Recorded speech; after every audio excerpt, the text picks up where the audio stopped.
Settlers: The Myth of the White Proletariat by J Sakai. Read by Dessalines. Introduction. One day, a friend introduced me to a young new African brother who was selling things on the sidewalk outside a large office building.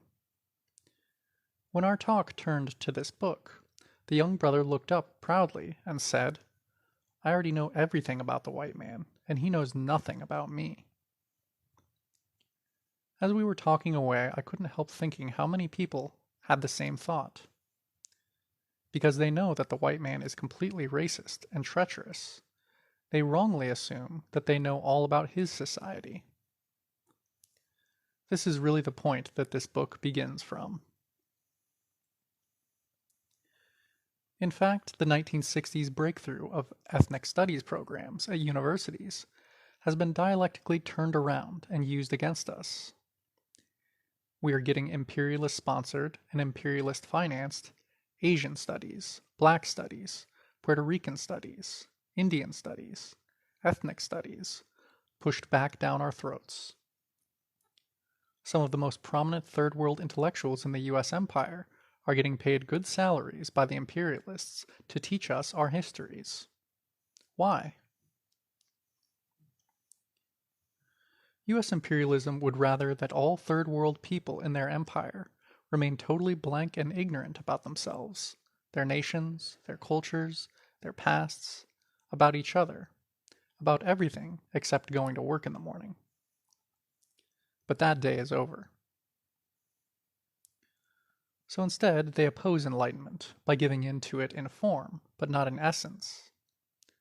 Like jujitsu, our original demand that our separate and unique histories be uncovered and recognized is now being used to throw us off our ideological balance. The imperialists promote watered-down and distorted versions of our pasts as oppressed third world nations and peoples. The imperialists even concede that their standard U.S. history is a white history, and is supposedly incomplete unless the long-suppressed third world histories are added to it. Why? The key to the puzzle is that their story, imperialist Euro-American mishistory, is not incomplete. It isn't true at all. Their story also includes the standard class analysis of America that is put forward into our hands by the Euro-American left. Their story keeps saying over and over, "You folks just think about your own history. Don't bother analyzing white society. Just accept what we tell you about it." In other words, it's as if British liberals and, quote, socialists had told African anti-colonial revolutionaries in Ghana or Kenya to just study their own, quote, traditions, but not to study the British Empire. Their story is not incomplete at all. It's a series of complete lies, an ideological worldview cleverly designed to further imperialist domination of the oppressed.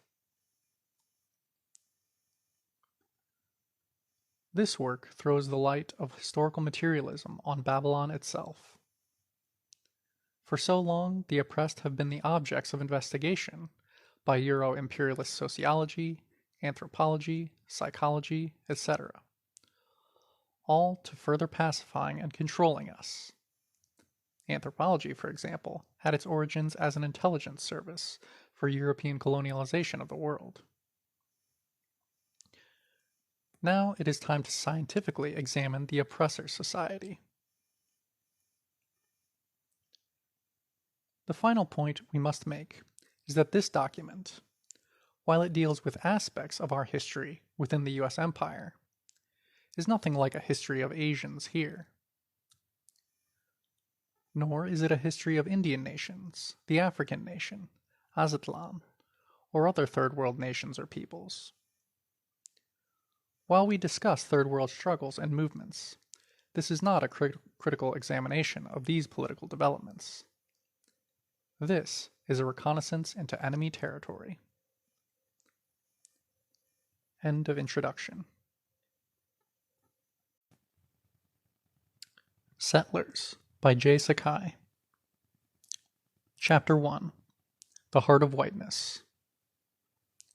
Section. The land is the basis of nationhood.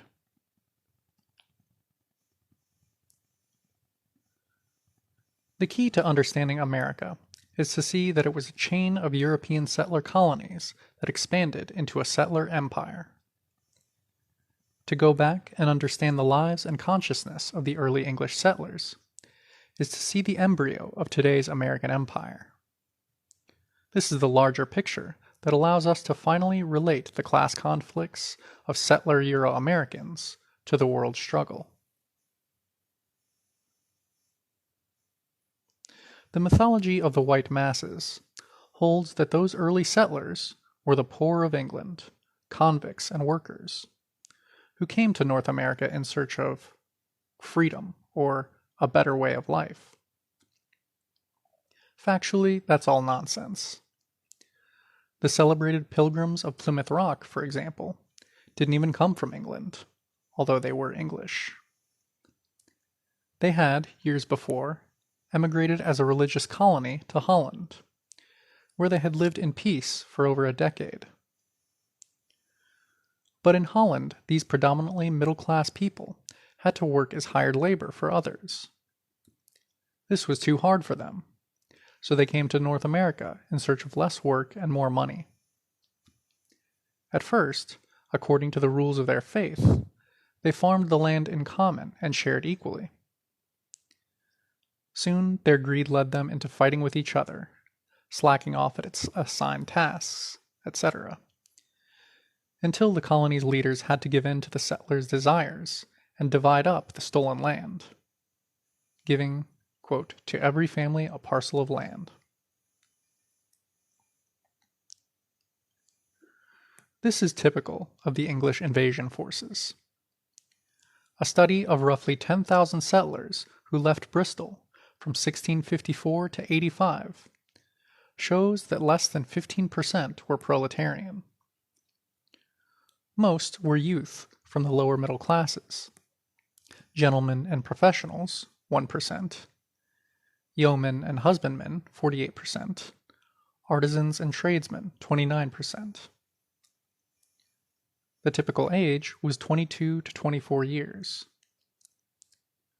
In other words, the sons and daughters of the middle class, with experience at agriculture and craft skills, were the ones who thought they had a practical chance in America.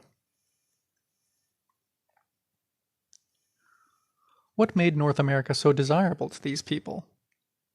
Land. Euro-American liberals and radicals have rarely dealt with the land question. We could say that they don't have to deal with it, since their people already have all the land. What lured Europeans to leave their homes and cross the Atlantic was the chance to share in conquering Indian land.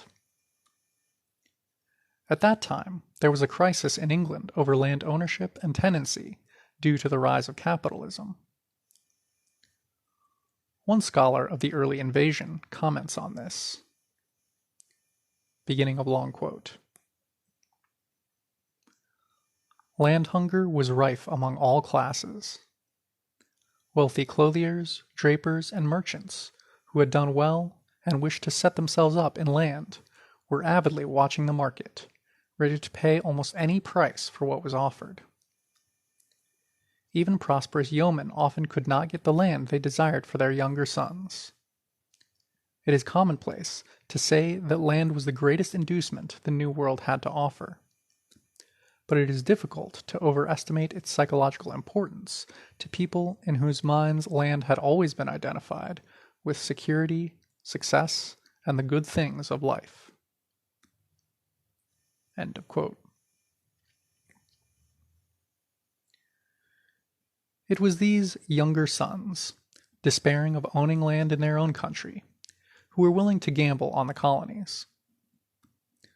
The brutal Enclosure Acts and the ending of many hereditary tenancies acted as a further push in the same direction. These were the principal reasons given on the emigration lists of 1773 to 76 for settling in America. So that participating in the settler invasion of North America was a relatively easy way out of the desperate class struggle in England for those seeking a privileged life. Note: it is hard for us to imagine how chaotic and difficult English life was in that transitional period. The coming of capitalism had smashed all the traditional securities and values of feudal England, and financed its beginnings with the most savage reduction of the general living standard. During the course of the 16th century, wages in the building trades went down by over half, while the price of firewood, wheat, and other necessities soared by 5 times. By encouraging this outflow, the British ruling class both furthered their empire and eased opposition at home to their increasing concentration of wealth and power. And the new settlers, lusting for individual land and property, were willing to endure hardships and uncertainties for this prized goal.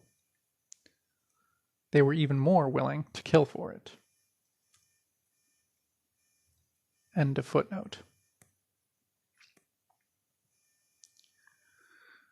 Then, too, many English farmers and artisans couldn't face the prospect of being forced down into the position of wage labor. Traditionally, hired laborers were considered so low in English society that they ranked far below mere failures and were considered degraded outcasts. Many English, including the Levelers, the anti-capitalist revolutionary outbreak of the 17th century, thought wage laborers should lose their civil rights and English citizenship. Public opinion was so strong on this that the early English textile factories were filled with Irish and Welsh immigrants, children from the poorhouses, and single women. So jumping the ocean in search of land was not some mundane career decision of comparing dollars and cents to these Englishmen. It was a desperate venture for continued status and self-respect.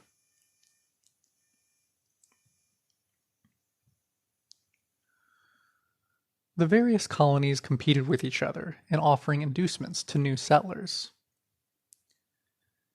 In the South, the head right system gave each new settler 50 acres for transporting themselves from England. Eventually, Pennsylvania and the Carolinas offered even more land per settler as a lure. And land was, quote, dirt cheap for Europeans. In Virginia, 10 shillings bought a tract of 100 acres. In Pennsylvania, the best land sold per acre at what a carpenter would earn in a day. When new communities of invaders were started on the edges of conquered areas, the settlers simply divided up the land. For example, when Wallington, Connecticut, was founded in 1670, each settler family got between 238 to 476 acres. This amount was not unusual, since colonial America was an orgy of land grabbing. In fact, much of the land at first wasn't even purchased or rented. It was simply taken over and settled. As much as 2/3 of the tilled land in Pennsylvania during the 1700s was occupied by white squatters, protected by settler solidarity.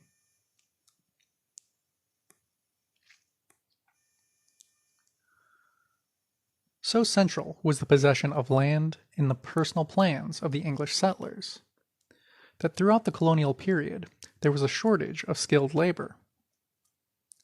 Richard Morris's study of labor in colonial America concluded, quote, "In the main, the ultimate economic objective of colonial workmen was security through agriculture rather than industry. As soon as a workman had accumulated a small amount of money, he could, and in many cases did, take up a tract of land and settle on it as a farmer." End quote. Where land was not available, settlers refused to come, period. This is why the British West Indies, with their favorable climate, were less attractive to these new settlers than wintry New England. As early as 1665, a member of the Barbados Assembly complained, noting that the limited space of that island had already been divided up. Quote, "Now we can get few English servants, having no lands to give them at the end of their time, which formerly was their main allurement." End quote. And British servants, their terms up, would leave the Indies by the thousands for America.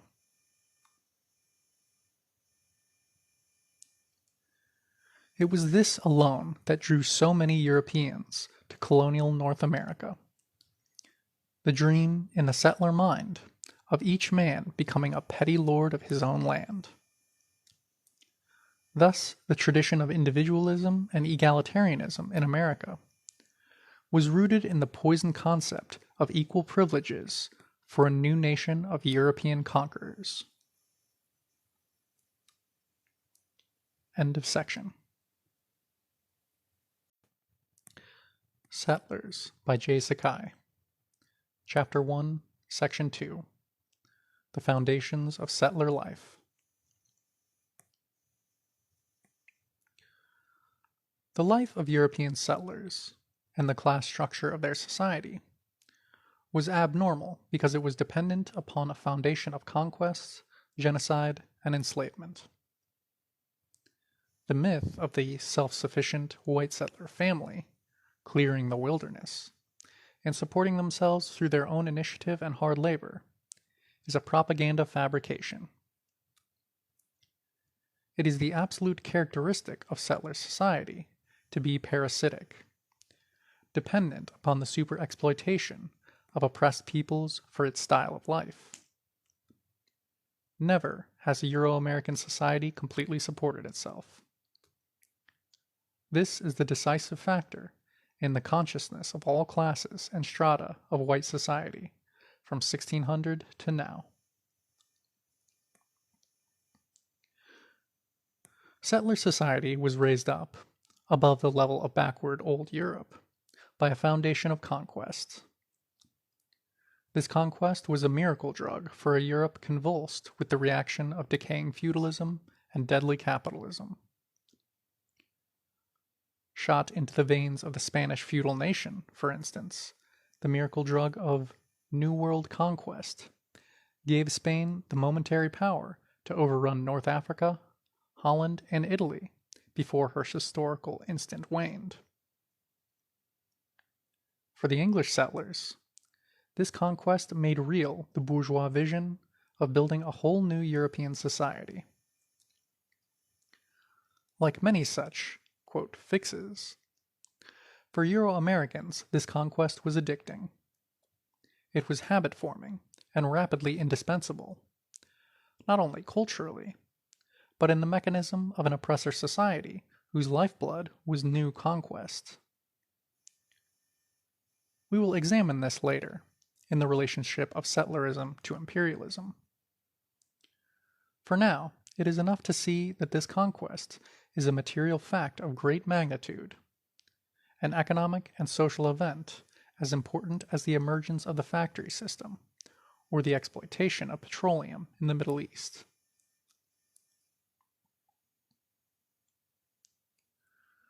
We stress the obvious here, because the Euro-American settlers have always made light of their invasion and occupation, although the conquered territory is the precondition for their whole society. Traditionally, European settler societies throw off the propaganda smokescreen that they didn't really conquer and dispossess other nations. They claim with false modesty that they merely moved into vacant territory. So the early English settlers depicted America as empty, quote, a howling wilderness, unsettled, sparsely populated, just waiting with a vacant sign on the door for the first lucky civilization to walk in and claim it. Theodore Roosevelt wrote defensively in 1900, quote, "The settler and pioneer have, at bottom, a justice on their side. this great continent could not have been kept as nothing but a game preserve for squalid savages. End quote. Picture: a map of tribal and cultural areas of North America.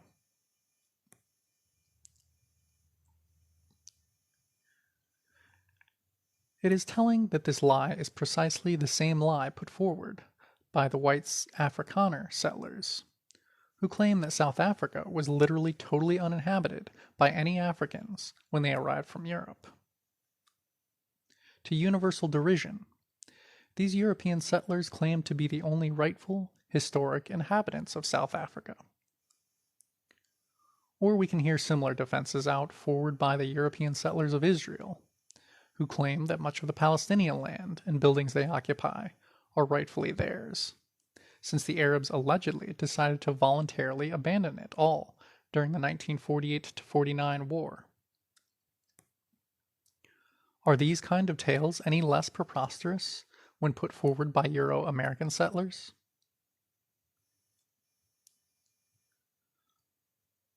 America was, quote, spacious and, quote, sparsely populated only because the European invaders destroyed whole civilizations and killed off millions of Native Americans to get the land and profits they wanted.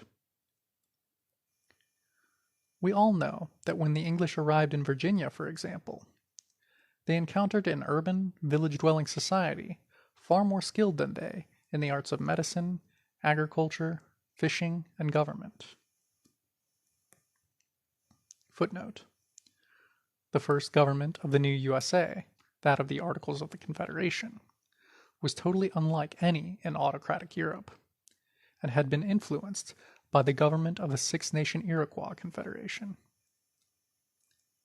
End of footnote. This civilization was reflected in a chain of 300 Indian nations and peoples stretched from the Arctic Circle to the tip of South America, many of whom had highly developed societies. There was, in fact, a greater population in these Indian nations in 1492 than in all of Western Europe. Recent scholarly estimates indicate that at the time of Columbus, there were 100 million Indians in the hemisphere, 10 million in North America, 25 million in central Mexico, with an additional 65 million elsewhere in Central and Southern America.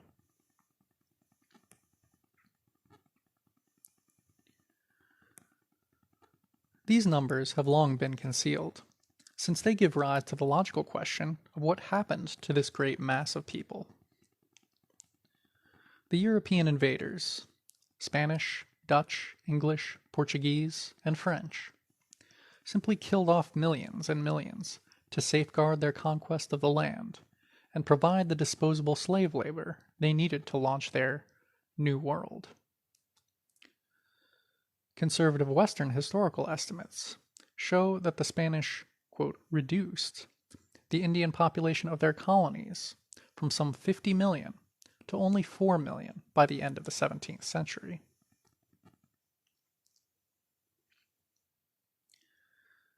And from the 10 million Indians that once inhabited North America, after 4 centuries of settler invasion and rule, there were, in 1900, perhaps 200 to 300,000 surviving descendants in the USA.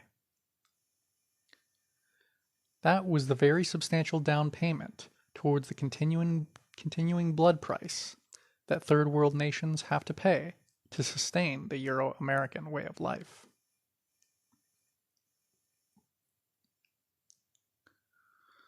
So when we hear that the settlers, quote, pushed out the Indians, or forced the Indians to leave their traditional hunting grounds, we know that these are just code phrases to refer politely to the most barbaric genocide imaginable.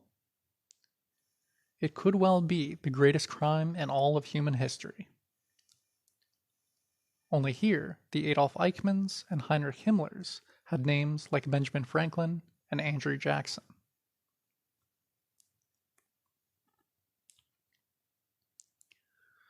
The point is that genocide was not an accident, not an excess, not the unintended side effect of viral European growth. Genocide was the necessary and deliberate act of the capitalists and their settler shock troops. The, quote, final solution to the, quote, Indian problem was so widely expected by whites that it was openly spoken of as a commonplace thing.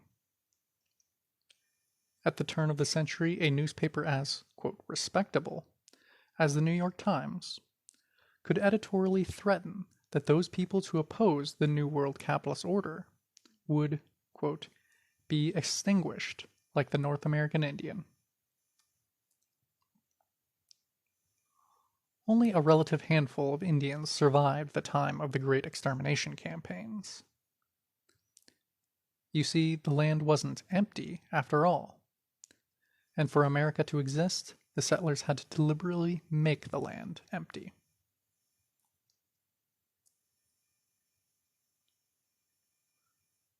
The second aspect of colonial America's foundation was, of course, slavery. It is hardly necessary to repeat here the well-known history of that exploitation. What is necessary is to underline how universally European capitalist life was dependent upon slavery, and how this exploitation dictated the very structure of Euro-American society.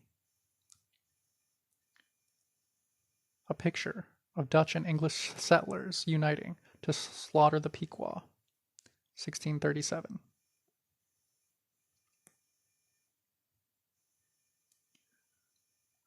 The mythology of the white masses pretends that while the evil planter and the London merchant grew fat on the profits of the slave labor, the, quote, poor white of the South, the northern small farmer, and white worker were all uninvolved in slavery and benefited not at all from it.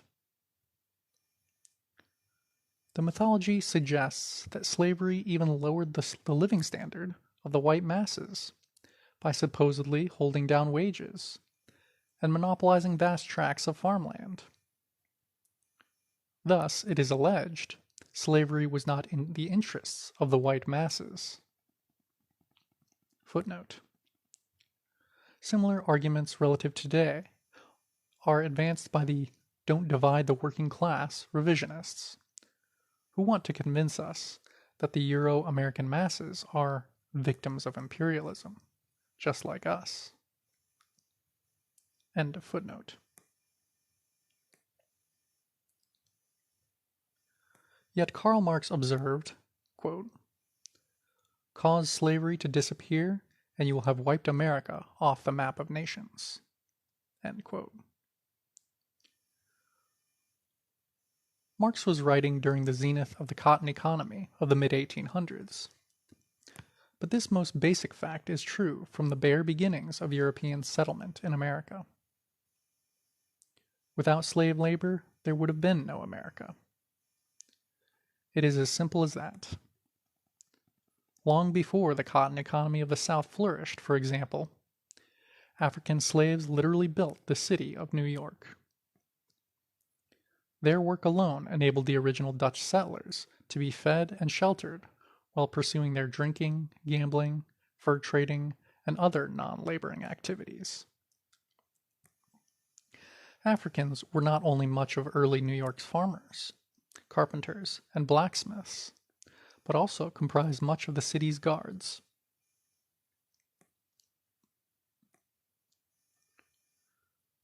The Dutch settlers were so dependent on African labor for the basics of life that their governor finally had to grant some African slaves both freedom and land in return for their continued food production.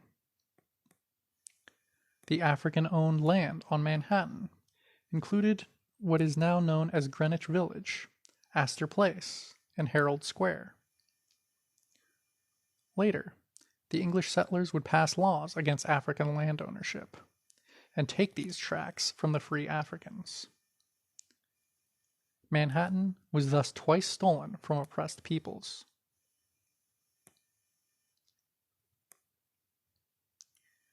Indian slavery was also important in supporting the settler invasion beachhead on the New World.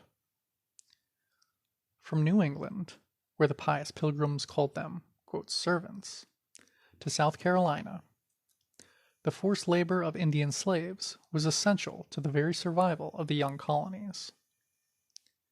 In fact, the profits from the Indian slave trade were the economic mainstay of the settler invasion of the Carolinas.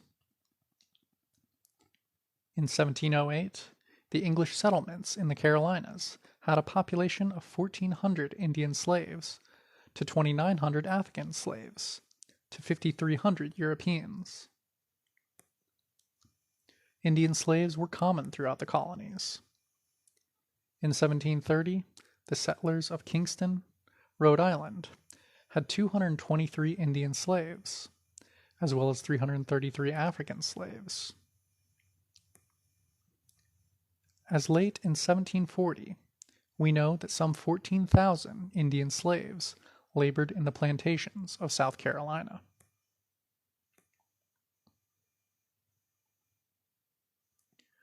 The recorded number of Indian slaves within colonial English settlements was only a small indication of the larger picture, since most Indian slaves were sold to Jamaica, Barbados, and other West Indian colonies. One reason for the depopulation of the once numerous Indian peoples of the southern colonies was the unrestrained ravages of the slave trade. In the first 5 decades of the English settlement of the Carolinas, it appears that the main cash export item was Indian slaves. Armed expeditions, made up largely of Indian puppet soldiers already addicted to rum and other capitalist consumer goods, scoured the countryside for Indians to capture and sell. The total sold away is unknown, but large. We do know that in just 6 years after 1704, some 12,000 Indian slaves were sold out of Charleston to the West Indies.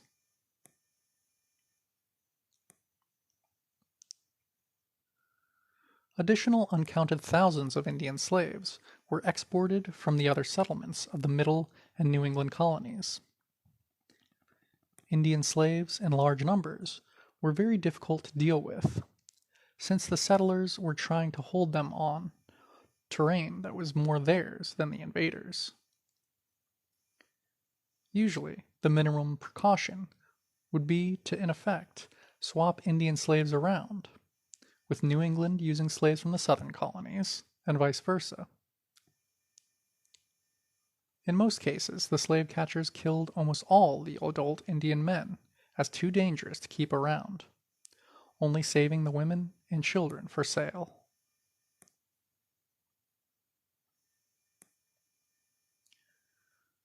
But by 1715, the diverse conspiracies, insurrections of rebellious Indian slaves had reached the point where all the New England colonies barred any further imports of Indian slaves.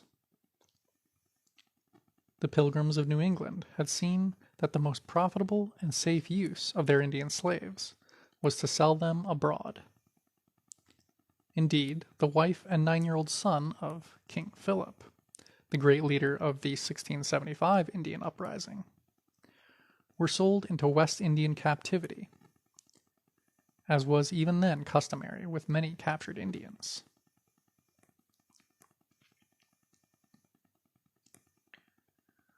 Thus, the early settlers were not just the passive beneficiaries of a far-off African slave trade.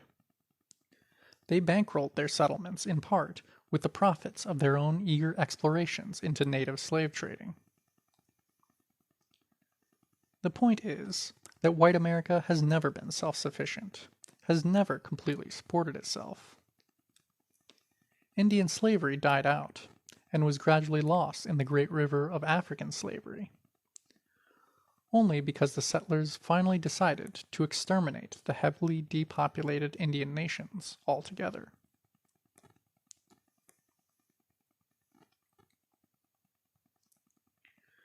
The essence is not the individual ownership of slaves, but rather the fact that world capitalism in general and Euro-American capitalism in specific, had forged a slave-based economy in which all settlers gained and took part.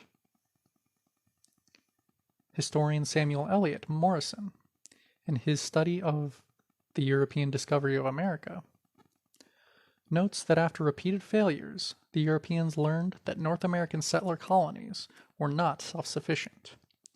To survive, they needed large capital infusions and the benefits of sustained trade with Father Europe. But why should the British aristocracy and capitalist invest in small family farms? And how great a trade is possible when what the settlers themselves produced was largely the very raw materials and foodstuffs they themselves needed? Slavery throughout the New World answered these questions. It was the unpaid, expropriated labor of millions of Indian and African captive slaves that created the surpluses on which the settler economy floated and Atlantic trade flourished.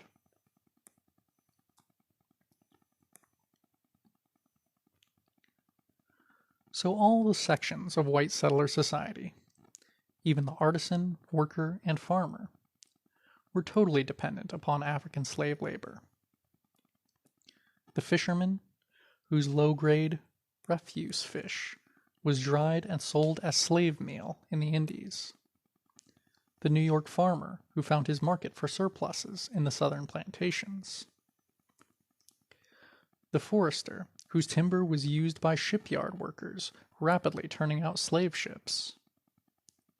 The clerk in the New York City export house, checking bales of tobacco, awaiting shipment to London. The master cooper in the Boston rum distillery. The young Virginia overseer building up his stake to try to start his own plantation. The immigrant German farmer renting a team of 5 slaves to get his farm started, and on and on. While the cream of the profits went to the planter and merchant capitalists. The entire settler economy was raised up on a foundation of slave labor, slave products, and the slave trade.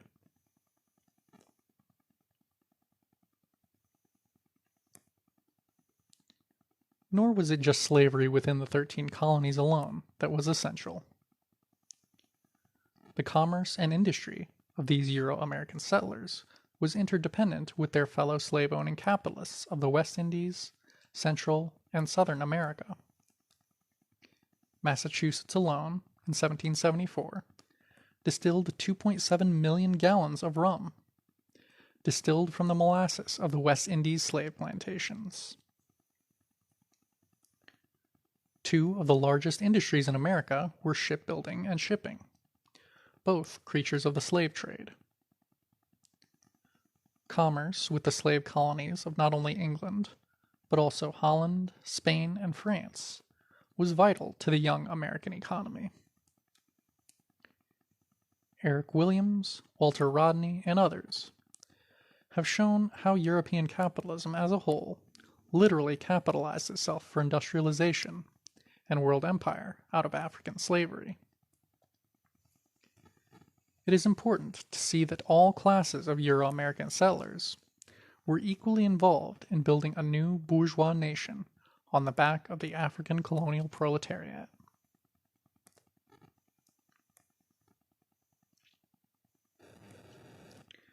By the time of the settler War of Independence, the African nation made up over 20% of the non-Indian population. 1 African colonial subject for every 4 settlers. African slaves, although heavily concentrated in the plantation colonies, were still represented throughout the settler territories. Their proportion in the non-Indian population ranged from 2 to 3% in Upper New England, to 8% in Rhode Island, to 14% in New York, and 41 and 60% respectively in Virginia and South Carolina.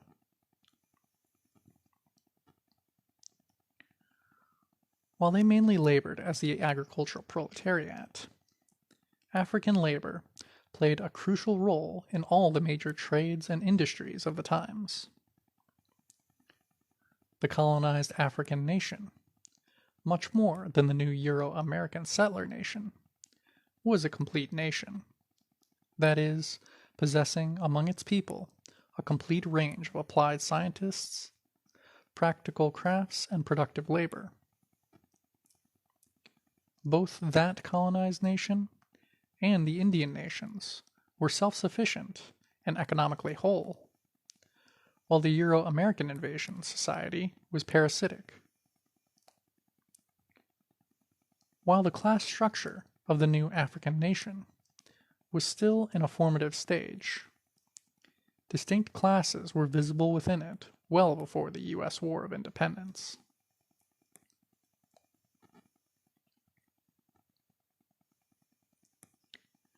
In Virginia, it appears that an overwhelming majority of the skilled workers, carpenters, ship pilots, coopers, blacksmiths, etc., were Africans.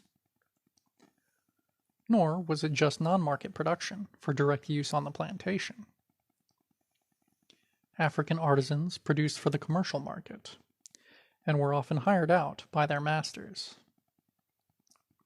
For example, we know that George Washington was not only a planter, but also what we would call today a contractor, building structures for other planters with his gang of African slave carpenters.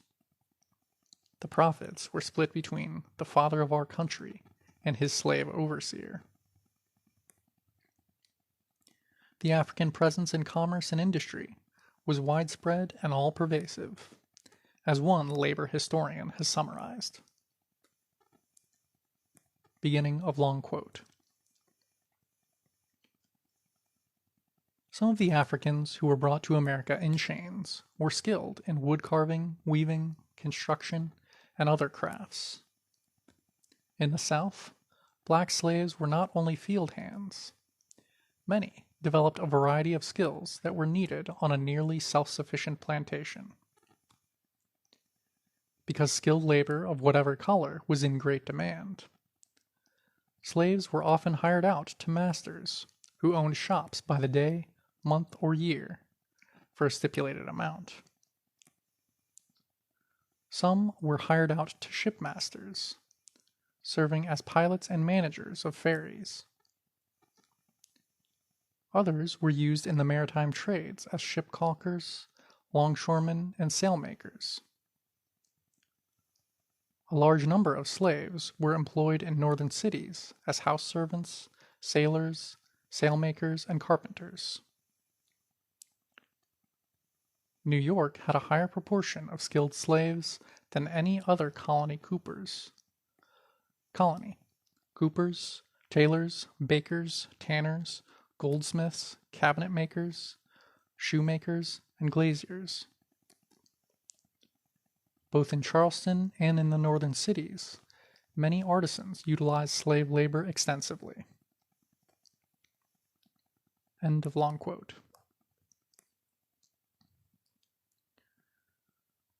Africans were the landless, propertyless, permanent workers of the U.S. Empire. They were not just slaves. The African nation as a whole served as a proletariat for the Euro-American oppressor nation. This African colony supported on its shoulders the building of a Euro-American society more, quote, prosperous, more, quote, egalitarian, and yes, more, quote, democratic than any in semi-feudal old Europe. The Jeffersonian vision of America as a pastoral European democracy was rooted in the national life of small, independent white landowners. Such a society had no place of a proletariat within its ranks. Yet, in the age of capitalism, could not do without the labor of such a class. America imported a proletariat from Africa, a proletariat permanently chained in an internal colony, laboring for the benefit of all settlers. African workers might be individually owned, like tools and draft animals, by some settlers and not by others. But in their colonial subjugation, they were, as a whole, owned by the entire Euro-American nation. End of section.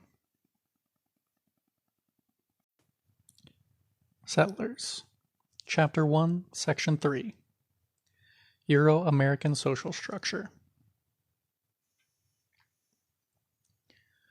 When we point out that America was the most completely bourgeois nation in world history, we mean a fourfold reality. 1. America had no feudal or communal past, but was constructed from the ground up according to the nightmare vision of the bourgeoisie. 2. America began its national life as an oppressor nation, as a colonizer of oppressed peoples. 3. America not only has a ruling capitalist class, but all classes and strata of Euro-Americans are bourgeoisified, with a preoccupation for petty privileges and property ownership, the normal guiding star of the white masses. 4. America is so decadent that it has no proletariat of its own, but must exist parasitically on the colonial proletariat of oppressed nations and national minorities. Truly, a Babylon, quote, whose life was death. The settler masses of colonial America had a situation totally unlike their cousins back in old Europe. For the privileges of conquest produced a non-proletarian society of settlers. The large majority of settlers were of the property-owning middle classes, insofar as classes had yet become visible in the new society. Tradesmen, self-employed artisans, and land-owning farmers. Every European who wanted to could own land. Every white settler could be a property owner. No wonder emigration to the New World, newly conquered, newly enslaved, was so popular in old Europe. No wonder life in America was spoken of almost as a fable by the masses of old Europe. Young America was capitalism's real-life Disneyland. The Euro-American class structure at the time of the 1775 War of Independence was revealing. 80% bourgeois and petit bourgeois. Of this, 10% capitalists, great planters, large merchants, etc. 20% large farmers, professionals, tradesmen, and other upper middle elements. 40% small landowning farmers. 10% artisans, blacksmiths, coopers, carpenters, shipwrights, etc. From the 80%, another 15% temporary workers, usually soon moving upwards into the ranks of the small farmers. And the last 5%, laborers. Not only was the bourgeois class itself quite large, but some 70% of the total population of settlers were in the various propertied middle classes. The overwhelming majority were landowners, including many of the artisans and tradesmen, and an even larger portion of the Euro-Americans were self-employed or preparing to be. The small, poor element of lumpen and permanent laborers was only 5% of the settler population, and without influence or cohesion in such a propertied society. We can see why Virginia's Governor Fauquier complained in 1759, while bemoaning his inability to attract settler recruits for the militia. Quote, "Every man in this colony has land, and none but Negroes are laborers." End quote. U.S. imperialism still has this same problem of white military recruitment today.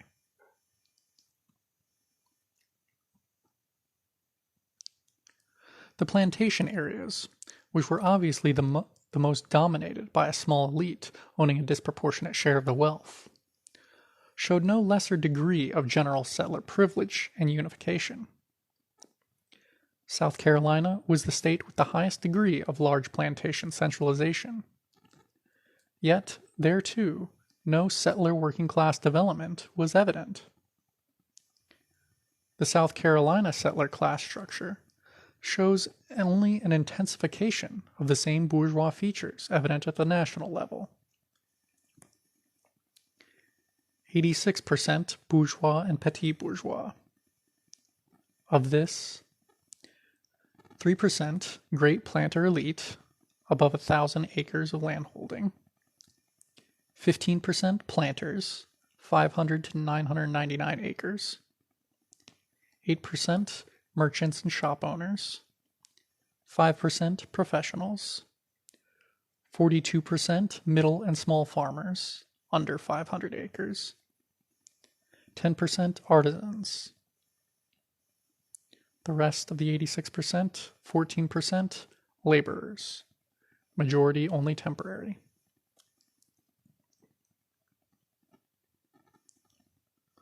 When we speak of the small landowning farmer as the largest single element in settler society, it is important to see what this means.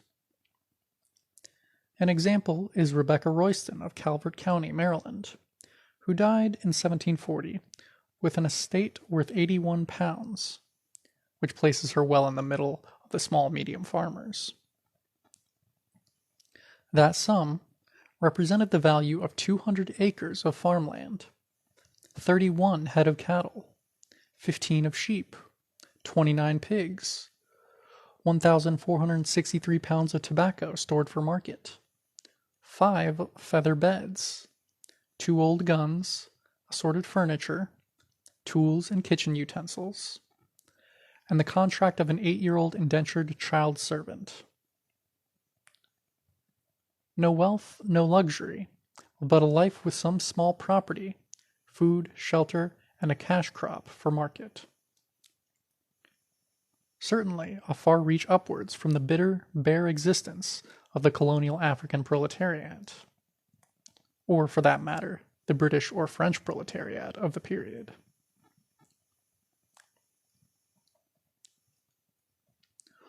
Although there were Euro-American craftsmen and workers, they never coalesced into a proletariat because they were too privileged and transitory in condition.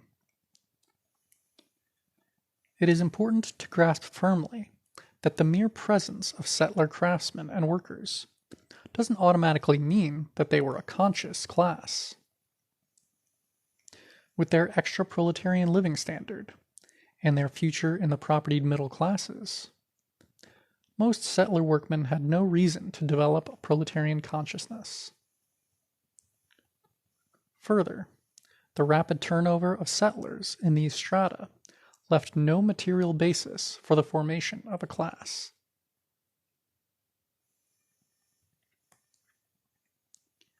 We can see this more clearly when we examine the details of work and wages. Rather than the mass production factory, the colonial-era workshop was a setting for the highly skilled, piece-by-piece, hand production of a few craftsmen. Even a shipyard customarily only employed 5 to 10 artisans and workers of all types total. The workshop was a business owned and managed by the master artisan, who might employ in his workshop 1 or 2 journeyman artisans and several apprentices, servants or slaves. It is easy to grasp how, in small settler communities, social and class lines were blurred and still unformed. For example, most of the settler artisans were also small farmers who grew some or all of their own food.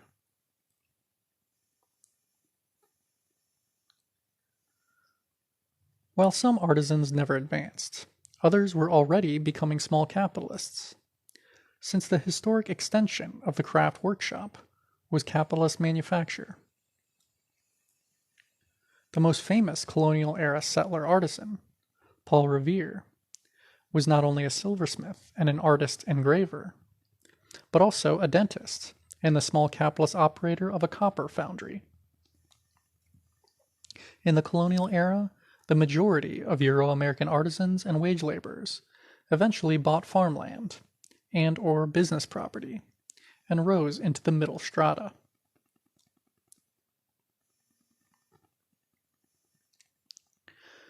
The special and non-proletarian character of settler artisans and workers, which has been so conveniently forgotten about by today's Euro-American radicals, was well known a century ago by Europeans such as Marx and Engels.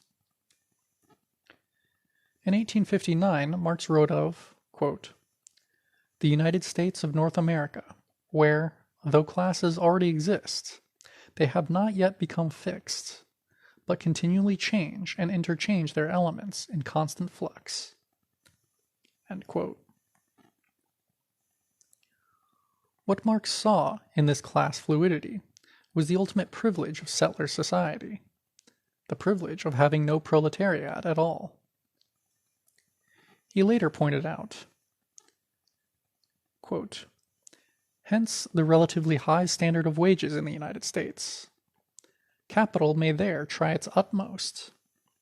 It cannot prevent the labor market from being continuously emptied by the continuous conversion of wage laborers into independent, self-sustaining peasants. The position of wages laborers is for a very large part of American people but a probational state, which they are sure to leave within a shorter or longer term."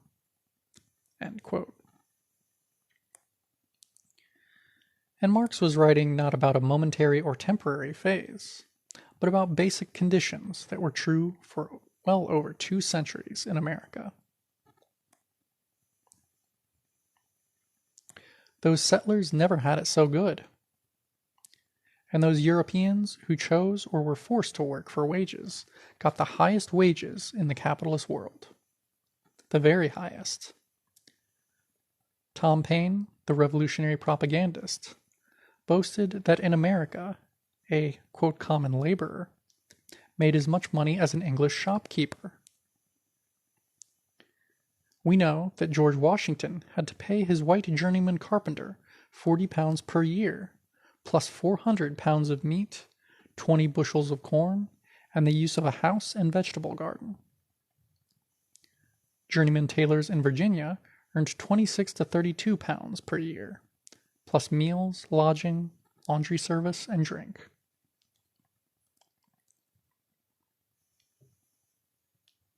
In general, it's commonly agreed that Euro-American workers earned at least twice what their British kinfolk made. Some reports say the earnings gap was 5 or 6 times that which Swedish or Danish workers earned. Even a whole century later, the difference was still so large that Marx commented, quote, "Now all of you know that the average wages of the American agricultural laborer amount to more than double that of the English agricultural laborer, although the prices of agricultural produce are lower in the United States than in the United Kingdom." End quote.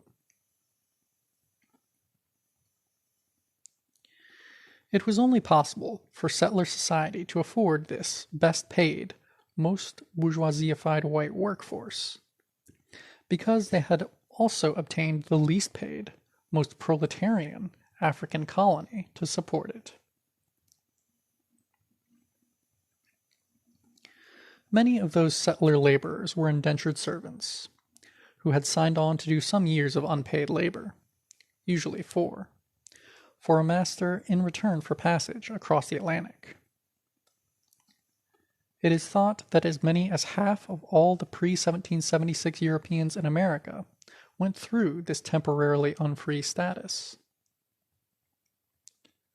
Some settler historians dwell on this phenomenon, comparing it to African slavery, in an attempt to obscure the rock of national oppression at the base of America. Harsh as the time of indenture might be, these settlers would be free, and African slaves would not. More to the national difference between oppressor and oppressed. White indentured servants could look hopefully towards the possibility of not only being free, but of themselves becoming landowners and slave masters.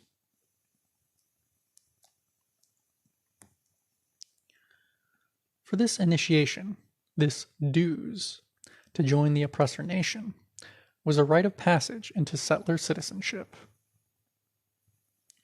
For example, as early as 1629, almost 1 member out of 6 of Virginia's House of Burgesses was a former indentured servant. Much of Pennsylvania's prosperous German farming community originally emigrated that way. Christopher Hill, the British Marxist historian, directly relates the European willingness to enter servitude to the desire for land ownership, describing it as, quote, a temporary phase through which one worked one's way to freedom and land ownership, end quote.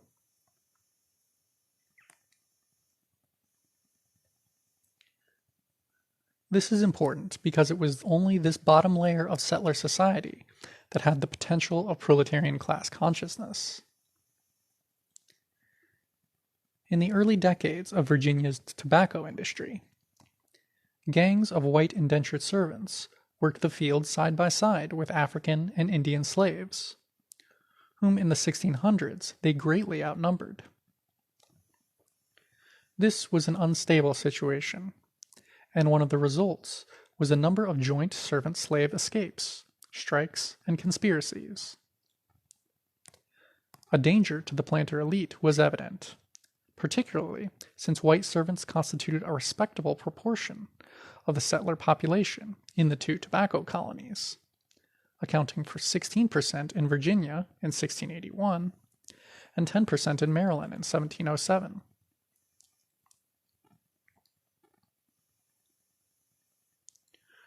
The political crisis waned as the period of bound white plantation labor ended. First, the greater and more profitable river of African labor was tapped to the fullest, and then the flow of British indentured servants slacked off. The number of new European servants entering Virginia fell from 1,500 to 2,000 annually in the 1670s to but 91 in 1715. However, the important change was not in numbers, but in social role.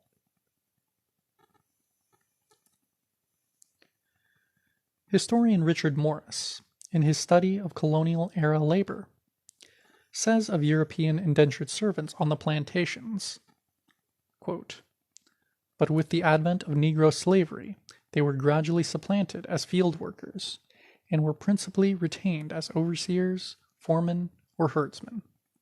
End quote. In other words, even the very lowest layer of white society was lifted out of the proletariat by the privileges of belonging to the oppressor nation.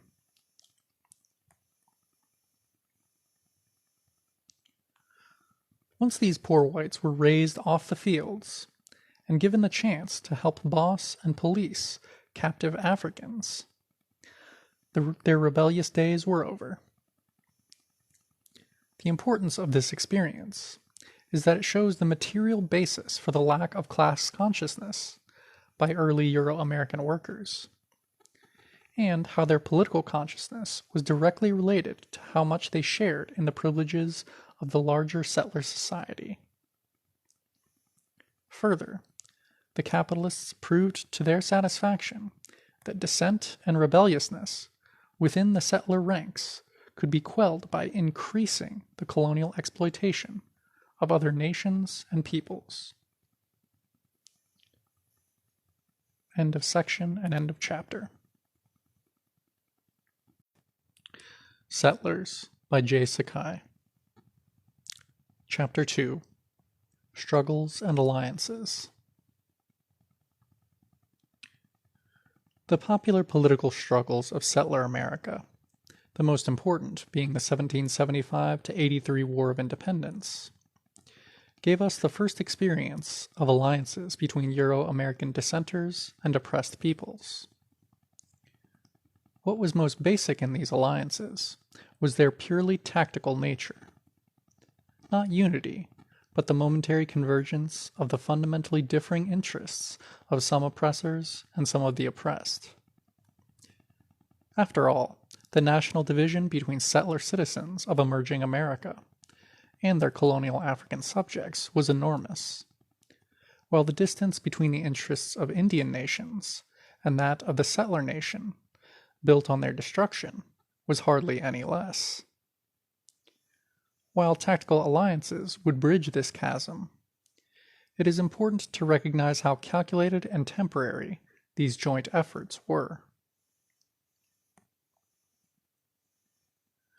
We emphasize this because it is necessary to refute the settler propaganda that colonial America was built out of a history of struggles, quote, for representative government, democratic struggles, or class struggles, in which common whites and Africans joined together. No one, we note, has yet summoned up the audacity to maintain that the Indians too wish to fight and die for settler democracy. Yet that same claim is advanced for African prisoners, slaves, as though they either had more common interests with their slave masters or were more brainwashed. To examine the actual conflicts and conditions under which alliances were reached totally rips apart these lies.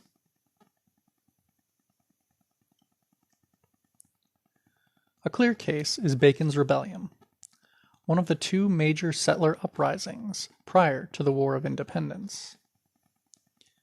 In this rebellion, an insurgent army literally seized state power in the Virginia colony in 1676. They defeated the loyalist forces of the Crown, set the capital city on fire, and forced the governor to flee. Euro-Americans of all classes, as well as African slaves, took part in the fighting, the latter making up much of the hard core of the rebellion's forces at the war's end.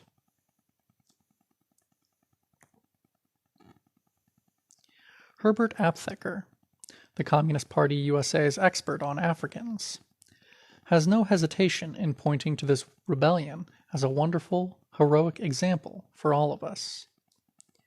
He clearly loves this case of an early anti-capitalist uprising, where, quote, whites and blacks joined hands.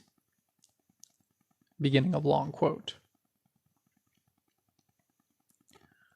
But the outstanding example of popular uprising, prior to the American Revolution itself, is Bacon's Rebellion of 1676, a harbinger of the greater rebellion that was to follow it by exactly a century.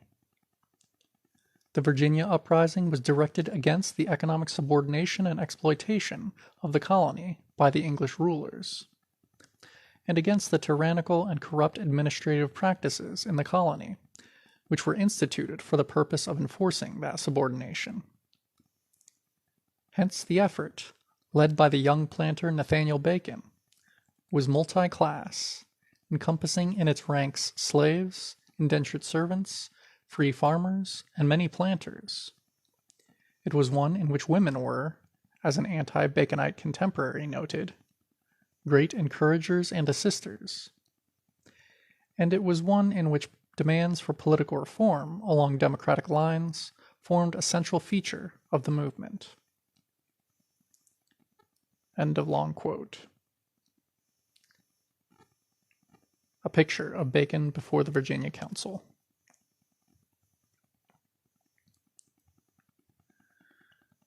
It makes you wonder how a planter came to be leading such an advanced political movement. Aptheker is not the only Euro-American radical to point out the important example in this uprising. To use one other case, in 1974, a paper dealing with this was presented at a New Haven meeting of the, quote, New Left Union of Radical Political Economists, URPE. It was considered important enough to be published in the Cambridge journal Radical America, and then to be reprinted as a pamphlet by the New England Free Press. In this paper, Theodore W. Allen says of early Virginia politics, beginning of long quote, "The decisive encounter of the people against the bourgeoisie occurred during Bacon's Rebellion, which began in April 1676, as a difference between the elite and sub-elite planters over Indian policy, but which in September became a civil war against the Anglo-American ruling class.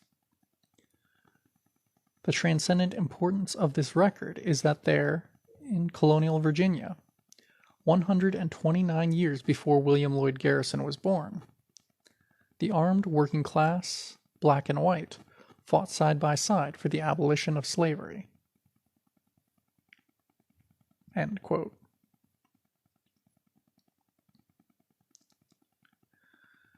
Aptheker and Allen, as two brother settler radicals, clearly agree with each other that Bacon's Rebellion was an important revolutionary event.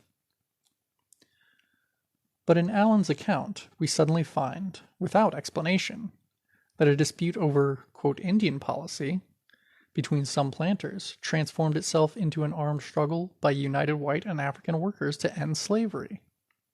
That is a hard story to follow, particularly since Bacon's Rebellion is a cherished event in Southern white history, and Bacon himself a notable figure. There is, in fact, an imposing memorial tablet of marble and bronze in the Virginia state capitol, in the House of Delegates, which singles out Bacon as, quote, "a great patriot leader of the Virginia people." So even Virginia's segregationist white politicians agreed with Aptheker and Allen about this, quote, democratic rebellion. This truly is a unity we should not forget.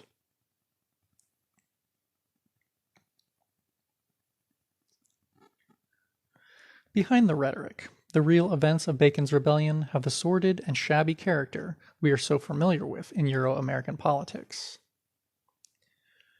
It is, however, highly instructive for us. The story begins in the summer of 1675.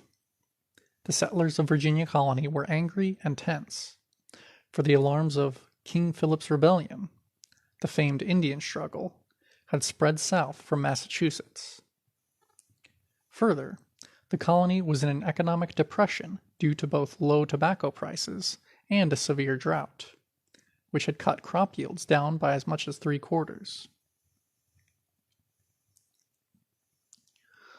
One of the leading planters on the colony's frontier was Nathaniel Bacon, Jr., the newest member of the colony's elite. Bacon had emigrated just the year before, swiftly purchasing 2 plantations on the James River.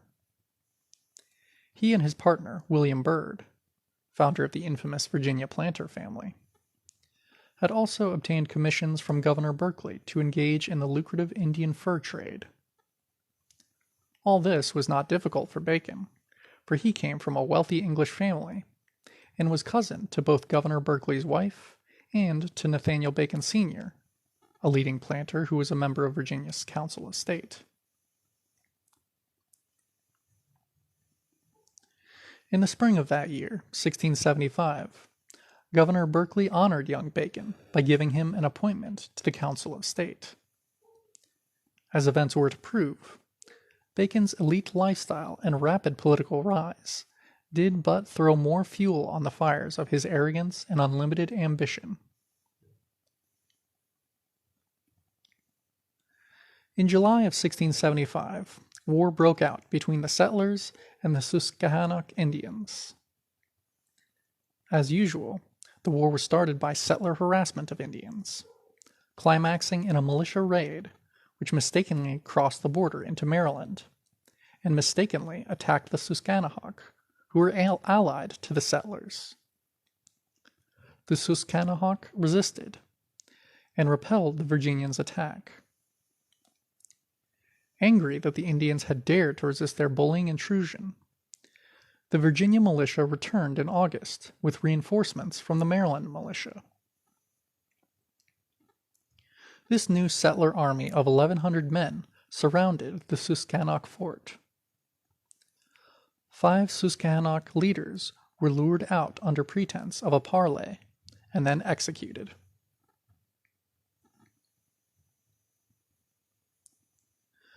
Late one night, all the besieged Susquehannock men, women, and children silently emptied out their town and slipped away. On their way out, they corrected 5 settler sentries. From then on, the Susquehannock took to guerrilla warfare, traveling in small bands and ambushing isolated settlers. Nathaniel Bacon Jr. was an avid hawk whose lust for persecuting Indians grew even greater when Indian guerrillas killed one of his slave overseers. To Bacon, that was one injury too many. At that time, the Virginia settlers had become polarized over, quote, Indian policy, with Bacon leading the pro-war faction against Governor Berkeley. Established English policy, which Governor Berkeley followed, called for temporary alliances with Indian nations and temporary restraints on settler expansionism. This was not due to any royal humanitarianism, but was an overall recognition of strategic realities by the English rulers. The Indian nations held, if only for a historical moment, the balance of power in North America between the rival British, French, and Spanish empires.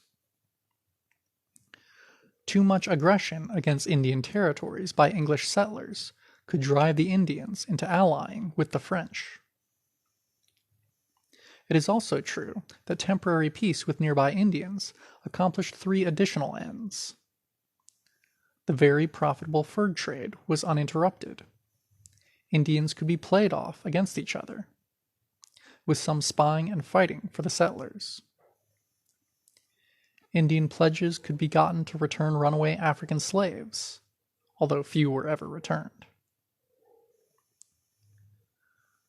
So, under the Peace Treaty of 1646, after Indian defeats in the 1644–46 war, 19 Indian tribes in Virginia accepted the authority of the British Crown. These subject Indians had to abide by settler law and were either passive or active allies in settler wars with Indians further west.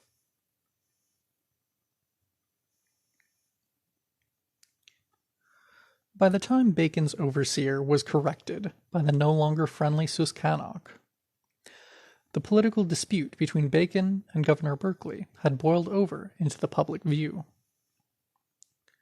Earlier, Bacon and Byrd had secretly suggested to Governor Berkeley that they be given a monopoly on the Indian fur trade. Corrupt as the planters were, this move was so crudely self-serving that it was doomed to rejection. Berkeley dismissed their greedy proposal. Then Bacon was wiped out of the fur trade altogether. In March 1676, the Virginia Assembly, reacting to rumors that some traders were illegally selling guns to the Indians, permanently suspended all the existing traders and authorized commissioning a wholesale replacement by new traders. Bacon was outraged. His pride and pocketbook stung. His anger and ambition unleashed.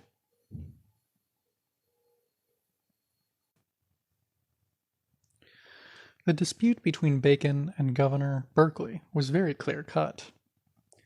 Both favored war against the formerly allied Susquehannock.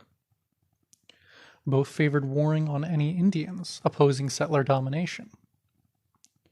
But Berkeley believed in the usefulness of keeping some Indian subjects. As he said, quote, "I would have preserved those Indians that I knew were hourly at our mercy to have been our spies and intelligence to find out the more bloody enemies." Bacon disagreed, scorning all this as too meek, too soft, almost treasonous. He believed in wiping out all Indians, including allied and subject Indians. As he put in his, quote, manifesto, quote, "Our design was, quote, to ruin and extirpate all Indians in general. Thus did Bacon's Rebellion define its main program. This was a classic settler, liberal, conservative debate, which still echoes into our own times, like that between Robert F. Kennedy versus George Wallace, OEO versus the KKK, CIA versus the FBI, and so on. Beginning of long quote. In short, what we did in that short time, and poor condition, we were in was to destroy the king of the Susquehannocks, and the king of the Okanoji, and the Mannequin King, with 100 men, besides what was unknown to us. The king's daughter we took prisoner, with some others, and could have brought more, but in the heat of the fight we regarded not the advantage of the prisoners, nor any plunder, but burnt and destroyed all. And what we reckon most material is that we have left all the nations of Indians, where we have been, engaged in a civil war amongst themselves, so that with great ease we hope to manage this advantage to their utter ruin and destruction. End quote. From Nathaniel Bacon's report on the 1676 expedition against the Indians.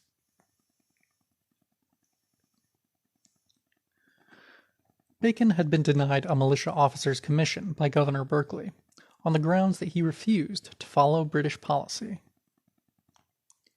But in May 1676, Bacon refused to be blocked by Governor Berkeley any longer. He had become a charismatic leader among the frontier settlers, and he and his neighbors were determined to reach a final solution to their Indian problem. This was an increasingly popular program among the settler masses, since it also promised to end their economic depression by a new round of looting Indian lands and goods. Nothing raises more enthusiasm among Euro-American settlers than attacking people of color. They embrace it as something between a team sport and a national religion. Thus did the rebellion win over the settler masses.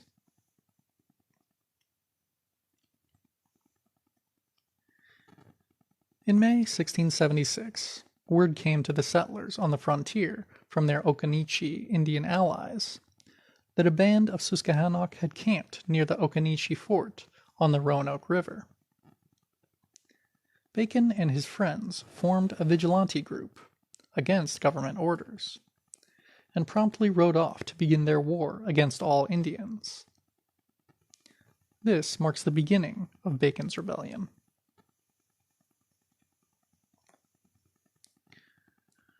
When Bacon and his men arrived at the Occaneechi fort, they were exhausted, out of food, and clearly in no shape to fight. The fawning Occaneechi treated them to a festive dinner. They even proposed that Bacon's force should rest while the Occaneechi would defeat the Susquehannock for them. Naturally, Bacon agreed. Using treachery, the Occaneechi overran the Susquehannock, killing some 30 of them. The surviving prisoners were either publicly executed or given to Bacon as slaves.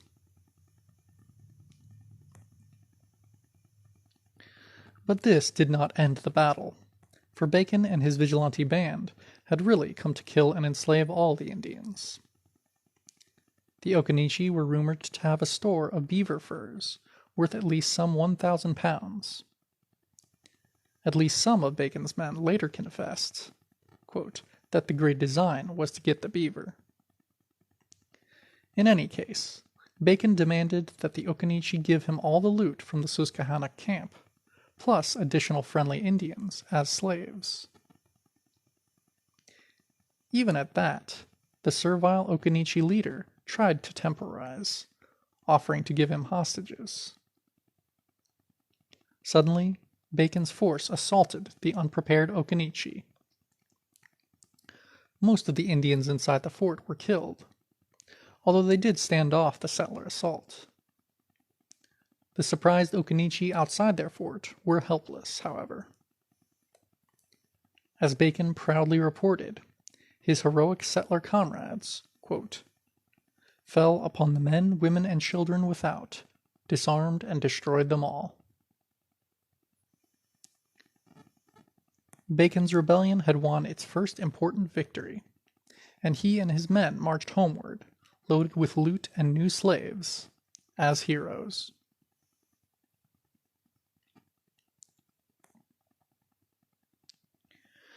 Bacon was now the most popular figure in the Virginia colony, famed and respected as an Indian killer.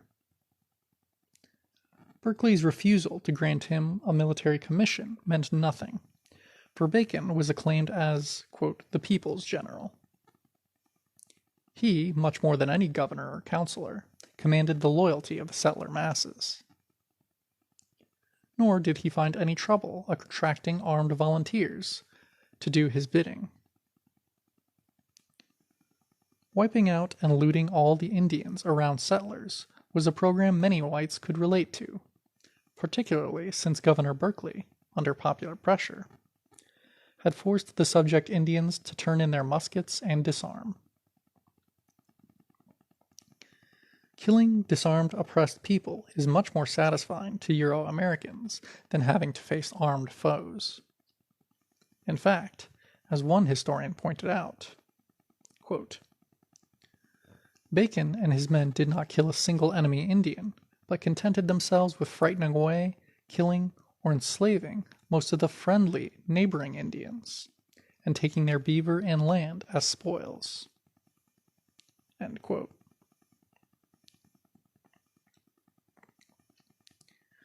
Now Bacon was on the offensive against Governor Berkeley, and his clique as well. Over and over, he publicly damned Berkeley as a traitor to settlers. Bacon was swinging from his heels, aiming at nothing less than state power. His big gun against the governor was the charge that Berkeley was a secret, quote, friend to the Indians. No charge could have been more damaging. As we all know, when Euro-Americans really get serious about fighting each other, the most vicious accusation they can hurl at one another is that of nigger lover, or Indian lover, or some such.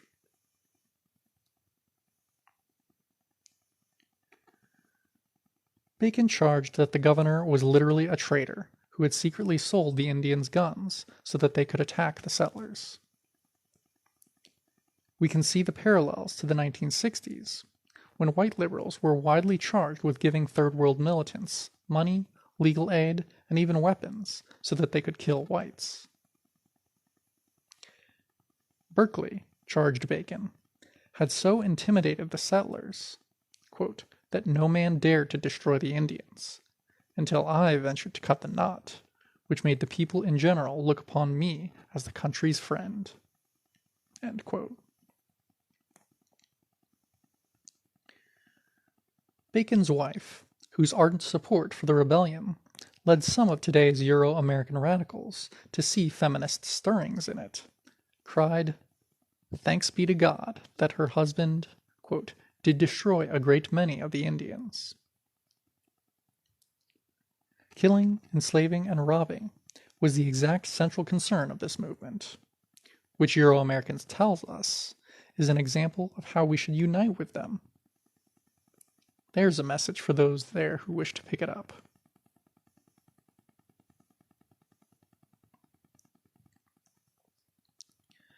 Bacon had been proscribed as a lawbreaker and rebel, but he still easily won election to the Assembly, which was to meet on June 5th, 1676.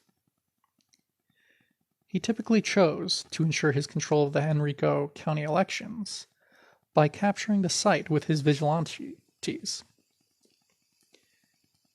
Even though Bacon was for repealing the 1670 Assembly decision denying propertyless freemen voting rights, these votes and assemblies were just window dressing to his dictatorial ambitions.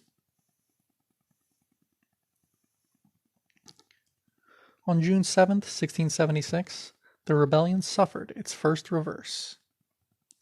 Bacon was captured, as he and 50 of his armed band tried to slip into Jamestown, the capital of Virginia Colony.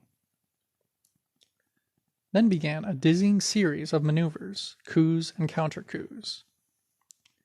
Preferring shame to execution, Bacon begged Governor Berkeley's pardon on bended knee in front of the crowded assembly. He was quickly pardoned, and even restored to his position on the Council of State. Young Bacon just as quickly fled Jamestown, returning on June 23, 1676, with over 500 armed supporters. He easily captured the capital, governor and all. But now he in turn had to release Governor Berkeley and his loyal supporters, for they invoked their settlers' right to return home to defend their plantations and women against the Indians.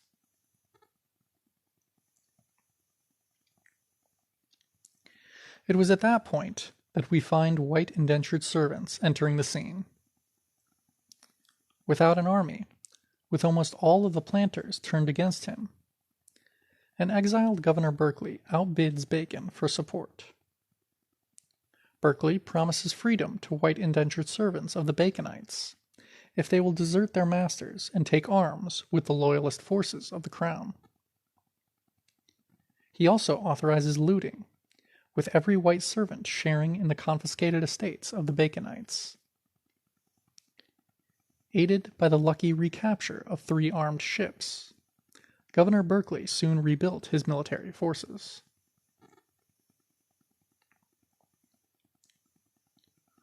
On September 7, 1676, the Loyalists arrived at Jamestown. Governor Berkeley shrewdly offered a general pardon to all rebel settlers except Bacon and his 2 chief lieutenants. Although they still commanded the fortified capital, Bacon's men abandoned their positions in immediate flight, without any pretense of battle. Most eagerly took up Berkeley's offer of pardon. Now it was Bacon's turn to find himself virtually armyless, deserted by many of his followers. It appears as though a good number of settlers rallied to and deserted from the various sides, depending on how the tide of fortune was running. They had an opportunistic regard for their immediate gain as the main contour in their minds. Just 1 month before, Bacon had been confidently sketching out how sister rebellions could easily be ignited in Maryland and South Carolina, and how if London refused their demands, then an independent nation could be formed. This, incidentally, is why Jefferson and the other 1776 patriots considered Bacon one of the first architects of the United States. But now his situation was perilous.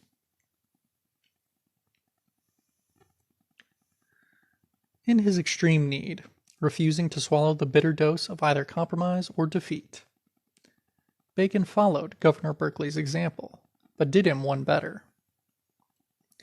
Bacon recruited not only the white servants of his opponents, but also their African slaves. Hundreds of new recruits flocked to his army. On September 19, 1676, Baconite forces recaptured Jamestown. Once again, there was no battle. Berkeley's forces deserted him as swiftly as Bacon's had, and the fortified capital was abandoned. Bacon, ever the master psychologist, had skillfully barricaded his besieging ramparts with the bodies of both his new Indian slaves and the captured wives of loyalists. That night, he triumphantly ordered Jamestown put to the torch, and the fires that consumed the capital were dramatic evidence that he was once again master of Virginia.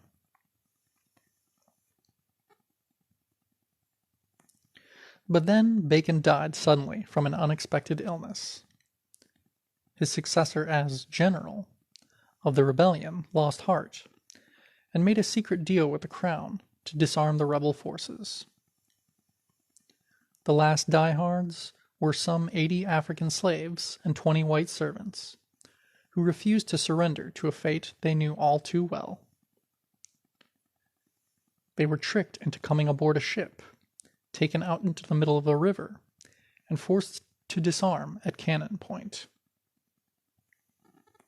As quickly as it had begun, Bacon's rebellion was over.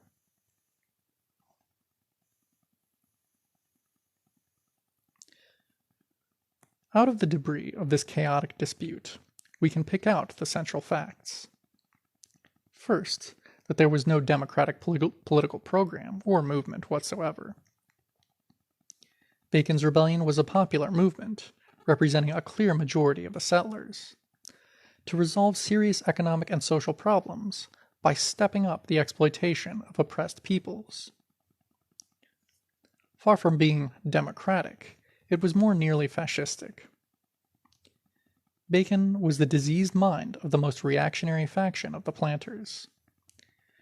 And in his ambitious schemes, the fact that a few or more freemen or ex-slaves had paper voting rights meant little.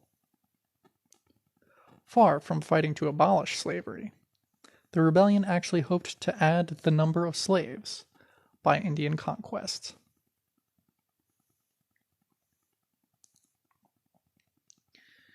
And finally, there was no, quote, black and white unity at all. Needing fighting bodies, Bacon at the very end offered a deal to his opponent's slaves. He paid in the only coin that was meaningful, a promise of freedom for them if he won. Those Africans who signed up in his army didn't love him, trust him, view him as their leader, or anything of the kind. They were tactically exploiting a contradiction in the oppressor ranks, maneuvering for their freedom. It is interesting to note that those Indians who did give themselves up to unity with the oppressors, becoming the settlers' lackeys and allies, were not protected by it, but were destroyed.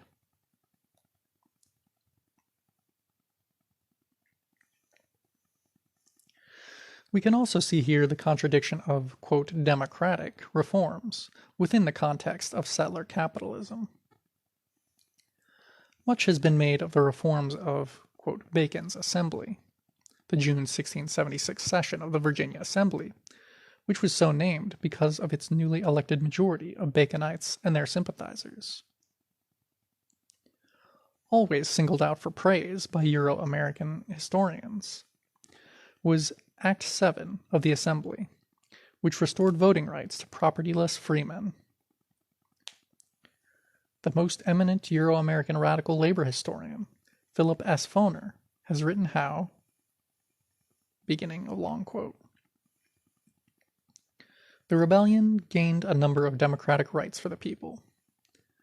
The statute preventing propertyless freemen from electing members to the House of Burgesses was repealed. Freeholders and freemen of every parish gained the right to elect the vestries of the church. None of these democratic reforms remained after the revolt was crushed, yet their memories lived on. Bacon was truly the torchbearer of the revolution, and for generations after, any leader of the common people was called a Baconist. End quote.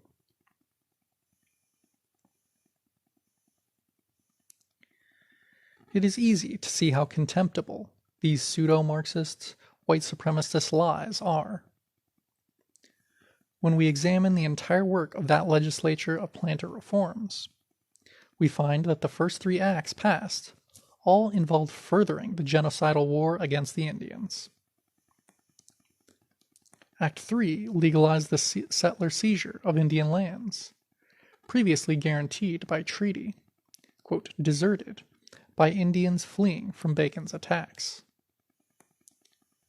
How meaningful is a, quote, democratic extension of voting rights amidst the savage expansion of a capitalist society based on genocide and enslavement? Would voting rights for white ranchers have been the, quote, democratic answer at Wounded Knee? Or, quote, free speech for prison guards the answer at Attica?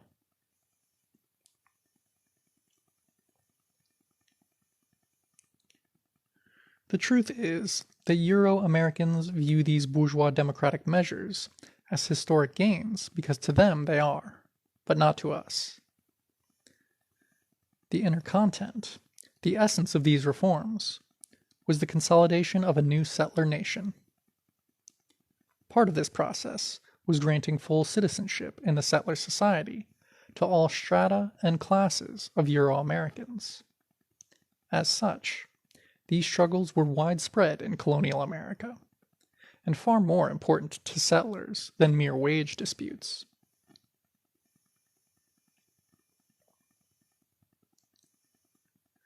The early English settlers of Virginia Colony, for example, were forced to import German, Polish, and Armenian craftsmen to their invasion beachhead in order to produce the glass beads used in the fur trade, as well as pitch used in shipbuilding, etc. Since these, quote, foreign craftsmen were not English, they were considered subjects and not members of the colony. So, in 1619, those European artisans went on strike, quickly winning full citizenship rights, quote, as free as any inhabitant there whatsoever.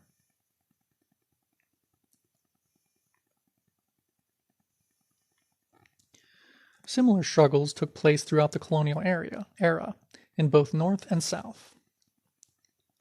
In 1689, Leisler's Rebellion, led by a German immigrant merchant in New York, found the settler Democrats ousting the British garrison from Albany and holding the state capital for several years.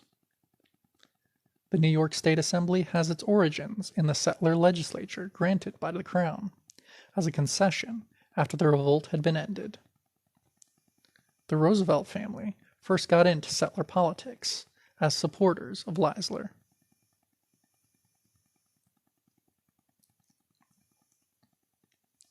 We need to see the dialectical unity of democracy and oppression in developing settler America. The winning of citizenship rights by poorer settlers or non-Anglo-Saxon Europeans is democratic in form. The enrollment of the white masses into new mass instruments of repression, such as the formation of the infamous slave patrols in Virginia in 1727, is obviously anti-democratic and reactionary. Yet these opposites in form are, in their essence, united as aspects of creating the new citizenry of Babylon. This is why our relationship to, quote, democratic struggles among the settlers has not been one of simple unity.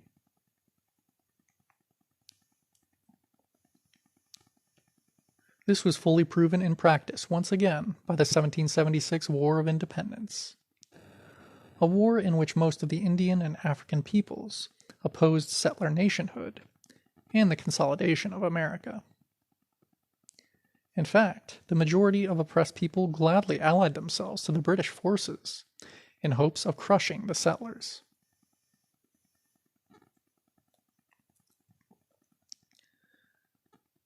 This clash between an old European empire and the emerging Euro-American empire was inevitable decades before actual fighting came. The decisive point came when British capitalism decided to clip the wings of the new American bourgeoisie, as they restricted emigration, hampered industry and trade, and pursued a long-range plan to confine the settler population to a controllable strip of territory along the Atlantic seacoast.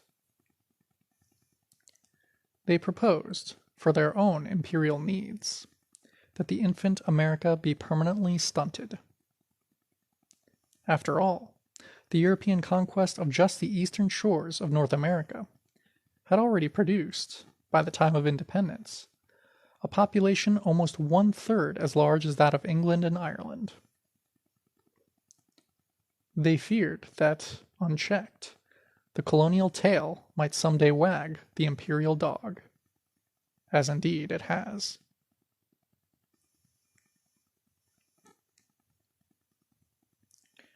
While some patriots, such as Samuel Adams, had for many years been certain of the need for settler independence from England, the settler bourgeoisie was, in the main, conservative and uncertain about actual war.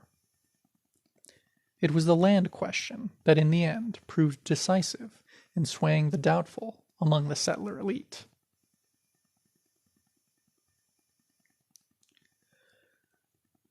By first the Proclamation Act of 1763, and then the Quebec Act of 1773, the British capitalists kept trying to reserve for themselves alone the great stretches of Indian land west of the Alleghenies.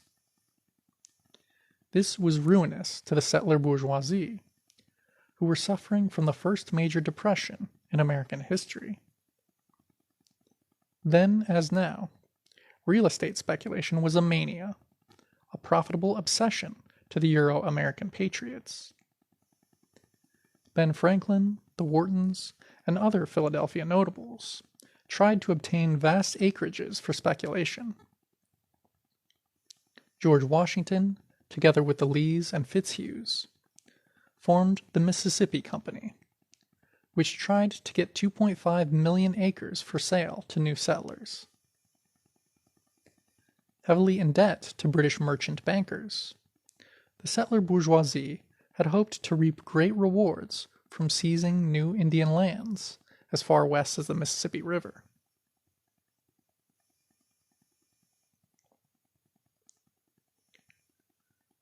The British Quebec Act of 1773, however, attached all the American Midwest to British Canada. The 13 colonies were to be frozen out of the continental land grab, with their British cousins doing all the looting. And as for the southern planter bourgeoisie, they were faced with literal bankruptcy as a class without the profits of new conquests and the expansion of the slave system. It was this one issue that drove them, at the end, into the camp of rebellion.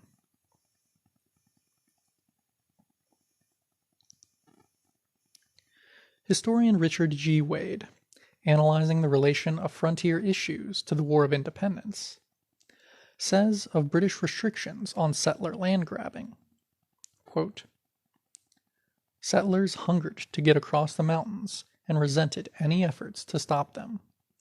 The Revolution was fought in part to free the frontier from this confinement." End quote.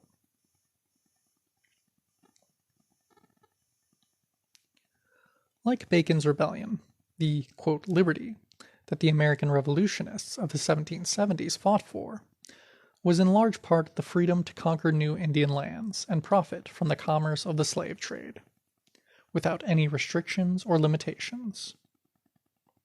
In other words, the bourgeois freedom to oppress and exploit others. The successful future of the settler capitalists demanded the scope of independent nationhood. But as the first flush of settler enthusiasm faded into the unhappy realization of how grim and bloody this war would be, the settler, quote, sunshine soldiers, faded from the ranks to go home and stay home. Almost 1/3 of the Continental Army deserted at Valley Forge. So enlistment bribes were widely offered to get recruits. New York State offered new enlistments 400 acres each of Indian land. Virginia offered an enlistment bonus of an African slave, guaranteed to be not younger than age 10, and 100 acres of Indian land. In South Carolina, General Sumter used a share the loot scheme, whereby each settler volunteer would get an African captured from Tory estates. Even these extraordinarily generous offers failed to spark any sacrificial enthusiasm among the settler masses.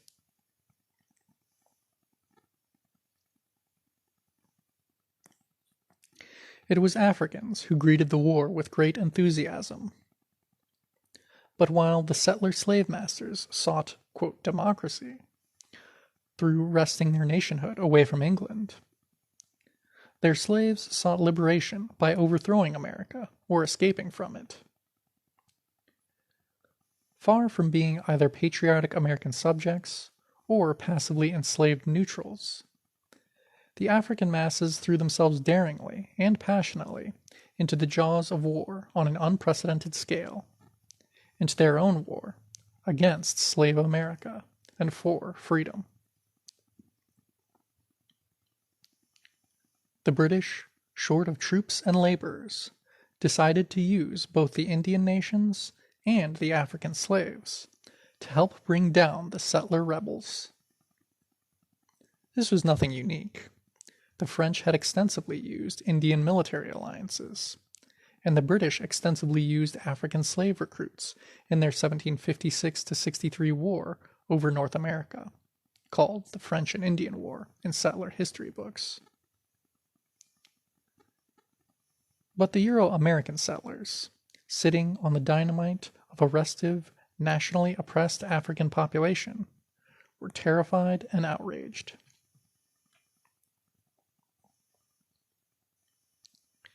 This was the final proof to many settlers of King George III's evil tyranny.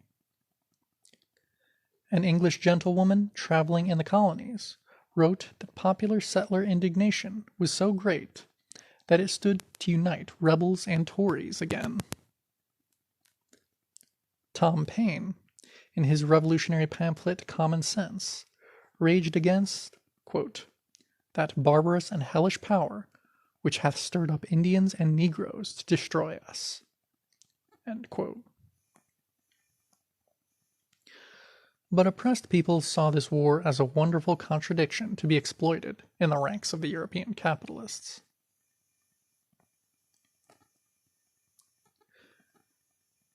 Lord Dunmore was Royal Governor of Virginia in name, but ruler over so little that he had to reside aboard a British warship anchored offshore, urgently needing reinforcements for his outnumbered command. On November 5th, 1775, he issued a proclamation that any slaves enlisting in his forces would be freed. Sir Henry Clinton, commander of British forces in North America, later issued an even broader offer. Quote, "I do most strictly forbid any person to sell or claim right over any Negro, the property of a rebel, who may claim refuge in any part of this army. And I do promise to every Negro who shall desert the rebel standard, full security to follow within these lines any occupation which he shall think proper." End quote. Could any horn have called more clearly? By the thousands upon thousands, Africans struggled to reach British lines. One historian of the Exodus has said, quote, "The British move was countered by the Americans, who exercised closer vigilance over their slaves, removed the able-bodied to interior places far from the scene of the war, and threatened with dire punishment all who sought to join the enemy. The Negroes attempting to flee to the British, the alternatives liberty or death took on an almost literal meaning. Nevertheless, by land and sea, they made their way to the British forces." End quote.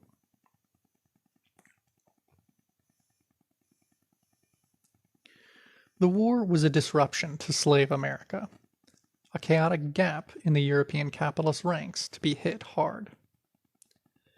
Africans seized the time, not by the tens or hundreds, but by the many thousands. America shook with the tremors of their movement. The signers of the Declaration of Independence were bitter about their personal losses. Thomas Jefferson lost many of his slaves. Virginia's Governor Benjamin Harrison lost 30 of, quote, "my finest slaves." William Lee lost 65 slaves, and said 2 of his neighbors lost every slave they had in the world. South Carolina's Arthur Middleton lost 50 slaves.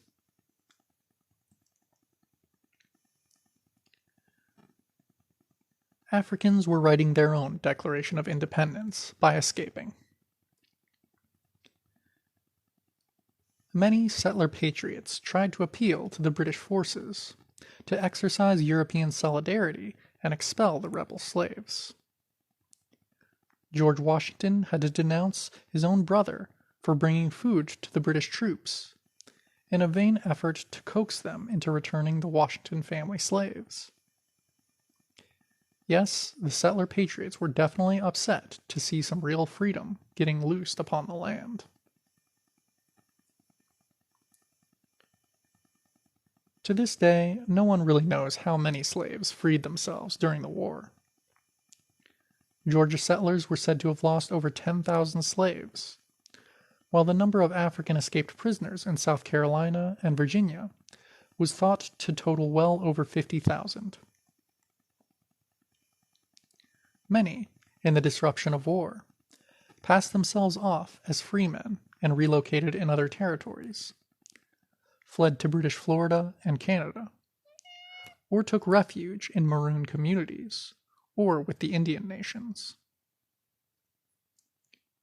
It has been estimated that 100,000 African prisoners, some 20% of the slave population, freed themselves during the war.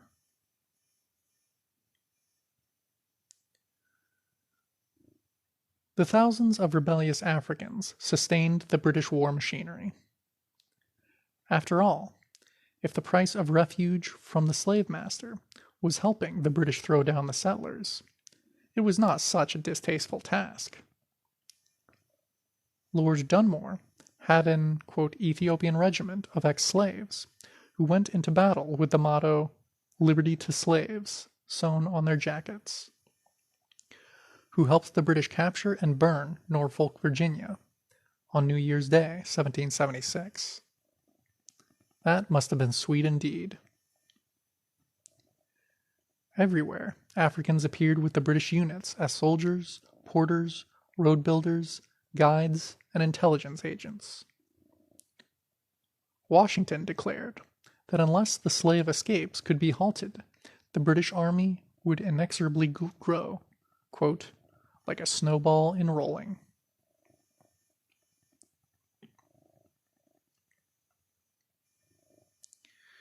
It was only under this threat, not only of defeat, but defeat in part by masses of armed ex-slaves, that the settlers hurriedly reversed their gears and started recruiting Africans into the continental U.S. Army. The whole contradiction of arming slaves and asking them to defend their slave masters was apparent to many. Fearing this disruption of the concentration camp culture of the plantations, and fearing even more the dangers of arming masses of Africans, many settlers preferred to lose their British kith and kin rather than tamper with slavery. But that choice was no longer fully theirs to make, as the genie was part way out of the bottle.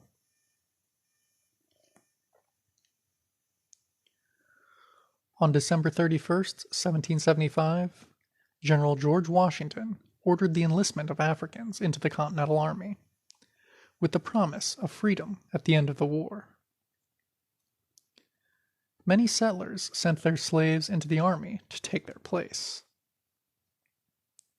One Hessian mercenary officer with the British said, quote, "The Negro can take the field instead of the master, and therefore there is no regiment to be seen in which there are not Negroes in abundance." End quote. Over 5,000 Africans served in the Patriot military, making up a large proportion of the most experienced troops. Settlers usually only served for short enlistments, 90 days duty being the most common term, while slaves served until the war's end or death.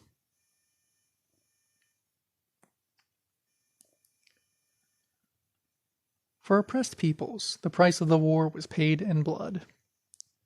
African casualties were heavy.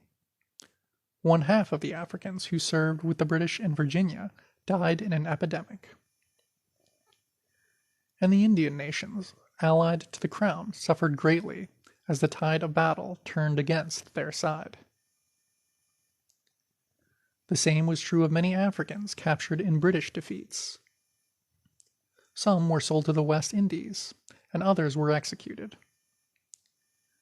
A similar heavy fate fell on those recaptured while making their way to British lines. The settler mass community organizations, such as the infamous, quote, Committees of Correspondence, in New York and Massachusetts, played the same role up north that the slave patrols played in the South, of checking and arresting rebellious Africans.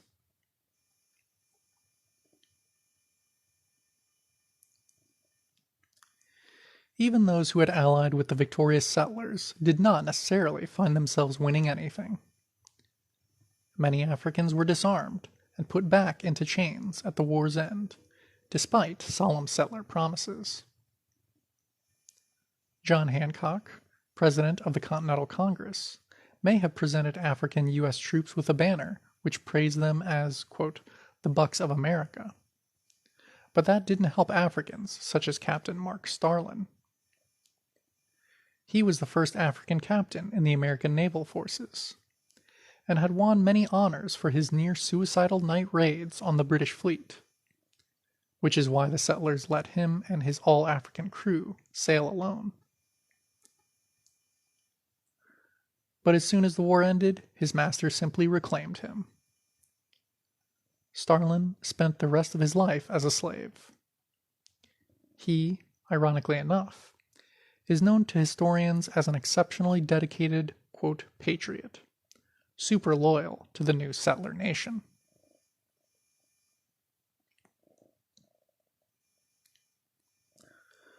What was primary for the African masses was a strategic relationship with the British Empire against settler America. To use an old European power against the Euro-American settlers, who were the nearest and most immediate enemy, was just common sense to many. 65,000 Africans joined the British forces, over 10 for every one enlisted in the continental U.S. ranks. As Lenin said in discussing the national question, the masses vote with their feet. And in this case, they voted against America.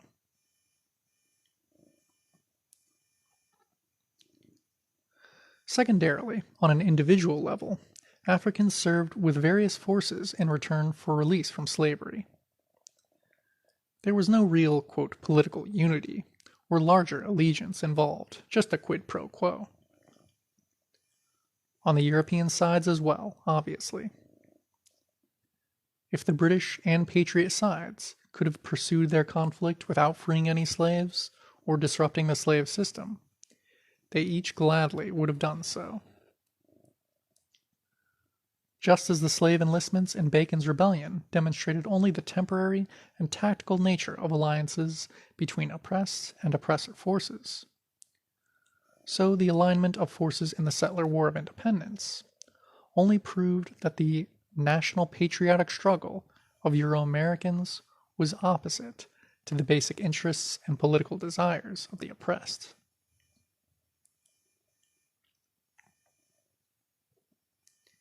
Even in the ruins of British defeat, the soundness of this viewpoint was borne out in practice.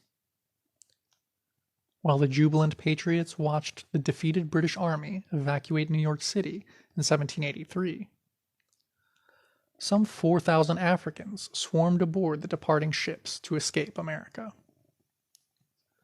Another 4,000 Africans escaped with the British from Savannah, 6,000 from Charleston, and 5,000 escaped aboard British ships prior to the surrender.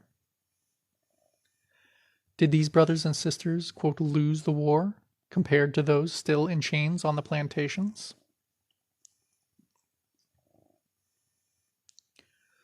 Others chose neither to leave nor submit. All during the war, Indian and African guerrillas struck at the settlers.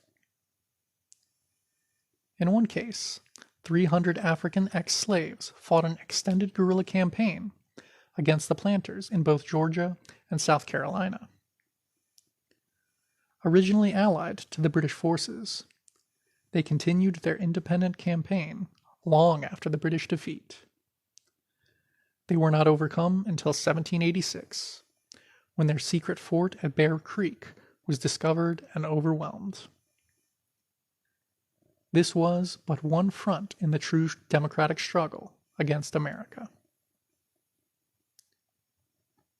End of chapter. Settlers by J Sakai. Chapter 3.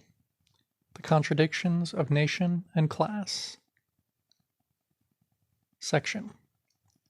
Crisis within the slave system. The slave system had served America well, but as the settler nation matured, what once was a foundation stone increasingly became a drag on the growth of the new Euro-American empire. The slave system, once essential to the life of white society, now became worse than an anachronism.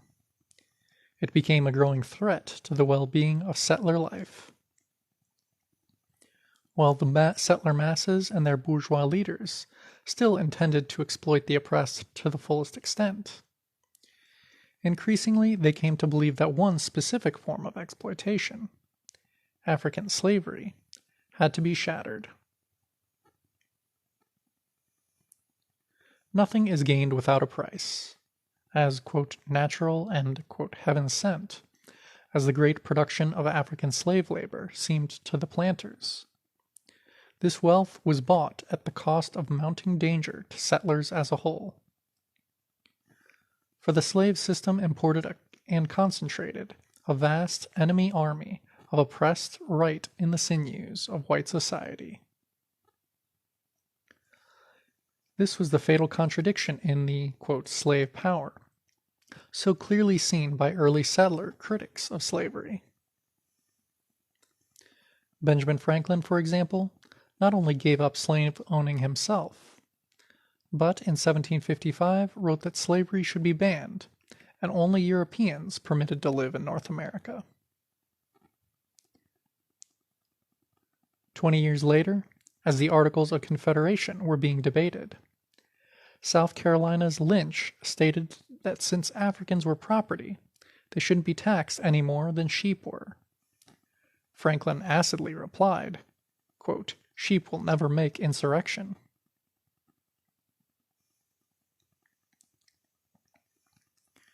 Thomas Jefferson of Virginia probably personified this contradiction more visibly than any other settler. He is well known in settler history books as the liberal planter who constantly told his friends how he agonized over the immorality of slavery. He is usually depicted as an exceptional human being of great compassion and much intellect. What was pushing and pressuring his capitalist mind was the contradiction between his greed for the easy life of the slave master and his fear for the safety of his settler nation. He knew that successful revolution against settler rule was a possibility, and that in a land governed by ex-slaves, the fate of the former slave masters would be hard. As he put it, quote, "A revolution of the wheel of fortune, an exchange of situation, is among possible events."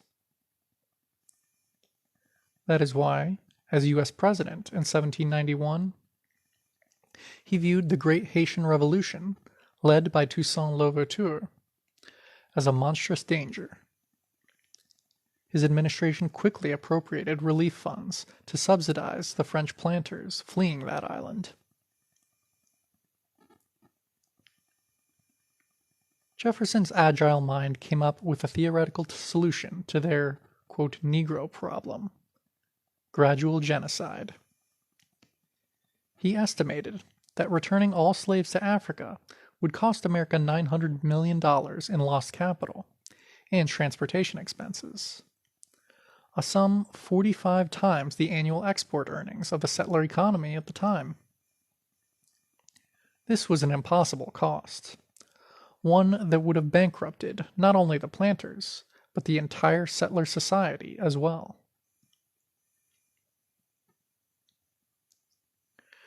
President Jefferson's solution to this dilemma was to take all African children away from their parents for compact shipment to the West Indies and Africa, while keeping the adults enslaved to support the American economy for the rest of their lives.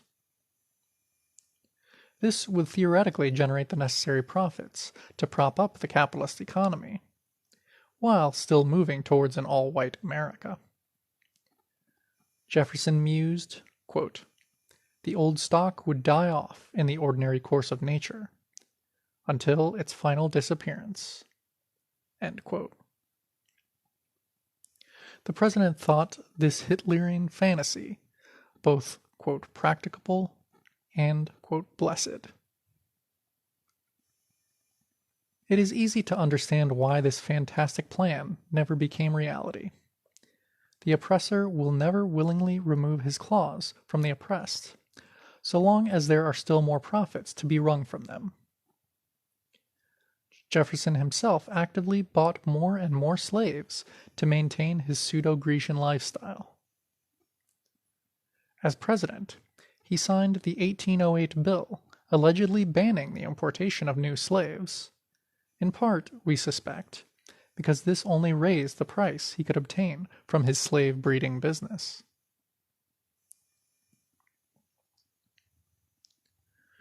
Jefferson gloated over the increase in his wealth from the birth of new slaves.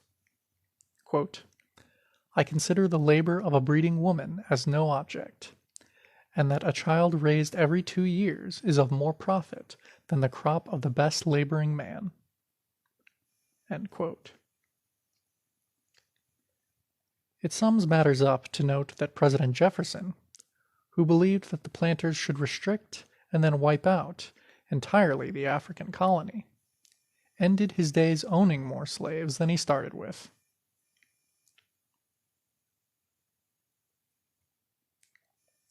The northern states had slowly begun abolishing slavery as early as Vermont in 1777, in the hopes that the numbers of Africans could be kept down. It was also widely believed by settlers that in small numbers the, quote, "childlike" ex-slaves could be kept docile and easily ruled. The explosive growth of the number of Africans held prisoner within the slave system, and the resultant eruptions of African struggles in all spheres of life, blew this settler illusion away.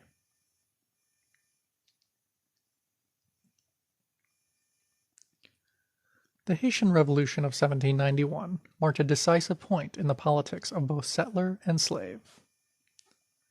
The news from Santo Domingo that African prisoners had risen and successfully set up a new nation electrified the entire Western Hemisphere. When it became undeniably true that African people's armies, under the leadership of a 50-year-old former field hand, had, in protracted war, outmaneuvered and outfought the professional armies of the old European powers, the relevancy of the lesson to America was intense. The effect of Haiti's great victory was felt immediately. Haitian slaves forcibly evacuated from that island, with their French masters, helped spread the word that revolution and independence were possible.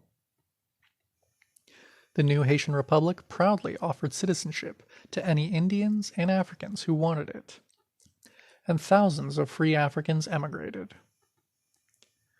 This great breakthrough stimulated rebellion and the vision of national liberation among the oppressed, while hardening the resolve of settler society to defend their hegemony with the most violent and naked terror.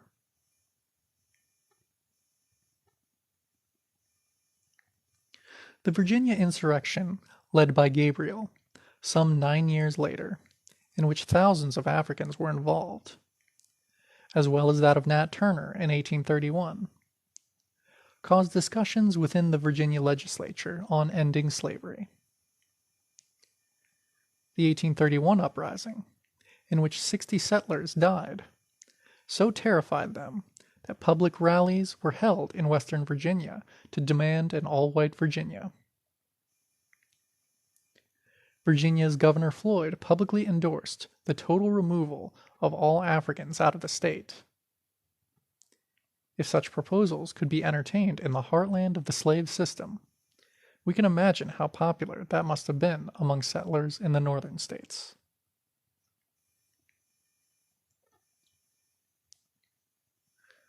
The problem facing the settlers was not limited to potential uprisings on the plantations. Everywhere, African prisoners were pressing beyond the colonial boundaries set for them. The situation became more acute as the developing capitalist economy created trends of urbanization and industrialization. In the early 1800s, the African population of many cities was rising faster than that of Euro-Americans. In 1820, Africans comprised at least 25% of the total population of Washington, Louisville, Baltimore, and St. Louis. At least 50% of the total population in New Orleans, Richmond, Mobile, and Savannah. The percentage of whites owning slaves was higher in the cities than it was in the countryside. In cities such as Louisville, Charleston, and Richmond, some 65 to 75% of all Euro-American families owned African slaves. And the commerce and industry of these cities brought together and educated masses of African colonial proletarians in the textile mills, mines, ironworks, docks, railroads, tobacco factories, and so on. In such concentrations, Africans bent and often broke the bars surrounding them. Increasingly, more and more slaves were no longer under tight control. Illegal grog shops, white-owned of course, and informal clubs flourished on the back streets. Restrictions on even the daily movements of many slaves faltered in the urban crowds.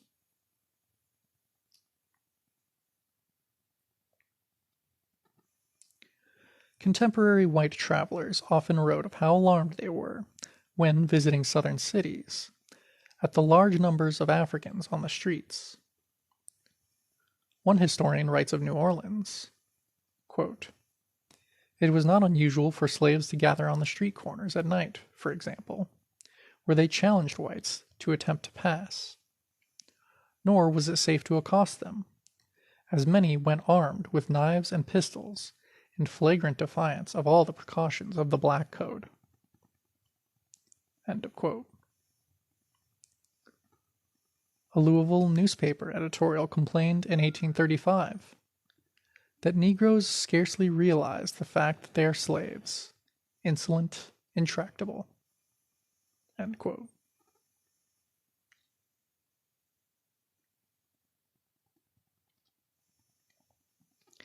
It was natural in these urban concentrations that slave escapes, prison breaks, became increasingly common. The African communities in the cities were also human forests, partially opaque to the eye of the settler, in which escapees from the plantations quietly sought refuge. During one 16-month period, in the 1850s, the New Orleans settler police arrested 982 runaway slaves, a number equal to approximately 7% of the city's slave population. In 1837, the Baltimore settler police arrested almost 300 Africans as proven or suspected escapees, a number equal to over 9% of that city's slave population. And, of course, these are just those who were caught. Many others evaded the settler law enforcement apparatus. Frederick Douglass, we remember, had been a carpenter and a shipyard worker in Baltimore before escaping northward to pursue his agitation. At least 100,000 slaves did escape to the north and Canada during these years. Nor should it be forgotten that some of the largest armed insurrections and conspiracies of the period involved the urban proletariat. The Gabriel Uprising of 1800 was based on the Richmond proletariat. Gabriel himself was a blacksmith, and most of his lieutenants were other skilled workers. So many Africans were involved in that planned uprising that one Southern newspaper declared that prosecutions had to be halted lest it bankrupt the Richmond capitalists by causing, quote, the annihilation of the blacks in this part of the country.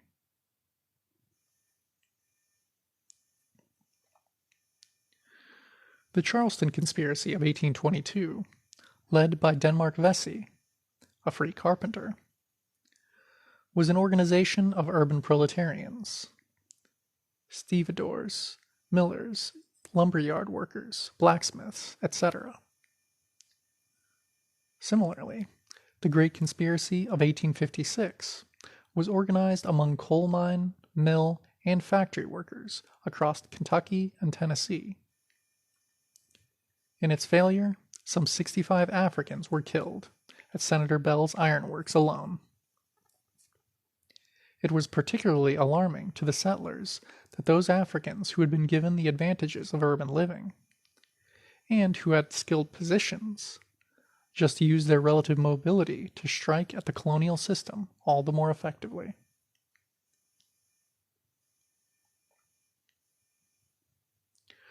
From among the ranks of free Africans outside the South came courageous organizers who moved through the South like guerrillas, leading their brethren to freedom. And not just a few exceptional leaders, such as Harriet Tubman. In 1860, we know that 500 underground organizers went into the South from Canada alone. On the plantations, the African masses resisted in a conscious political culture.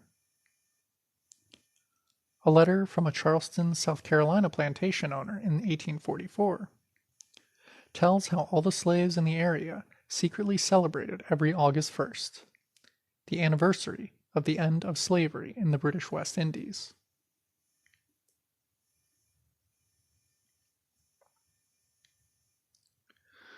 Abolishing slavery was the commonly proposed answer to this increasing instability in the colonial system.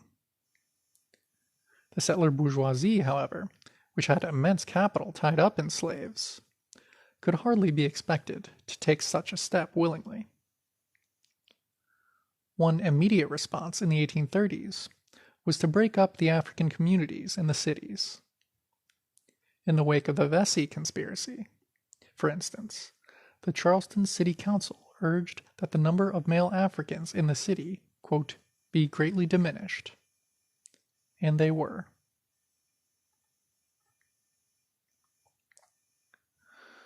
Throughout the South, much of the African population was gradually shipped back to the plantations, declining year after year until the Civil War. In New Orleans, the drop was from 50% to 15% of the city population. In St. Louis, from 25% to only 2% of the city's population. The needs of the new industrial economy were far less important to the bourgeoisie than breaking up the dangerous concentrations of oppressed and regaining a safe, Euro-American physical domination over the key urban centers.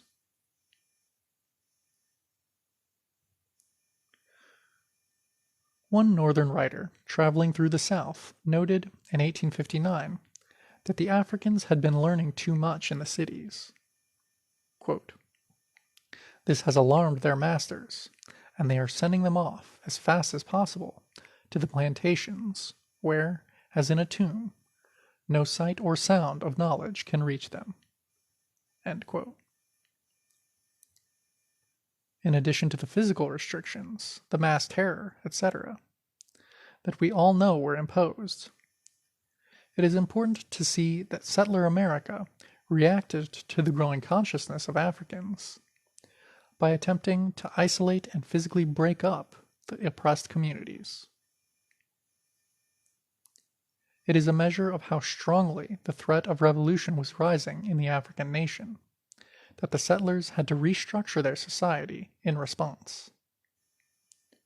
The relative backwardness of the Southern economy was an expression of the living contradictions of the slave system. End of section. Settlers. Chapter 3, Section 2. Slavery versus Settlerism.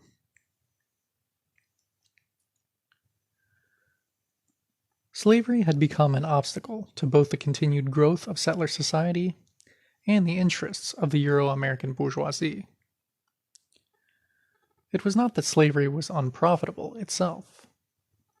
It was, worker for worker, much more profitable than white wage labor. African slaves in industry cost the capitalists less than 1/3 the wages of white working men. Even when slaves were rented from another capitalist, the savings in the factory or mine were still considerable. For example, in the 1830s, almost 1/3 of the workers at the U.S. Navy shipyard at Norfolk were Africans, rented at only 2/3 the costs of white wage labor.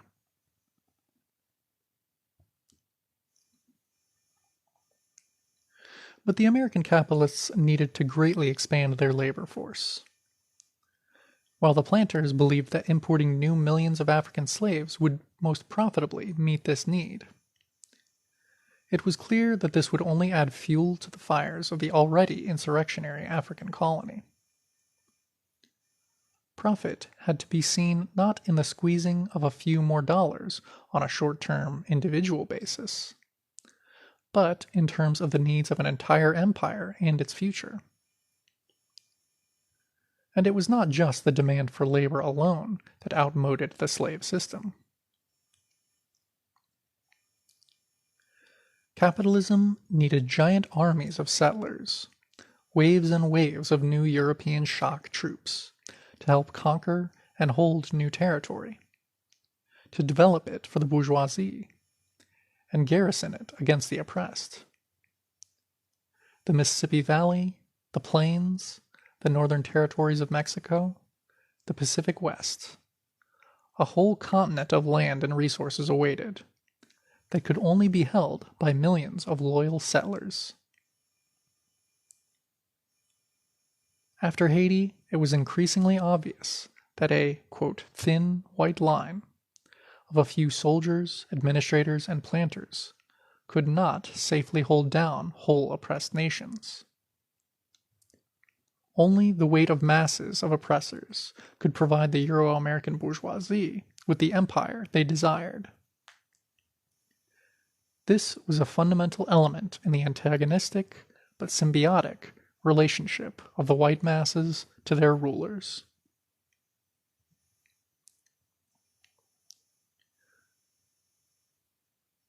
The slave system had committed the fatal sin of restricting the white population while massing great numbers of Africans.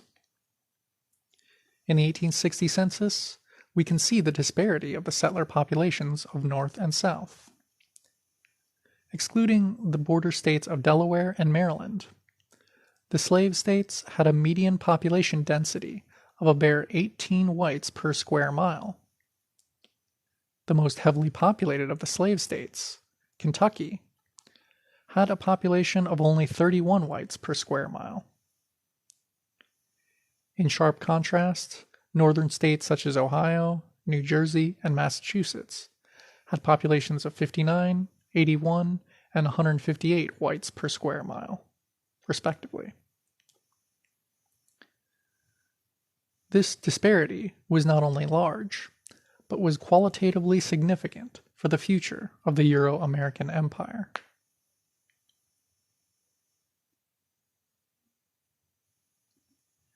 It is no surprise that the planter bourgeoisie viewed society far differently than did the New York banker or Massachusetts mill owner.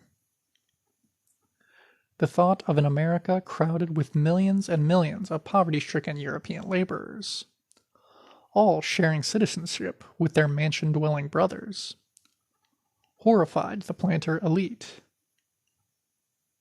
They viewed themselves as the founders of a future America that would become a great civilization akin to Greece and Rome. A slave empire, led by the necessarily small elite of aristocratic slave owners. These retrogressive dreams had definite shape and plans for expansion of the, quote, slave power far beyond the South. After all, if the Spanish empires had used armies of Indian slaves to mine the gold, silver, and copper of Peru and Mexico, why could not the southern planter bourgeoisie colonize the great minefields of New Mexico, Utah, Colorado, and California, with millions of African helots sending the great mineral wealth of the West back to Richmond and New Orleans? These super profits might finance a new world empire, just as they once did for semi-feudal Spain.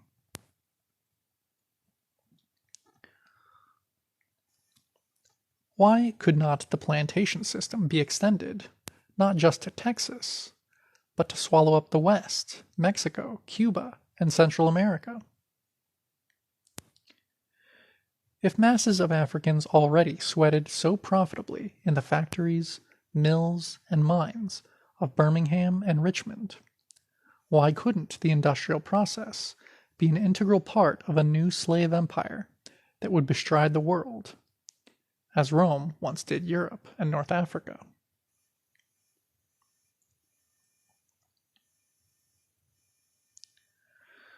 The planter capitalists who tantalized themselves with these bloody dreams had little use for great numbers of penniless European immigrants piling up on their doorstep.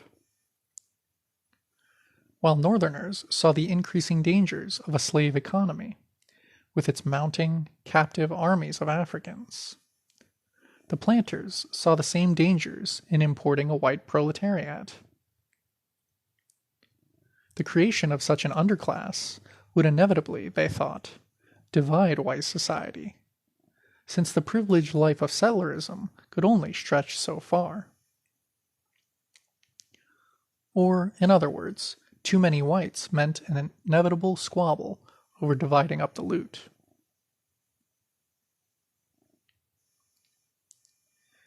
In 1836, Thomas R. Dew of William and Mary College warned his northern cousins that importing Europeans, who were meant to stay poor, could only lead to class war. Beginning of long quote. Between the rich and the poor, the capitalist and the laborer, when these things shall come, when the millions, who are always under the pressure of poverty, and sometimes on the verge of starvation, shall form your numerical majority, as is the case now in the old countries of the world, and universal suffrage shall throw the political power into their lands, can you expect that they will regard as sacred the tenure by which you hold your property? End quote.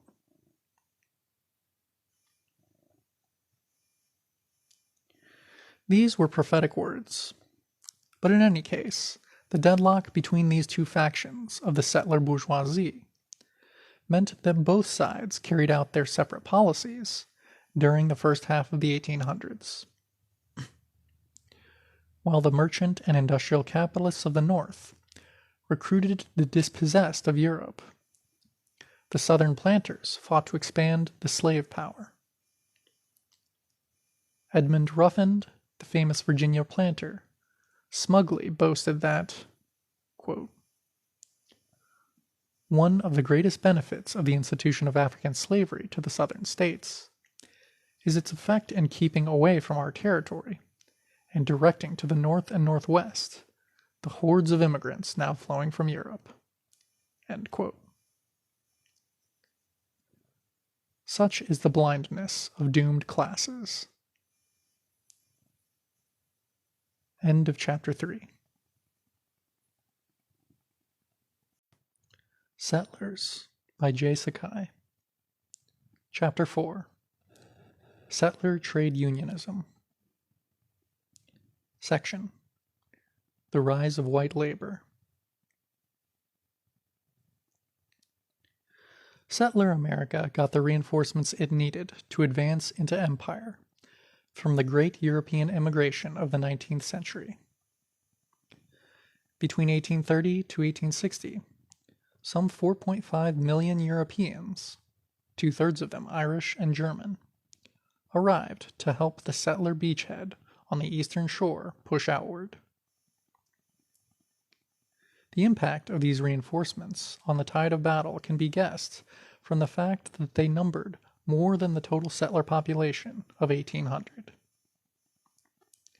At a time when the young settler nation was dangerously dependent on the rebellious African colony in the south, and on the continental battleground greatly outnumbered by the various Indian, Mexican, and African nations. These new legions of Europeans played a decisive role.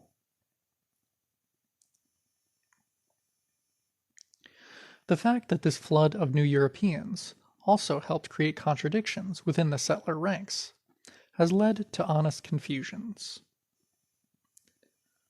Some comrades mistakenly believe that a white proletariat was born, whose trade union and socialist activities placed it in the historic position of a primary force for revolution, and thus our eventual ally. The key is to see what was dominant in the material life and political consciousness of this new labor stratum, then and now.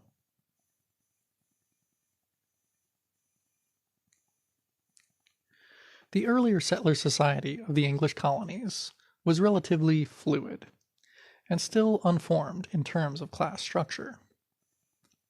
After all, the original ruling class of America was back in England, and even the large Virginia planter capitalists were seen by the English aristocracy as mere middlemen between them and the African proletarians who actually created the wealth. To them, George Washington was just an overpaid foreman. And while there were great differences in wealth and power, there was a shared privilege among settlers. Few were exploited in the scientific socialist sense of being a wage slave of capital. In fact, wage labor for another man was looked down upon by whites as a mark of failure, and it still is by many. Up until the mid-1800s, settler society then was characterized by the unequal but general opportunities for land ownership, and the extraordinary fluidity of personal fortunes by old European standards. This era of early settlerism rapidly drew to a close as American capitalism matured. Good Indian land and cheap African slaves became more and more difficult for ordinary settlers to obtain. In the South, the ranks of the planters began tightening, concentrating as capital itself was. One historian writes, beginning of long quote, "During the earlier decades, when the lower South was being settled, farmers stood every chance of becoming planters. Until late in the 1850s, most planters or their fathers before them started life as yeomen, occasionally with a few slaves, but generally without any hands except their own. The heyday of these poor people lasted as long as land and slaves were cheap, enabling them to realize their ambition to be planters and slave owners, as so many succeeded in doing. But the day of the farmer began to wane rapidly after 1850. If he had not already obtained good land, it became doubtful he could ever improve his fortunes. All the fertile soil that was not under cultivation was generally held by speculators at mounting prices." End of quote.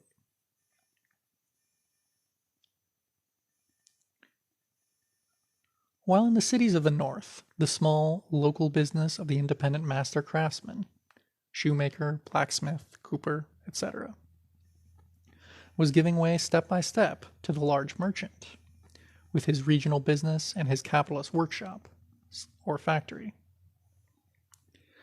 This was the inevitable casualty list of industrialism. At the beginning of the 1800s, it was still true that every ambitious, young Euro-American apprentice worker could expect to eventually become a master, owning his own little business, and often his own slaves. There is no exaggeration in saying this. We know, for example, that in the Philadelphia of the 1820s, craft masters actually outnumbered their journeyman employees by 3 to 2, and that various tradesmen, masters, and professionals were an absolute majority of the Euro-American male population.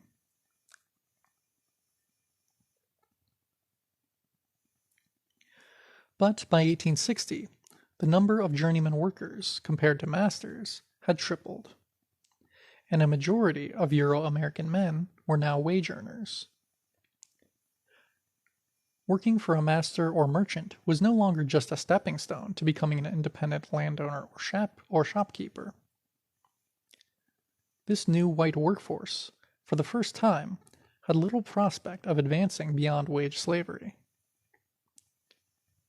Unemployment and wage slashing were common phenomena, and an increasing class strife and discontent entered the world of settlers.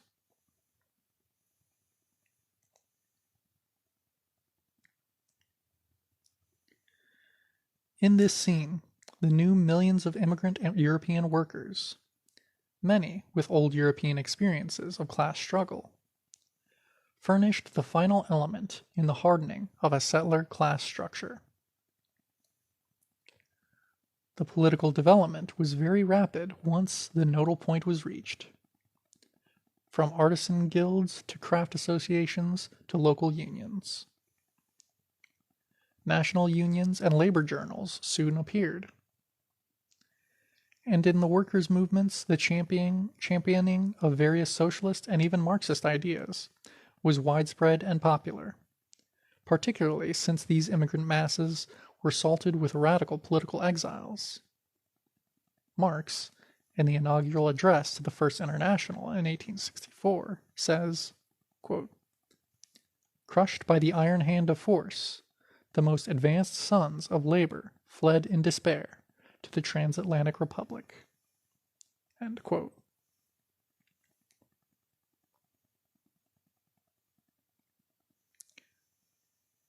All this was but the outward form of proletarian class consciousness, made all the more convincing because those white workers subjectively believed they were proletarians, quote, "the exploited, the creators of all wealth, the sons of toil," etc., etc.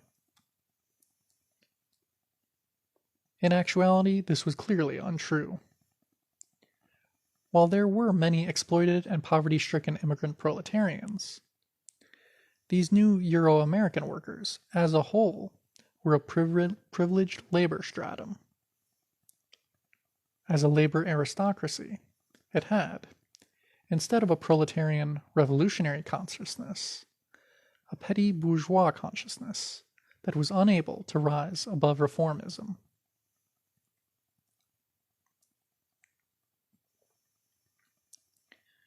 This period is important for us to analyze, because here, for the first time, we start to see the modern political form of the Euro-American masses emerge. Here, at the very start of industrial capitalism, are trade unions, labor electoral campaigns, quote, Marxist organizations, nationwide struggles by white workers against the capitalists, major proposals for, quote, white and Negro labor alliance.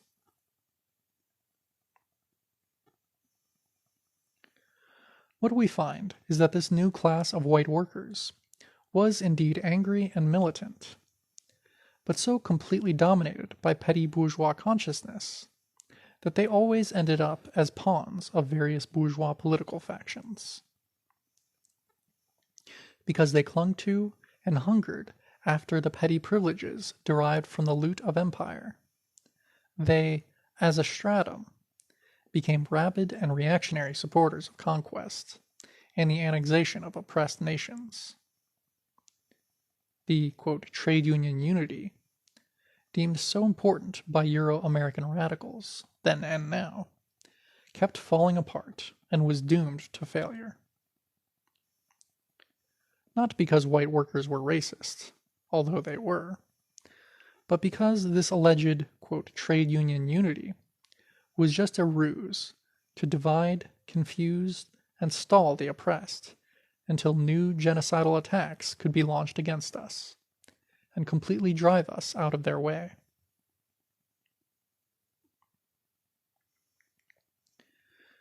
This new stratum, far from possessing a revolutionary potential, one was unable to even take part in the, quote, democratic struggles of the 19th century. When we go back and trace the Euro-American workers' movements from their early stages in the pre-industrial period up through the end of the 19th century, this point is very striking.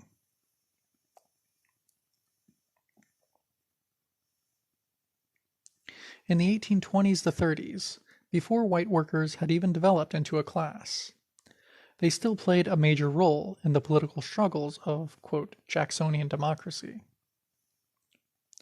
At that time, the, quote, United States was a classic bourgeois democracy, that is, a democracy for a handful of capitalists. Even among settlers, high property qualifications, residency laws, and sex discrimination limited the vote to a very small minority. So popular movements, based among angry small farmers and urban workingmen, arose in state after state to strike down these limitations, and thus force settler government to better share the spoils of empire.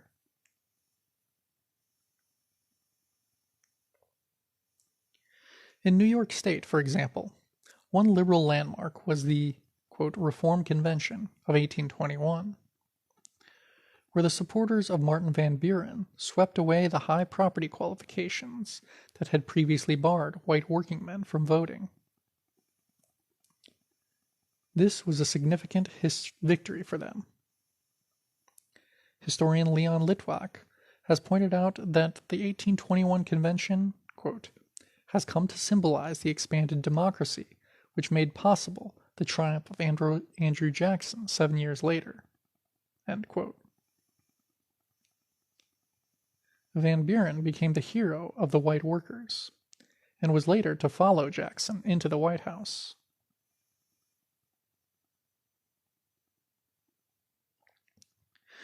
Did this national trend, quote, for the extension and not the restriction of popular rights, to quote the Voting Rights Committee of the convention, involve the unity of Euro-American and African workers? No. In fact, the free African communities in the North opposed these reform movements of the settler masses. The reason is easy to grasp.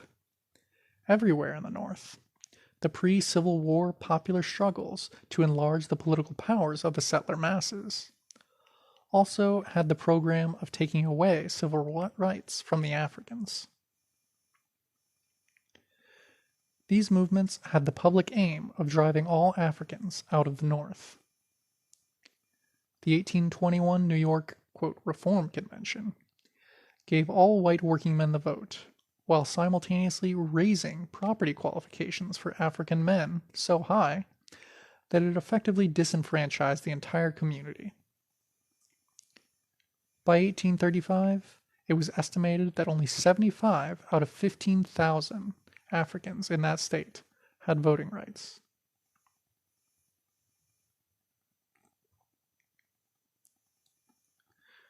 This unconcealed attack on Africans was, in point of fact, a compromise, with Van Buren restraining the white majority, which hated even the few remaining shreds of civil rights left for well-to-do Africans. Van Buren paid for this in his later years, when opposing politicians, such as Abraham Lincoln, attacked him for letting any Africans vote at all. For that matter, this new, expanded settler electorate in New York turned down bills to let Africans vote for many years thereafter. In the 1860 elections, while Lincoln and the GOP were winning New York by a 32,000 vote majority, only 1,600 votes supported a bill for African suffrage. Frederick Douglass pointed out that civil rights for Africans was supported by neither Republicans nor abolitionists.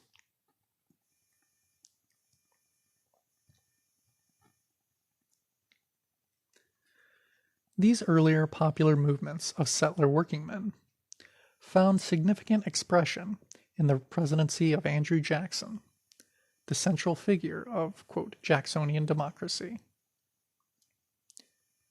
This phrase is used by historians to designate the rabble-rousing, anti-elite reformism he helped introduce into settler politics. His role in the early political stirrings of the white workers was so large that even today, some Euro-American, quote, communist labor historians proudly refer to, quote, the national struggle for economic and political democracy led by Andrew Jackson.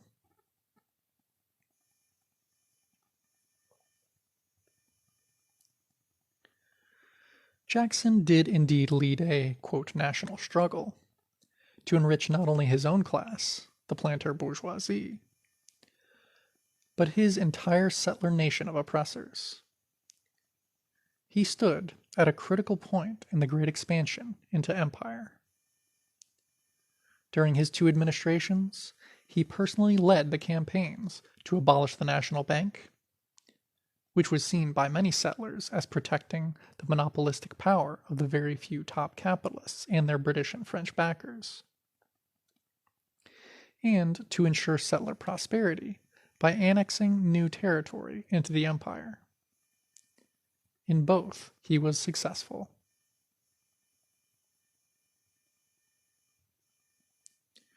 The boom in slave cotton and the parallel rise in immigrant European labor was tied to the removal of the Indian nations from the land. After all, the expensive growth of railroads, canals, mills, and workshops was only possible with economic expansion, an expansion that could only come from the literal expansion of America through new conquests. And the fruits of new conquests were very popular with settlers of all strata, North and South. The much-needed expansion of cash export crops, primarily cotton, and trade was being blocked as the settled land areas ran up against the Indian-U.S. empire borders. In particular, the so-called 5 civilized nations, Creeks, Cherokees, Choctaws, Chickasaws, and Seminoles, Indian nations that had already been recognized as sovereign territorial entities in the U.S. treaties, held much of the South, northern Georgia, western North Carolina, southern Tennessee, much of Alabama, and 2/3 of Mississippi.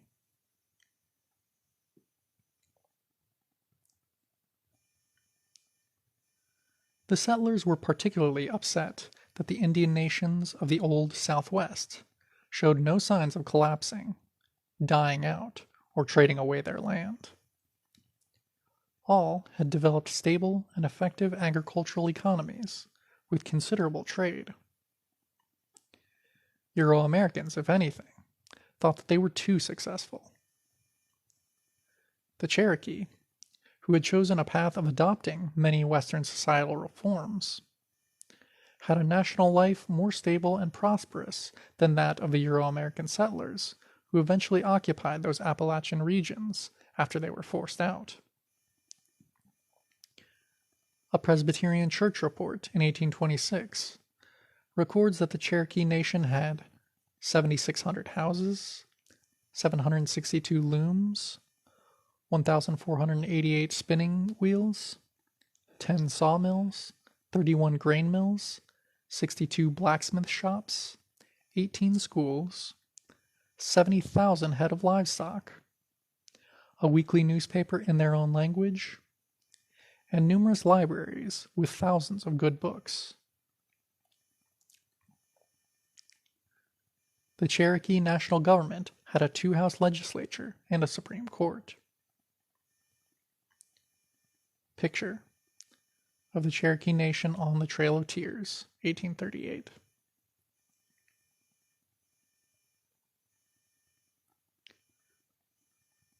Under the leadership of President Jackson, the U.S. government ended even its limited recognition of Indian sovereignty, and openly encouraged land speculators and local settlers to start seizing Indian land at gunpoint.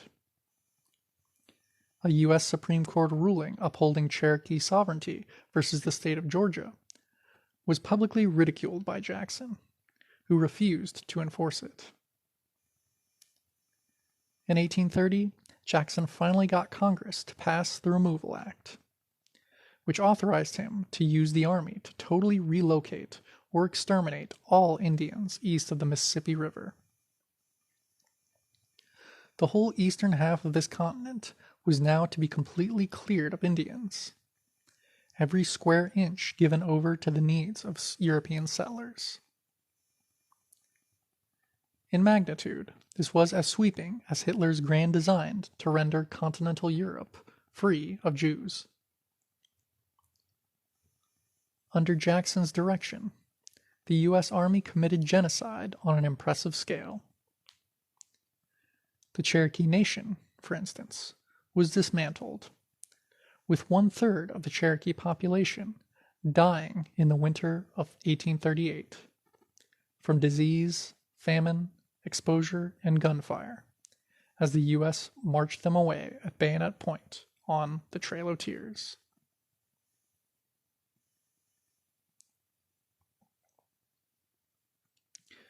So the man who led the settlers' quote, national struggle for economic and political democracy was not only a bourgeois politician, but in fact an apostle of annexation and genocide. The president of the Trail of Tears was a stereotype frontiersman, a fact which made him popular with poorer whites.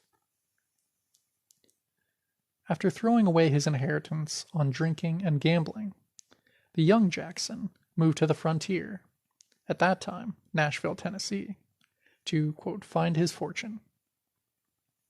That's a common phrase in the settler history books, which only conceals the reality that the only fortune on the frontier was from genocide. Jackson eventually became quite wealthy through speculating in Indian land, like Washington, Franklin, and other settlers before him, and owning a cotton plantation with over 100 African slaves. The leader of Jacksonian democracy had a clear, practical appreciation of how profitable genocide could be for settlers.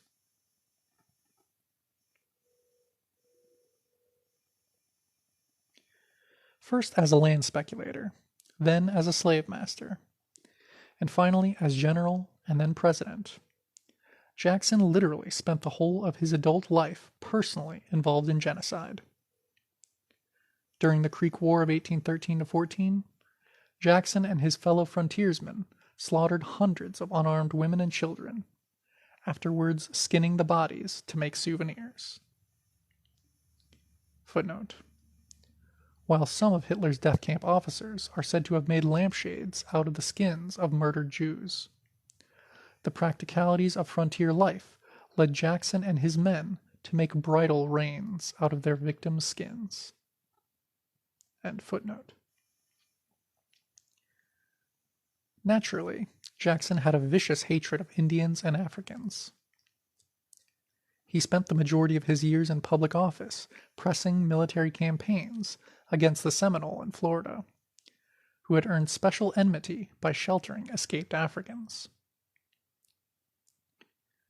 U.S. military campaigns in Florida against first the Spanish and then the Seminole were in large part motivated by the need to eliminate this land base for independent African regroupment.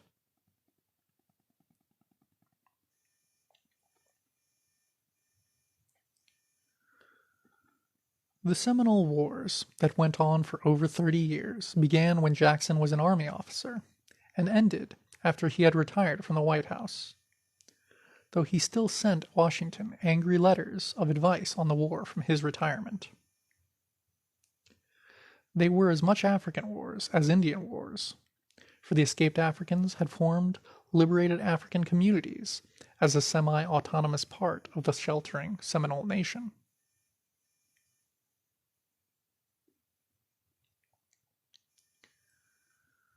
The first attacks on these African Seminole took place in 1812-14, when Georgia vigilantes invaded to enslave the valuable Africans. African forces wiped out almost all of the invaders, including the commanding Georgia major and a U.S. general. 2 years later, in 1816, U.S. naval gunboats successfully attacked the African Fort Apalachicola on the Atlantic coast. 200 defenders were killed when a lucky shot touched off the African ammunition stores. The next year, in 1817, Army troops under Jackson's command invaded Florida in the First Seminole War. The Africans and Seminoles evaded Jackson's troops and permanently withdrew deeper into central Florida.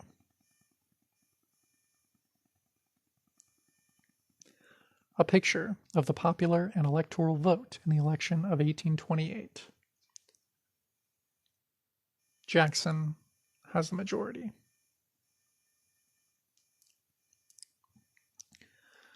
The decisive Second Seminole War began in 1835, when the Seminole Nation, under the leadership of the great Osceola, refused to submit to U.S. removal to Oklahoma. A key disagreement was that the settlers insisted on their right to separate the Seminole from their African co-citizens, who would then be re-enslaved and put on the auction block. When the Seminole refused, Jackson angrily ordered the army to go in and, quote, eat Osceola and his few. Fighting a classic guerrilla war, 2,000 Seminole and 1,000 African fighters inflicted terrible casualties on the invading U.S. Army. Even capturing Osceola in a false truce couldn't give the settlers victory.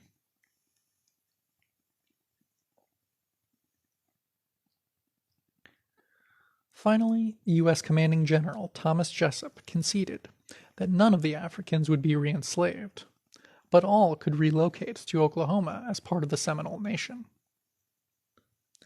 With this, most of the Seminole and African forces surrendered and left Florida. Footnote: even in the Oklahoma Territory, repeated outbreaks of guerrilla campaigns by African Seminole forces were reported as late as 1842. End of footnote. Those who refused to submit simply retreated deeper into the Everglades and kept ambushing any settlers who dared to follow. In 1843, the U.S. gave up trying to root the remaining Seminole guerrillas out of the swamps.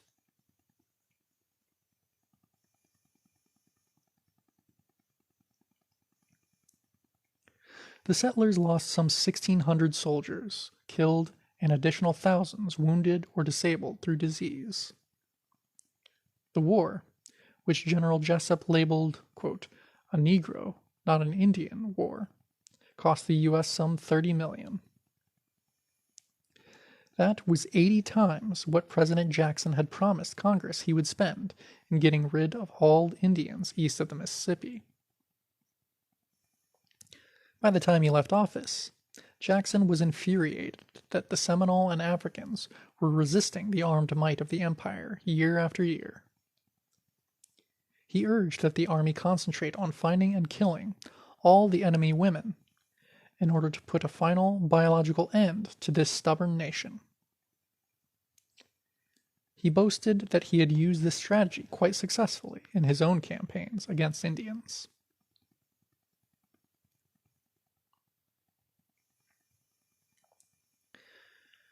Time and time again, Jackson made it clear that he favored a final solution of total genocide for all Indians.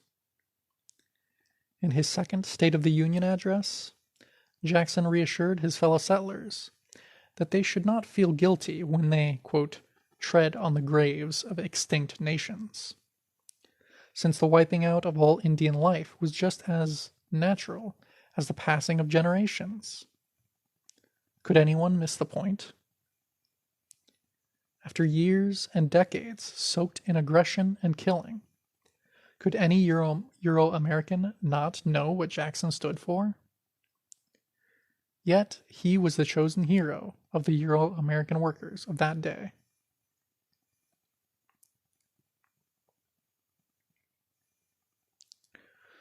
While Hitler never won an election in his life, and had to use the armed power of the state to violently crush the German workers and their organizations, Jackson was swept into power by the votes of Euro-American workmen and small farmers. His jingoistic expansionism was popular with all sectors of settler society, in particular with those who planned to use Indian land to help solve settler economic troubles. Northern workers praised him for his opposition to the old colonial elite of the Federalist Party, his stand on the National Bank, and his famous, quote, equal protection doctrine. The later piously declaimed that government's duty was not to favor the rich, but through taxation and other measures to give aid, quote, alike on the high and low, the rich and the poor, end quote, of settler society.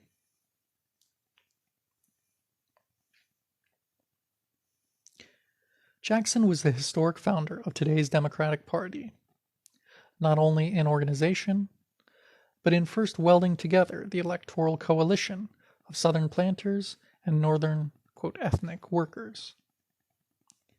He was the first president to lay claim that he was born in a log cabin of lowly circumstances. This, quote, redneck posture, enhanced by his bloody military adventures, was very popular with the mass of small slave owners in his native South, and with Northern workers as well. Detailed voting studies confirm that in both the 1828 and 32 elections, Jackson received the overwhelming majority of the votes of immigrant Irish and German workers in the North. White workmen joined his Democratic Party as a crusade for equality among settlers.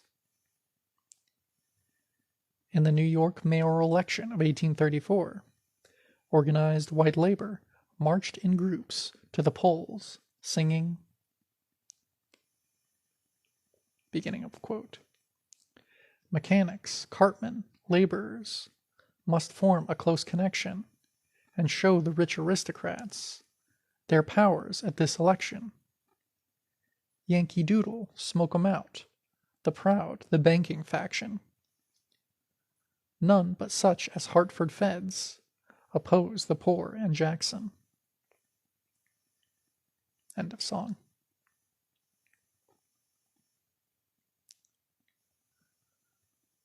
Underneath the surface appearance of militant popular reform, of workers taking on the wealthy, these movements were only attempts to more equally distribute the loot and privileges of empire among its citizens. That's why the oppressed colonial subjects of the empire had no place in these movements.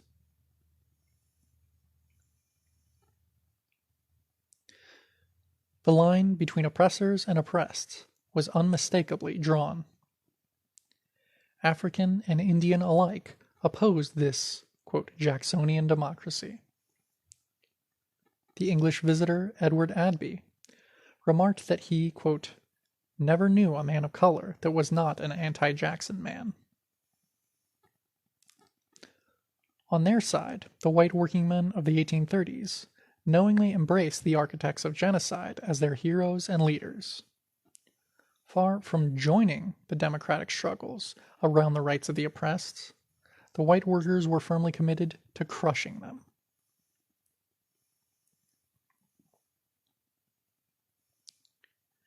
even as they were gradually being pressed downward by the emerging juggernaut of industrial capitalism.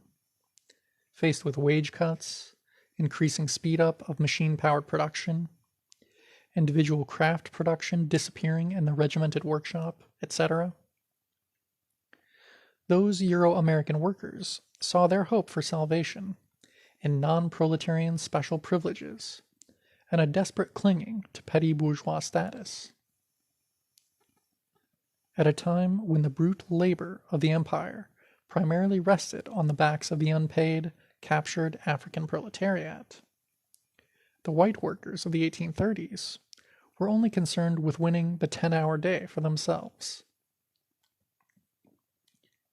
In the 1840s, as the empire annexed the northern 40% of Mexico, and by savage invasion reduced truncated Mexico to a semi-colony, the only issue to the white working men's movement was how large would their share of the looting be.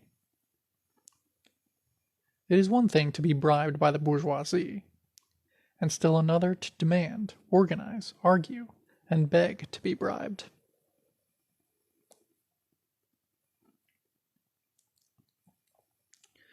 The dominant political slogan of the white workers' movement of the 1840s was, quote, "Vote yourself a farm."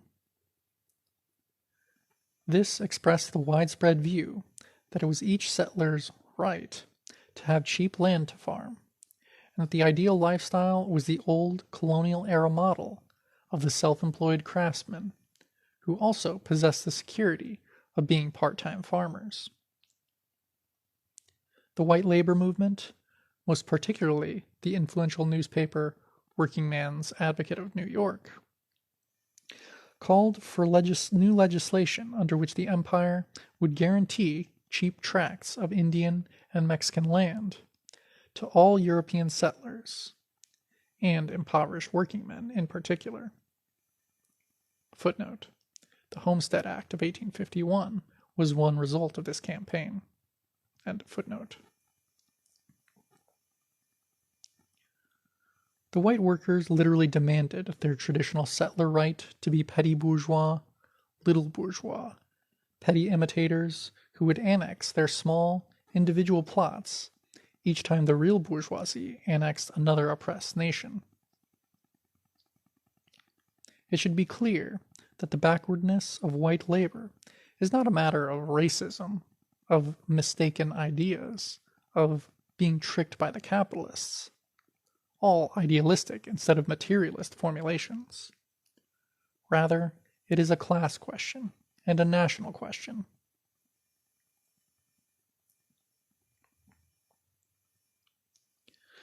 This stratum came into being with its feet on top of the proletariat, and its head straining up into the petty bourgeoisie. It's startling how narrow and petty its concerns were in an age when the destiny of peoples and nations was being decided, when the settler empire was trying to take into its hands the power to decree death to whole nations. We keep coming back to genocide, the inescapable center of settler politics in the 19th century. So to fully grasp the politics of emerging white labor, we must penetrate to the connection between their class viewpoint and genocide. End of section. Settlers. Chapter 4, Section 2. The popular appeal of genocide. By 1840, most of the Indian nations of the East had been swept away, slaughtered, or relocated. By 1850, the empire had consolidated its grip on the Pacific coast, overrunning and occupying northern Mexico. The empire had succeeded in bringing the continent under its control.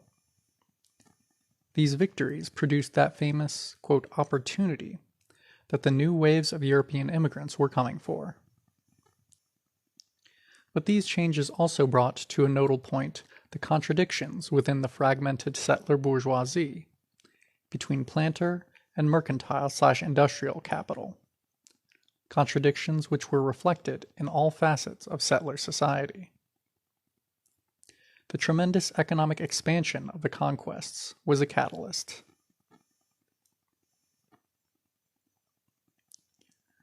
The ripping open of the, quote, New South to extend the plantation system meant a great rise of African slaves on the western frontier.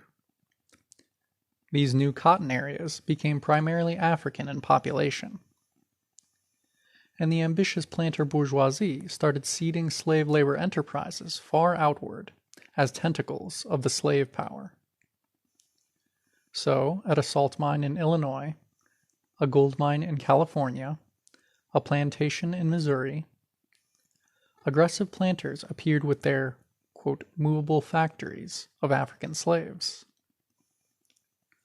Southern adventurers even briefly seized Nicaragua in 1856, in a premature attempt to annex all of Central America to the slave power.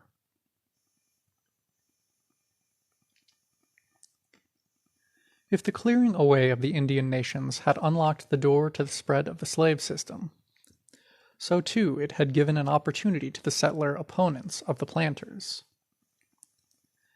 And their vision was not of a reborn Greek slaveocracy, but of a brand new European empire, relentlessly modern, constructed to the most advanced bourgeois principles, with the resources of an entire continent united under its command.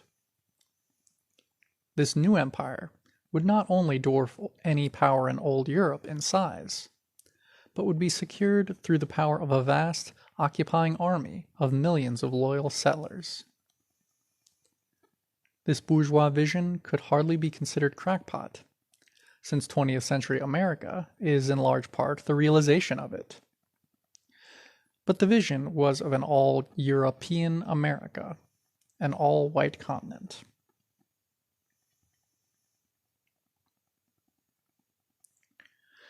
We can only understand the deep passions of the slavery dispute, the flaring gunfights in Missouri and, quote, bloody Kansas, between pro-slavery and anti-slavery settlers. And lastly, the grinding, monumental Civil War of 1861 to 65, as the final play of this great contradiction in the settler ranks. It was not freedom for Africans that motivated them. No, it was the reverse. It was their own futures, their own fortunes. Governor Morton of Ohio called on his fellows to realize their true interests. Quote, "We are all personally interested in this question, not indirectly and remotely as in a mere political abstraction, but directly, pecuniarily, and selfishly. If we do not exclude slavery from the territories, it will exclude us." End quote.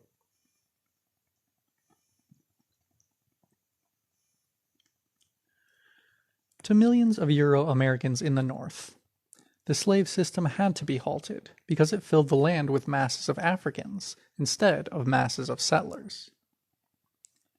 To be precise, in the 19th century, a consensus emerged among the majority of Euro-Americans that just as the Indian nations before them, the dangerous African colony had to be at first contained and then totally eliminated, so that the land could be filled by the loyal settler citizens of the empire.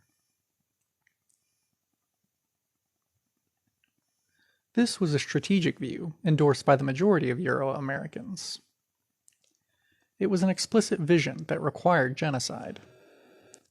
How natural for a new empire of conquerors, believing that they had, like gods, totally removed from the earth one family of oppressed nations, to think nothing of wiping out another. The start was to confine Africans to the south, to drive them out of the, quote, free states in the north. Indeed, in the political language of the 19th century settler politics, the word, quote, free also served as a code phrase that meant non-African.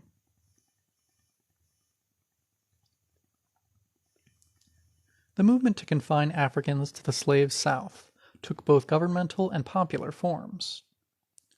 4 frontier states, Illinois, Indiana, Iowa, and Oregon, passed, quote, immigration clauses in their constitutions, which barred Africans as, quote, aliens from entering the state. It's interesting that the concept of Africans as foreign, quote, immigrants, a concept which tacitly admits separate African nationality, keeps coming to the surface over and over. Legal measures to force Africans out by denying them the vote, the right to own land, use public facilities, practice many professions and crafts, etc., were passed in many areas of the North at the urging of the white mobs. White labor not only refused to defend the democratic rights of Africans, but played a major role in these new assaults. A picture of a lynching during the draft riots in New York.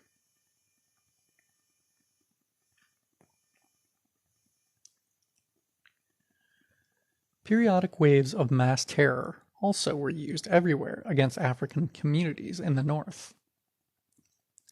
The abolitionist press records records 209 violent mob attacks in the North between 1830 and 1849.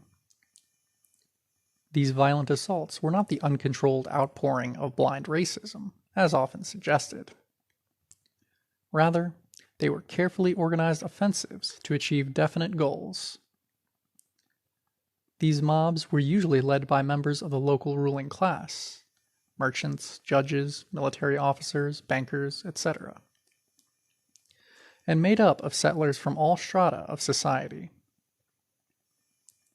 The three most common goals were 1. To reverse some local advance in African organization, education, or employment. 2. To destroy the local abolitionist movement. And 3. To reduce the African population.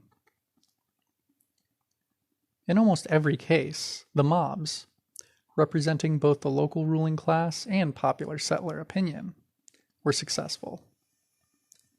In almost no cases did any significant number of Euro-Americans interfere with the mobs, save to, quote, restore order, or to nobly protect a few lives after the violence had gained its ends.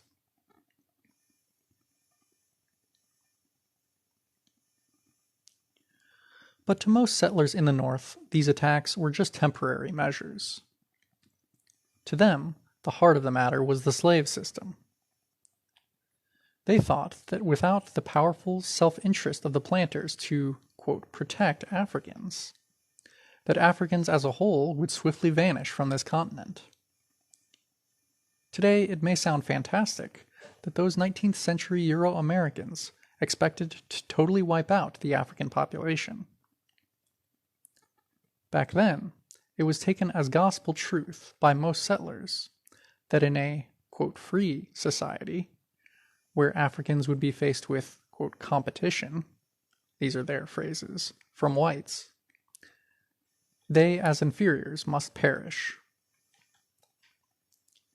The comparison was usually made to the Indians, who, quote, died out, as white farmers took their land, as whole villages were wiped out in unprovoked massacres, as hunger and disease overtook them, as they became debilitated with addiction to alcohol, as the survivors were simply driven off to concentration camps at gunpoint. Weren't free Africans losing their jobs already? And weren't there literally millions of new European farmers eager to take the farmland that Africans had lived on and developed?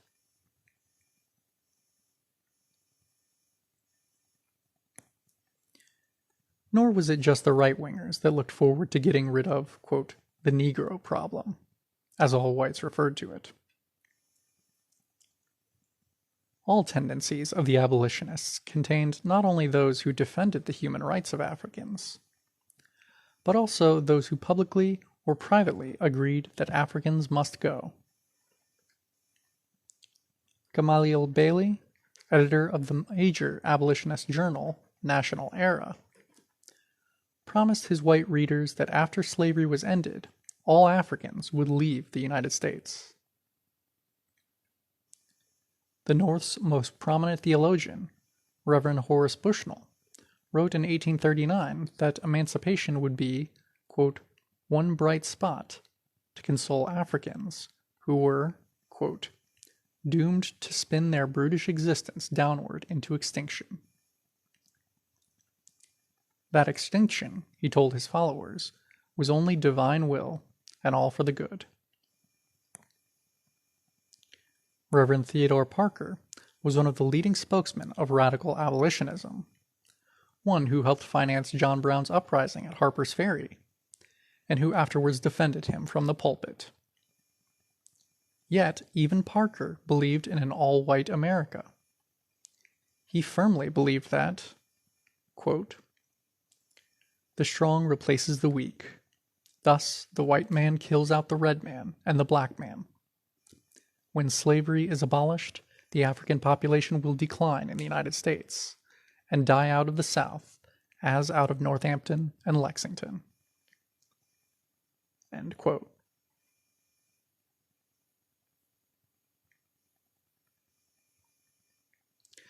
While many settlers tried to hide their genocidal longings behind the fictions of, quote, natural law or divine will, others were more honest in saying that it would happen because Euro-Americans were determined to make it happen.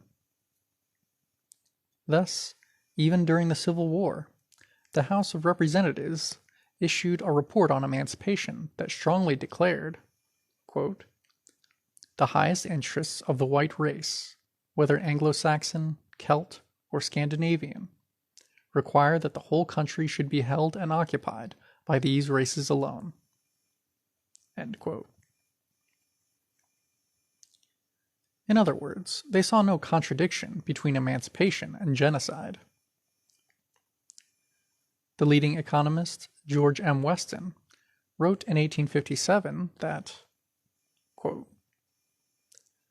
when the white artisans and farmers want the room which the African occupies, they will not take it by rude force, but by gentle and gradual and peaceful processes. The Negro will disappear, perhaps to regions more congenial to him, perhaps to regions where his labor can be more useful, perhaps by some process of colonization we may yet devise. But at all events, he will disappear. End quote. National political movements were formed by settlers to bring this day about. The colonization movement, embodied in the American Colonization Society, organized hundreds of local chapters to press for national legislation whereby Africans would be removed to new colonies in Africa, the West Indies, or Central America. U.S. presidents from Monroe in 1817 to Lincoln in 1860 endorsed the society, and the semi-colony of Liberia was started as a trial. Much larger was the Free Soil Party, which fought to reserve the new territories and states of the West for Europeans only. This was the main forerunner of the Republican Party of 1854, the first settler political party whose platform was the defeat of the, quote, slave power.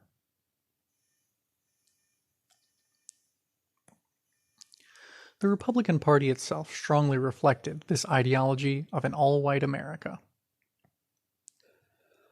Although most of its leaders supported limited civil rights for Africans, they did so only in the context of the temporary need for empire to treat its subjects humanely. Senator William Seward of New York was the leading Republican spokesman before the Civil War, during which he served as Lincoln's Secretary of State.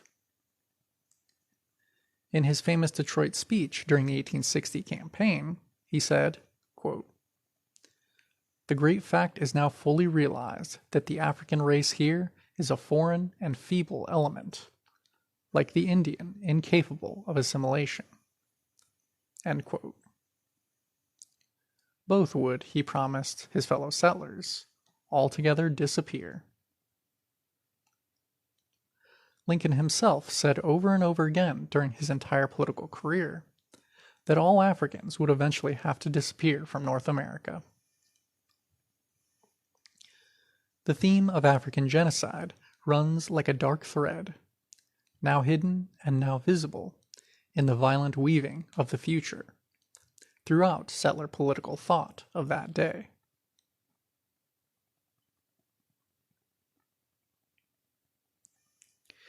It should be remembered that while most northern settlers opposed African slavery for these reasons by the 1860s, even after the Civil War, settlers promoted Indian, Mexicano, and Chinese enslavement when it was useful to colonize the Southwest and West. One settler account of the Apache U.S. wars in the Southwest reveals the use of slavery as a tool of genocide.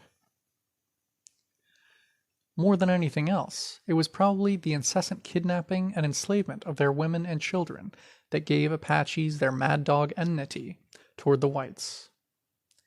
It was officially estimated that 2,000 Indian slaves were held by the white people of New Mexico and Arizona in 1866, after 20 years of American rule. Unofficial estimates placed the figure several times higher. "Get them back to us," Apaches begged an army officer in 1871, referring to 29 children just stolen by citizens of Arizona. Quote, "Our little boys will grow up as slaves, and our little girls, as soon as they are large enough, will be diseased prostitutes to get money for whoever owns them." End quote. Prostitution of captured Apache girls, of which much mention is made in the 1860s and 70s, seemed to trouble the Apaches exceedingly.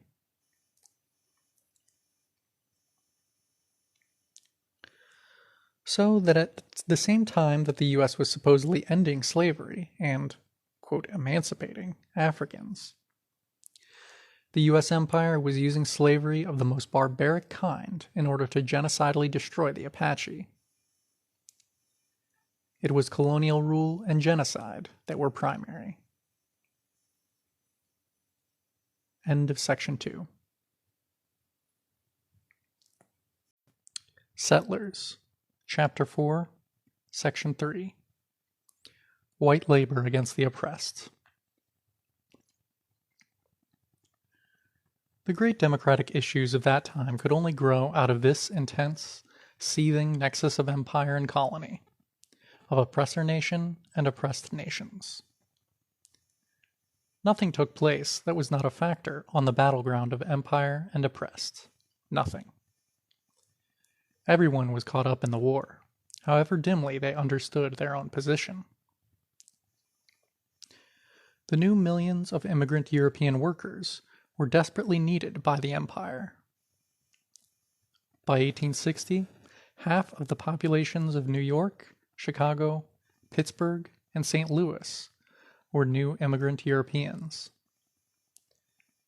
These reinforcements were immediately useful in new offensives against the Indian, African, and Mexicano people.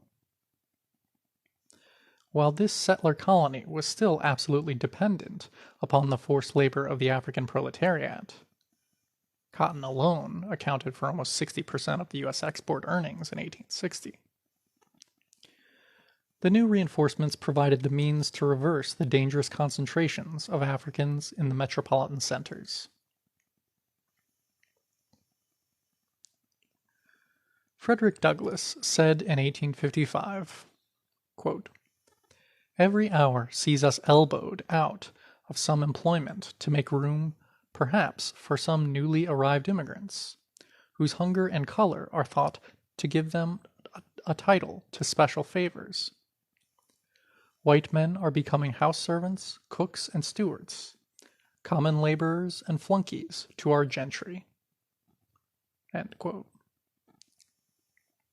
The Philadelphia newspaper, Colored American, said as early as 1838 that free Africans, quote, "have ceased to be hackney coachmen and draymen, and are now almost displaced as stevedores." Footnote, draymen. Carriers, i.e. those who hauled goods around the city for a fee. End footnote. Quote continued. They are rapidly losing their places as barbers and servants. End quote. In New York City, Africans were the majority of the house servants in 1830. But by 1850, Irish house servants outnumbered the entire African population there. The empire was swiftly moving to replace the rebellious and dangerous African proletariat by more submissive and loyal Europeans.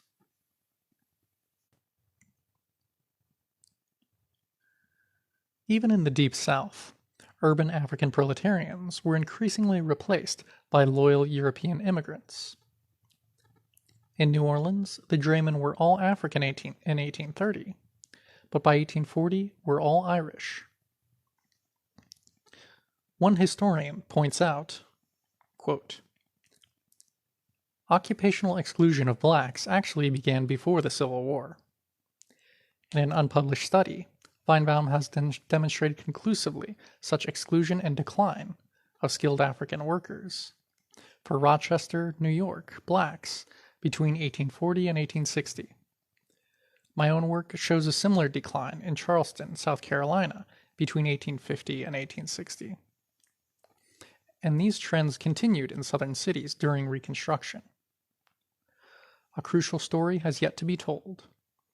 The 1870 New Orleans City Directory, Woodward pointed out, listed 3.4 thousand black carpenters, cigar makers, painters, shoemakers, coopers, tailors, blacksmiths, and foundry hands. By 1904, less than 10% of that number appeared, even though the New Orleans population had increased by more than 50%. End quote. Beneath the great events of the Civil War and Reconstruction, the genocidal restructuring of the oppressed African nation continued year after year. This was clearly the work of the capitalists. But where did the new stratum of Euro-American workers stand on this issue? The defeat of the slaveocracy, the political upheavals of the Great Conflict, and the enormous expansion of European immigration had stirred and heartened white labor. In both North and South, local unions revived and new unions began. New attempts emerged to form effective national federations of all white workers. Between 1863 to 73, some 130 white labor newspapers began publication. The 8-hour day movement, quote, ran with express speed from coast to coast in the wake of the war. During the long and bitter depression of 1873 to 78, militant struggles broke out, ending in the famous General Strike of 1877. In this last strike, the white workers won over to their side the troops sent by the government, or defeated them in bloody street fighting in city after city. White labor, in its rising, cast a long shadow over the endless banquet table of the bourgeoisie.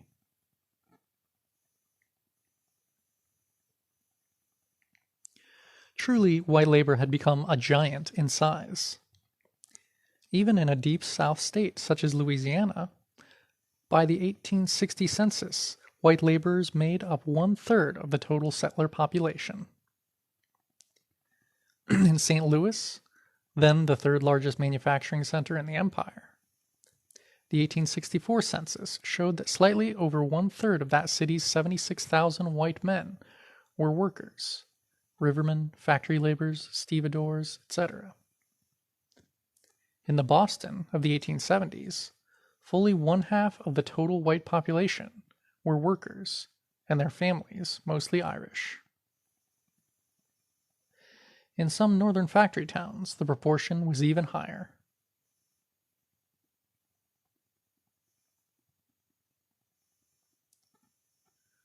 The ideological head on this giant body, however, still bore the cramped, little features of the old artisan farmer mentality of previous generations.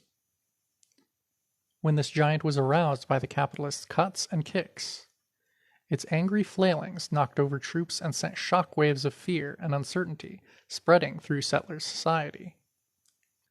But its petty bourgeois confusions let the capitalists easily outmaneuver it, each time herding it back to resentful acquiescence with skillful applications of the carrot and the stick.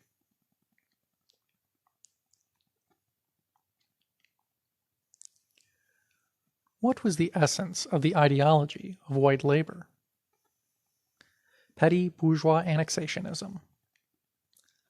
Lenin pointed out in the great debates on the national question that the heart of national oppression is annexation of the territory of the oppressed nations by the oppressor nation. There is nothing abstract or mystical about this. To this new layer of European labor was denied the gross privileges of the settler bourgeoisie, who annexed whole nations. Even the particular privileges that so comforted the earlier Euro-American farmers and artisans, most particularly that of annexing individual plots of land every time their empire advanced, were denied to these European wage slaves. But typically, their petty bourgeois vision saw for themselves a special, better kind of wage slavery.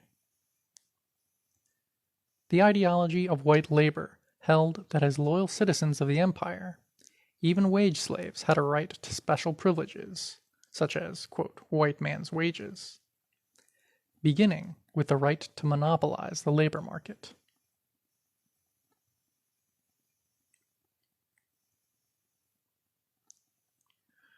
We must cut sharply through the liberal camouflage concealing this question. It is insufficient, and therefore misleading, to say that European workers wished to, quote, discriminate against, or exclude, or were, quote, prejudiced against colored workers. It was the labor of African and Indian workers that created the economy of the original America. Likewise, the economy of the Southwest was distilled from the toil of the Indian and Mexicano workers, and that of Northern California and the Pacific Northwest was built by Mexicano and Chinese labor. Immigrant European workers proposed to enter an economy they hadn't built and annex, so as to speak, the jobs that the nationally oppressed had created.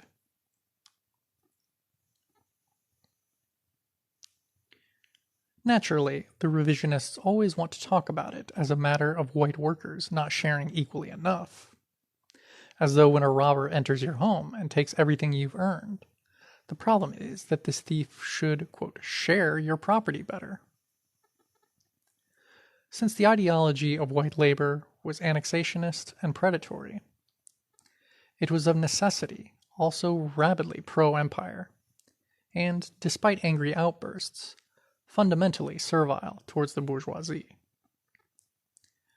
It was not a proletarian outlook, but the degraded outlook of a would-be labor aristocracy.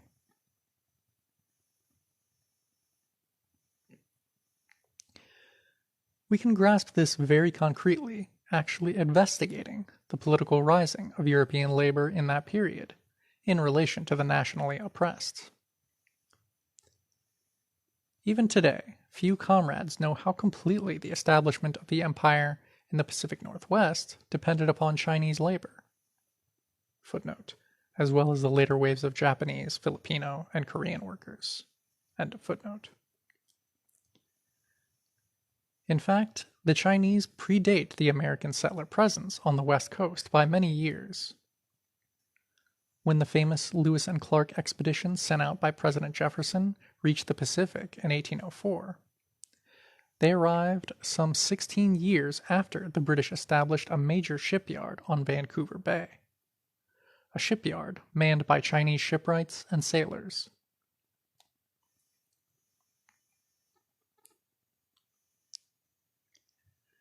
For that matter, the Spanish further south in California had even earlier imported skilled Chinese workers.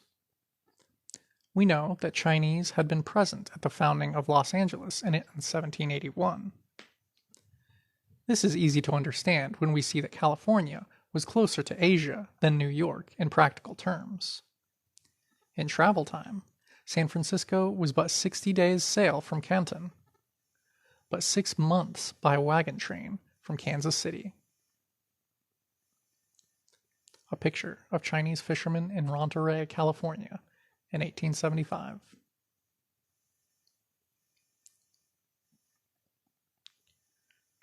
The settler capitalists used Chinese labor to found virtually every aspect of their new American economy in this region. The Mexicano people, who were an outright majority in the area, couldn't be used because the settlers were engaging in reducing their numbers so as to consolidate U.S. colonial conquest.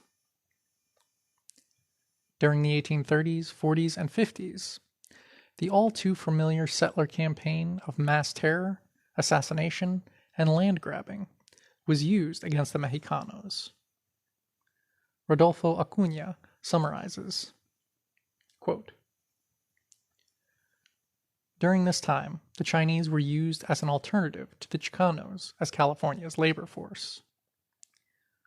Chicanos were pushed to the southern half of the state and were literally forced out of California in order to escape the lynching, abuses, and colonized status to which they had been condemned." End quote. Thus, the Chinese were not only victims of America, but their very presence was a part of a genocidal campaign to dismember and colonize the Mexican nation. In the same way, decades later, Mexicano labor, now driven from the land and reduced to colonial status, would be used to replace Chinese labor by the settlers.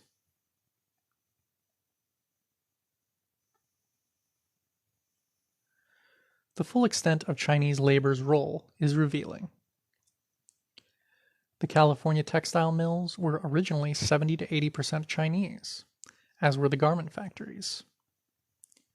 As late as 1880, Chinese made up 52% of all shoemakers and 44% of all brickmakers in the state, as well as 1/2 of all factory workers in the city of San Francisco. The fish canneries were so heavily manned by the Chinese, over 80%, that when a mechanical fish cleaner was introduced, it was popularly called, quote, the iron chink. The fish itself, salmon, squid, shrimp, etc., was often caught and brought in by Chinese fishermen, who pioneered the fishing industry in the area. Chinese junks were then a common sight in California harbors, and literally thousands of Chinese seamen lived in the numerous all-Chinese fishing villages that dotted the coast, from San Diego up to Oregon. As late as 1888, there were over 20 Chinese fishing villages just in San Francisco and San Pablo Bays, while 50% of the California fishing industry was still Chinese. Farms and vineyards were also founded on Chinese labor. In the 1870s, when California became the largest wheat-growing state in the U.S., over 85% of the farm labor was Chinese.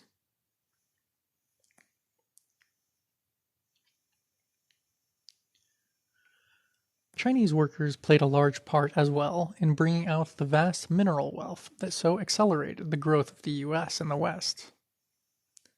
In 1870, Chinese made up 25% of all miners in California, 21% in Washington, 58% in Idaho, and 61% in Oregon.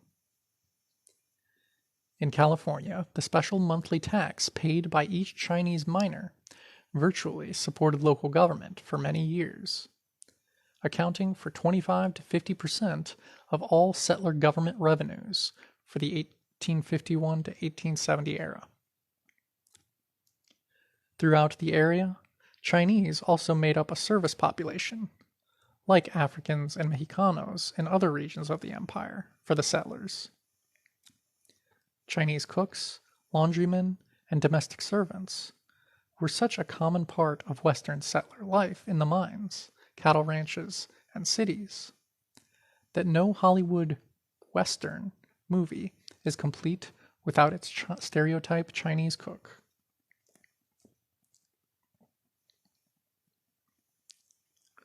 A picture of some white and Chinese miners hoping to strike it rich during the California Gold Rush at Auburn Ravine in 1852.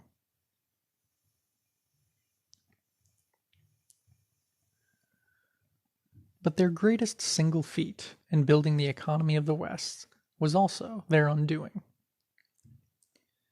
Between 1865 and 1869, some 15,000 Chinese borers carved the far western stretch of the transcontinental rail line out of the hostile Sierra and Rocky Mountain ranges.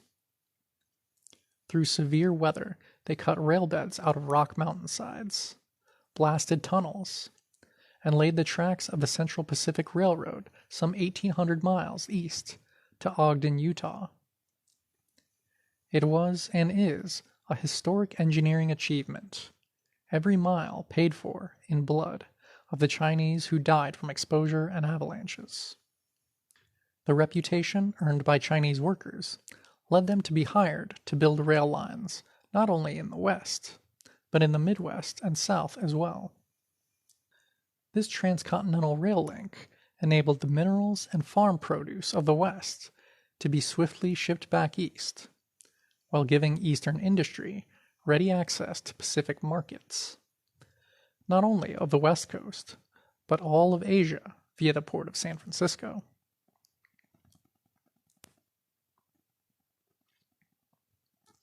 The time distance across the continent was now cut to 2 weeks, and cheap railroad tickets brought a flood of European workers to the West.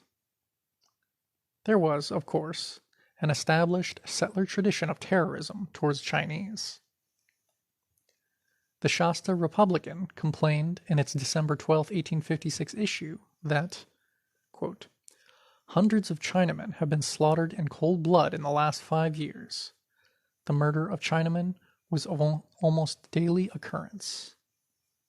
End quote.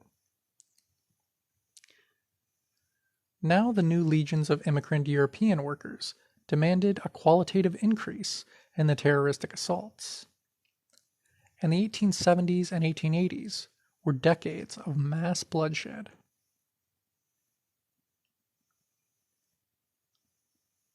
A picture. Quote, "The first blow to the Chinese question." From the WASP version 2, August 1877, July 1878. It's a white man punching a Chinese man.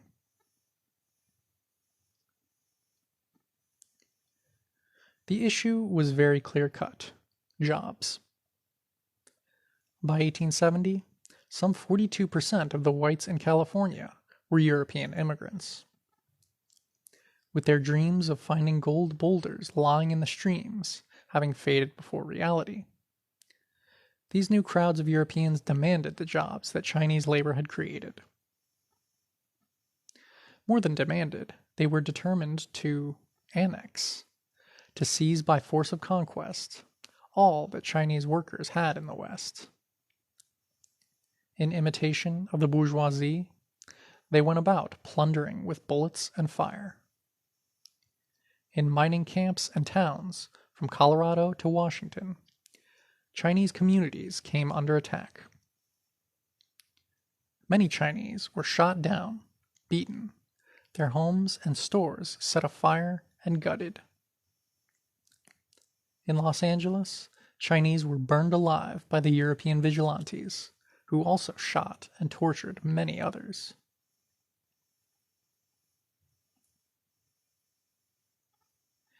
In perverse fashion, the traditional weapons of trade unionism were turned against the Chinese workers in this struggle.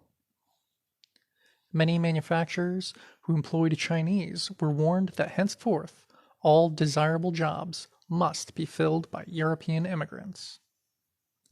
Boycotts were threatened, and in some industries, such as wineries and cigar factories, The new white unions invented the now famous, quote, union label, printed tags which guaranteed that the specific product was produced solely by European unions. In 1884, when one San Francisco cigar manufacturer began replacing Chinese workers, who then made up 80 to 85% of the industry there, with European immigrants, the Chinese cigar makers went on strike. Swiftly, the San Francisco white labor movement united to help the capitalists break the strike. Scabbing was praised, and the Knights of Labor and other European workers' organizations led a successful boycott of all cigar companies that employed Chinese workers. Boycotts were widely used in industry after industry to seize Chinese jobs.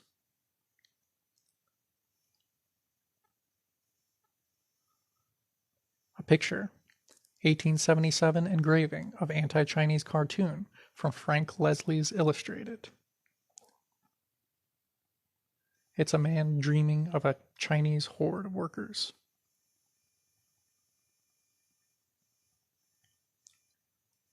In the political arena, a multitude of, quote, anti-coolie laws were passed on all levels of settler government.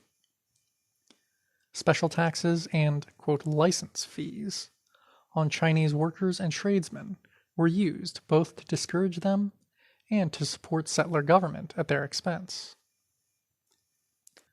Chinese who carried laundry deliveries on their backs in San Francisco had to pay the city a $60, quote, license fee each year. Many municipalities passed laws ordering all Chinese to leave, enforced by the trade union mobs.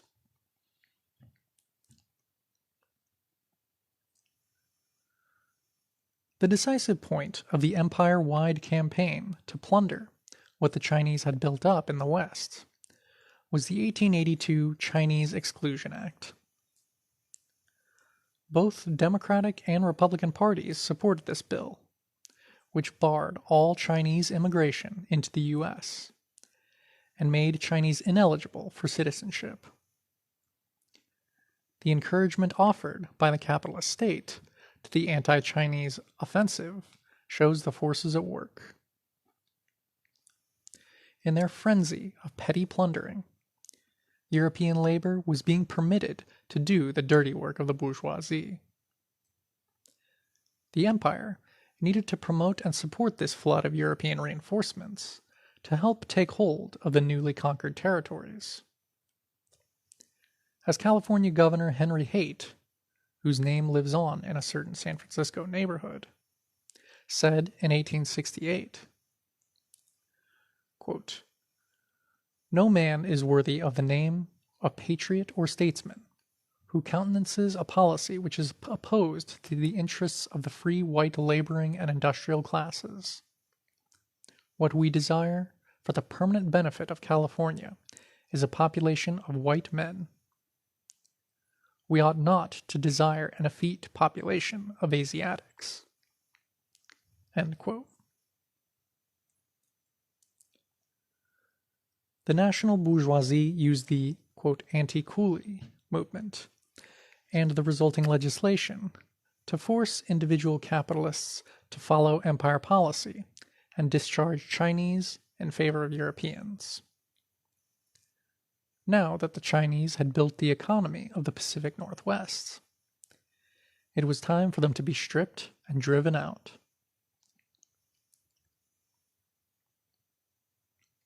The passage of the 1882 Act was taken as a, quote, green light, a go-ahead signal of approval to immigrant European labor from Congress, the White House, and the majority of Euro-Americans. It was taken as a license to kill, a declaration of open looting season on Chinese.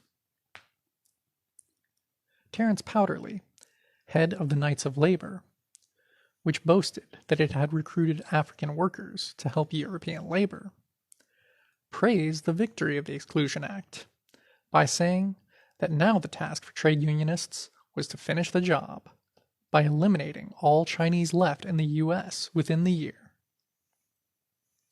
A picture of some settlers lynching a Chinese person in San Francisco. The settler propaganda kept emphasizing how pure, honest Europeans had no choice but to, quote, defend themselves against the dark plots of the Chinese. Wanting to seize, or annex, Chinese jobs and small businesses, European immigrants kept shouting that they were only, quote, defending themselves against the vicious Chinese who were trying to steal the white man's jobs. And in case any European worker had second thoughts about the coming lynch mob, a constant ideological bombardment surrounded him by trade union and, quote, socialist leaders, bourgeois journalists, university professors, and religious figures, politicians of all parties, and so on. Having decided to, quote, annex the fruits of the Chinese development of the Northwest, the usual settler propaganda about defending themselves was put forth.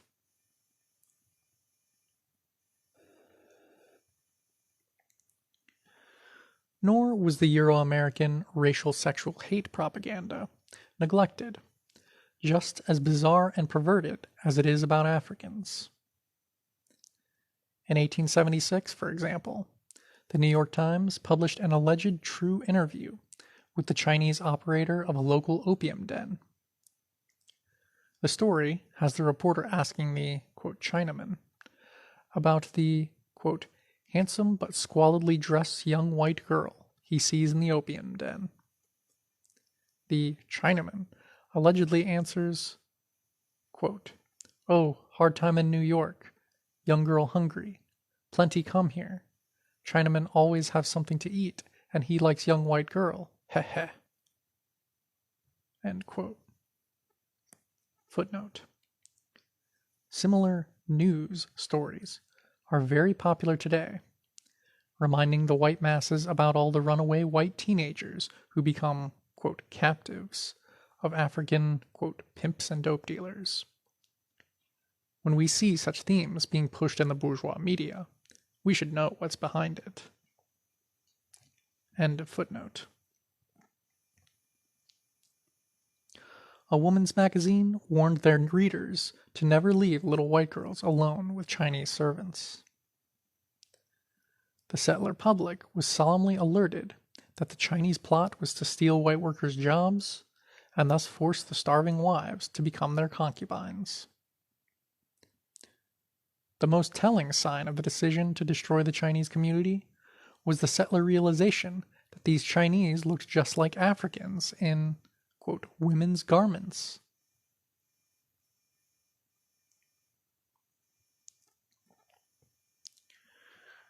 The 10 years after the passage of the Exclusion Act saw the successful annexation of the Chinese economy on the West Coast. Tacoma and Seattle forced out their entire Chinese populations at gunpoint. In 1885, the infamous Rock Springs, Wyoming massacre took place, where over 20 Chinese miners were killed by a storm of rifle fire as European miners enforced their takeover of all mining. Similar events happened all over the West. In 1886, some 35 California towns reported that they had totally eliminated their Chinese populations.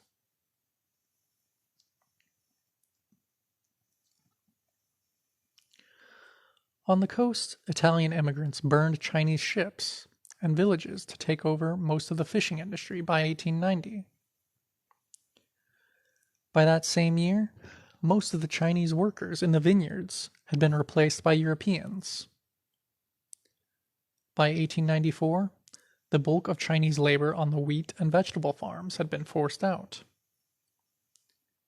Step by step, as fast as they could be replaced, the Chinese, who once built the foundation of the region's economy, were being driven out.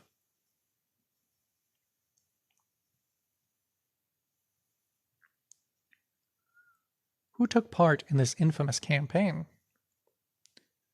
Virtually the whole of the Euro-American labor movement in the U.S., including, quote, socialists and, quote, Marxists. Both of the two great nationwide union federations of the 19th century, the National Labor Union and the later Knights of Labor, played an active role.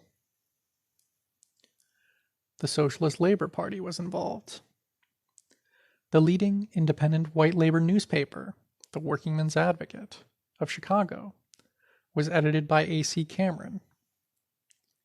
He was the leader of the National Labor Union, a respected printing trades unionist, and the delegate from the NLU to the 1869 Switzerland Conference of the Communist First International.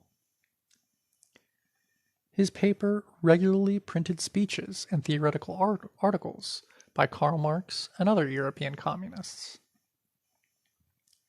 Yet he loudly called in his newspaper for attacks on the immigrant, quote, Chinamen, Japanese, Malays, and monkeys from Asia. Even most, quote, Marxists, who deplored the crude violence of the labor mobs, such as Adolphe Dubois, one of the leading German communist immigrants, agreed that the Chinese had to be removed from the U.S. It is easy to predict that if even European, quote, Marxists were so strongly pulled along by the lynch mobs, the bourgeois trade union leaders had to be running like dogs at the head of the hunt. Andrew Forsyth, the founder of the Seafarers International Union, AFL-CIO, Pat McCarthy, leader of the San Francisco Building Trades Council, Sam Gompers, leader of the Cigar Makers Union, and later founder of the American Federation of Labor, AFL, were just a few of the many who openly led and incited the settler terror.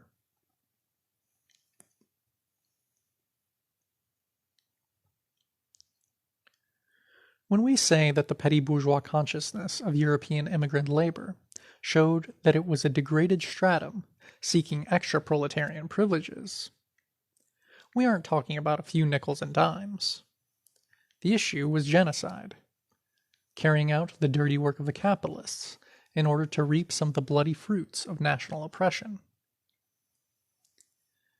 It is significant that the organizational focus of the early anti-Chinese campaign was the so-called Working Men's Party of California, which was organized by an Irish immigrant, confidence man named Dennis Kearney. Kearney was the usual corrupt, phrase-making demagogue that the white masses love so well. Quote, I am the voice of the people. I am the dictator.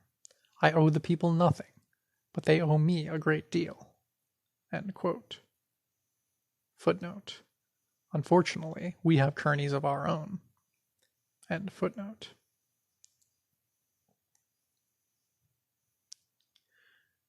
This sleazy party, built on the platform of wiping out Chinese labor and federal reforms to aid white workers.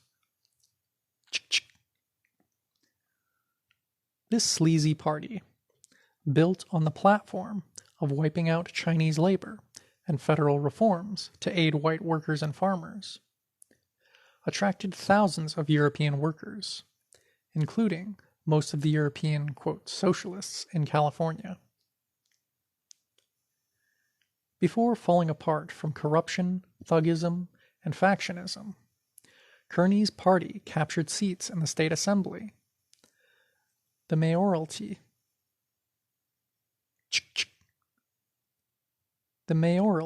in Sacramento, and controlled the Constitutional Convention, which reformed the California Constitution. Even today, settler historians, while deploring Kearney's racism, speak respectfully of the party's role in liberal reforms.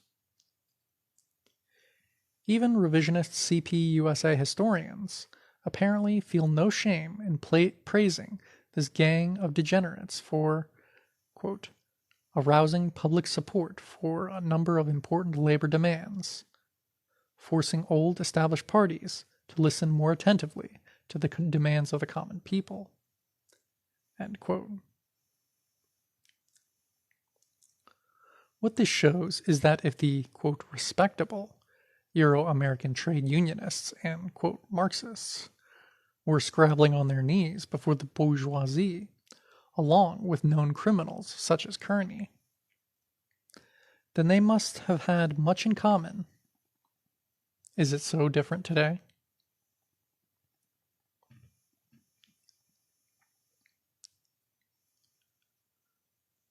The monopoly on desirable jobs that European labor had won in the West was continually, quote, defended by new white supremacist assaults. The campaign against Chinese was continued long into the 20th century, particularly so that its momentum could be used against Japanese, Filipino, and other Asian immigrant labor. The AFL played a major role in this. Gompers himself, a Jewish immigrant who became the most powerful bourgeois labor leader in the U.S., co-authored in 1902 a mass-distributed racist tract entitled Some Reasons for Chinese Exclusion, Meat versus Rice, American Manhood versus Asiatic Coolieism, Which Shall Survive. In this crudely racist propaganda, the respected AFL president comforted white workers by pointing out that their cowardly violence towards Asians was justified by the victim's immoral and dangerous character. Quote, the yellow man found it natural to lie, cheat, and murder. End quote. Further, he suggested, in attacking Asian workers, whites were just nobly protecting their own white children, quote, thousands of whom were supposed to be opium-addicted, quote, prisoners kept in the unseen backs of rooms of neighborhood Chinese laundries. Quote, what other crimes were committed in those dark, fetid places, when those little innocent victims of the Chinaman's wiles were under the influence of the drug? That must be too horrible to imagine. End quote. What's really hard to imagine is how anyone could believe this fantastical porno propaganda. In truth, settlers will eagerly swallow any falsehoods that seem to justify their continuing crimes against the oppressed.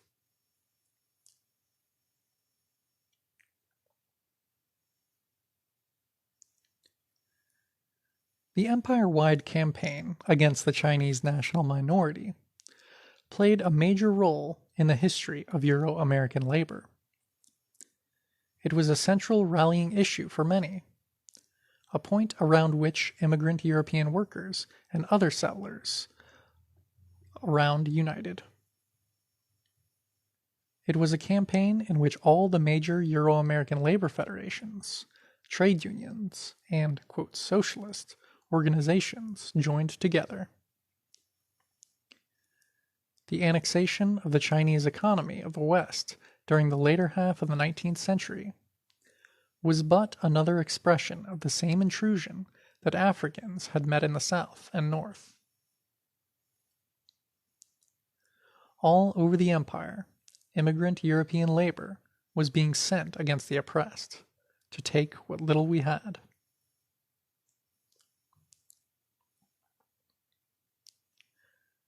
At times, even their bourgeois masters wished that their dogs were on a shorter leash. Many capitalists saw, even as we were being cut down, that it would be useful to preserve us as a colonial labor force to be exploited whenever needed. But the immigrant white worker had no use for us whatsoever.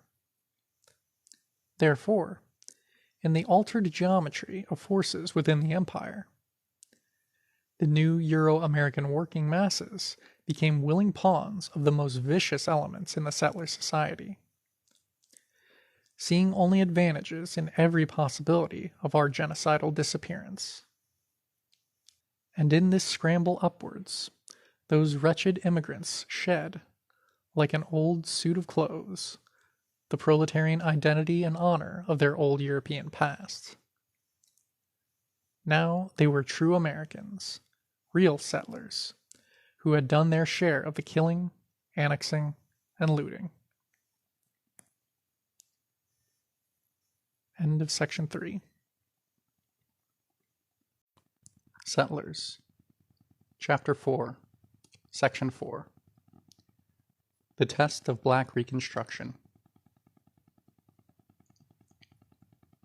If Euro-American labor's attitude toward Chinese labor was straightforward and brutal, towards the African colony it was more complex, more tactical.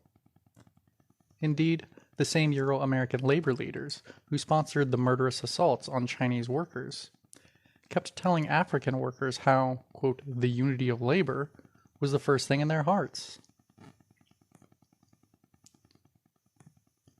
Terence Powderly, the Grand Master Workman of the Knights of Labor, who had personally called for wiping out all Chinese in North America within 1 year, suddenly became the apostle of brotherhood when it came to persuading Africans to support his organization.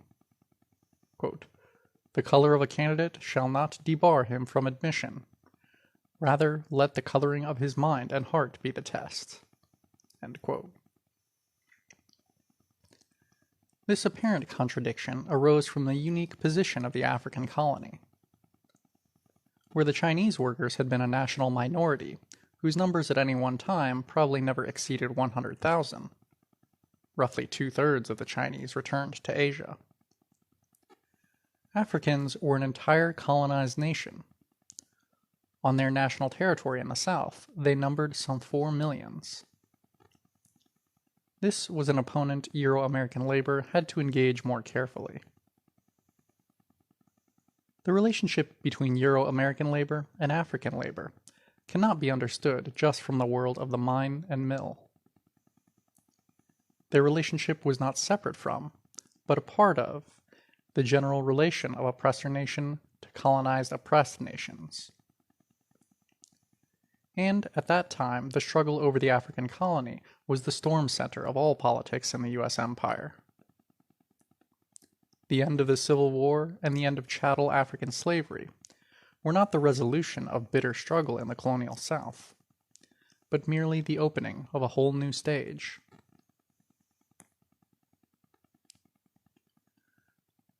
We have to see that there were 2 wars going on, and that both were mixed in the framework of the Civil War. The first conflict was the fratricidal intra-settler war between northern industrial capitalists and southern planter capitalists. We use the phrase, quote, Civil War, because it is the commonly known name for the war. It is more accurate to point out that the war was between 2 settler nations for ownership of the African colony, and ultimately for ownership of the continental empire. The second was the protracted struggle for liberation by the colonized African nation in the South. Neither struggle ended with the military collapse of the Confederacy in 1865. For 10 years, a long heartbeat in history, both wars took focus around the Reconstruction governments.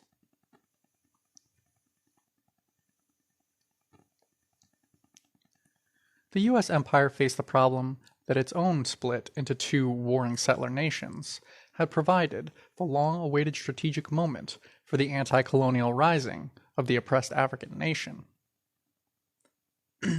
Just as in the 1776 War of Independence, both capitalist factions in the Civil War hoped that Africans would remain docilely on the sidelines, while Confederate America and Union America fought it out. But the rising of millions of Africans, striking off their chains, became the decisive factor in the Civil War. As Du Bois so scathingly points out, beginning of long quote, Freedom for the slave was the logical result of a crazy attempt to wage war in the midst of 4 million black slaves, and trying the while sublimely to ignore the interests of those slaves in the outcome of the fighting. Yet these slaves had enormous power in their hands. Simply by stopping work, they could threaten the Confederacy with starvation. By walking into the Federal camps, they showed to doubting Northerners the easy possibilities of using them as workers and as servants, as farmers and as spies, and finally as fighting soldiers. And not only using them thus, but by the same gesture depriving their enemies of their use in just these fields. It was the fugitive slave who made the slaveholders face the alternative of surrendering to the North or to the Negroes. End of quote.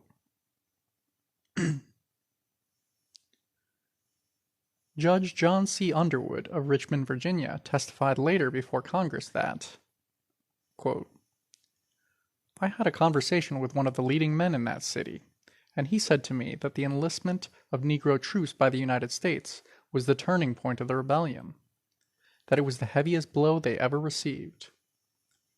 He remarked that when the Negroes deserted their masters, and showed a general disposition to do so and join the forces of the United States, intelligent men everywhere saw that the matter was ended. End quote. Beginning of long quotation from Leon F. Litvak. While marching through a region, the black troops would sometimes pause at a plantation, ascertain from the slaves the name of the meanest overseer in the neighborhood, and then, if he had not fled, tie him backward on a horse and force him to accompany them.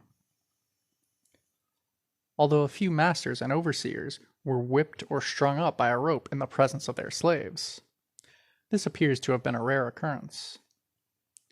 More commonly, black soldiers preferred to apportion the contents of the plantation and the big house among those whose labor had made them possible, singling out the more, quote, notorious slaveholders, and systematically ransacking and demolishing their dwellings. They gutted his mansion of some of the finest furniture in the world, wrote Chaplain Henry M. Turner, in describing a regimental action in North Carolina. Having been informed of the brutal record of this slaveholder, the soldiers had resolved to pay him a visit. While the owner was forced to look on, they went to work on his splendid mansion and utterly destroyed everything in the place. Wielding their axes indiscriminately, they shattered his piano and most of the furniture, and ripped his expensive carpets to pieces. What they did not destroy, they distributed among his slaves. End of quote. By Leon F. Litvak, Been in the Storm So Long.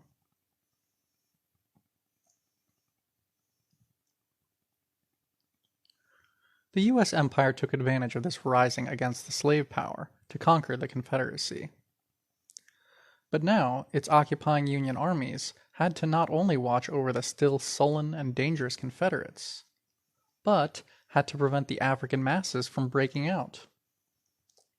4 million strong, the African masses were on the move politically. Unless halted, this rapid march could quickly lead to mass armed insurrection against the Union and the formation of a new African government in the South. Events had suddenly moved to that point.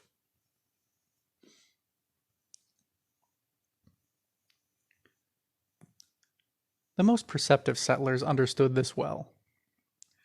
The Boston capitalist Elizur Wright said in 1865, quote, "The blacks must be enfranchised, or they will be ready and willing to fight for a government of their own."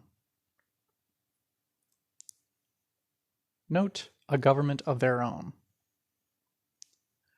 For having broken the back of the Confederacy, having armed and trained themselves contrary to settler expectations, the African masses were in no mood to passively submit to re-enslavement. and they desired and demanded land. The national foundations that they themselves had created out of the toil of 300 years. Du Bois tells us, quote, "There was continual fear of insurrection in the Black Belt. This vague fear increased towards Christmas 1866. The Negroes were disappointed because of the delayed division of lands. There was a natural desire to get possession of firearms, and all through the summer and fall they were acquiring shotguns, muskets, and pistols in great quantities." End quote.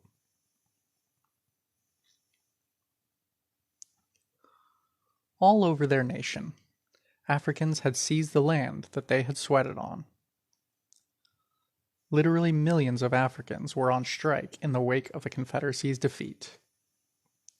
The Southern economy, now owned by Northern capital, was struck dead in its tracks, unable to operate at all against the massive, stony resistance of the African masses.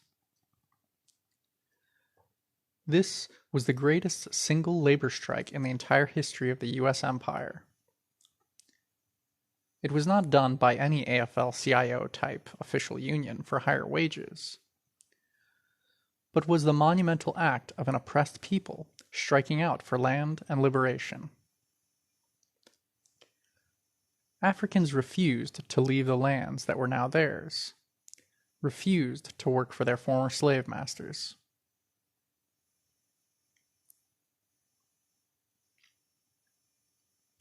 U.S. General Rufus Saxon, former head of the Freedmen's Bureau in South Carolina, reported to a congressional committee in 1866 that African field workers in that state were arming themselves and refusing to, quote, submit quietly to the return of settler rule. Even the pro-U.S. African petty bourgeois there, according to Saxon, was afraid they were losing control of the masses. Beginning of quote. "I will tell you what the leader of the Colored Union League said to me. They said that they had feared they could not much longer control the freedmen if I left Charlestown. They feared the freedmen would attempt to take their cause in their own hands." End quote.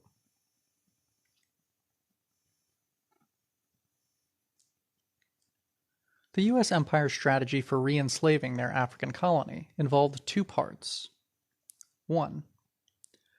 The military repression of the most organized and militant African communities. And 2. Pacifying the African nation by neocolonialism, using elements of the African petty bourgeoisie to lead their people into embracing U.S. citizenship as the answer to all problems. Instead of nationhood and liberation, the neo-colonial agents told the masses that their democratic demands could be met by following the northern settler capitalists, i.e. the Republican Party, and looking to the federal government as the ultimate protector of African interests.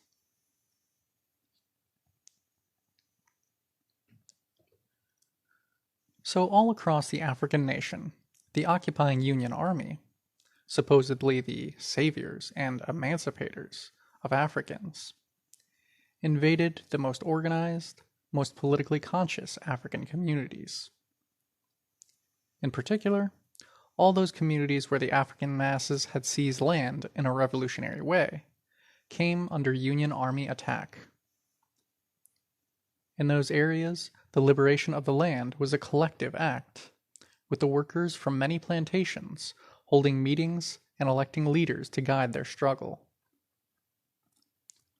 Armed resistance was the order of the day, and planter attempts to retake the land were rebuffed at rifle point. The U.S. Empire had to both crush and undermine this dangerous development that had come from the grassroots in their colony.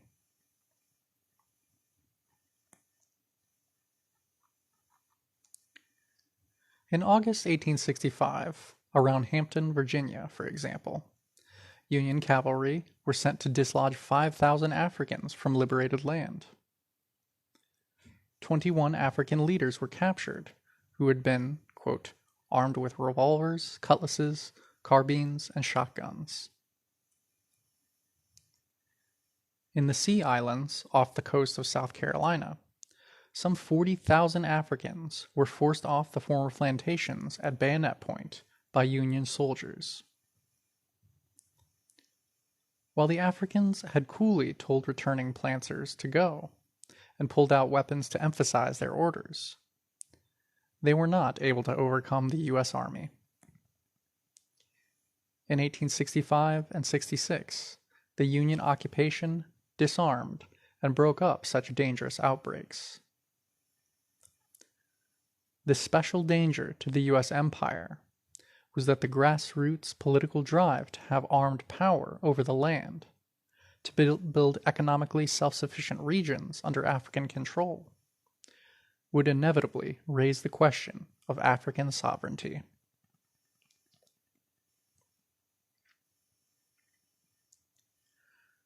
African soldiers who had learned too much for the U.S. empire's peace of mind were a special target, of both Union and Confederate alike. Even before the war's end, a worried President Lincoln had written to one of his generals, quote, "I can hardly believe that the South and North can live in peace unless we get rid of the Negroes. Certainly they cannot. If we don't get rid of the Negroes, whom we have armed and disciplined and who have fought with us, I believe to the amount of 150,000 men, I believe it would be better to export them all." End quote. African U.S. Army units were hurriedly disarmed and disbanded, or sent out of the South, out west, to serve as colonial troops against the Indians, for example. The U.S. Freedmen's Bureau said in 1866 that the new secret white terrorist organizations in Mississippi placed a special priority on murdering returning African veterans of the Union Army. In New Orleans, some members of the U.S. 74th Colored Infantry were arrested as, quote, vagrants the day after they were mustered out of the Army. Everywhere in the occupied African nation, an emphasis was placed on defusing or wiping out the political guerrillas and militant and militia of the African masses.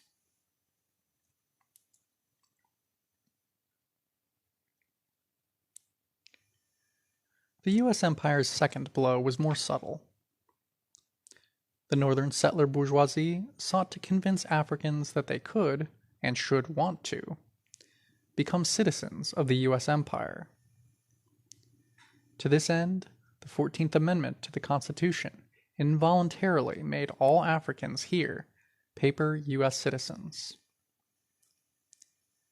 This neo-colonial strategy offered African colonial subjects the false democracy of paper citizenship in the empire that oppressed them, and held their nation under armed occupation.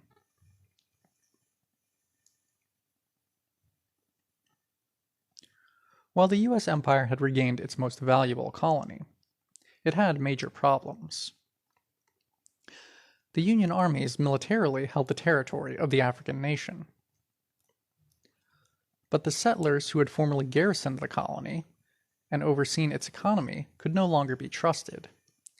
Even after their attempted rival empire had been ended, the southern settlers remained embittered and dangerous enemies of the U.S. bourgeoisie. The African masses, whose labor and land provided the wealth that the empire extracted from their colony, were rebellious and unwilling to peacefully submit to the old ways. The empire needed a loyalist force to hold and pacify the colony.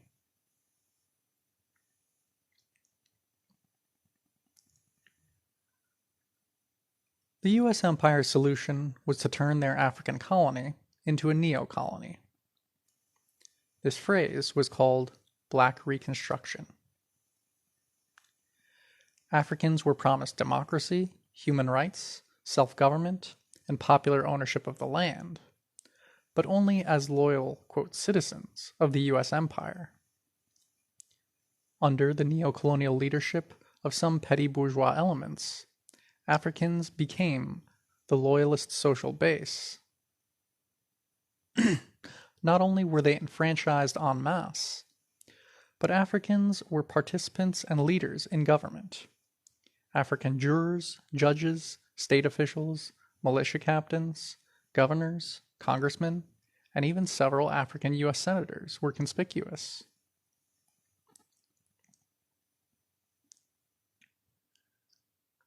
This regional political role for Africans produced results that would be startling in the empire today, and by the settler standards of a century ago, were totally astonishing. The white supremacist propagandist James Pike reports angrily of state government in South Carolina, the state with the largest African presence in government. Beginning of long quote.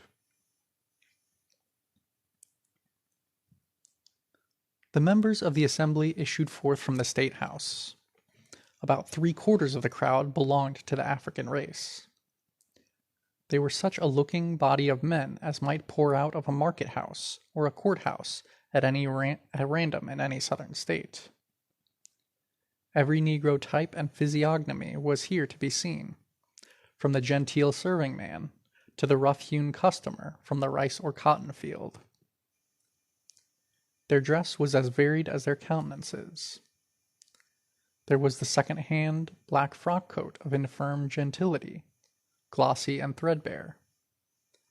There was the stovepipe hat of many ironings and departed styles. There was also to be seen a total disregard of the proprieties of costume in the coarse and dirty garments of the field. The speaker is black, the clerk is black, the doorkeepers are black, the little pages are black, the chairman of the Ways and Means is black, and the chaplain is coal black. At some of the desks sit colored men whose types it would be hard to find outside the Congo. It was not all sham nor all burlesque. They have a genuine interest and a genuine earnestness in the business of the assembly which we are bound to recognize and respect. They have an earnest purpose, born of conviction that their conditions are not fully assured, which lends a sort of dignity to their proceedings. End of quote.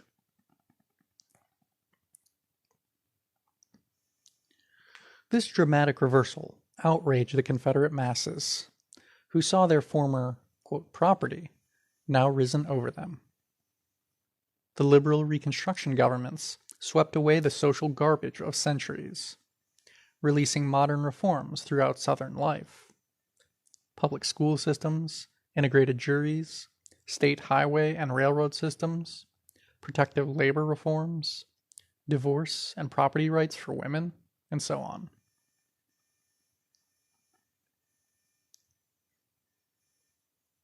What was most apparent about Black Reconstruction was its impossible contradictions. Now we can say that while it was a bold course for the empire to embark upon, it so went against the structure of settler society that it could only have been temporary. Africans were organized politically into the Loyalist Union Leagues, which were often armed, organized militarily into state militia companies, and all for the purpose of holding down some Euro-American settlers, both for themselves and for the U.S. empire. Yet, at the same time, the empire wanted Africans disarmed and disorganized. This neo-colonial bourgeois government of Black Reconstruction was doomed from its first day, since it promised that Africans would share the land and the power with settlers.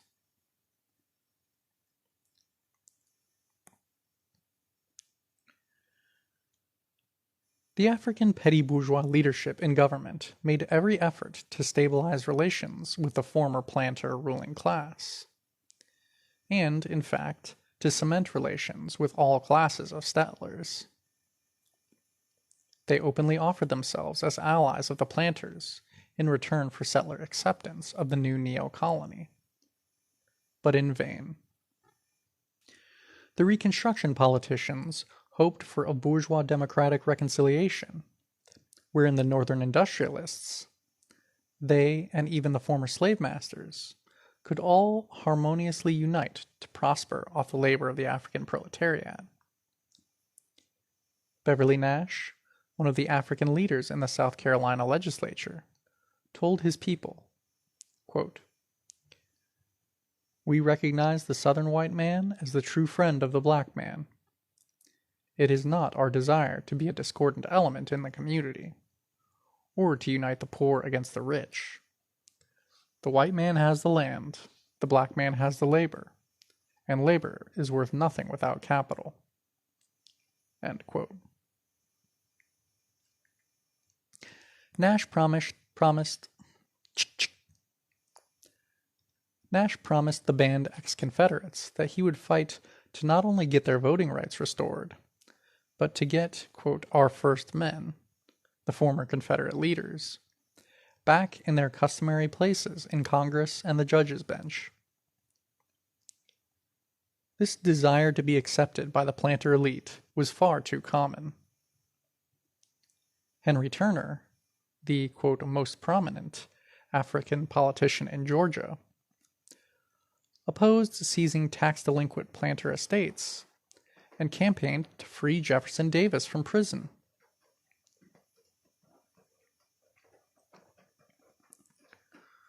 But Reconstruction fell, its foundations eroded away by the ever-growing mass terror against the African population by settler reaction. It was militarily overthrown by the secret planter paramilitary groups of the Ku Klux Klan, White Caps, White Cross, White Legion, and so on. In town after town, county and parish one after another, then in state after state, Reconstruction was broken in bloody killings. During the 1868 elections in Louisiana, for example, some 2,000 Africans were thought to have been killed or wounded, with many forced to flee. In Shreveport, a gang of Italian fishermen and market vendors, called, quote, "the Innocents," roamed the streets for 10 days before the elections, literally killing every African they could find. Some 297 Africans were murdered in New Orleans. In Bossier Parish, quote, 120 corpses were found in the woods or were taken out of the Red River after a Negro hunt. End quote. Although it took 10 years for Reconstruction to be finally defeated, and another 20 years before its advances were all erased, the guerrilla war between planter and African forces was disastrously one-sided. The war could only have had one end, since Africans were disarmed militarily and politically.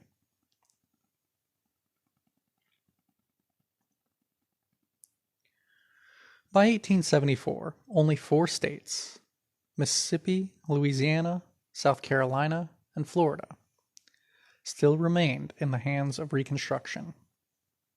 The end was in sight.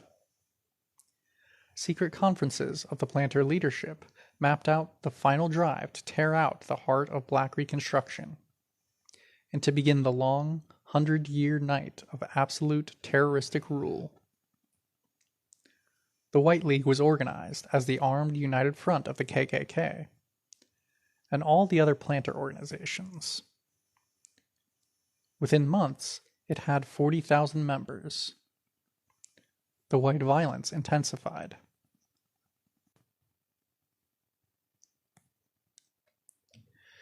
Even at this late date, the African petty bourgeois leaders of Reconstruction remained true to their loyalty to the empire. In 1876, there was a militant strike wave among the African plantation laborers in South Carolina. Scabs were beaten and taken prisoner, and even the local police were overpowered by the armed strikers. But the African U.S. Congressman, Robert Smalls, led the state militia in and pacified the angry workers, ending the strike. In Mississippi, when the armed planter takeover drowned the 1876 elections in a sea of blood, African U.S. Congressman John Lynch, who had just lost his seat through vote fraud at gunpoint, reminded everyone to remain loyal to the empire. Quote, "You certainly cannot expect to resort to mob law and brute force, or to use what may be milder language, inaugurate a revolution. My opinion is that revolution is not the remedy to be applied in such cases. Our system of government is supposed to be one of law and order. There is patriotism enough in this country, and sufficient love of justice and fair play in the hearts of the American people." End quote. In 1876 to 77, the final accommodation between Northern capital and the Southern planters was reached in the Hayes-Tilden deal. The South promised to accept the dominance of the Northern bourgeoisie over the entire empire, and to permit the Republican candidate Rutherford B. Hayes to succeed Grant in the U.S. presidency. In return, the Northern bourgeoisie agreed to let the planters have regional hegemony over the South, and to withdraw the last of the occupying Union troops so that the Klan could take care of Africans as they wished. While the guarded remnants of Reconstruction held out here and there for some years, African congressmen were elected from the South until 1895. The critical year of 1877 marked their conclusive defeat.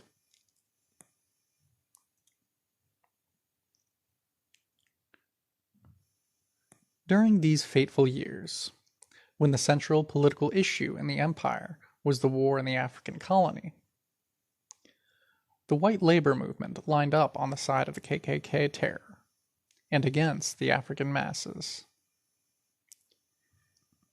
Even the neo-colonial society of Black Reconstruction was hated by white labor, since it involved giving Africans at least an outward form of democratic rights and government power. Even neo-colonialism was too good for Africans in the opinion of white labor.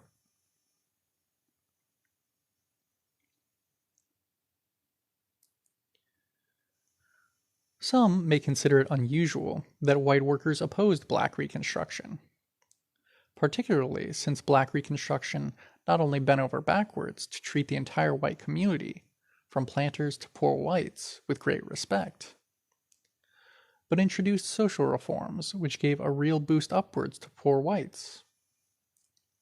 Poor whites were able to send their children to the new public schools, and for the first time in much of the South, they were able to vote and hold minor public offices. During the, quote, slave power, Reign's stiff property qualifications barred many whites from having political rights.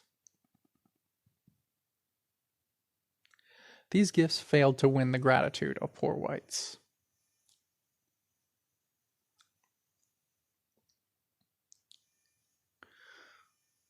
Karl Marx and Friedrich Engels saw that the, quote, mean whites, as they called them, of the South were hopeless politically. They felt that nothing could be done with them but to render them powerless until they died of old age. This was not a unique observation. Wendell Phillips, the great radical abolitionist, bluntly pleaded in 1870, quote, "Now is the time to guarantee the South against the possible domination or the anger of the white race.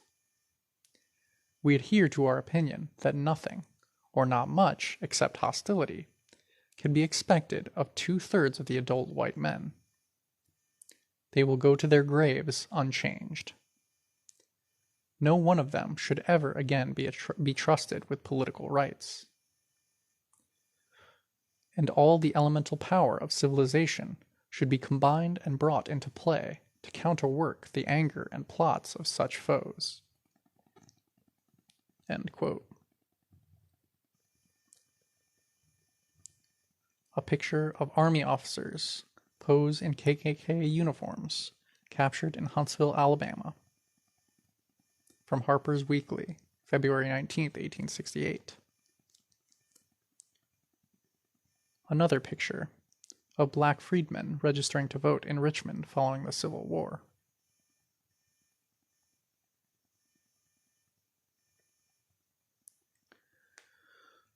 No sooner had the Planter Confederacy been struck down than poor whites began responding to the appeals of the KKK and the other planter guerrilla organizations.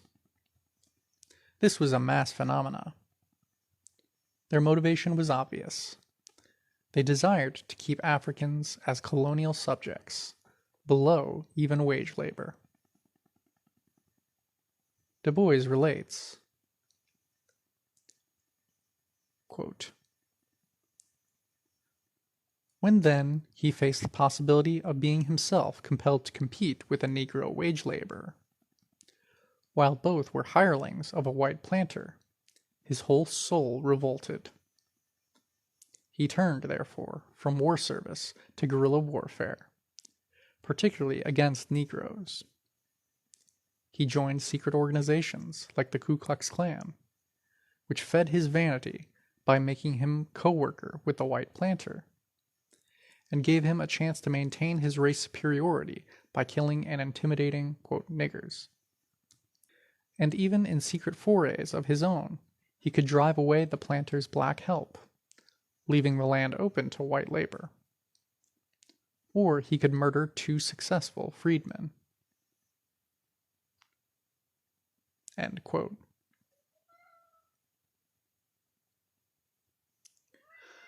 North or south, east or west, Euro-American workingmen were intent on driving out or pushing further down all subject labor, whether African, Mexicano, or Chinese. In fact, despite the divisions of the Civil War, there were few qualitative differences between northern and southern white labor.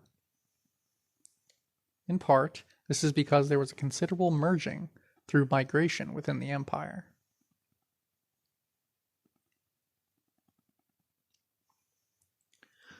So when Euro-American labor, greatly revived by the massive reinforcements immigrating from old Europe, reorganized itself during the Civil War, it was not any strengthening of democratic forces.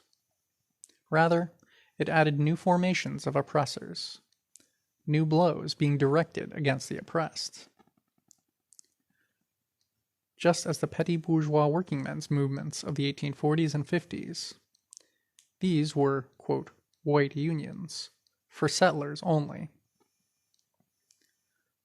So that when the representatives from 8 craft trades met in Louisville in 1864 to form the short-lived, quote, International Industrial Assembly of North America, there was no mention of the emancipation of African labor.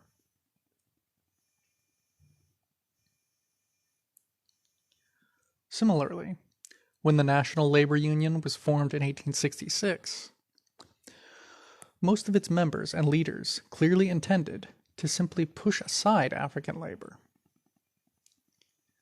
The NLU was the first major labor federation of white workers, the forerunner of today's AFL-CIO.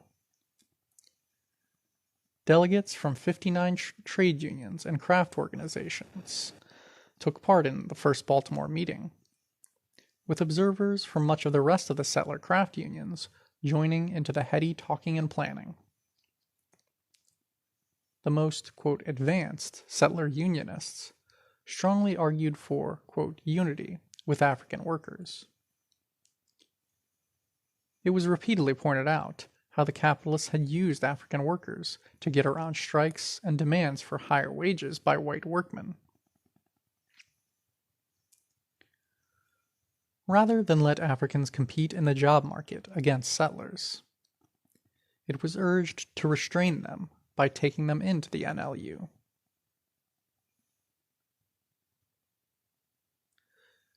As Du Bois pointed out, quote, "Here was a first halting note. Negroes were welcomed to the labor movement, not because they were laborers, but because they might be competitors in the market. And the logical conclusion was either to organize them or guard against their actual competition by other methods. It was to this latter alternative that white American labor almost unanimously turned. End quote. In other words, settler trade unionists preferred to limit job competition between whites and Africans by driving the latter out of the labor market.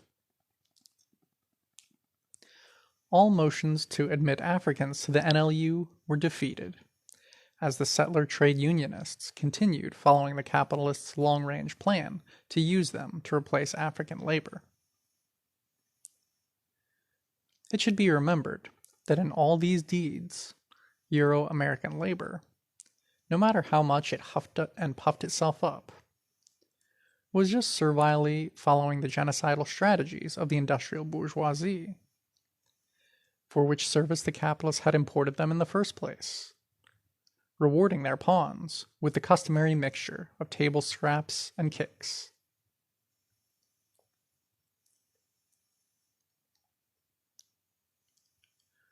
But note, the radical/conservative difference of opinion within the ranks of settler unionism was just like that between Governor Berkeley and Bacon.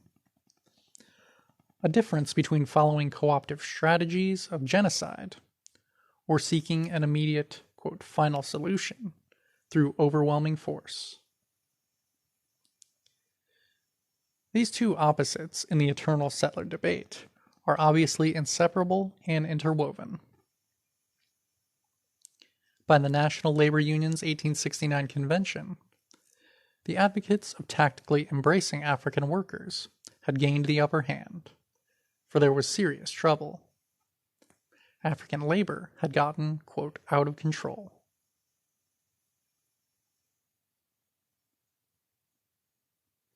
Throughout the empire, but especially in their nation, African workers were organizing their own unions, following their own leaders, launching their own strikes.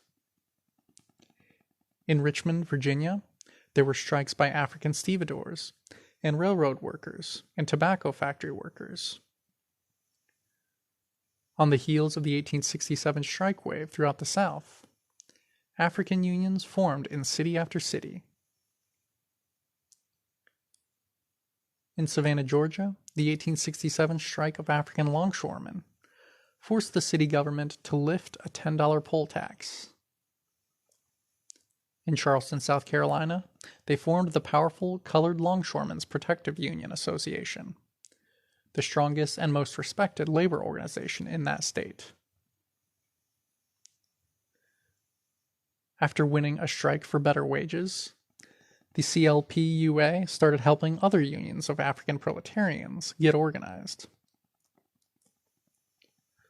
By 1869, state conventions of African unions were being held, following the call for the December 1869 First Convention of the National Colored Labor Union.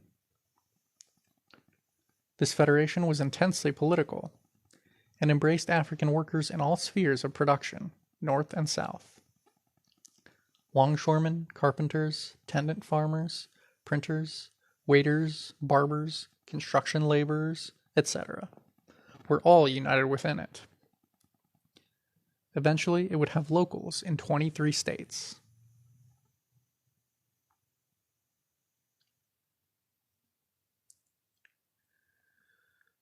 Clearly, Euro-American labor was feeling the heat. Their colonial competitors were, quote, out of control, building their own organizations to further their own interests. This had to be fought. The immediate decision was to warmly invite these African unions to join the white NLU, so that the settler unionists could mislead and undermine them.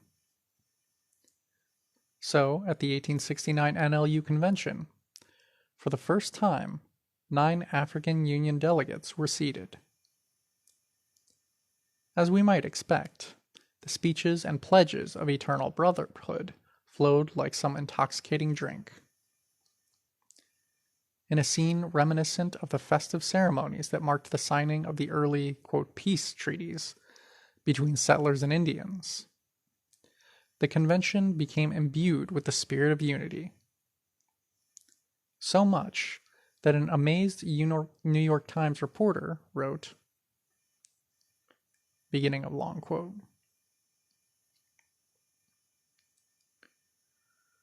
"When a native Mississippian and an ex-Confederate officer, in addressing a convention, refers to a colored delegate who has preceded him as the gentleman from Georgia. When a native Alabamian, who has for the first time crossed the Mason-Dixon line, and who was from boyhood taught to regard the Negro simply as chattel, sits in deliberate consultation with another delegate whose ebony face glistens with African sheen, and signs the report of his colored co-delegate. When an ardent and democratic partisan, from New York at that, declares with a rich Irish brogue that he asks for himself no privilege as a mechanic or a citizen, that he is not willing to concede it to every other man, white or black. When, I say, these things can be heard or seen at a national convention, called for any purpose, then one may indeed be warranted in asserting that time works curious changes." Footnote. The reporter marks on this New York thing because the Democratic Party was the pro-slavery party, and New York was infamous as the seat of some of the most vicious and violent anti-African mass sentiment. End of note and end of long quote.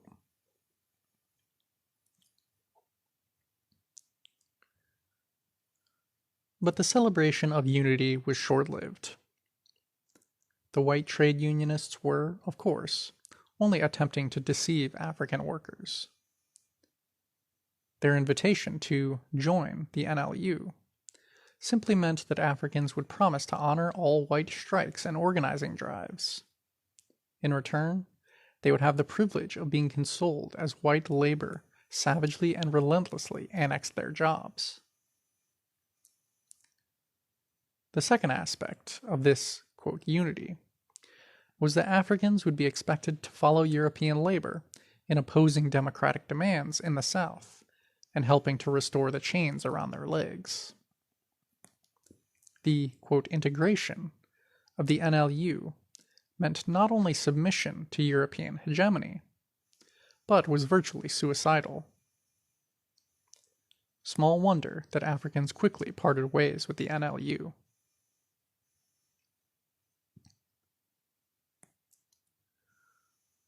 While the NLU had granted African organizations the privilege of affiliating with it as a federation, Africans themselves were barred out of the individual white trade unions.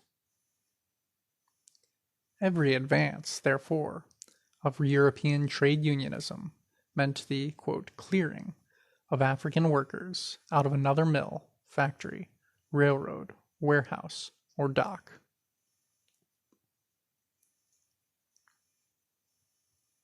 The capitalist attack on African labor, begun in the early 1830s, continued and gathered momentum.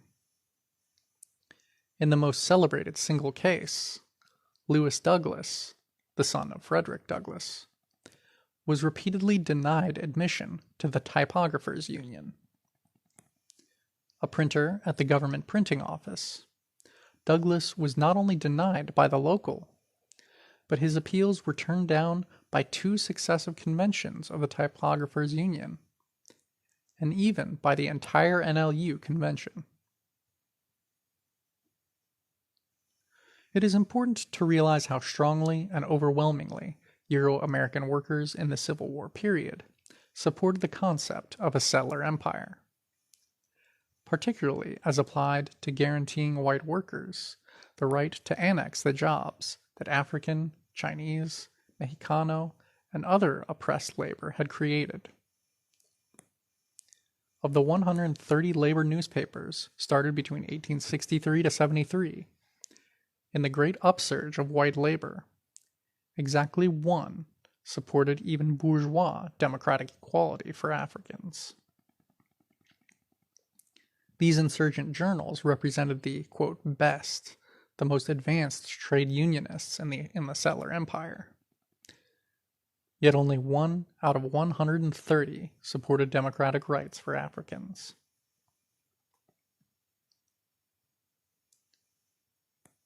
That lone journal, the Boston Daily Evening Voice of the Boston printing trades, opposed President Johnson, supported African admission to the unions, backed the demand for free land for Africans, and so on.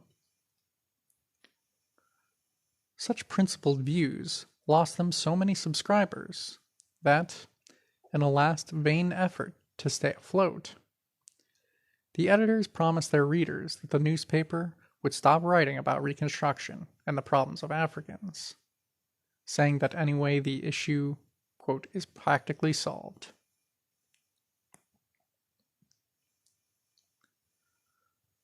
Much more typical was the St. Louis Daily Press, again an alternative newspaper started by local printers during a strike. The press was quite, quote, progressive. That is, it advocated the 8-hour day, the Irish Revolution, equal rights for white women, the unity of European workers around the world, even printing long Marxist documents sent by the First International in Europe. It also opposed democratic rights for Africans and called on white labor to drive, quote, the niggers out of all desirable jobs.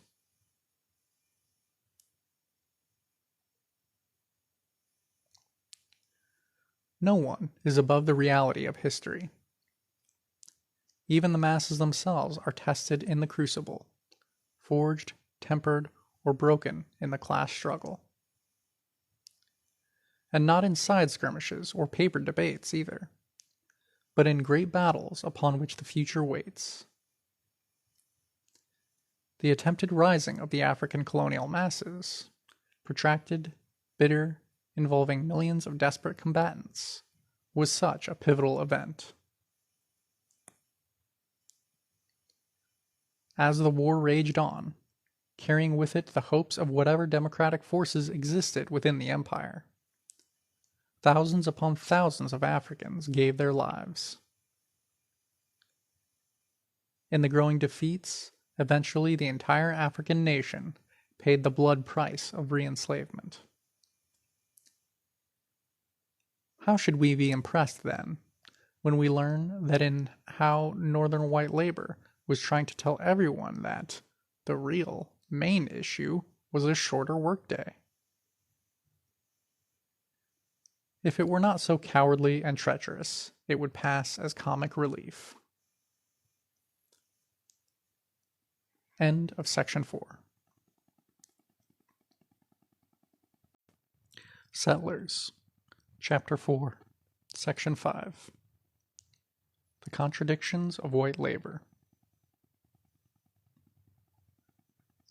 The issue of a shorter workday spread enthusiastically among the white workers between 1866 and 1873. During these years, the 8-hour day struggle held first place in the activities of white labor. With considerable foresight, the leaders of the National Labor Union had seen the need for such a single issue to unite and discipline their immature followers. At the founding convention of the NLU in Baltimore on August 20th, 1866, the call was sent forth for all white working men in every region, trade, and industry to combine on this and one front, quote, the first and great necessity of the present to free the labor of this country from capitalistic slavery is the passing of a law which by 8 hours shall be the normal working day in all states of the American Union. End quote.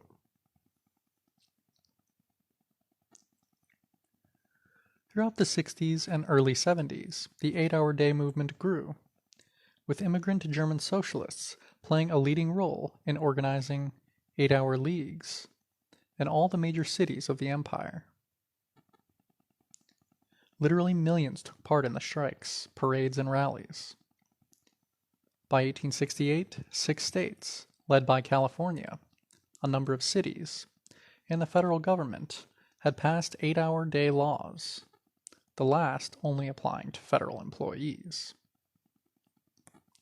In 1872, when the New York City building trades won a 3-month strike for the 8-hour day, a festive parade of 150,000 white workmen took over the main streets of the city.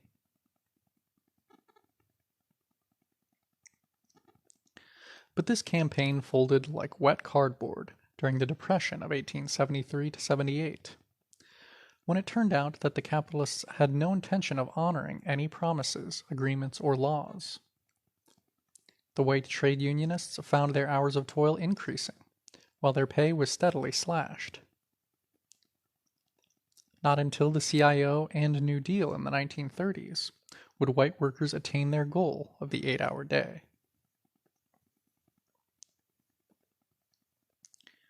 Defeat, however, is not the same thing as failure. The 8-hour campaign was a success for white labor. It was a new stage of unity, the first empire-wide, coast-to-coast political campaign. As such, it marked the historic point where the swelling settler masses emerged upwards from their earlier pre-industrial small craft consciousness and entered the industrial age. That campaign was the first time white labor actually achieved a broad national unity in action. This was evident at the time. Alexander Kennedy, head of the San Francisco Trades Assembly and leader of both the 8-hour campaign and the National Labor Union, said, quote, "By far, the most important result of this 8-hour agitation, to those who look forward to the day when labor, organized and effectively drilled, shall assume its legitimate sphere in the body politic, is visible in the marked improvement in the character of the men engaged in the movement. A few years ago, the working population of California were in a chaotic state, disorganized, and at the mercy of the capitalists, with very rare exceptions. Today, nearly every branch of skilled industry has its own union, fixing its own rate of wages and regulating its domestic differences. A spirit of independence and a feeling of mutual confidence inspires its members." End quote.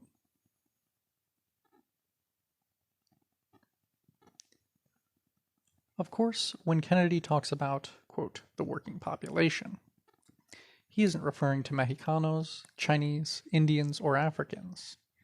He is only discussing white settlers. When he proudly points out how, quote, every branch of skilled industry has its own union, he means unions of white workers.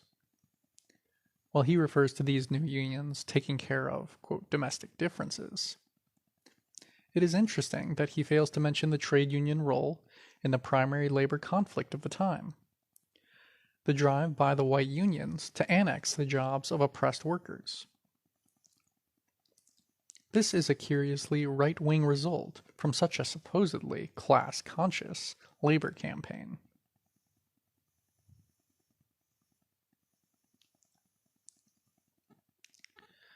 This contradiction sums up the 8-hour struggle and the Great Strike Wave of 1873 to 77. The 8-hour demand was not only righteous, but it was a demand that hit home to the working people across the widest variety of industries, trades, and nationalities. It became the first truly international campaign of European workers, as the first international spread it to England, France, and all of Europe. The largest single 8-hour demonstration was not in Europe or the US, however, but was in Manila.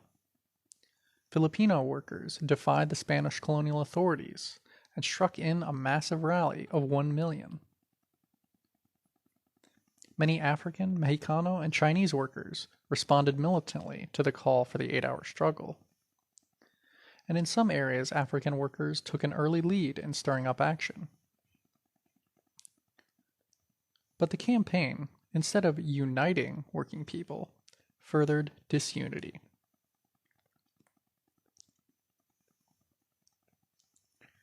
It was no coincidence that no sooner had the early victories of the 8-hour campaign unified and strengthened white labor in California than they began stepping up the attack against Chinese workers. Nor is it true that the 8-hour campaign was the work of noble, class-conscious trade unionists, while the anti-Chinese and anti-African campaigns were the work of some totally separate bands of declassed hoodlums and bigots. Both were the acts of the same hands. All of the individual craft unions, the large federations such as the National Labor Union and the Knights of Labor, the local trades assemblies, the labor press, the left organizations such as the Socialist Labor Party and the communist-led General German Workingmen's Association, were involved in these white supremacist offensives.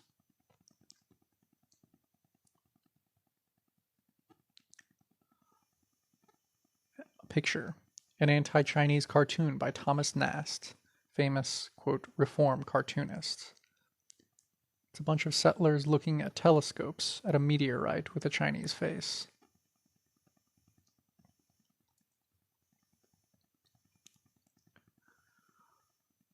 Unlike the experience of other nations, the 8-hour campaign in the U.S. Empire had an anti-democratic character, consolidating the settler masses around pro-capitalist politics.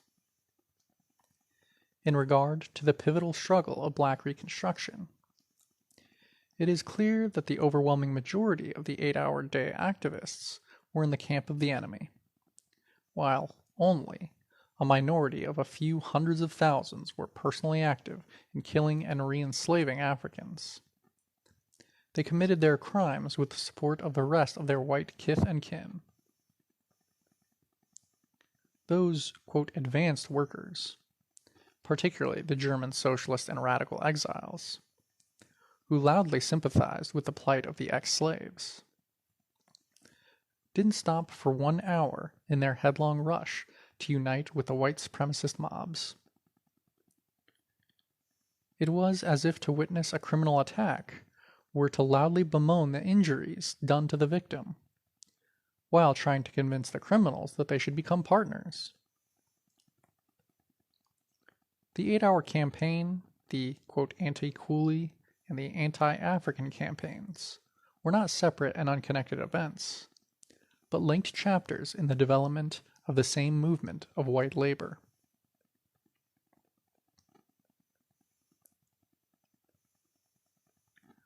This young movement, for all its anti-capitalist noises, was unable to resist being drawn deeper and deeper into bourgeois politics. As the National Labor Union was having its first convention and first issuing the call for the 8-hour campaign, 5 representatives of the new organization were meeting with President Andrew Johnson to solicit his support. And when he threw out a gesture towards white labor by ordering the workday for government printers cut to 8 hours, he was hailed as the true friend of the white masses. The leading union newspaper, National Workman of New York City, praised his, quote, practical sympathy with labor. The Philadelphia Trades Council described his administration as, quote, for the benefit of the working classes. When the NLU attacked Black Reconstruction, it was clearly carrying out its part of an unholy alliance with President Johnson, who was the newfound champion of the defeated planter class.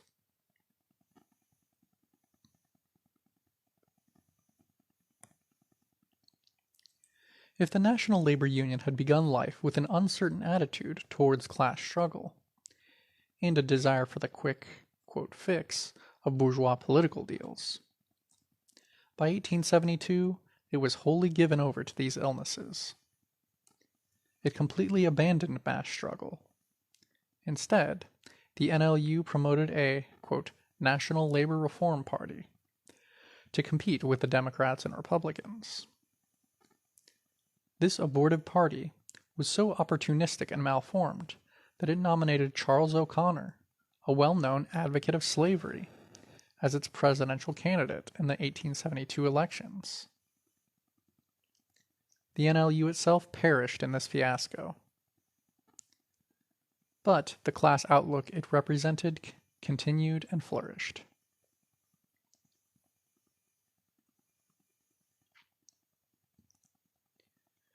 In this period, white labor, although still young, took definite shape. Euro-American labor increasingly found itself pressed to organize, to fight the employers, to demand from the bourgeois state some relief from exploitation and some democratic rights. At the same time, these white working men were also part of settler society and felt their welfare tied up with the supremacy of the empire. Further, pressed downward by capital, they sought to establish a stranglehold on jobs by ruthlessly degrading or eliminating colonial labor. This consciousness was very sharply manifested in the 1870s, when these white working men became the eager tools of various factions in the bourgeoisie in the mass drives to re-enslave Africans and drive out the Chinese.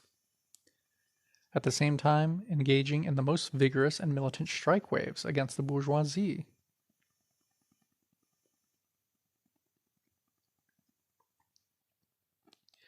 This was a middle position between the colonial proletariat and the settler bourgeoisie, and it had its roots in the middle position of these whites in the class structure.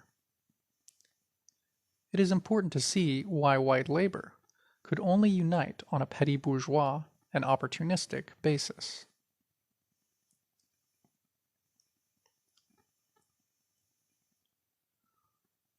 While white labor had tacked together a precarious political unity based on the commonalities of wage status and settlerism, it was as yet so divided that it did not even constitute a class.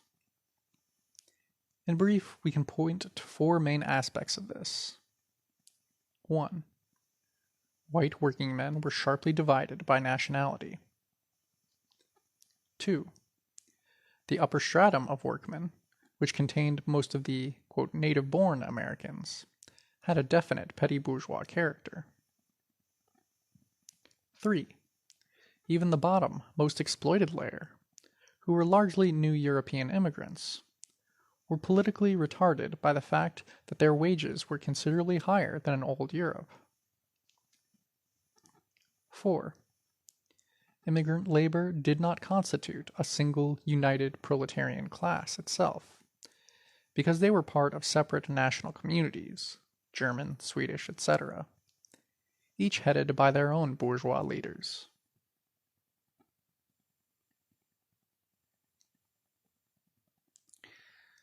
The, quote, native-born settlers, as the citizen descendants of the original English invasion force, still kept for themselves a high general level of privileges.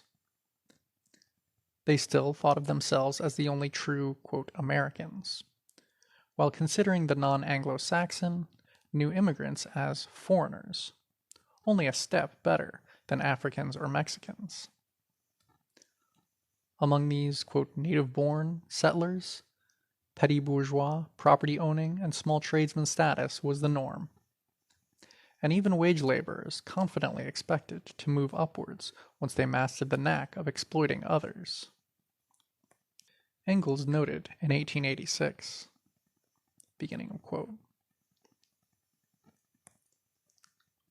there were two factors which for a long time prevented the inevitable consequences of the capitalist system in America from being revealed in their true light.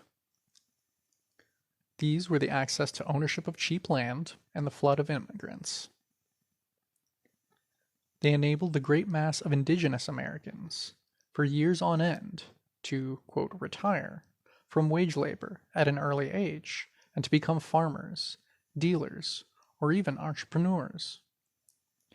Whereas the hard lot of the wage laborer with his status of proletarian for life fell mostly on the immigrant.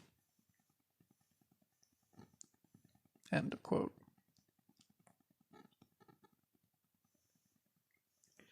Thus, the Irish, Polish, Italian, etc. immigrants had the honor of replacing Africans, Mexicanos, Indians, and Asians as the primary labor force of the U.S. empire in the North. But the position of, quote, native-born Anglo-Saxon settlers changed little, if at all. The native-born settler masses were still above the nationally differentiated proletarians, still small property owners and small businessmen, still foremen, overseers, and skilled craftsmen.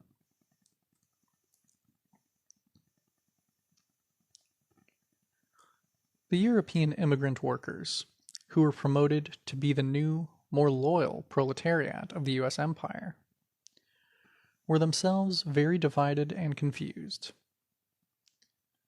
America, as it entered the industrial age, was a literal Tower of Babylon.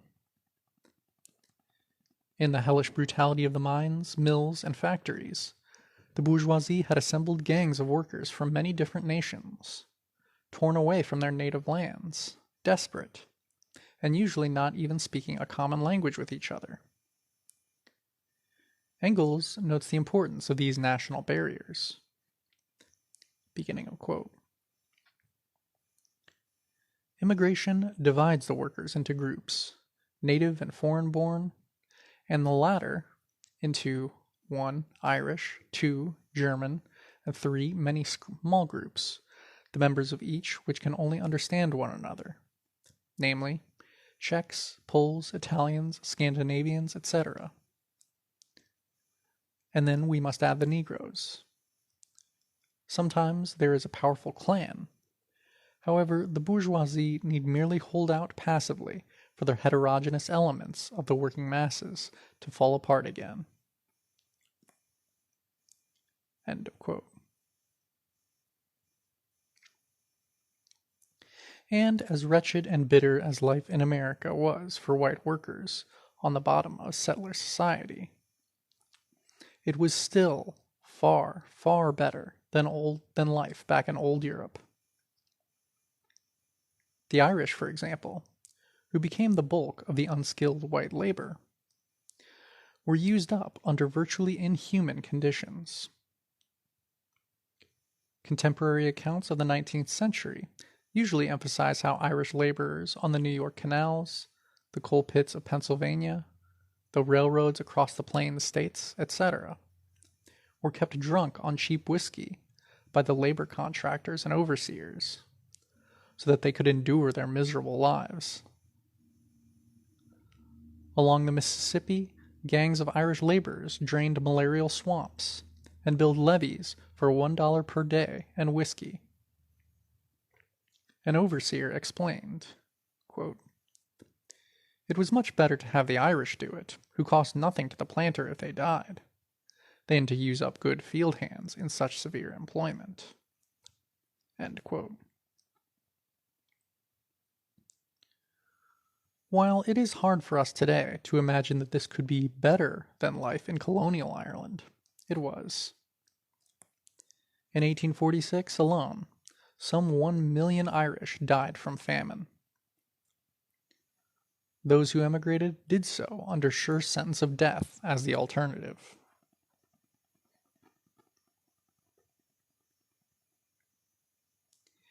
Even for those on the bottom strata of white wage labor, the actual wages were significantly higher than in old Europe. Rural farm laborers, usually the worst paid of workers, earned a much better wage in the U.S. empire. Marx, as we remember, pointed out in this period that, quote, "Now all of you know that the average wages of the American agricultural laborer amount to more than double that of the English agricultural laborer." End quote.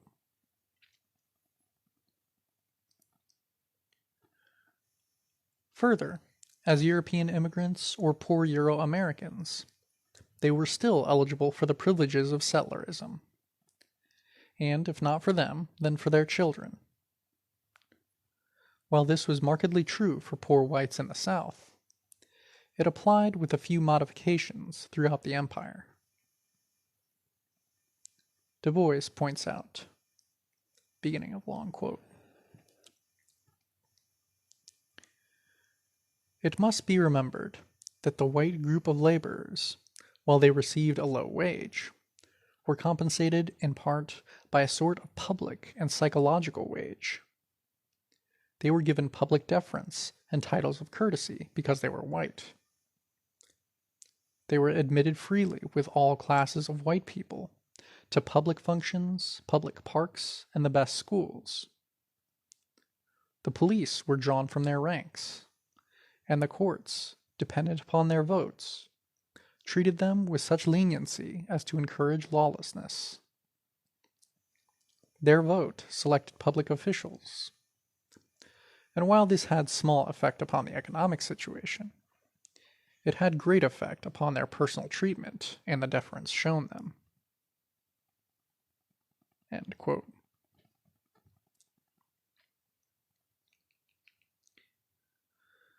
The other powerful moderating force upon the bottom, immigrant layers of white wage labor, is that they were part of immigrant national minority communities here in the quote, New World. And these communities had their own culture, class structure, and leadership. The German and Scandinavian immigrant communities were on the whole fairly prosperous, with a very high degree of business and property ownership. The vast farming lands of the upper Midwest and Plains states were in large measure settled by these two nationalities. The 1900 census revealed that there were 700,000 German and Scandinavian-owned farms in the empire then, more than 3 times the number owned by, quote, native-born Anglo-Saxon Americans.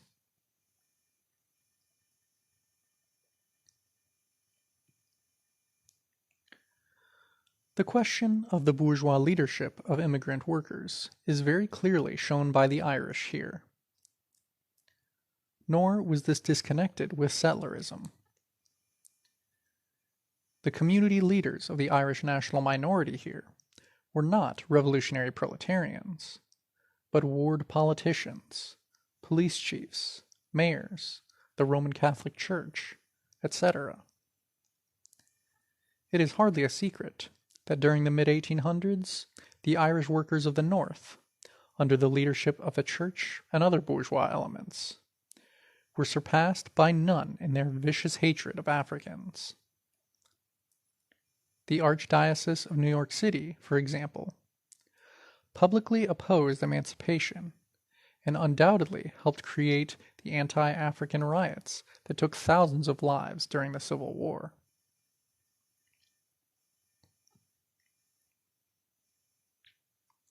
It is interesting that Irish patriots, themselves engaged in the bloody armed struggle to throw off British colonialism, saw from across the Atlantic that their countrymen here were being led into taking the reactionary road. In 1841, some 70,000 Irish patriots signed a revolutionary petition to Irish Americans. Quote, "Irishmen and Irishwomen, treat the colored people as your equals, as brethren. By all your memories of Ireland, continue to love liberty, hate slavery, cling by the abolitionists, and in America you will do honor to the name of Ireland." End quote.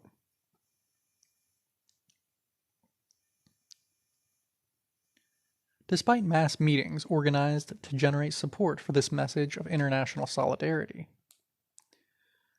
the full weight of the Catholic Church, and Irish ward politicians and trade union leaders kept the Irish immigrant masses firmly loyal to reaction.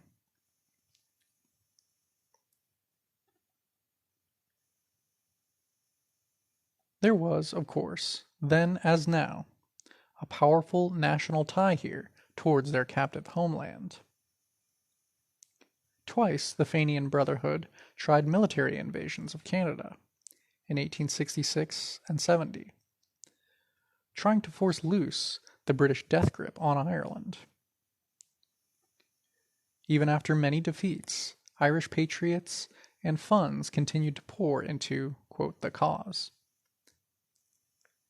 The modern submarine, for example, was developed by the secret Irish clan here, and only later turned over to the U.S. Navy.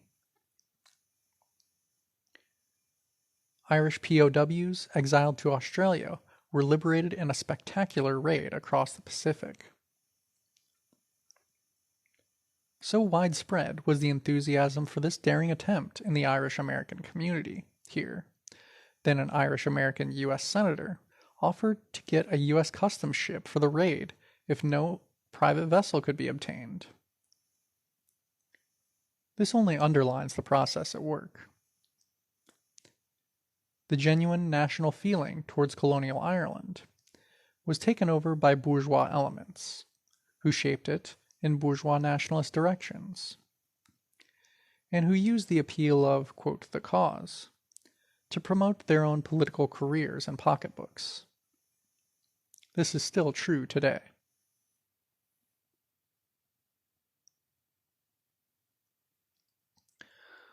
What international solidarity means can be seen by the actions of the Patricio Corps, the hundreds of Irish soldiers in the U.S. Army who broke with the Empire during the Mexican-American War. Revolted at the barbaric invasion of 1848, they defected to the Mexican forces and took up arms against the U.S. Empire. In contrast, the struggle of the Irish-American community here for equality with other settlers was nothing more nor less than a push to, quote, join the oppressor nation, to, quote, enlist in the ranks of the empire. The difference is the difference between revolution and reaction.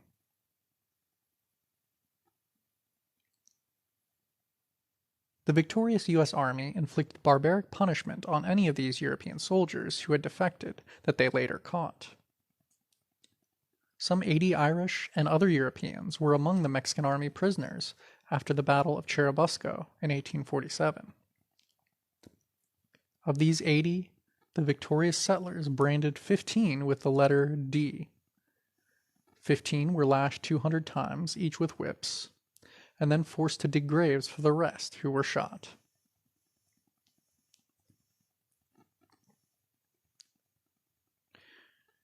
The U.S. Empire then, at the dawn of industrialization, had two broad strata of white wage labor. One, a true Euro-American labor aristocracy, totally petty bourgeois in life and outlook. The second, an, quote, ethnic, national differentiated stratum of immigrant Europeans and poor whites of the defeated Confederacy, who were both heavily exploited, yet given the bare privileges of settlerism to keep them loyal to the U.S. Empire. Once nationally oppressed labor was under the bourgeoisie's brutal thumb, then white labor could be put into its, quote, proper place. In the wake of the Great Strike Wave of 1873 to 77, the white unions were severely repressed and broken up.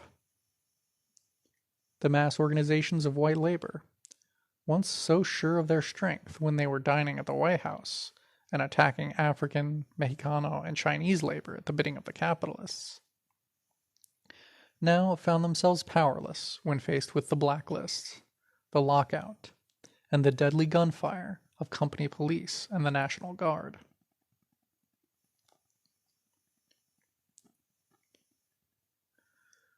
In taking over the tasks of the colonial proletariat, the new white laboring masses found themselves increasingly subject to the violent repression and exploitation that capitalism inexorably subjects the proletariat to.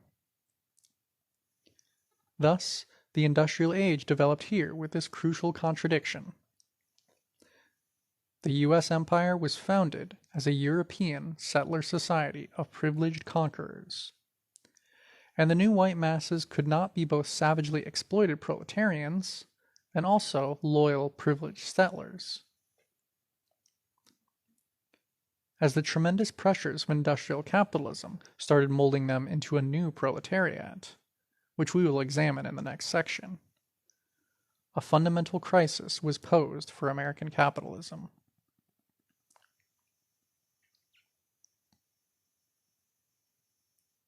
The experience of early trade unionism in the U.S. is extremely valuable to us. It showed that 1. Trade unionism cannot bridge the gap between oppressor and oppressed nations. 2.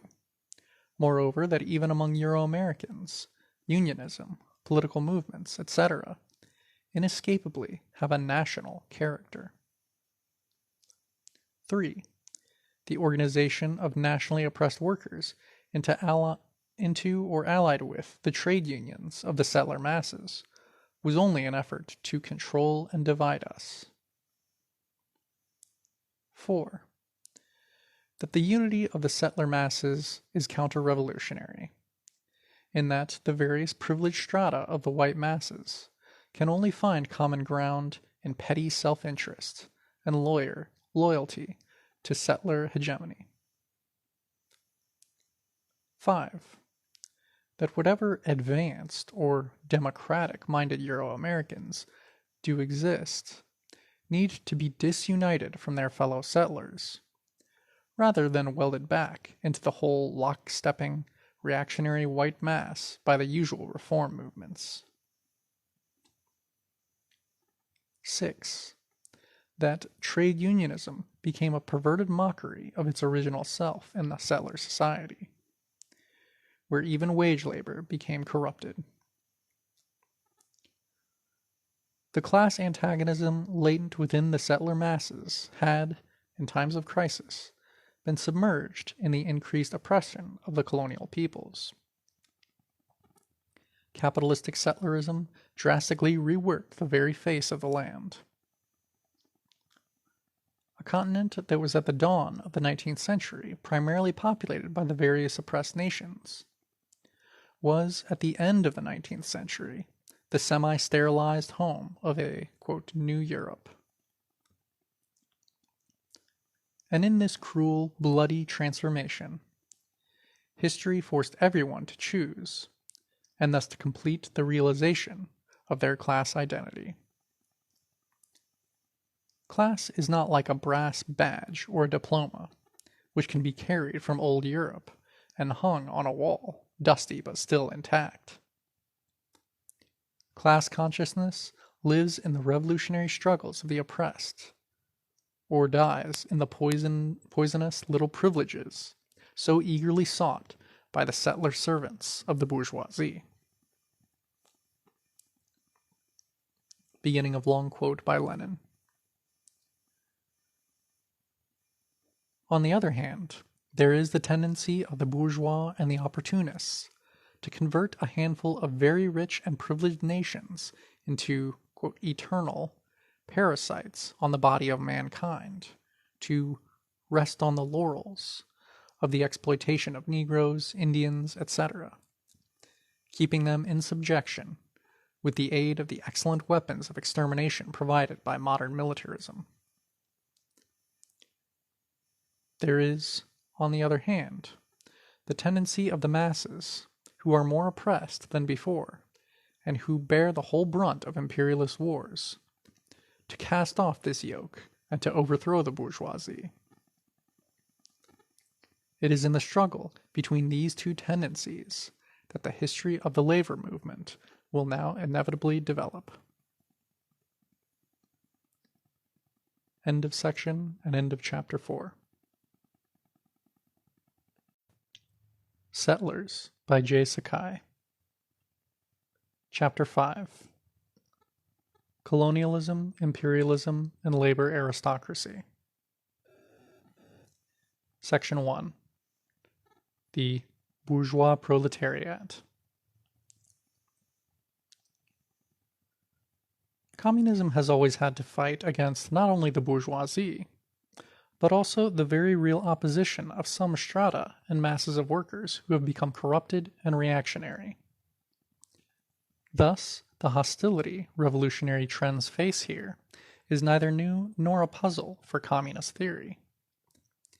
In England, South Africa, etc., the communist forces have had to recognize this opposition. Marx, Engels, Lenin all emphasized how important this question was. It is an essential part of the world fight against imperialism.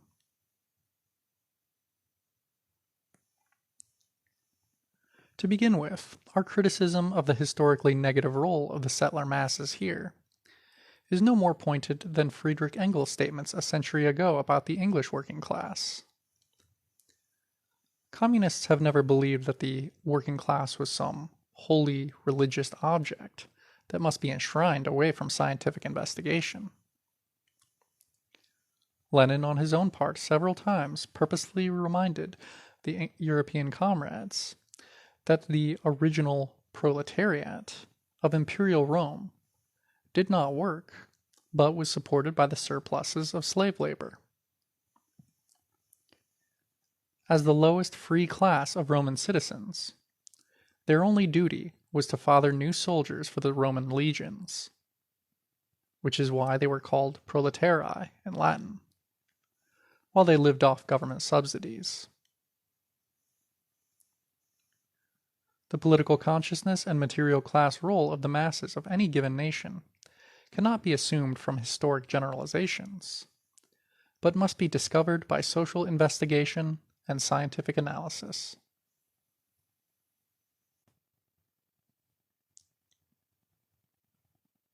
The phenomenon of the various capitalist ruling classes buying off and politically corrupting some portions of their own wage-laboring populations begins with the European colonial systems.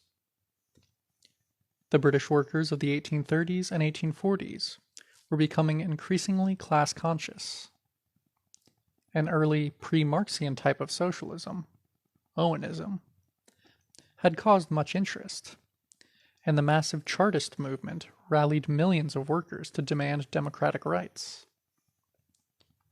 Alarmed at this, and warned by the armed democratic insurrections in 1848 in both France and Germany, the British capitalists grudgingly decided that the immense profits of their colonial empire allowed them to ease up slightly on the exploitation at home.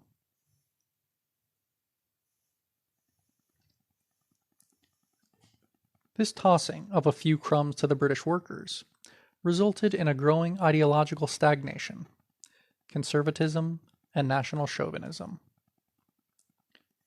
Engels was outraged and disgusted, particularly at the corrupt spectacle of the British workers slavishly echoing their bourgeoisie as to their alleged right to exploit the colonial world. Quote, "There is no workers' party here, and the workers gaily share the feast of England's monopoly of the world market and the colonies." End quote.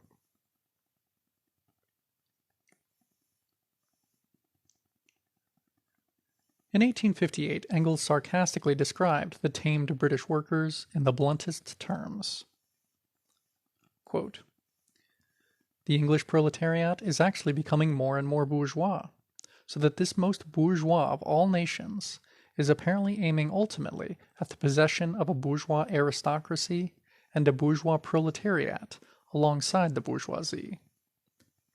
For a nation which exploits the whole world, this is to a certain extent justifiable." End quote. Britain was the imperial Rome, the American empire of that day, a nation which feasted on the exploitation of colonies around the world.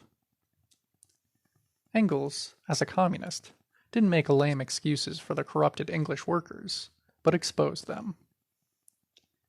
He held the English workers accountable to the world proletariat for their sorry political choices.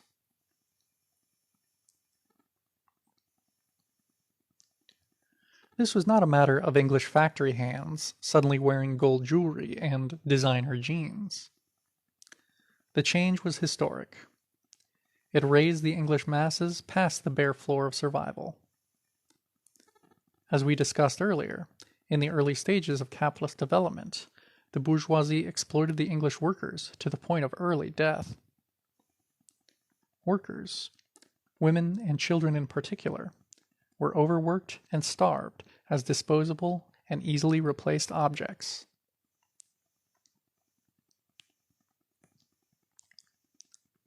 The change didn't mean that English workers as a whole weren't exploited, just that their exploitation was lightened in the golden flow of colonial profits. In 1840, the wages of an, quote, ordinary laborer in England were 8 shillings per week, while it cost some 14 shillings per week to live on a minimal but stable basis. By 1875, both the common wages and the cost of living were up to 15 shillings per week, an event that historian Arnold Toynbee points to as the first time in British capitalist history that unskilled laborers earned enough to survive. At the same time, reform legislation, sponsored by the big factory owners, placed restrictions on the use of child labor. The length of the working day declined. At both Gerran shipyards and the Newcastle Chemical Works, for example, workers succeeded in lowering the work week from 61 to 54 hours.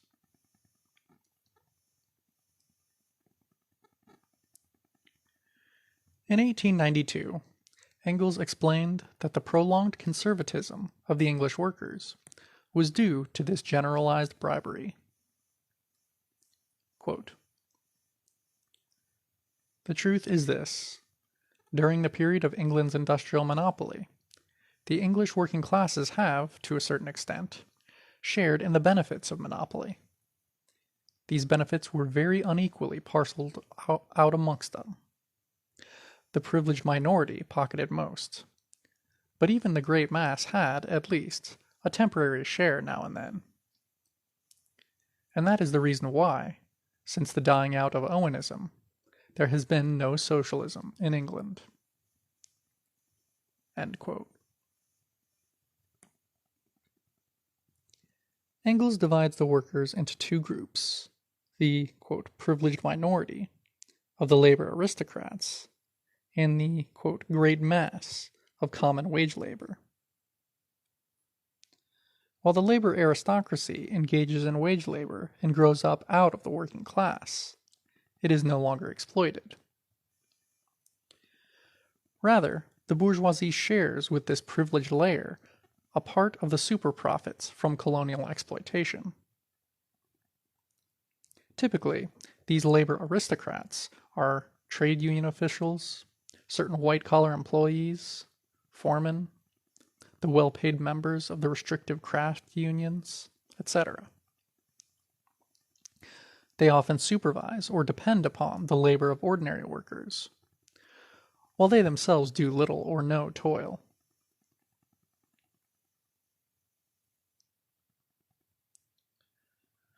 This stratum can also include groupings of workers who are employed directly by the state, who work in the colonial system, in war industries, etc., and who, therefore, have a special loyalty to the bourgeoisie.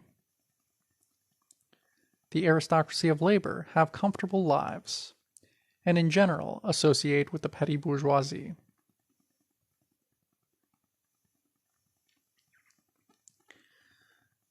The, quote, great mass of English workers were, in contrast, certainly exploited. They lived lives of hardship. Yet they had in their own lifetimes seen an uneven but upward trend in their wages and working conditions, a rise dependent upon the increasing profits of the overseas empire. Under the leadership of the aristocracy of labor, who were looked up to as the most, quote, successful, best organized, and most unionized layer of the class, these ordinary laborers increasingly identified their own progress with the progress of their British Empire.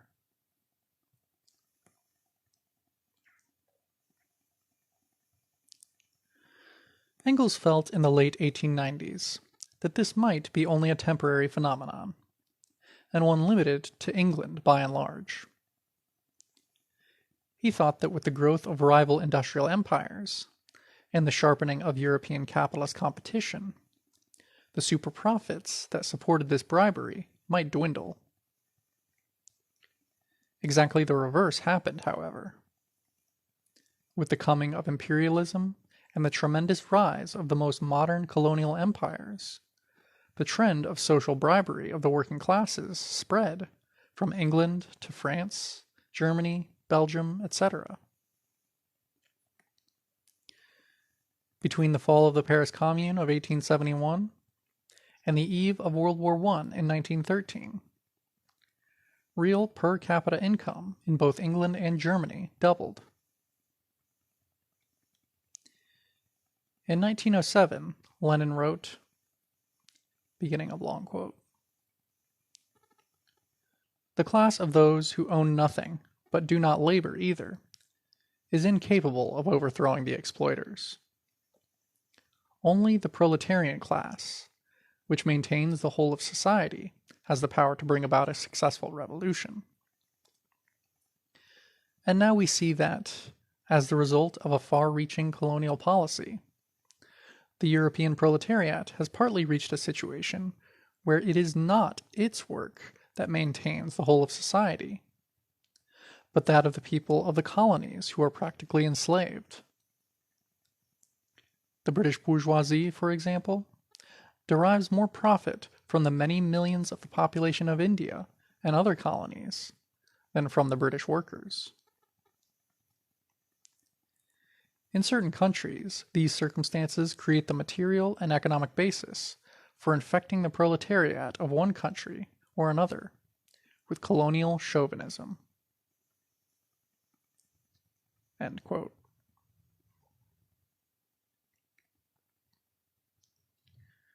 Imperialism allowed the European workers, once much more exploited and revolutionary than their American cousins, to catch up in privileges and degeneracy. Lenin said that imperialism gives the bourgeoisie enough super profits to, quote, devote a part, and not a small one at that, to bribe their own workers, to create something like an alliance between the workers of a given nation and their capitalists.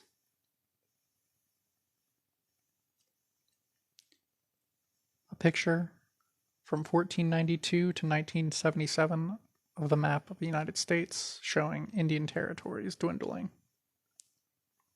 Caption: in 1492, 541 Indian nations, approximately 10 million people, lived in what is now the United States. The U.S. government ratified 371 treaties with these Indian nations between 1776 and 1871.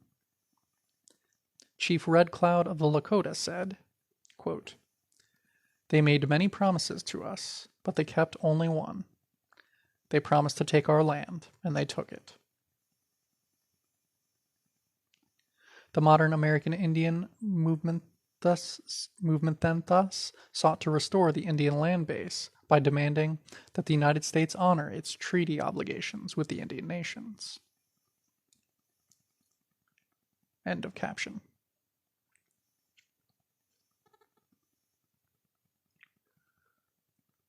The pro-imperialist labor aristocracy, which in 1914 Lenin estimated at roughly 20% of the German working class, were the leaders of the German trade unions, the, quote, Socialist Party, etc. Using their state-sanctioned positions, they led millions of workers in the more proletarian strata. This labor aristocracy succeeded in sabotaging the revolutionary movements in Western Europe and disrupting unity between the anti-colonial revolutions and the workers of the oppressed nations.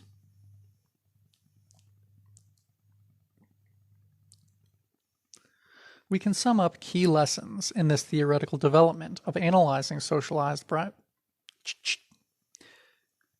We can sum up key lessons in this theoretical development of analyzing social bribery in the imperialist oppressor nations. 1.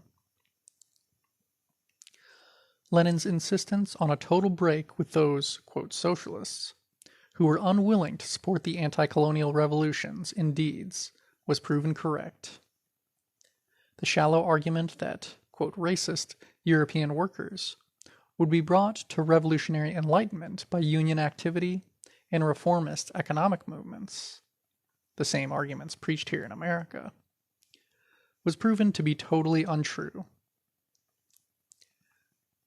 While in every mass there are those who have backwards or chauvinistic prejudices in the yet-to-be cleaned corners of their minds, Lenin insisted that this was not the primary problem. Under imperialism, quote, racist politics were an outward manifestation of a class, quote, alliance with the imperialists. 2. This labor aristocracy of bribed workers is not neutral, but is fighting for its capitalist masters. Therefore, they must be combated, just like the army or police, who are the military base of the imperialists, while the labor aristocracy is its social base.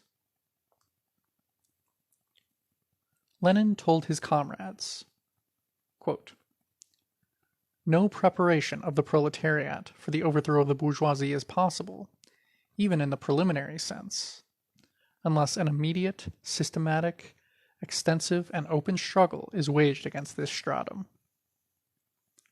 End quote.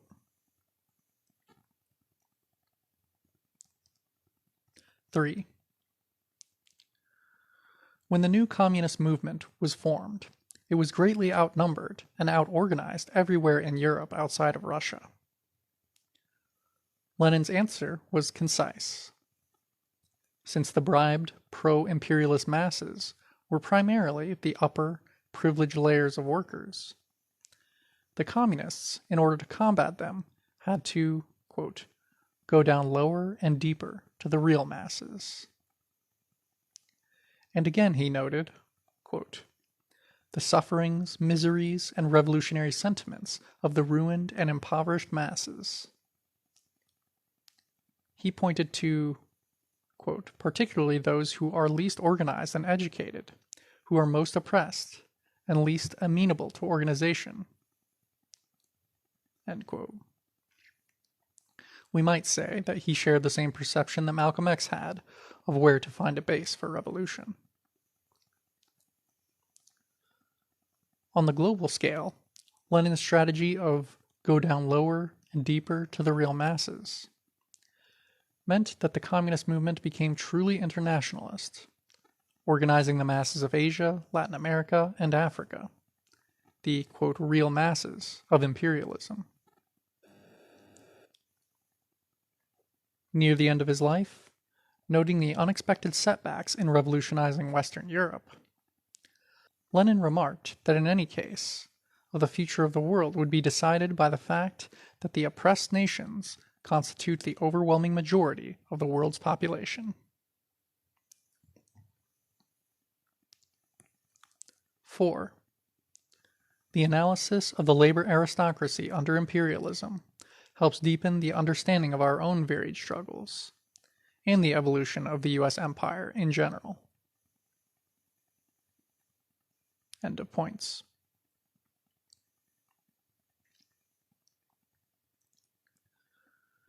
As the U.S. empire jumped into the imperialist scramble for world domination at the end of the 20th century, its Euro-American workers were the most privileged in the entire capitalist world. In 1900, labor in America was sharply divided into three very separate and nationally distinct strata, literally of different nations: Euro-American, European, and oppressed nations.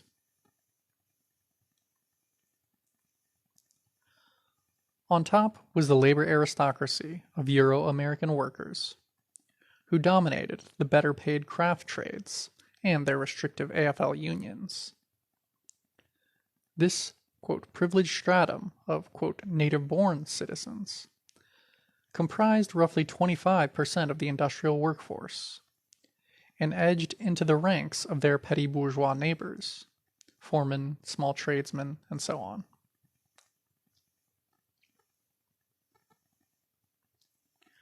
Below them was a new proletarian stratum, just imported from Eastern and Southern Europe, who comprised 50 to 75% of the northern industrial workforce.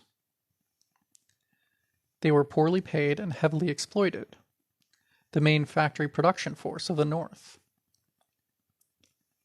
Largely unorganized, they were systematically barred from the craft trade unions and the better-paying factory jobs.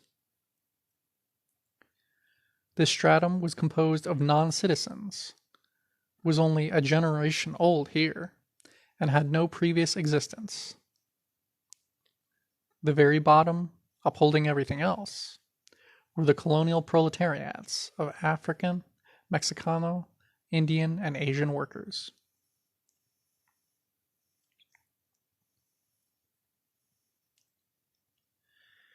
Even as modern industrialization and the northern factory boom were in full swing, it was still true that the, quote, super profits wrung from the oppressed nations, plus those wrung from imported labor from Asia, were the foundations of the empire.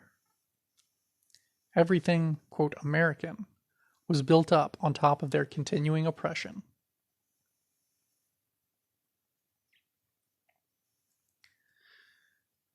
In the African South, cotton was still king. The African laborers, whether hired, renter, or sharecropper, who produced the all-important cotton, still supported the entire settler economy.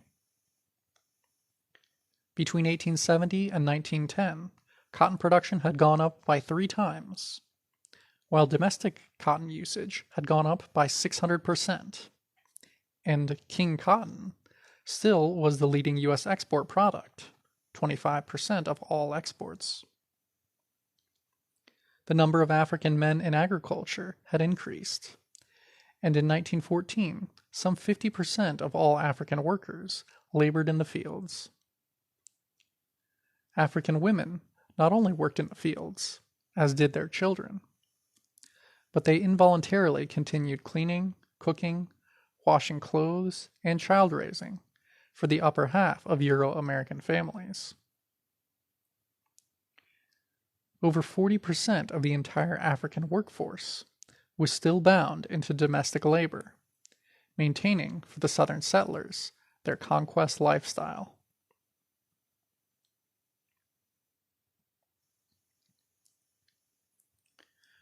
The growing Euro-American masses in the South had benefited from the fact that Africans had been gradually forced out of industry and the skilled trades. While roughly 80% of all skilled workers in the South had been African in 1868, by 1900 those proportions had been reversed. In the more localized construction trades, Africans still hung on, comprising 15% of carpenters and 36% of masons. But in the desirable mechanical trades, associated now with rising industry, they were excluded. Only 2% of machinists in the South, for example, were African.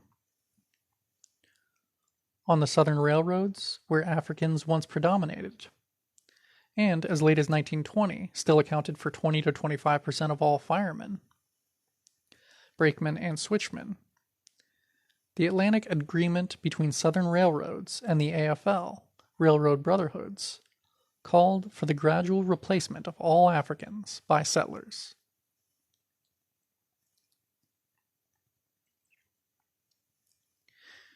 Even the jobs in the new textile mills were reserved for, quote, poor whites, forced off the land. So that settler labor in the South, however exploited, was grateful to the bourgeoisie for every little privilege they got. The settler masses of the South, in the tradition of the slave patrols, the Confederate Army, and the KKK, were still in the main the loyal garrison over occupied New Africa.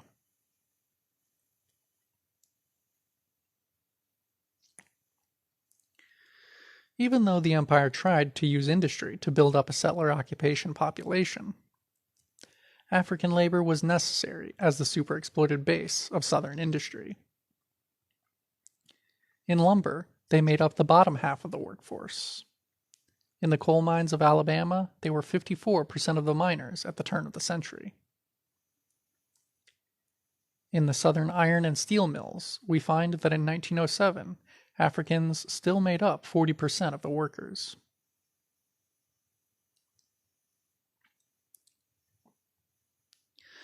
In the Mexicano Southwest, the same basic foundation of oppressed nation labor was present, together with Asian labor. Native American workers were present throughout the region, on cattle and sheep ranches, in the fields and in the mines. Navajo miners, for example, played an active role in building the Western Federation of Miners, local at the Great Telluride, Colorado mines. Asian labor played an equally important role. Although much of the Chinese national minority had been driven by repression out of the U.S., or to retreat into the, quote, ghetto economy of laundries, food service, etc., new waves of Asian workers were being recruited from Japan, the Philippines, and Korea. By the many thousands, they toiled on the railroads, the urban, quote, service economy, in canneries, and above all, in the fields.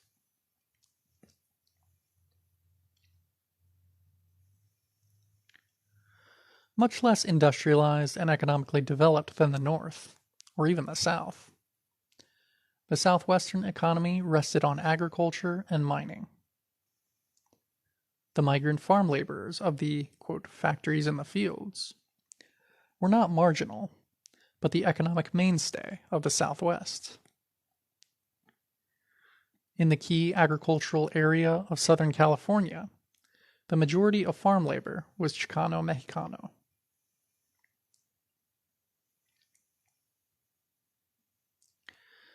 Because the Southwest was much more recently conquered than other regions of the continental empire, the labor situation was far less developed in a modern industrial sense. Armed Chicano-Mexicano resistance organizations against settler rule continued well into the 1920s. The Euro-American settlers were in general wary of concentrating masses of Mexicanos, and long into the 20th century the main interest of many Anglo settlers was the continuing terroristic seizure of the remaining lands and water rights of the Chicano-Mexicano and Indian nations. Thus, the settler economy in the Southwest, even in the imperialist era, was still concentrated in the conquest and looting stage. Here, the conquered Chicano-Mexicanos were necessary to the settlers, as ranch labor and domestic labor, just as in the rural South with Africans.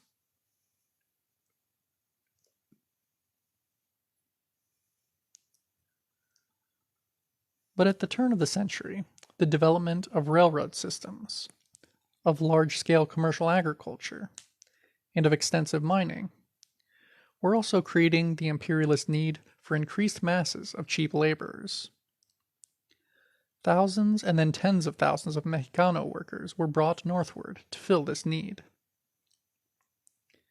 By 1909, on both the Santa Fe and Southern Pacific railroads, some 98% of the crews working west of Albuquerque were Chicano-Mexicano. While varying mixtures of Mexicano, Indian, and immigrant European nationalities were also used in the mines, Mexicano labor played the largest role. In mines closest to the artificial, quote, border, Mexicano workers were often a large majority, such as in the major copper center of Clifton, Arizona.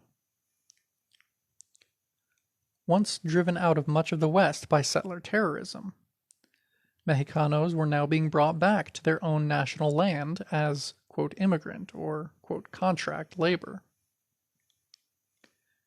Mexicanos became 60% of the miners, 80% of the agricultural workers, and 90% of the railroad laborers in the West. Thus, in the West, the importance of colonial labor was rapidly growing.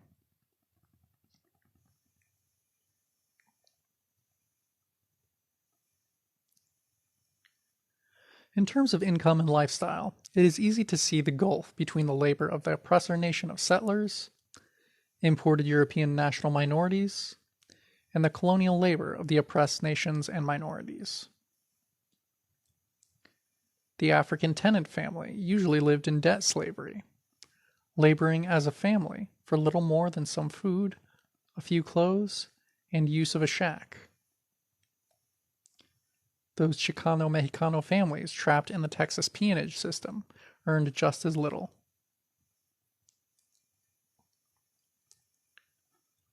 One Texas rancher testified in 1914, quote, "I was paying Pancho and his whole family 60 cents a day. There were no hours. He worked from sun to sun." End quote. As late as the 1920s, African farm laborers in the South earned 75 cents per day when employed. For both Africans and Mexicanos at the turn of the century, even in industry and mining, it was common to earn one half of, quote, white man's pay.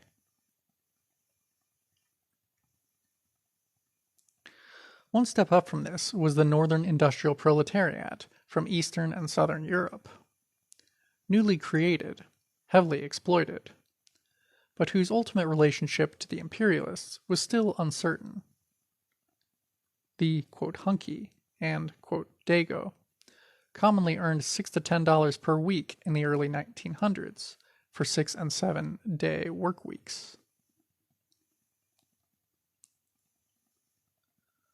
One giant level up from there was the privileged stratum of Euro-American labor aristocrats, skilled workers, foremen, office staff. They usually earned $15 to $20 per week, with the majority being homeowners and voting citizens of the empire.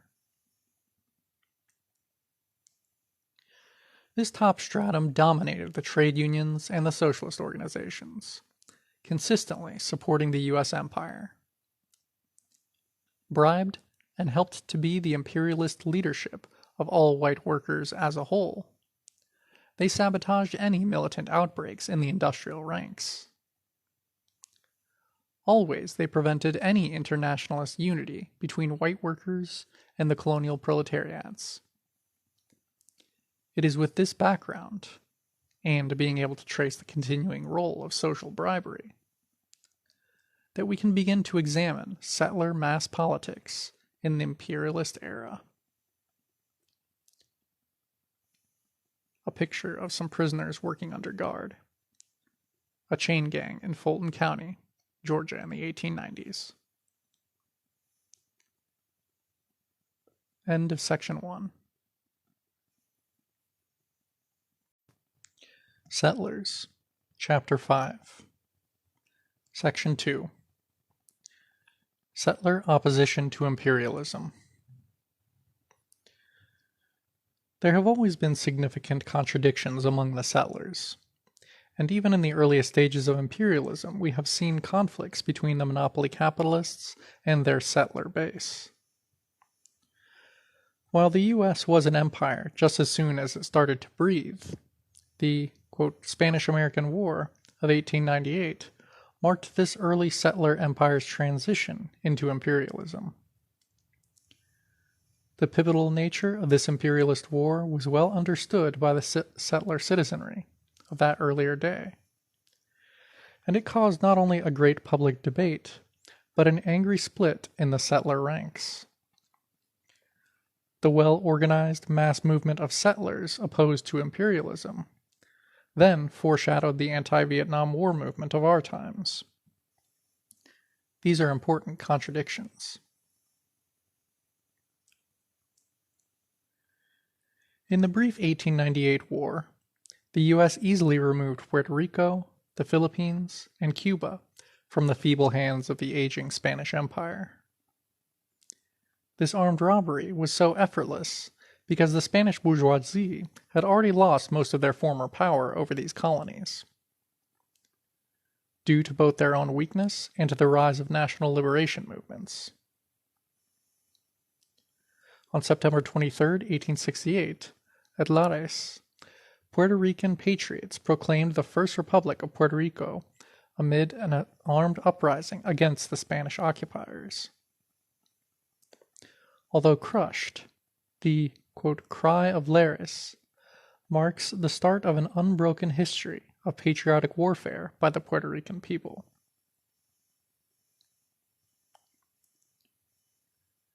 Increasingly, the Puerto Rican forces controlled not only the mountains, but also the rural areas right up to the towns of the isolated Spanish garrisons.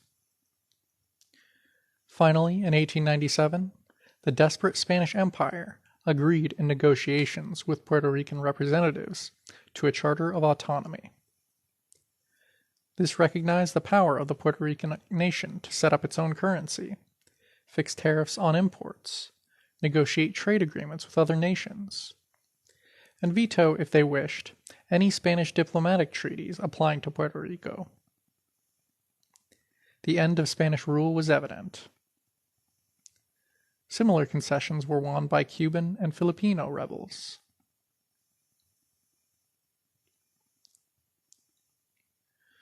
The U.S. bourgeoisie had to move quickly if it was to annex these colonies. In addition to the possibility that Britain or some other great power would make a grab for them, there was the certainty that the oppressed nations of the Spanish Empire were raising the beacon of national independence and anti-colonialism, as Haiti had done a century before. So that on April 25, 1898, the U.S. declared war on Spain while moving to invade Puerto Rico, Cuba, and the Philippines. It was just in the nick of time as far as U.S. imperialism was concerned. In the Philippines, the liberation struggle had already reached the formation of a new Filipino government. Spurred on by the Katipunan, the secret armed organization of workers and peasants, the revolutionaries had created a large people's army. By the time the first U.S. troops landed on June 30th, 1898, the Filipino revolutionaries had already swept the Spanish colonial army and administration out of virtually the whole of the Philippines, besieging the last isolated holdouts in the old walled city of Manila. Under the pretext of being, quote, allies of the Filipinos, U.S. troops landed and joined the siege of the Spanish remnants. It is a fact that in the siege, the Filipino patriots held 15 miles of the lines facing the Spanish troops, while the U.S. troops held only a token 600 yards of front line. More and more U.S. troops arrived, even after the hopeless Spanish surrendered on December 10, 1898. Finally, on February 4, 1899, the reinforced U.S., quote, allies moved to wipe out the Filipino forces, even ordering that no truces or ceasefires be accepted.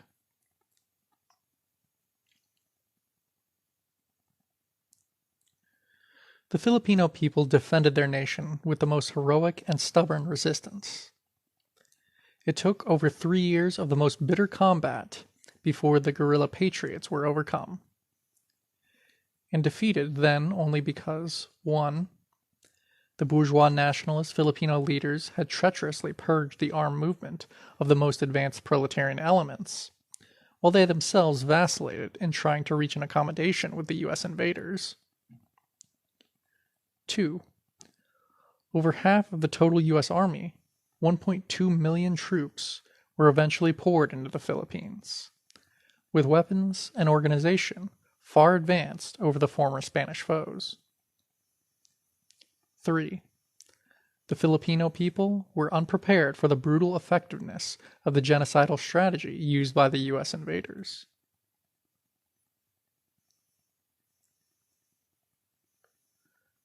a portrait of a U.S. Navy recruiting station poster saying, "The Navy needs you. Don't read American history, make it," from 1917.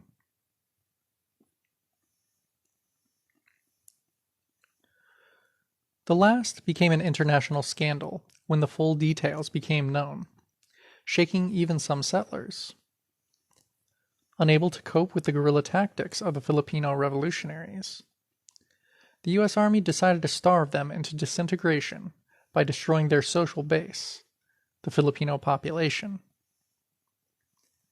The same genocidal, quote, population regroupment strategy, as the CIA calls it, that settlers first used against the Indian nations, was revived in the Philippines, and would be used again in Vietnam in our times. The general outlines of U.S. strategy called for destroying all organized social and economic life in the guerrilla areas. Villages would be burned down, crops and livestock destroyed, diseases spread, the people killed or forced to evacuate as refugees. Large areas were declared as free fire zones, in which all Filipinos were to be killed on sight.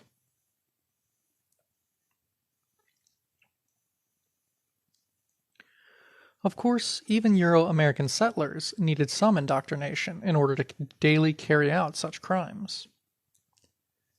Indiscriminate killing, looting, and torture were publicly encouraged by the U.S. Army Command. American reporters were invited to witness the daily torture sessions, in which Filipinos would be subjected to the, quote, water cure, having salt water pumped into their stomachs under pressure.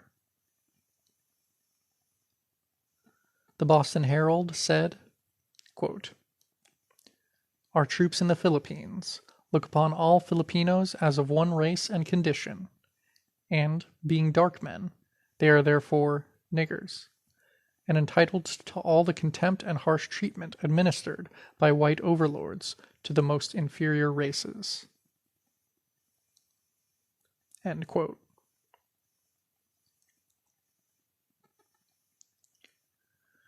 U.S. imperialism took the Philippines by literally turning whole regions into smoldering graveyards.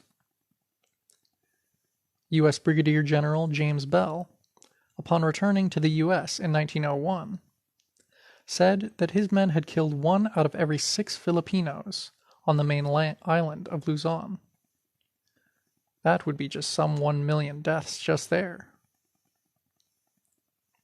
It is certain that at least 200,000 Filipinos died in the genocidal conquest. In Samar Province, where the patriotic resistance to the U.S. invaders was extremely persistent, U.S. General Jacob Smith ordered his troops to shoot every Filipino, man, woman, or child they could find, quote, over 10 years of age. A picture of a massacre. Quote, "The bodies of Moro insurgents and civilians killed by U.S. troops during the Battle of Bad Dajo in the Philippines, March 7, 1906. End of caption.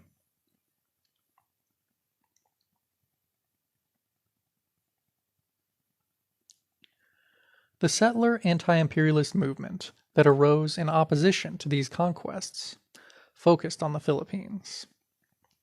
It was not a fringe protest by a few radicals. Many of its leaders were men of wealth and standing, many of them old veterans of the abolitionist cause.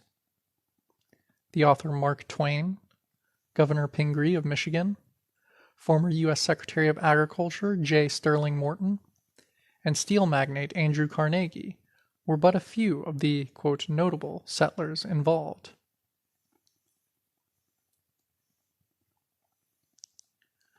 From its center in New England, the movement spread coast to coast, and then organized itself into the American Anti-Imperialist League.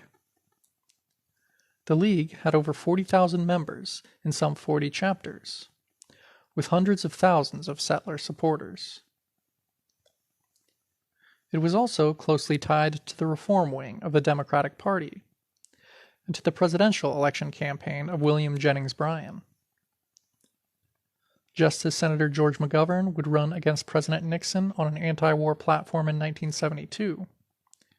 Bryan was running against the entrenched Republicans with a platform calling for an end to Asian conquests.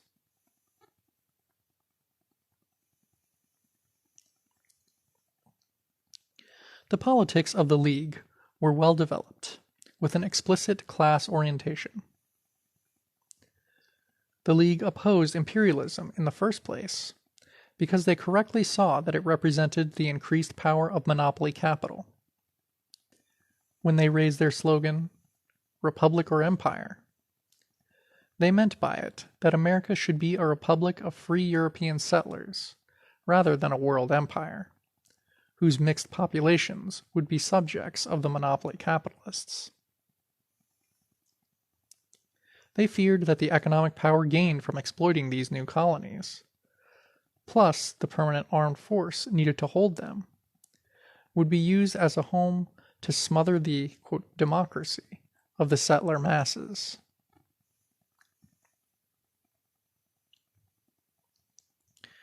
The atrocities committed by U.S. troops in the Philippines were denounced on moral and humanitarian grounds.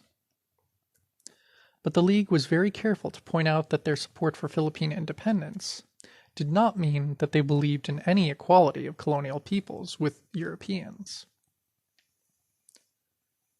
Congressman Karl Schurz, the German immigrant liberal who played such a prominent role in supporting Reconstruction during the 1860s and 70s, was a leading spokesman for the League. In his speech, quote, "The Policy of Imperialism," Schurz began by defining Filipinos as, quote, "the strongest and foremost tribe of the region." He then said, quote, "We need not praise the Filipinos as in every way the equals of the embattled farmers of Lexington and Concord. But there is an abundance of testimony, some of it unwilling, that the Filipinos are fully the equals, and even the superiors, of the Cubans and Mexicans." End quote. The patronizing arrogance of even these settlers showed that it was possible for them to be against the new imperialism, and also be white supremacists and supporters of capitalism. That this was an impossible contradiction didn't occur to them.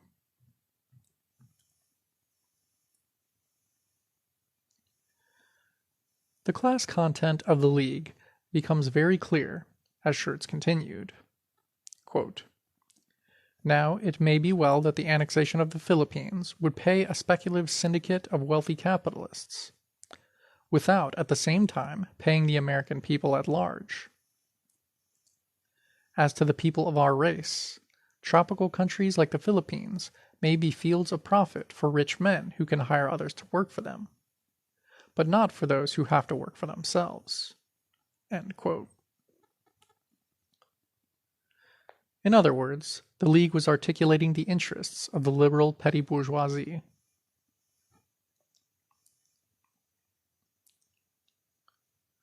Settler labor was appealed to on an explicitly white supremacist basis. Congressman George S. Boutwell, the president of the League, reminded the white workers that they had just finished robbing and driving out Chinese workers, a campaign that he had supported. Now, he told white workers, a new menace had arisen of, quote, half-civilized races from the Philippines. If their land were to be annexed to the U.S. empire, then in the near future, these Asians would be brought to America by the capitalists. He said, quote,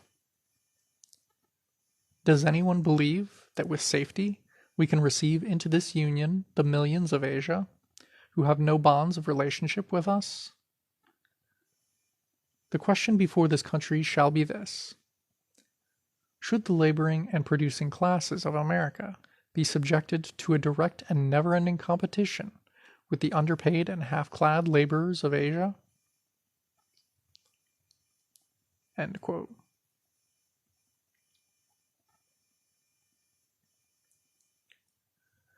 The politics of the League did not support national liberation. They were not anti-capitalist or even anti-racist. The heart of their movement was the appeal of a false past, of the picture of America as an insular European society, of an economy based on settlers' production in small farms and workshops. They feared the new imperialist world of giant industrial trusts and banks, of international production where the labor of oppressed workers in far-flung colonies would give monopoly capital a financial whip over the common settler craftsman and farmer. They believed, incorrectly, that the settler economy could be sustained without continuing America's history of conquest and annexation. Footnote. Lenin commented, quote, "In the United States, the imperialist war waged against Spain in 1898 stirred up the opposition of the, quote, anti-imperialists, the last of the Mohicans of bourgeois democracy, who declared this war to be, quote, criminal. But while all this criticism shrank from recognizing the inseparable bond between imperialism and the trusts, and, therefore, between imperialism and the foundations of capitalism, while it shrank from joining forces engendered by large-scale capitalism and its development, it remained a, quote, pious wish." From Lenin's Imperialism, the Highest Stage of Capitalism. End footnote.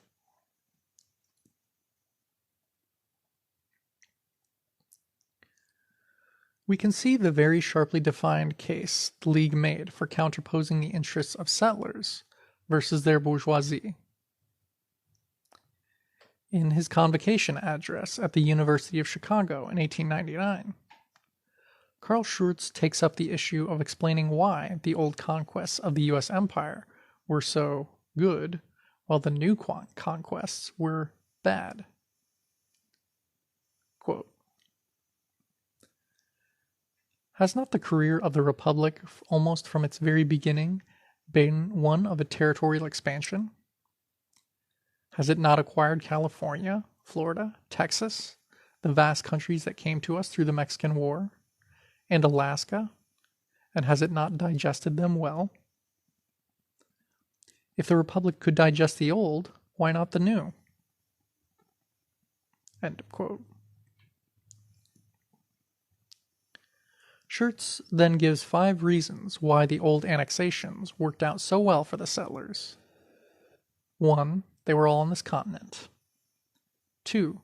They were not in the tropics, but in temperate climates, quote, "where democratic institutions thrive and where our people could migrate in mass." 3. They were virtually, quote, "without any population." 4.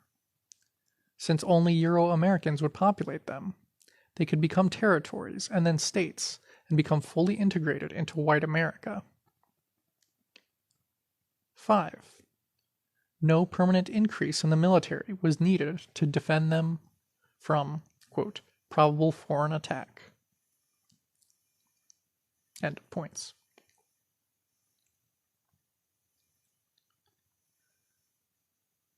His political thought was that whereas the old annexations of settlerism provided land and resources for the invading Europeans to occupy and become the dominant population, with the aid of genocide, of course, these new annexations in Asia and the Caribbean brought only new millions of colonial subjects into the U.S. empire, but in distant colonies that the Euro-American masses would never populate. Schurz continues, beginning of quote, "The scheme of Americanizing our, quote, new possessions, in that sense, is therefore absolutely hopeless. The immutable forces of nature are against it. Whatever we may do for their improvement, the people of the Spanish Antilles will remain, Spanish Creoles and Negroes, and the people of the Philippines, Filipinos, Malays, Tagals, and so on. A hopelessly heterogeneous element, in some respects more hopeless even than the colored people now living among us. End quote.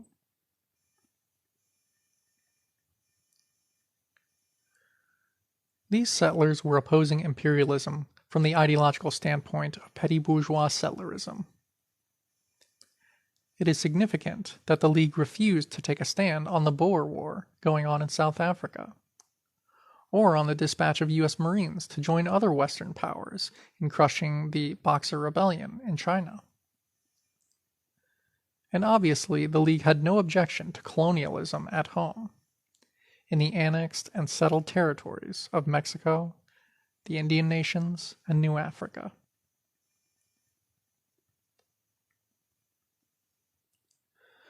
By 1901, the American Anti-Imperialist League was a spent force. Bryan and the Democrats had lost the 1900 elections by a large margin.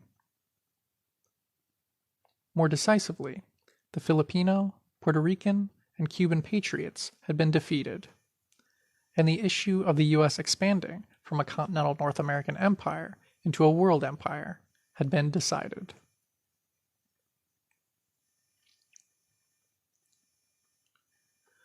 There were other waves of petty bourgeois settler reaction against the domination of monopoly capital. The most significant was the Populist Party, which broke the, quote, color line in the South, uniting poor whites and Africans in voting for new government programs of reform. With heavy strength in the rural counties, the Populist Party got almost 1/3 of the vote in 8 northern states west of the Mississippi in 1892. In the South, its strength was less, but still important. Led by the demagogue Tom Watson of Georgia, the Populists proposed that African sharecroppers should unite with small white farmers, enforcing big business to give them both a better economic deal. It was the, quote, bread and butter coalition of two exploited forces from different nations.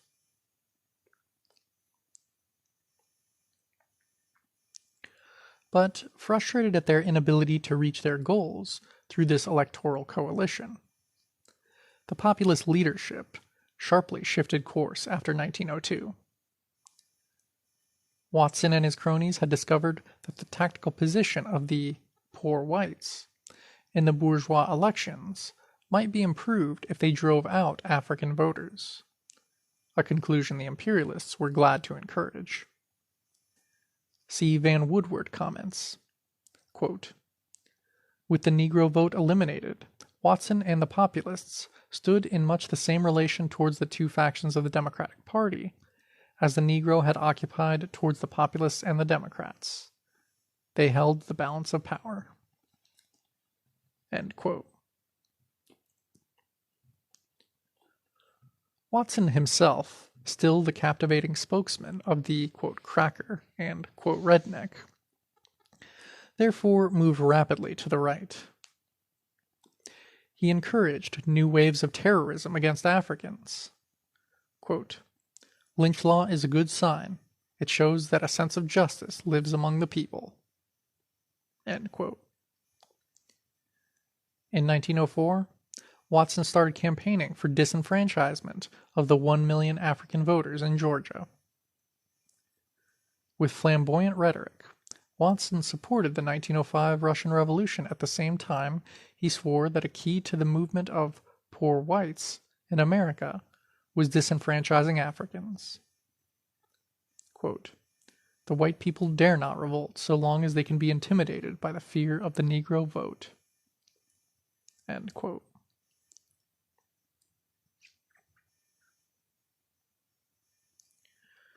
Not surprisingly, these stands only increased Watson's popularity as a leader of the poor whites. In 1920, shortly before his death, he was finally elected to the U.S. Senate. At his death, Eugene Debs, leading figure of the Euro-American Socialist Party, hailed Watson as a true hero of the white workers. Quote, He was a great man, a heroic soul who fought the power of evil his whole life long in the interests of the common people, and they loved him and honored him." End quote.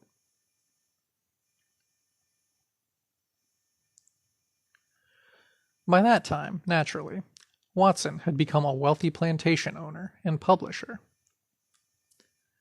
The Populists had faded away as a party, to become just another pressure group lobby within the Democratic Party.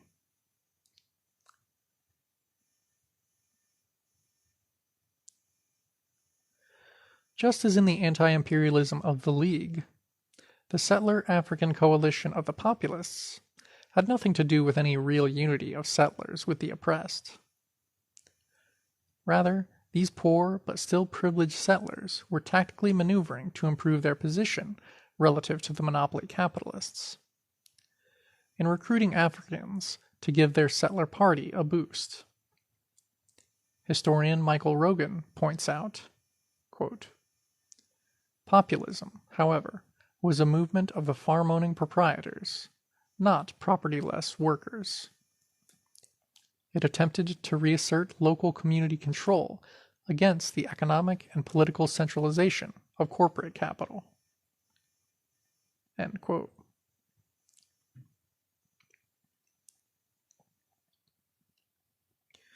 These two movements did not cross the lines of battle between the empire and the oppressed nations. Their limitation, and their special importance, is that they represented the eruption of class contradictions within the camp of the enemy. The Vietnam War controversy of the 60s, the strange Watergate scandal that forced President Nixon out of power, are both evidence that the effects of these contradictions are considerable, and will be in the future. If we become confused about their basic nature, we damage our strategic self-reliance. If, like the Vietnamese comrades, we can make these contradictions serve us, we will have seized an essential element of revolution. End of section 2. Settlers. Chapter 5, Section 3. The U.S. and South African Settlerism. The same contradictions between imperialism and its settler garrison troops appeared elsewhere, most strongly in Africa. At the same time as the American Anti-Imperialist League was denouncing the annexation of the former Spanish colonies, the Boer settlers in South Africa were being invaded by the forces of the British Empire. The 1899 to 1902 Anglo-Boer War became a political issue among settlers in America.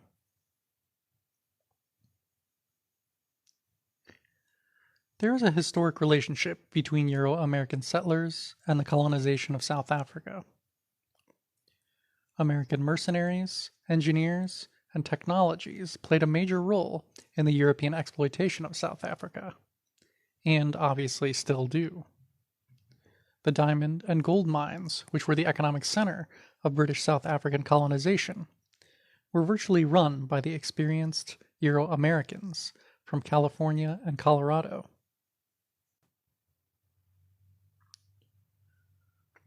Gardner Williams, the U.S. consular agent in Kimberley, was the manager of the De Beers diamond mines. John Hayes Hammond was the chief engineer for the British South Africa Corporation. By 1896, one half of all the mines were run by Euro-American mine experts. Much of the equipment as well came from the U.S. Empire. One U.S. company alone, Fraser and Chalmers, supplied 40% of the machinery at the Rand Goldfields. When the second and decisive war broke out between the Boer South African Republic and the British Empire, Euro-Americans became heavily involved.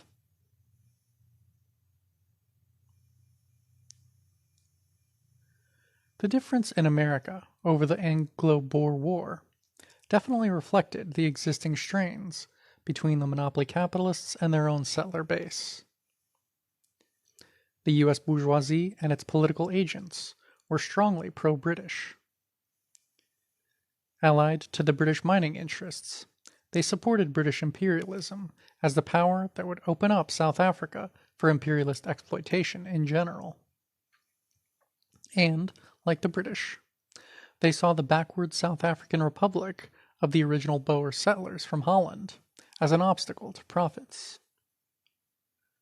The Boer Society stressed settler family agriculture and opposed any proletarianization of the African peoples. While it was only with mass and forced integration of African labor into the corporate economy that the Western imperialists could fully exploit South Africa. The British imperialists had to take state power out of the hands of those narrow theocratic Boers and bring all of South Africa into their colonial empire.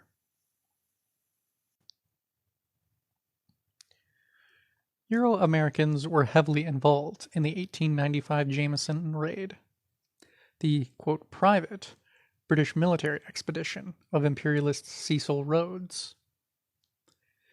In the aftermath of the raid's well-publicized failure at overthrowing the Boer government, the facts of Euro-American involvement came out.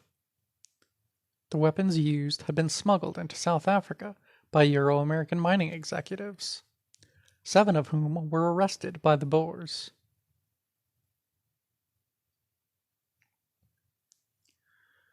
The defense of the 7 became big news back in the United States.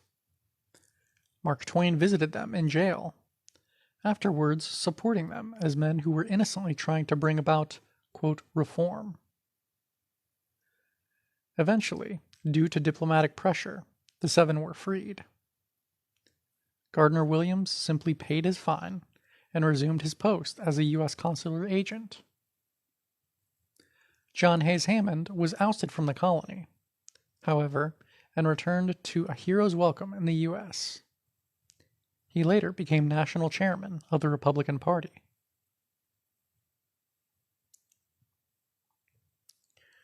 When the war broke out in 1899, the U.S. government openly sided with the British. The Republican McKinley administration approved the sale of much-needed provisions and munitions to the British forces. Permission was even given for the British to recruit mercenaries here. Just as covertly, the white, quote, Rhodesians obtained military reinforcements here in the 1970s.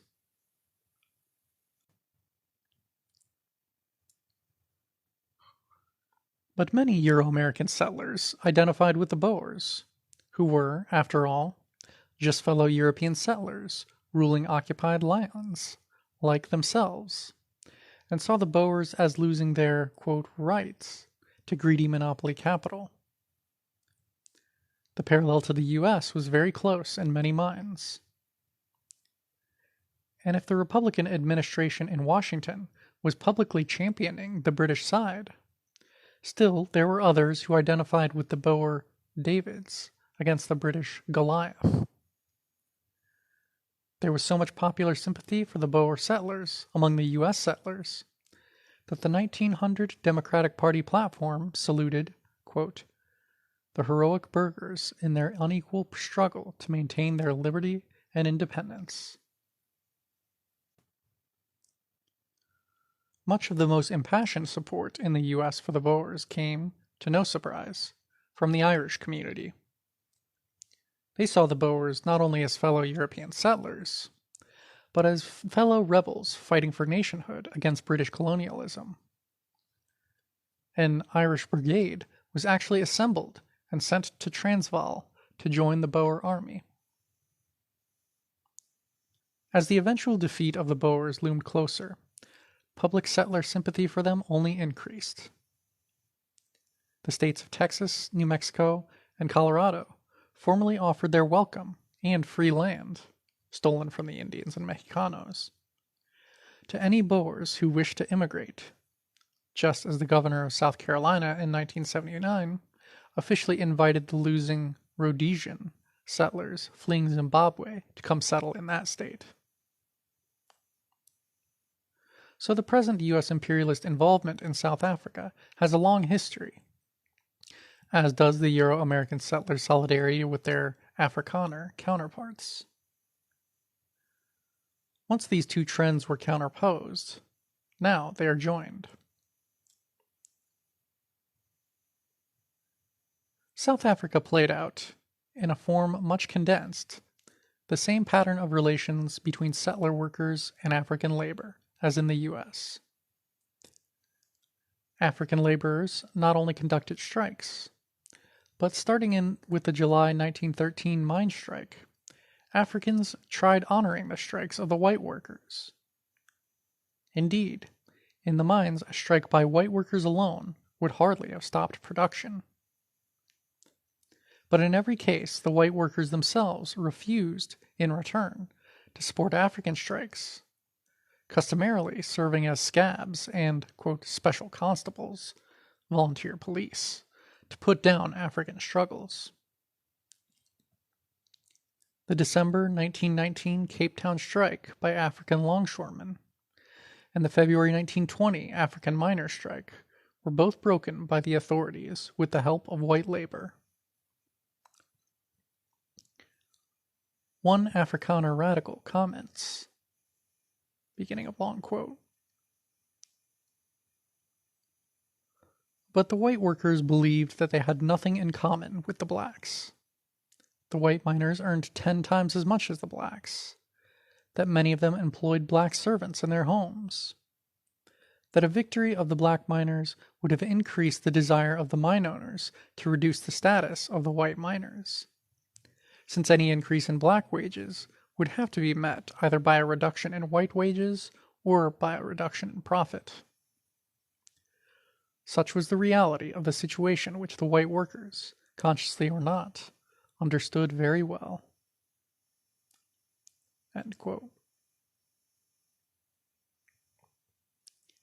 Imperialism knows no gratitude, not even towards its servants. From 1907 on, the mining companies kept pushing at the white miners, kept trying to gradually replace white miners with low-paid Africans, to reduce white wages, and to reduce the total numbers of expensive white miners. In response, from 1907 to 22, there was a series of militant white strikes. Finally, in 1922, the Chamber of Mines announced that the companies had repudiated the existing labor agreements and had decided to lay off 2,000 white miners. This touched off the Great Rand Revolt of 1922, in which an 8-week strike escalated into a general strike of all white workers, and then into a week of armed revolt with fighting between the Red Guards of white miners and the imperialist troops. The main slogan of this amazing explosion was, quote, "For a white South Africa." The white, quote, communists marched through the streets with banners reading, "Workers of the world, fight and unite for a white South Africa." End quote. The main demand was obvious.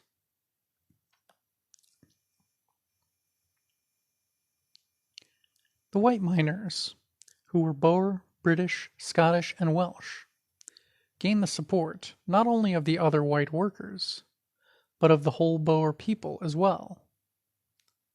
As the strike grew, the armed Red Guards of the miners started attacking African workers. Between the production halts and the attacks, thousands of Africans had to evacuate the Rand. In recognition of the reactionary character of the revolt, all the leading African political organizations, churches, and unions denounced it.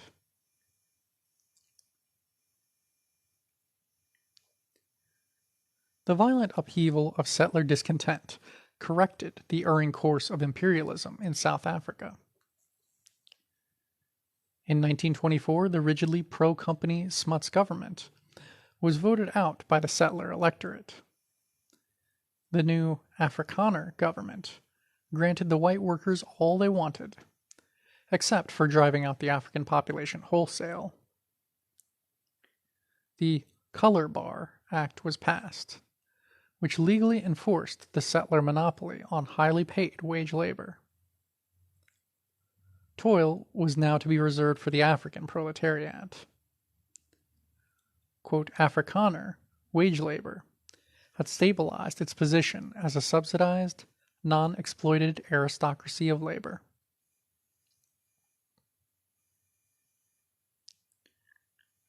The main function of the Afrikaner masses was no longer to produce and support society, but only to serve as the social base for the occupation garrison that imperialism needed to hold down the colonial peoples. Indeed, today it is evident that South African mining, industry, and agriculture are all the products of colonial African labor alone. Afrikaner workers, far from supporting society, are themselves supported by the super-exploitation of the oppressed nation of Africans. There is no longer, in any meaningful terms, any working-class struggle within settler society there. End of Chapter 5. Settlers by J Sakai. Chapter 6. The U.S. Industrial Proletariat. Section 1. The Communistic and Revolutionary Races. The industrial system in the U.S. came into full stride at the turn of the century. In 1870, the U.S. steel industry was far behind that of England in both technology and size. From its small, still relatively backward mills, came less than 1/6 of the pig iron produced in England. But by 1900, U.S. steel mills were the most highly mechanized, efficient, and profitable in the world. Not only did they produce twice the tonnage that England did, but in that year, even England, the pioneering center of the iron and steel industry, began to import cheaper Yankee steel.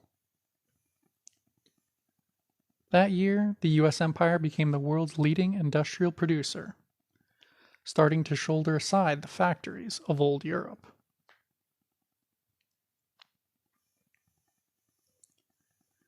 Such a tidal wave of production needed markets on a scale never seen before. The expansion of the U.S. empire into a worldwide power tried to provide those. Yet the new industrial empire also needed something just as essential, an industrial proletariat. The key to the even greater army of wage slaves was another flood of emigration from old Europe. This time from Southern and Eastern Europe. Poles, Italians, Slovaks, Serbs, Hungarians, Finns, Jews, Russians, etc. From the 1880s to the beginning of the First World War, some 15 million of these new emigrants arrived looking for work. And they came in numbers which dwarfed the tempo of the old Irish, German, and Scandinavian immigration of the mid-1800s. And that was 3.5 times as large as the Anglo-Saxon, German, and Scandinavian immigration of the 1898 to 1914 period.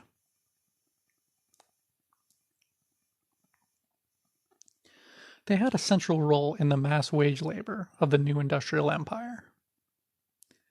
The capitalists put together the raw materials and capital base extracted from the earlier colonial conquests, the labor of the Euro-American craftsmen, and the new millions of industrial production workers from Southern and Eastern Europe. In 1910, the U.S. Immigration Commission said, beginning a long quote, "A large portion of the Southern and Eastern immigrants of the past 25 years have entered the manufacturing and mining industries of the Eastern and Midwestern states, mostly in the capacity of unskilled laborers.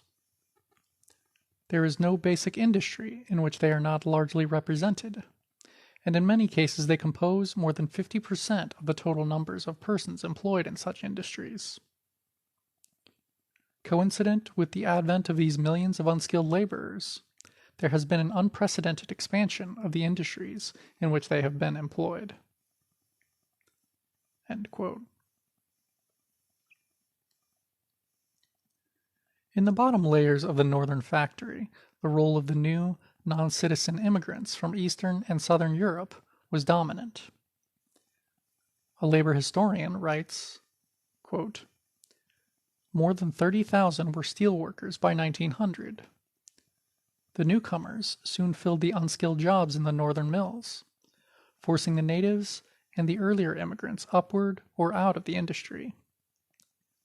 And in the Carnegie plants of Allegheny County in March 1907, 11,694 of 14,539 common laborers were Eastern Europeans." End quote. Footnote. The Carnegie Steel Company was the leading firm in the industry. In 1901, under the guidance of J.P. Morgan, it became the main building block in the first of the giant trusts, which was named the U.S. Steel Corporation. End footnote.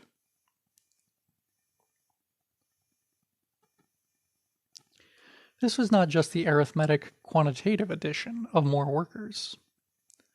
The mechanization of industrial production qualitatively transformed labor relations, reshaping the masses themselves. Instead of skilled craftsmen using individual machines as tools to personally make a tin sheet or an iron rod, the new mass production factory had gangs of unskilled workers tending semi-automatic machines and production lines, with the worker controlling neither the shape of the product nor the ever-increasing pace of production. This was the system, so well known to us, whose intense pressures remolded peasants and laborers into an industrial class.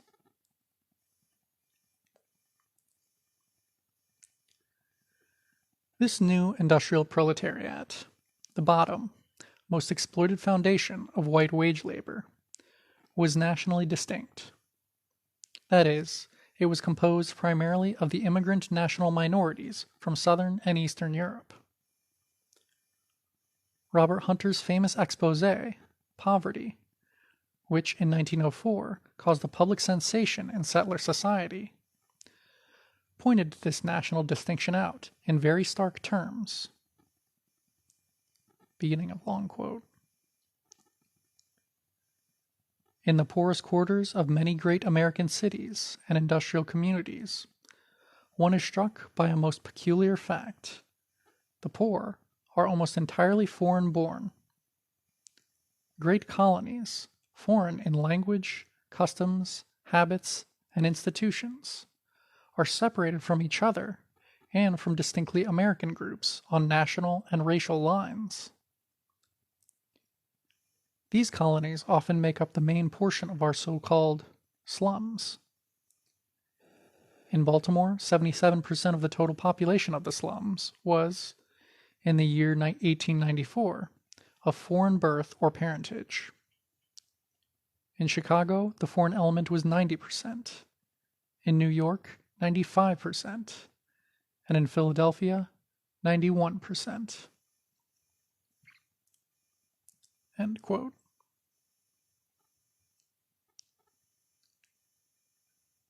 The Ninth Special Report of the Federal Bureau of Labor revealed that immigrant Italian workers in Chicago had average earnings of less than $6 per week.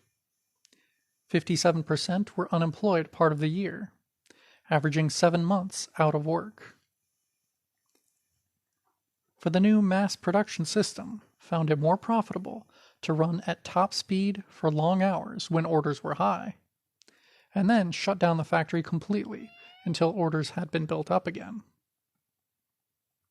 In 1910, a year of high production for the steel industry, 22% of the labor force was unemployed for 3 months or longer, and over 60% were laid off for at least 1 month.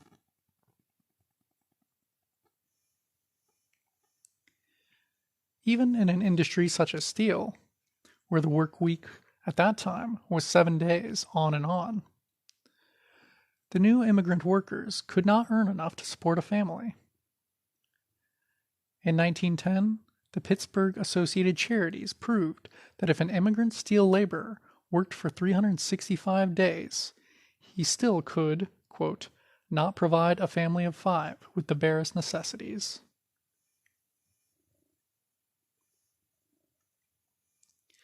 And these were men who earned $10 to $12 per week. In the textile mills of Lawrence, Massachusetts, the 15,000 immigrant youth from age 14 who worked there earned only 12 cents per hour. A physician, Dr. Elizabeth Shapley, wrote, quote, "A considerable number of boys and girls die within the first 2 or 3 years after starting work. 36 out of every 100 of all men and women who work in the mills die before reaching the age of 25. End quote.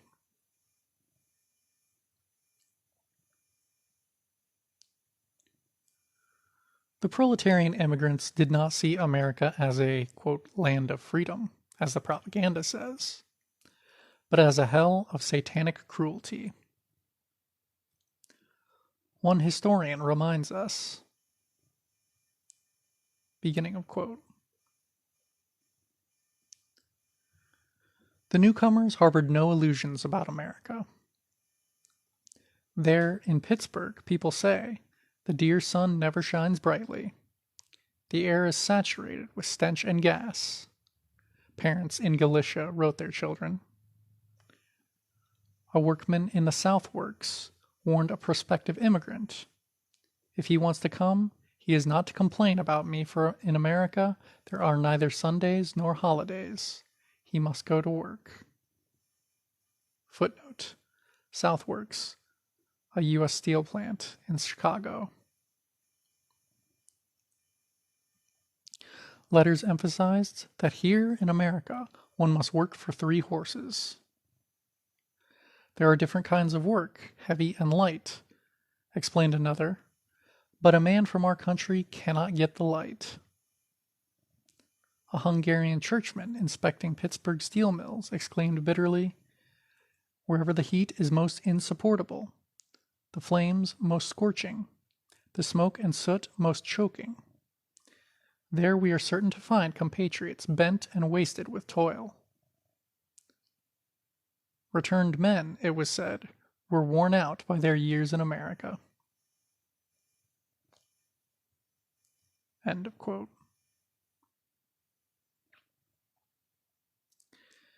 In Southworks, nearly 1/4 of the new immigrant steelworkers were injured or killed on the job each year.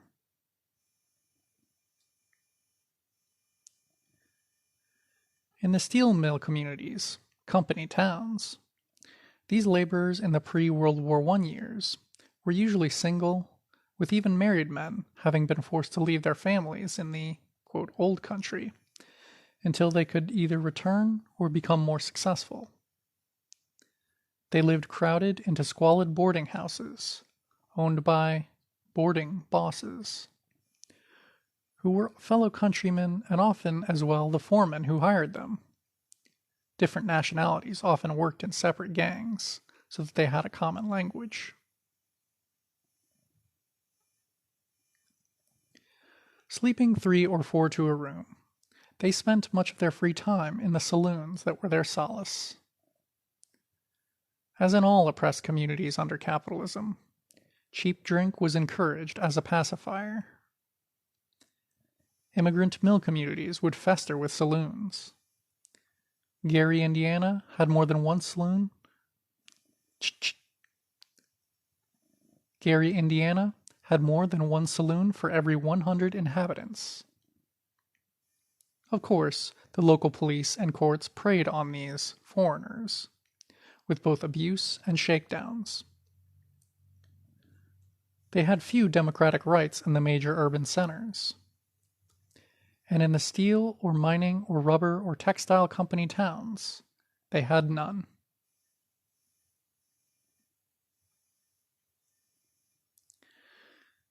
In the U.S. Empire, nationality differences have always been disguised as racial differences, so that the Euro-American settlers can maintain the fiction that theirs is the only real nation.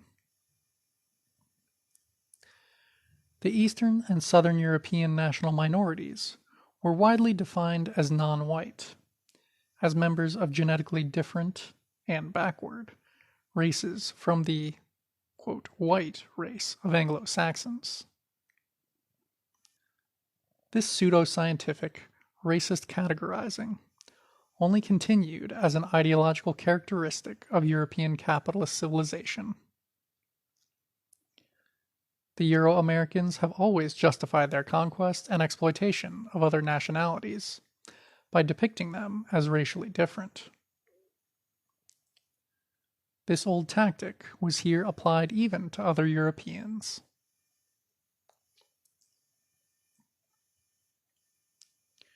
So Francis A. Walker, president of MIT, and the Dr. Strangelove figure, who, as U.S. Commissioner of Indian Affairs, developed the Indian reservation system, popularized the social Darwinistic theory that the new immigrants were, quote, beaten men from beaten races, representing the worst failures in the struggle for existence, end quote. Thus, as double failures in the, quote, survival of the fittest, these new European immigrants were only capable of being industrial slaves.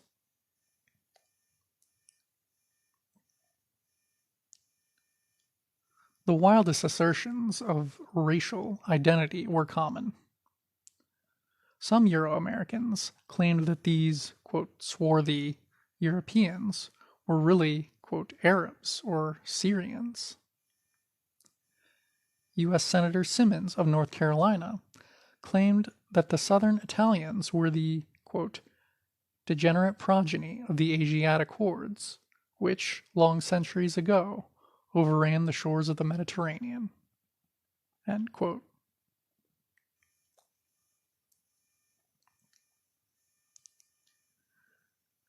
The St. Paul, Minnesota district attorney argued in federal court that Finns shouldn't receive citizenship papers since, quote, a Finn is a Mongolian and not a white person, end quote.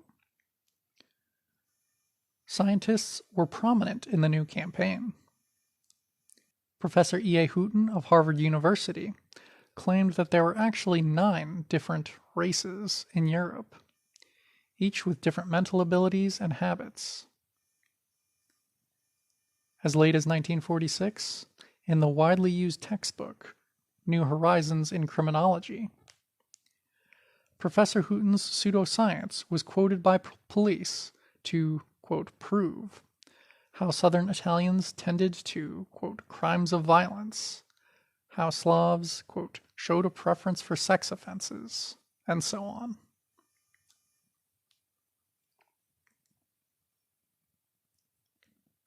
A widely read Saturday Evening Post series of 1920 on the new immigrants warned that unless they were restricted and kept segregated, the result would be, quote, a hybrid race of people as worthless and futile as the good-for-nothing mongrels of Central America and Southeastern Europe, end quote.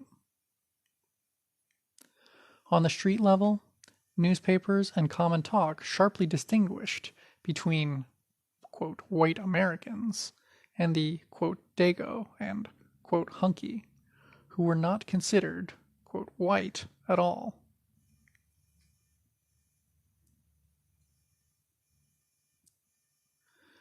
The bourgeoisie had a dual attitude of fearing these new proletarians during moments of unrest and eagerly encouraging their influx when the economy was booming. It was often stated that these races were prone to extreme and violent political behavior that the calm, businesslike Anglo-Saxon had long since outgrown.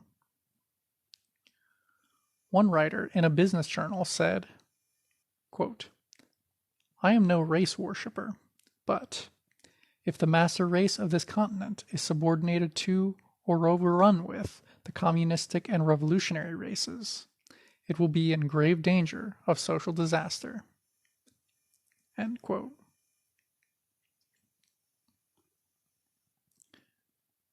One answer, and one that became extremely important, was to, quote, "Americanize" the new laboring masses, to tame them by absorbing them into settler America, to remake them into citizens of empire. The big bourgeoisie, which very much needed this labor, was interested in this solution. In November 1918, a private dinner meeting of some 50 of the largest employers of immigrant labor discussed Americanization. This was the phrase used at the time. Previous social work and employer indoctrination campaigns directed at the immigrants had not had much success.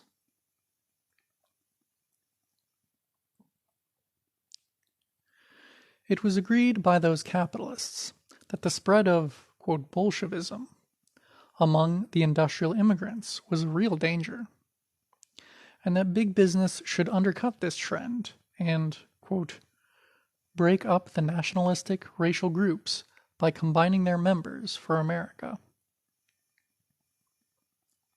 It was thus well understood by the bourgeoisie that these European workers' consciousness of themselves as oppressed national minorities made them open to revolutionary ideas, and, on the other hand, their possible corruption into American citizens would make them more loyal to U.S. imperialism.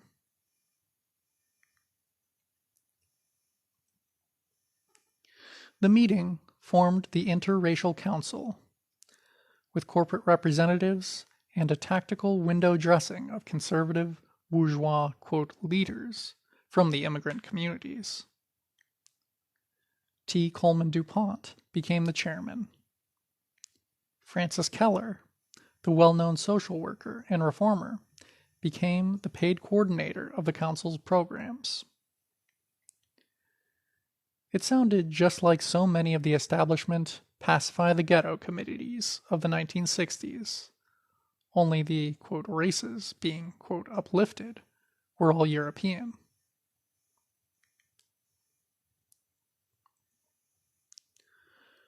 The council's main efforts were directed at propaganda. The American Association of Foreign Language Newspapers, in actuality a private company that placed American big business advertising in the many foreign language community newspapers, was purchased.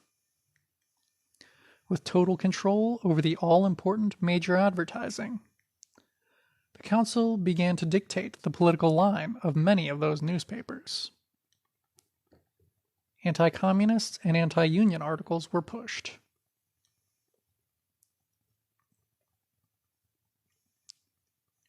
The council also, in concert with government agencies and private capitalist charities, promoted Americanization, quote, education programs, i.e. political indoctrination, quote, adult education, night schools for immigrants, state laws requiring them to attend Americanization classes, laws prohibiting the use of any language except English in schools, etc., etc. The Americanization movement had a lasting effect on the empire. The Interracial Council was dropped by the capitalists in 1921, since by then Americanization had its own momentum.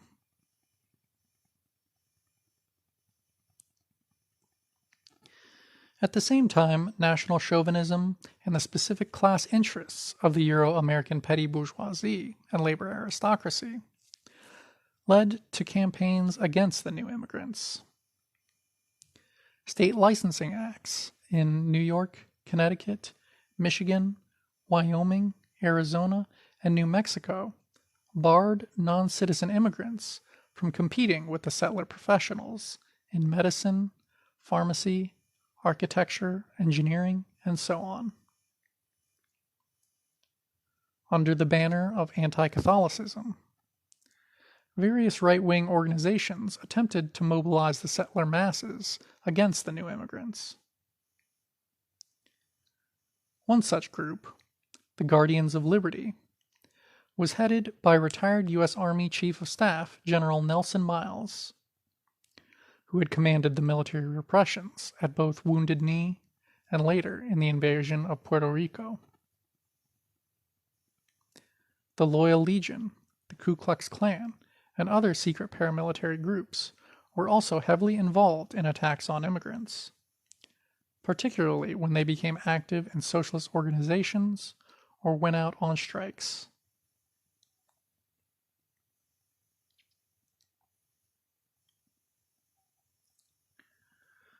Most significantly, the settler trade unions themselves started picturing these new proletarians as the enemy. The unions of the American Federation of Labor, AFL, were heavily imbued with the labor aristocracy viewpoint of the, quote, native-born settlers. This was true even though an earlier wave of German and Irish immigrants had played such a large role in founding those unions. Now they fought to bar the, quote, Dago and, quote, hunky from the better paid work, from union membership, and even from entering the U.S. In New York, the Bricklayers Union got Italians fired from public works projects. AFL President Samuel Gompers united with right-wing U.S. Senator Henry Cabot Lodge in campaigning to extend the anti-Asian immigration bars to the, quote, non-white Eastern and Southern Europeans as well.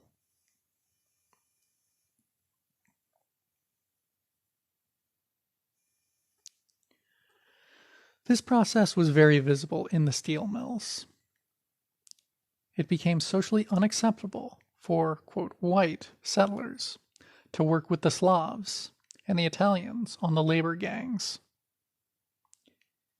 Increasingly, they left the hard work to the European national minorities and either moved up to foreman, skilled positions or out of the mills.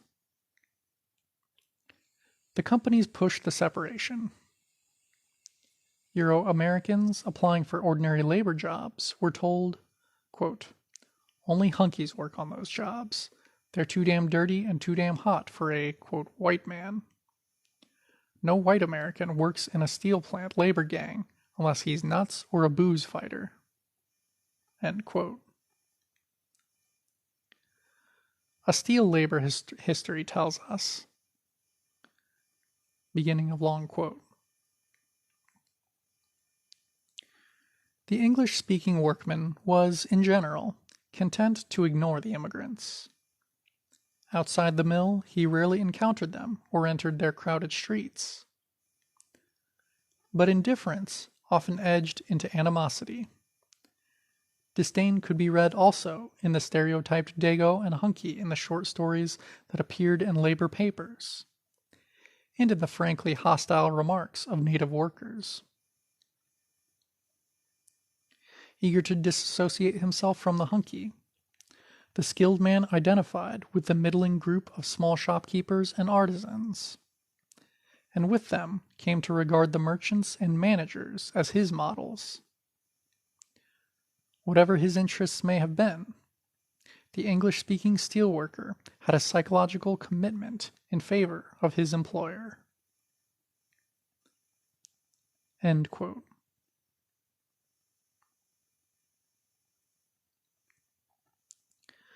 So the imperialist era had begun with Euro-American wage labor, still a privileged upper stratum, dominated by a petty bourgeois viewpoint. And although the new industrial proletariat was overwhelmingly European in origin, it was primarily made up of the oppressed national minorities from Eastern and Southern Europe, quote, foreigners, widely considered, quote, non-white by the settlers. The U.S. Empire's policy of relegating the work of, quote, supporting society, of carrying out the tasks of the proletariat, to oppressed workers of other nationalities, was thus continued in a more complex way into the 20th century. At the same time, the capitalists were raising the possibility of buying off political discontent by offering these proletarians Americanization into settler society. End of section 1. Settlers. Chapter 6. Section 2. Industrial Unionism. As U.S. imperialism stumbles faster and faster into its permanent decline, once again we hear the theory expressed that some poverty and the resulting mass economic struggles will create revolutionary consciousness in Euro-American workers. The fact is that such social pressures are not new to white America. For 3 decades, from 1890 to 1920, the new white industrial proletariat increasingly organized itself into larger and larger struggles with the capitalists.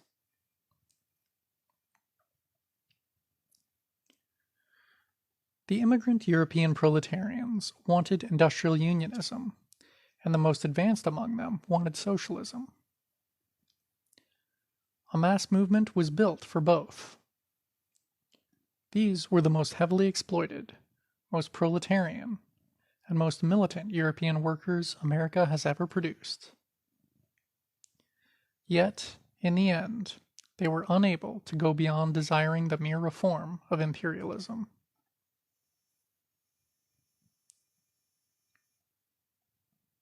The mass industrial struggles of that period were important in that they represented the highest level of class consciousness any major stratum of European workers in the U.S. has yet reached.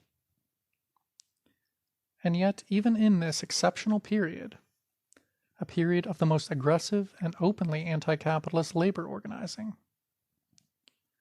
European workers were unable to produce an adequate revolutionary leadership, unable to defeat the settler labor aristocracy, unable to oppose U.S. imperialism, and unable to unite with the anti-colonial movements of the oppressed nations. We can sum up the shortcomings by saying that they flirted with socialism, but in the end preferred settlerism.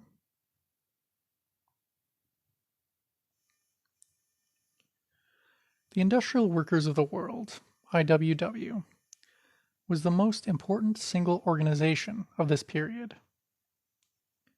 From its founding in 1905, the year of the First Russian Revolution, until 1920, the IWW was the center of industrial unionism in the U.S.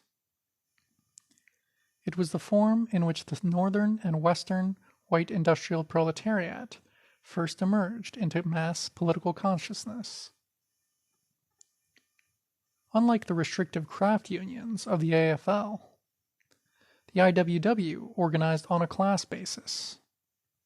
That is, it organized and tried to unite all sections of the white working class: copper miners, auto workers, cowboys, hotel workers, farm laborers, and even the unemployed. It was based on the European immigrant proletarians and the bottom stratum, usually migrant, of, quote, native-born Euro-American workers.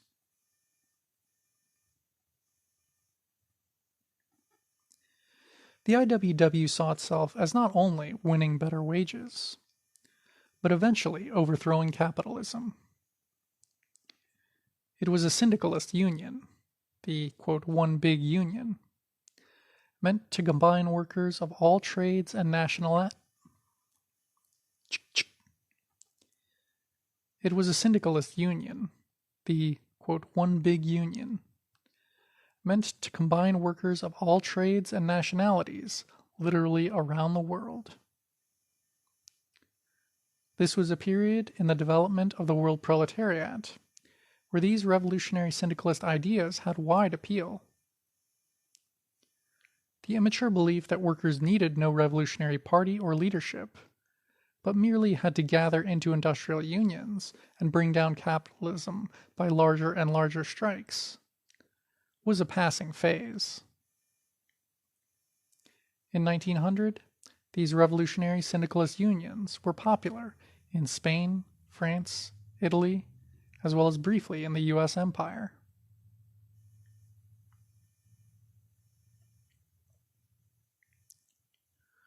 While the IWW was backward in many respects, in others it displayed great strengths.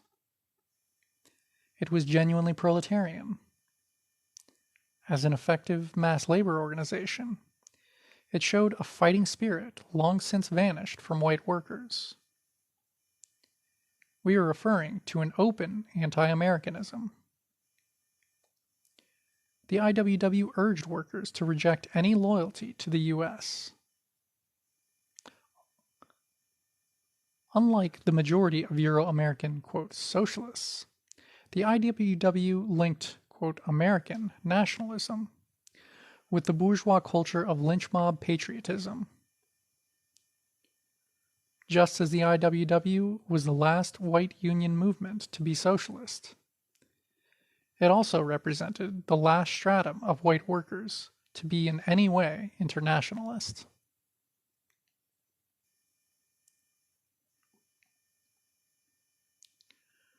Great boldness relative to the usual settler trade unionism characterized the IWW. First, it promoted unity on the broadest scale then attempted in the U.S., including not only the, Dago and, hunky, but also explicitly declaring that industrial unionism meant the inclusion of Mexicanos, Asians, Africans, Indians, and all nationalities. Second, it undertook the most militant campaigns of union organization and struggle, expressing the desperate needs of the most exploited white workers. Third, the IWW was able to advance industrial unionism here by learning from the more advanced and experienced immigrants from old Europe.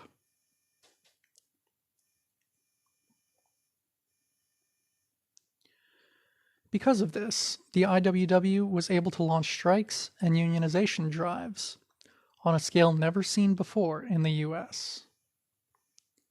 In the years after 1905, the, Wobblies led an escalating explosion of union struggles. Hotel workers in Arizona, lumberjacks in Washington, textile workers in Massachusetts, seamen in ports from Chile to Canada, auto workers in Detroit, and so on. And there were many notable victories, many successful strikes. It must be emphasized that to workers used to seeing only defeats, the IWW's ability to help them win strikes was no small matter.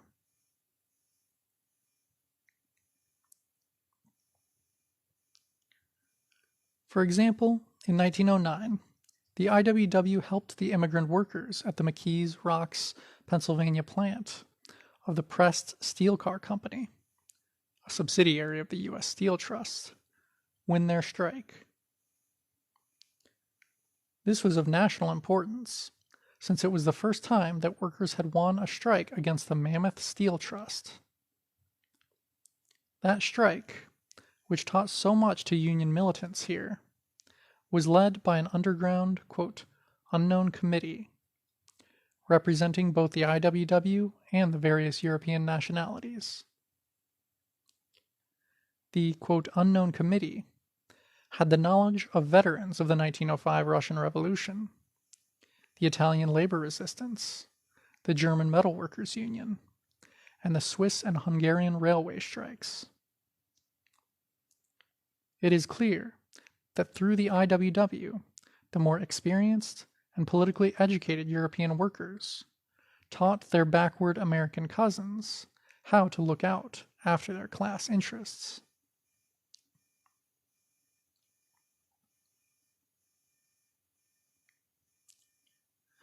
In 1914, the IWW's Agricultural Workers Organization, AWO, pulled off an organizing feat unequaled for 50 years. They established the, quote, world's longest picket line, running 800 miles from Kansas up to Rapid City, South Dakota. In distant railroad yards, IWW strong-arm squads maintained a blockade in which non-union workers were kept out. Confronted with a critical labor shortage at harvest time, the growers had to give in. This was the biggest agricultural labor drive in the U.S. until the 1960s. The AWO itself grew to almost 70,000 members, becoming the largest single union within the IWW. In fact, at the 1916 IWW convention, the AWO actually had a majority of the votes, 252 out of 335.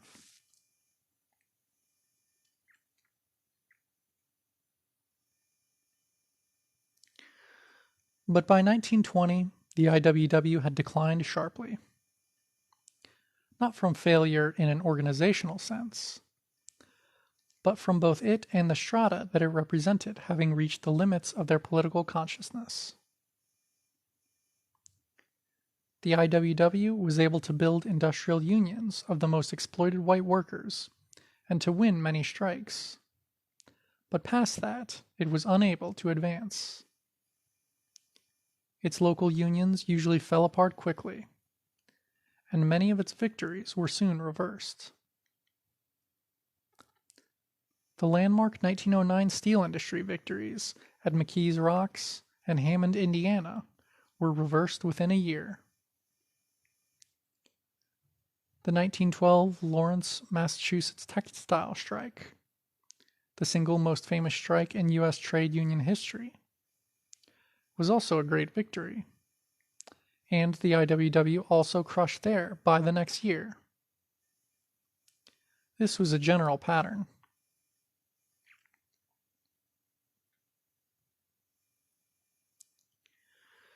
The external difficulties faced by the IWW were far greater than just the straightforward opposition of the factory owners.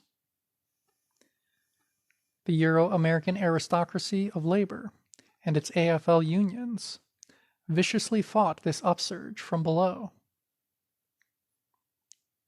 During the great 1912 Lawrence, Massachusetts textile strike, the AFL's United Textile Workers Union scabbed throughout the strike. The AFL officially backed the mill owners. In McKees Rocks, Pennsylvania, the skilled workers of the AFL Amalgamated Association of Iron and Steel Workers used guns to break a second IWW strike.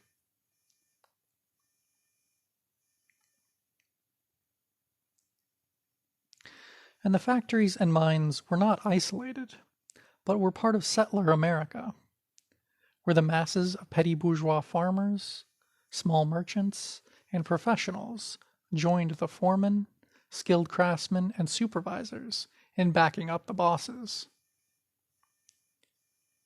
The European immigrants represented perhaps only 1/7 of the white population, and were greatly outnumbered.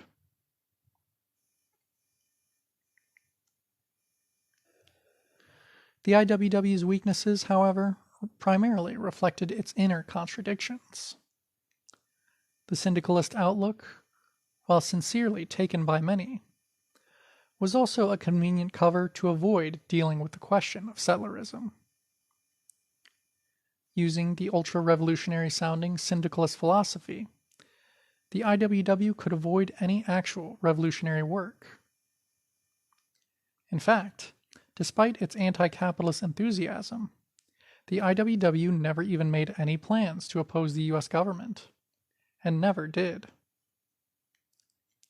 Similarly, its Marxist vision of all nations and peoples being merged into one big union covering up the globe, only covered up the fact that it had no intention of fighting colonialism and national oppression.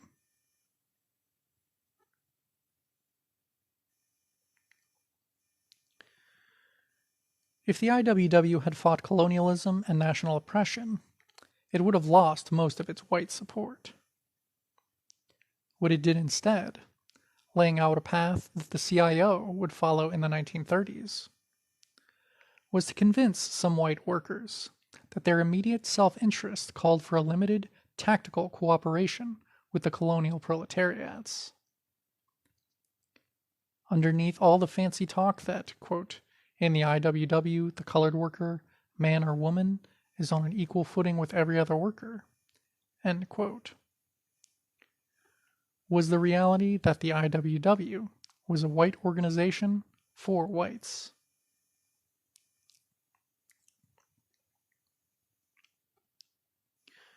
While this new immigrant industrial proletariat was thrown together from many different European nations, speaking different languages and having different cultures and class backgrounds, they were united by two things: their exploited state as, quote, foreign proletarians, and their desire to achieve a better life in America.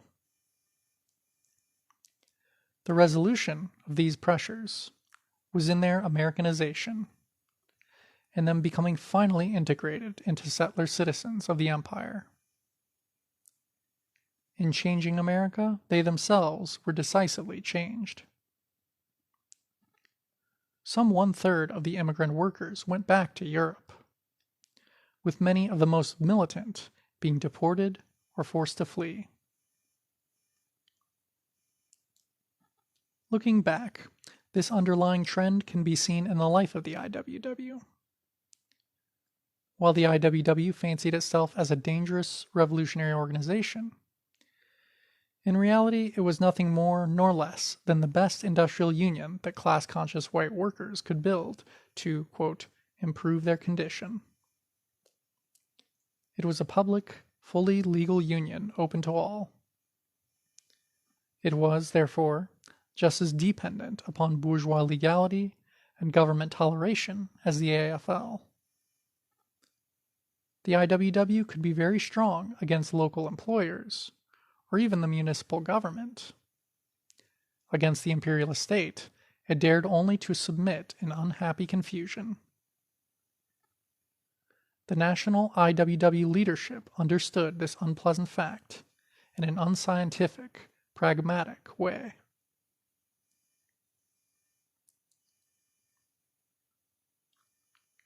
As the great powers were drawn into World War I, the central issue in the European oppressor nations' socialist movements was the opposition to imperialist war.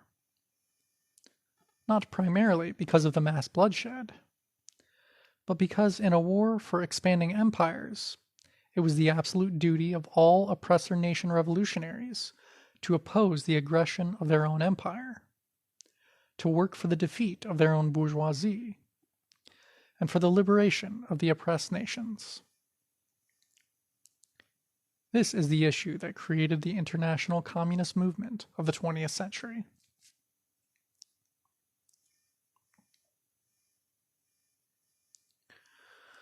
On this most important struggle, the IWW was revealed as being immature and lacking as a revolutionary organization. It was simply unwilling to directly oppose U.S. imperialism. The IWW verbally criticized the war many times. At the 1914 convention, they said, quote, "We, as members of the Industrial Army, will refuse to fight for any purpose except the realization of industrial freedom." End quote. But when U.S. imperialism entered the war to grab more markets and colonies, the IWW became frantic to prove to the bourgeoisie that they wouldn't oppose them in any way.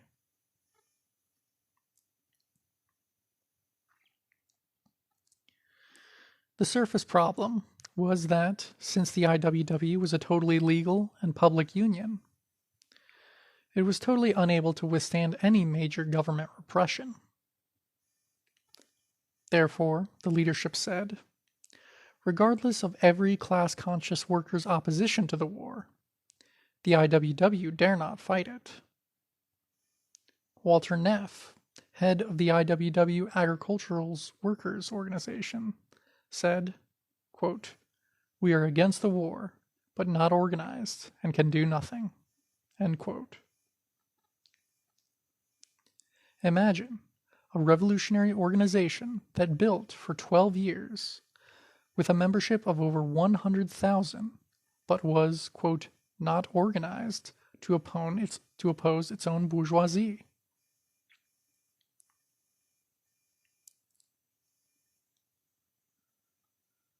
The many requests from IWW members for guidance as to how to fight the imperialist war went unanswered. Even Big Bill Haywood, the angry and militant IWW leader, had to back off. Quote, "I am at a loss as to definite steps to be taken against the war." End quote. Finally, the IWW decided to duck the issue as much as possible. The word went out to white workers to stick to local economic issues of higher wages, etc., and not oppose the government. Quote, "Organize now, for the post-war struggle should be the watchword." End quote.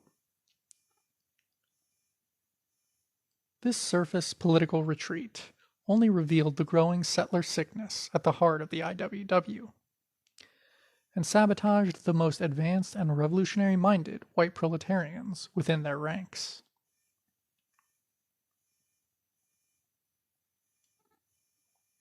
They never organized to oppose U.S. imperialism, because that's not what even the immigrant proletarian masses wanted. They wanted militant struggle to reach some, quote, social justice for themselves. During the July 1915 AFL strike at the Connecticut munitions plants, the charge was made that the whole strike was a plot by German agents, with the strike secretly subsidized by the Kaiser's treasury. In a lead editorial in its national journal, Solidarity, the IWW hurried to put itself on record as not opposing the war effort. While admitting that they had no proof that the strike was a German conspiracy, the IWW urged the strikers to, quote, settle quickly. The editorial angrily suggested that the strike leaders might move to Germany. Then they came to the main point, which was undermining the anti-imperialist sentiment among the workers, and urging them to think only of getting more money for themselves. Beginning of quote. The owners of these factories are making millions out of the murder fest in Europe. Their slaves should likewise improve the opportunity to get a little something for themselves. The point may be made here that we should all be interested in stopping the production of war munitions.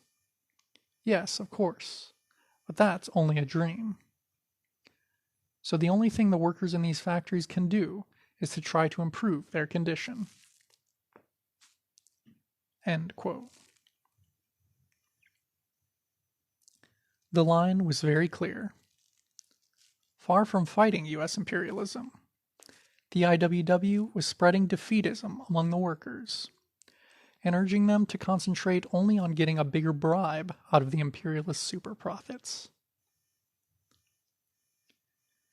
The IWW is often praised by the settler, quote, left as very, quote, American, very, quote, grassroots. We can say that their cynical, individualistic slant that workers can, quote, only get a little something for themselves out of the slaughter of millions does represent the essence of American settler degeneracy. In Russia, the Bolsheviks were telling the Russian workers to, quote, turn the imperialist war into a revolutionary war and overthrow the imperialists, which they did.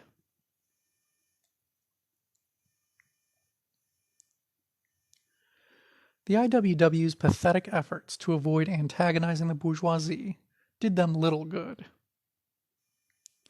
The U.S. Empire tired of these pests, viewing the militant organization of immigrant labor as dangerous. Finally cranking up its police machinery, the imperialist state proceeded to smash the defenseless IWW, clear into virtual non-existence. It wasn't even very difficult, since throughout the West, vigilante mobs of settlers declared an open reign of terror against the IWW. In Arizona, some 1,300 miners suspected of IWW involvement were driven from the state at gunpoint.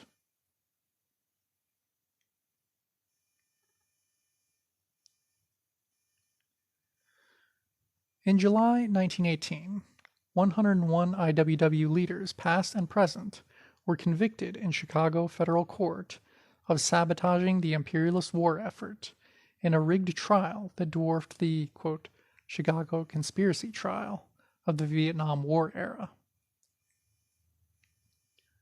The political verdict was certain, even though the prosecution was unable to prove that the IWW had obstructed the war in any way. Only one defendant out of the 101 had violated the draft registration laws. While the IWW unions had led strikes that disrupted war production in western copper and timber, the government was forced to admit that of the 521 disruptive strikes that had taken place since the U.S. Empire entered the war, only 3 were by the IWW, while 519 were by the pro-government AFL unions.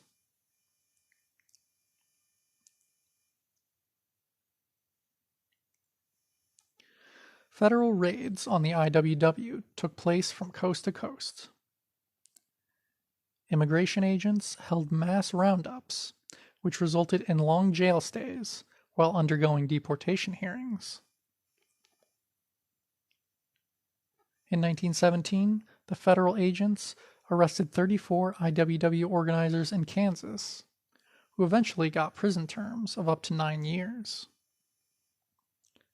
In Omaha, Nebraska, the 64 IWW delegates at the Agricultural Workers Organization Convention were arrested and held 18 months without trial.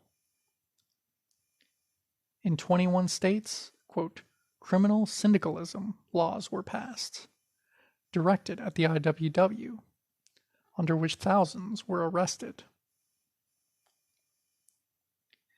In California alone, between 1919 to 24, some 500 IWW members were indicted, 128 of whom ended up serving prison terms of up to 14 years. The IWW never recovered from these blows, and from 1917 on quickly declined.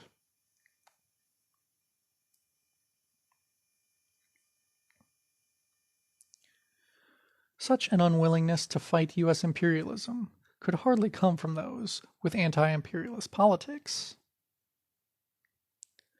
The reason we have to underline this is that for obvious ends, the settler, quote, left has been emphasizing how the IWW was a mass example of anti-racist labor unity. This poisoned bait has been naively picked up by a number of Third World revolutionary organizations and used as one more small justification to move towards revisionist, integrationist ideology.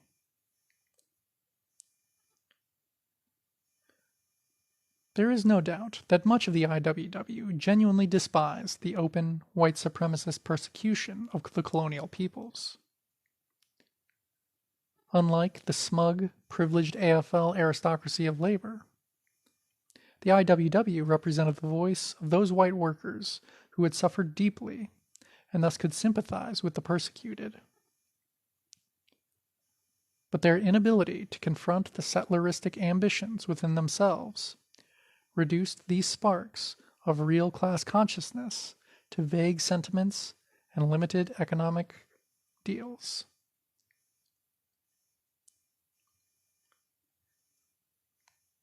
A picture, a mural of Joe Hill, i.e. Joe Hillstrom. Caption: Before the Board of Patrons, he said, quote, I don't want a pardon or a commutation. I want a new trial or nothing. If my life will help some other working man to a fair trial, I am ready to give it. If by living my life I can aid others to the fairness denied me, I have not lived in vain. End quote. To the press, he wrote, quote, I am going to have a new trial or die trying. I have lived like an artist and I shall die like an artist. End quote. By Joseph Hillstrom.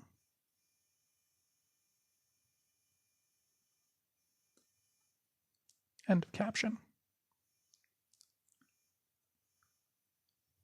The IWW never attempted to educate the most exploited white workers to unite with the national liberation struggles. Instead, it argued that, quote, racial unity on the job to raise wages was all that mattered. This was the approach used by the AFL-CIO today. Obviously, it's a way of building a union in which white supremacist workers tolerate colonial workers. This was the narrow economic self-interest pitch underneath all the syndicalist talk. The IWW warned white workers, quote, leaving the Negro outside of your union makes him a potential, if not an actual, scab, dangerous to the organized workers. End quote. These words reveal that the IWW's goal was to control colonial labor for the benefit of white workers, and that Africans were viewed as, quote, dangerous, if not controlled.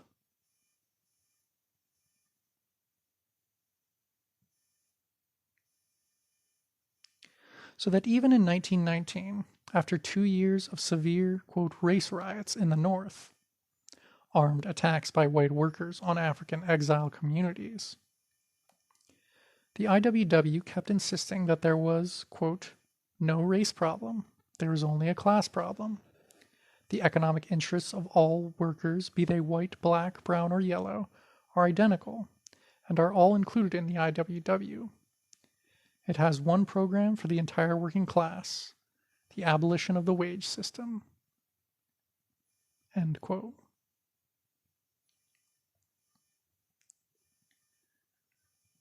The IWW's firm position of not fighting the lynch mobs, of not opposing the colonial system, allowed them to unite with the racist element in the factories, and helped prepare the immigrant proletariat for becoming loyal citizens of the empire. It must never be forgotten that the IWW contained genuinely proletarian forces, some of whom could have been led forward towards revolution.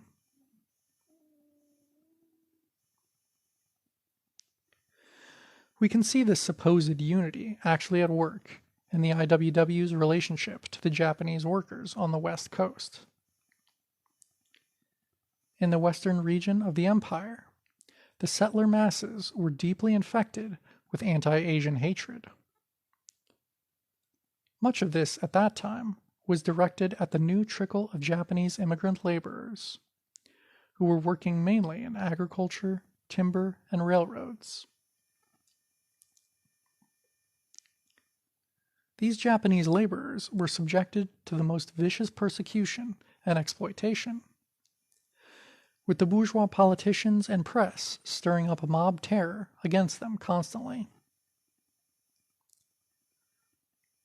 Both the Socialist Party of Eugene Debs and the AFL unions helped lead the anti-Asian campaign among the settler masses. In April 1903, 1,000 Japanese and Mexicano sugar beet workers struck near Oxnard, California. They formed the Sugar Beet and Farm Laborers Union and wrote the AFL asking for a union charter of affiliation.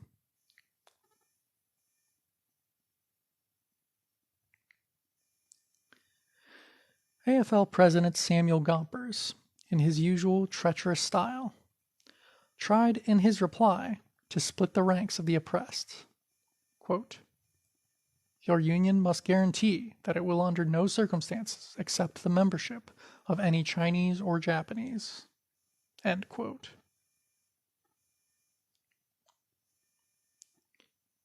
The union's Mexicano secretary, the president was Japanese, answered Gompers for his people.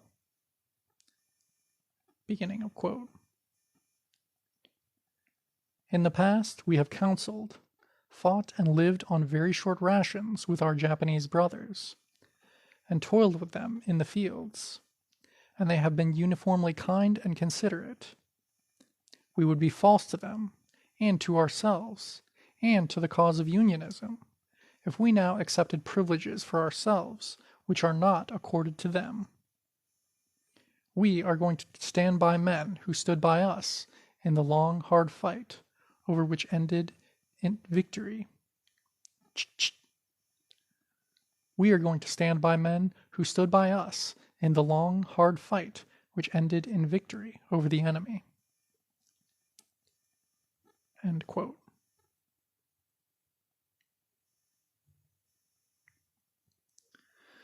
Japanese workers were not only unable to find unity with the settler unions, but had to deal with them as part of the oppressor forces. There was a high level of organization among us, expressed usually in small, local, Japanese national minority associations of our own.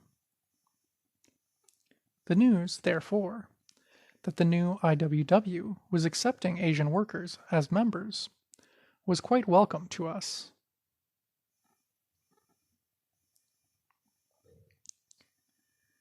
In 1907, 2 white IWW organizers went to the office of the North American Times, a Japanese-language newspaper in Seattle. They asked the newspaper to publish an announcement of a forthcoming meeting. As the newspaper happily informed its readers, quote, "Every worker, no matter whether he is Japanese or Chinese, is invited. This new organization does not exclude you as others do, but they heartily welcome you to join. Don't lose this chance." End quote. The IWW publicly criticized those, quote, socialists who were part of the anti-Asian campaign.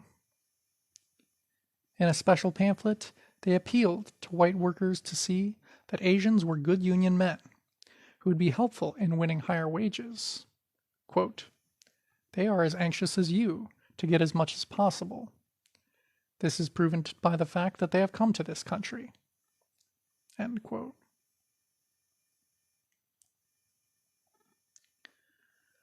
But while scattered Japanese workers joined the IWW, in the main we did not.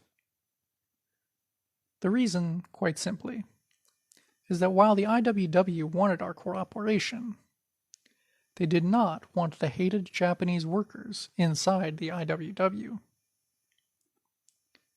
In order to keep amicable relations with the mass of white supremacist settlers in the West, the IWW limited their relationship to us. Some Asians would be acceptable, but any conspicuous mass recruitment of Japanese was too controversial. A sympathetic writer about the IWW at the time noted, beginning of long quote, "At the third convention, George Speed, a delegate from California, quite accurately expressed the sentiment of the organization in regard to the Japanese question. The whole fight against the Japanese, he said, is the fight of the middle class of California, in which they employ the labor faker to back it up."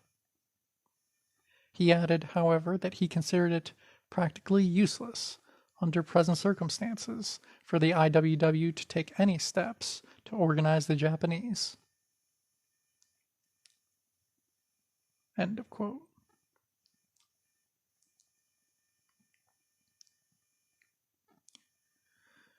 This position was seen in action at the 1914 hop pickers strike near Maryville, California, which was the well-publicized struggle that launched the IWW's farm worker organizing drive in that state.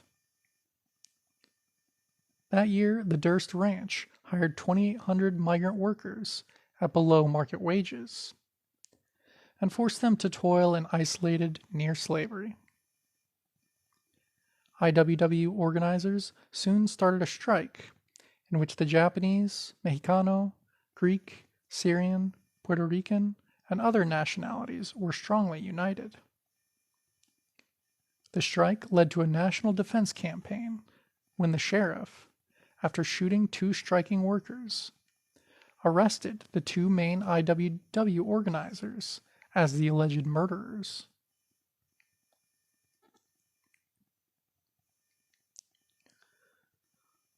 Although the strike was victorious and led to bigger organizing drives, the Japanese workers had disappeared. We were persuaded to withdraw, while still honoring the picket lines, in order to help the IWW, since, quote, the feeling of the working class against the Japanese was so general throughout the state that the association of the Japanese with the strikers would in all probability be detrimental to the latter, end quote. The IWW tried to justify everything by saying that move was on the initiative of the Japanese workers, and then praising it as an act of, quote, solidarity. Notice that while the Japanese laborers lived and worked and went out on strike with the others, that the IWW statement separates, quote, the Japanese from, quote, the strikers.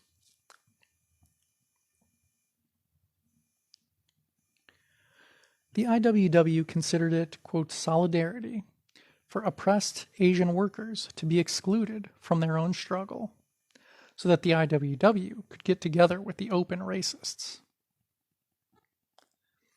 It should be clear that while the IWW hoped to establish the, quote, unity of all workers as a principle, they were willing to sacrifice the interests of colonial and oppressed workers in order to gain their real goal, the unity of all white workers.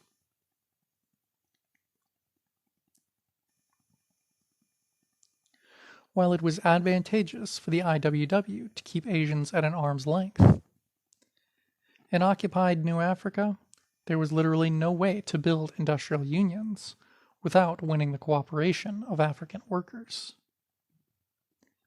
In the South, the African proletariat was the bedrock of everything. The IWW experience there highlights the strategic limitations of its political line.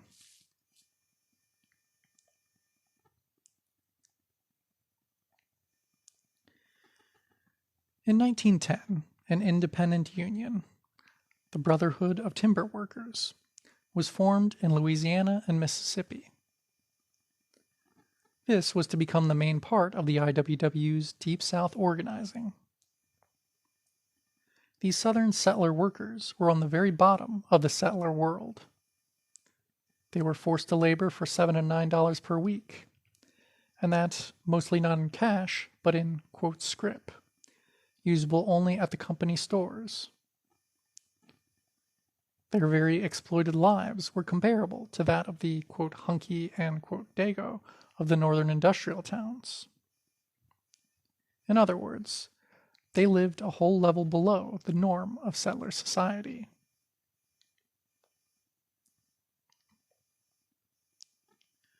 For that reason, the settler timber workers were driven to build themselves a union. And because half of the workforce in the industry was African, they had to recruit Africans as well. Half of the 35,000 BTW members were African, organized into SEG lodges, and not admitted to the settler union meetings, of course. It was not a case of radicalism or idealism. The settler worker was literally forced by practical necessity to gain the cooperation of African workers. In a major pamphlet in which he calls on settler timber workers to join up with the IWW, the BTW's secretary, J. Smith, reminds them that the controversial policy of integrating the Union existed solely to keep Africans under control. Quote, "As far as the Negro question goes, it means simply this: either the whites organize with the Negroes, or the bosses will organize with the Negroes against the whites." End quote.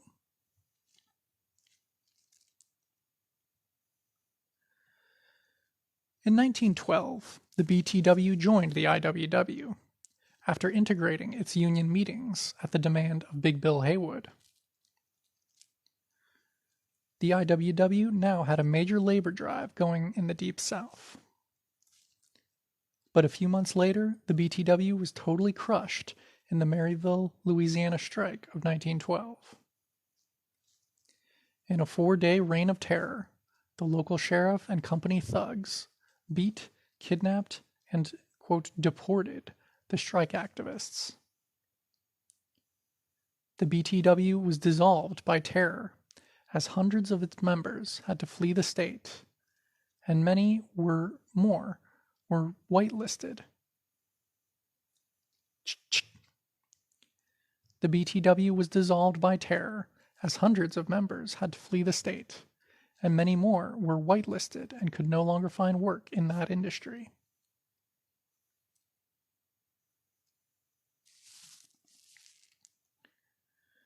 The IWW's refusal to recognize colonial oppression, or the exact nature of the imperialist dictatorship over the occupied South, meant that it completely misled the strike. Industrial struggle in the Deep South could not develop separate from the tense, continuous relationship between the settler garrison and the occupied African nation. The IWW in the South swiftly fell apart. They were unable to cope with the violent, terroristic situation.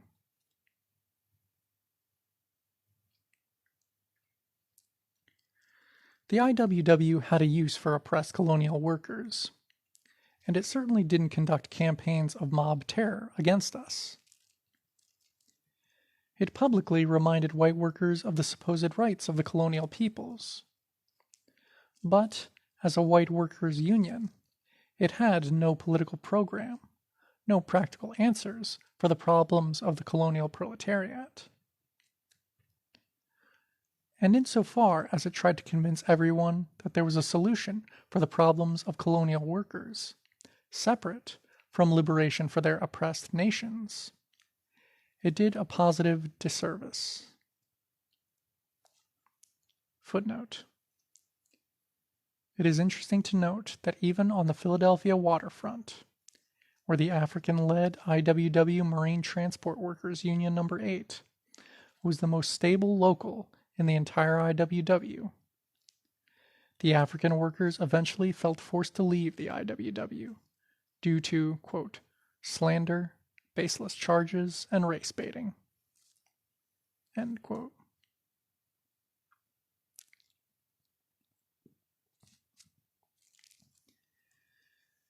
The IWW lived, rose, and fell at the same time as the Great Mexican Revolution of 1910, just across the artificial, quote, border. For this syndicalist organization to have reached out and made common cause with the anti-colonial revolutions would have been quite easy. On November 27, 1911, the Zapatistas proclaimed the Plan of Ayala, setting forth the agrarian revolution. It was from the U.S.-occupied territory of El Paso that Francisco Villa and 7 others began the guerrilla struggle in Chihuahua on March 6, 1913. Hundreds of thousands of peasants joined Zapata's Liberator Army of the South and Villa's division of the North. Even the Villistas less politically developed than their southern compatriots, were social revolutionaries.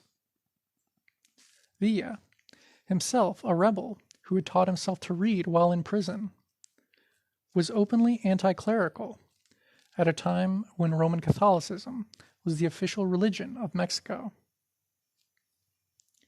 He called the church, quote, the greatest superstition the world has ever known. The Villista government in Chihuahua founded 50 new schools and divided the land up amongst the peasants.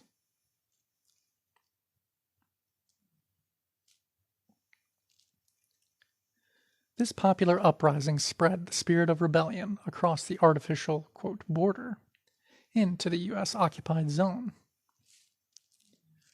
One California historian writes,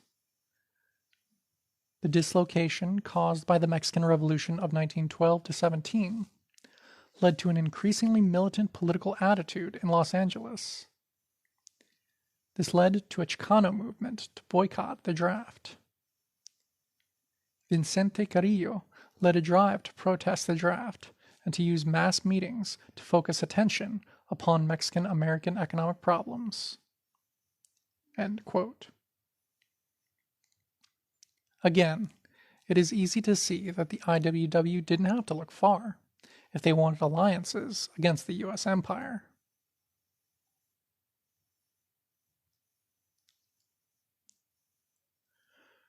Proposals were even made that the IWW and Mexicano workers join in armed uprisings in the Southwest. Ricardo Flores Magón, the revolutionary syndicalist who was the first major leader of Mexicano workers, had ties to the IWW during his long years of exile in the U.S. His organization, the Partido Liberal Mexicano, PLM, led thousands of Mexicano miners in strikes on both sides of the artificial, quote, border. Magón was imprisoned 4 times by the U.S. Empire, finally being murdered by guards to prevent his scheduled release from Fort Leavenworth. His proposal for the IWW to join forces with the Mexicano proletariat in armed struggle fell on deaf ears. Although some, quote, wobblies, such as Joe Hill, went to Mexico on an individual basis for periods of time, the IWW as a whole rejected such cooperation.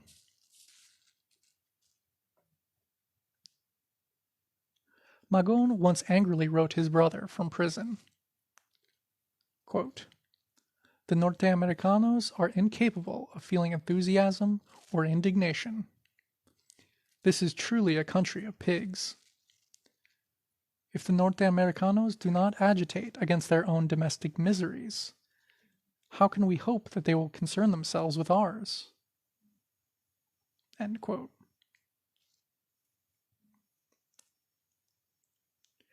In outlining these things, we are, of course, not just discussing the IWW. Primarily, we are looking at the forming consciousness and leadership of a new class, the white industrial proletariat. The same general weaknesses of this class can be seen outside the IWW even more sharply. Lack of revolutionary leadership, inability to withstand the sabotage of the labor aristocrats, of the, quote, native-born Euro-American workers, opposition to the anti-colonial struggles. The great industrial battles in steel at the end of this period show not only these weaknesses, but emphasize the significance of what this meant.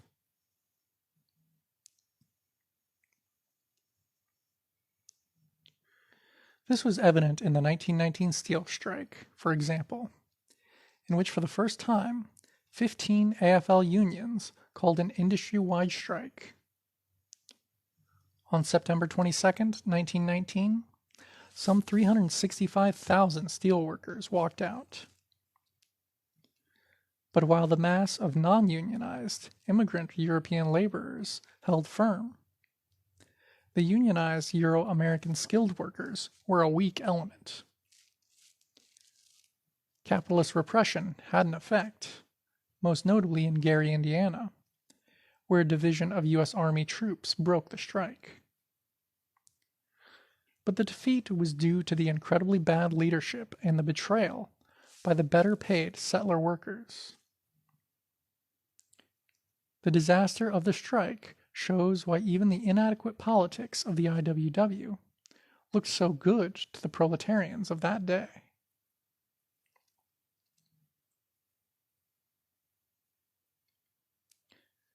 Many of the skilled Euro-American workers never joined the strike at all in places like Pittsburgh.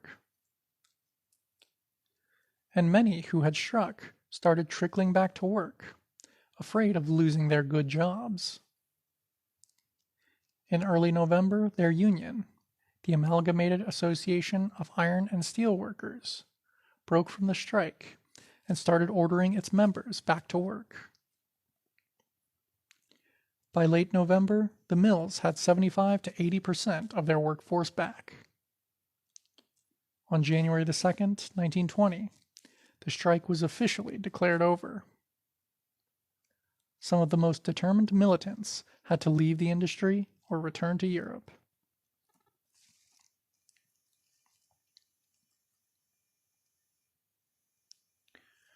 While the treachery of the labor aristocracy was very evident in this defeat, the most important event took place after the strike. During the strike, some 30,000 African workers from the South had been imported by the steel companies. There was a strong tendency among the white steelworkers to blame the defeat of the strike on African, quote, scabs or, quote, strikebreakers.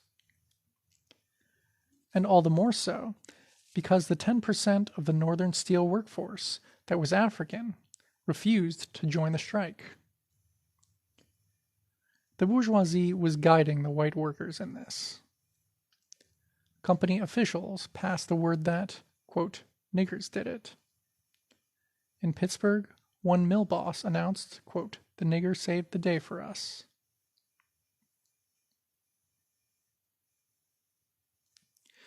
In fact, although this was widely accepted, it was clearly untrue. To begin with, 30,000 African workers fresh from the South could hardly have replaced 365,000 strikers. There also was, by all accounts, a tremendous turnover and desire to quit by those African workers. And within a few months, supposedly few, if any of them, remained.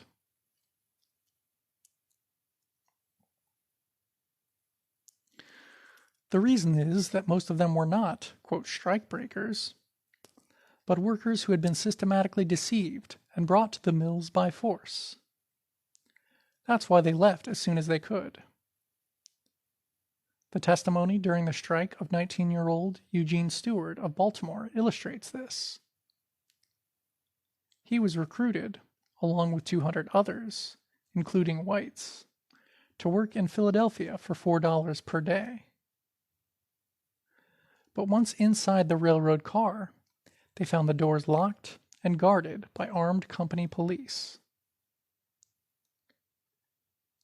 They were taken without food or water to Pittsburgh, unloaded under guard behind barbed wire, and told that they were to work at the mills.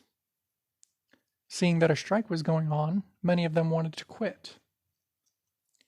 The guards told them that any Africans attempting to leave would be shot down. Stewart did succeed in escaping, but was found and forcibly returned by the guards. It was only after a second attempt that he managed to get free.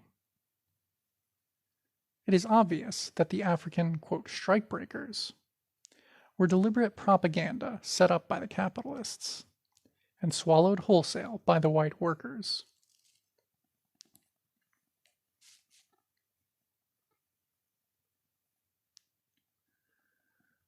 In regard to the African steelworkers already at work in the North, and who declined to join the strike, it should be remembered that this was a white strike.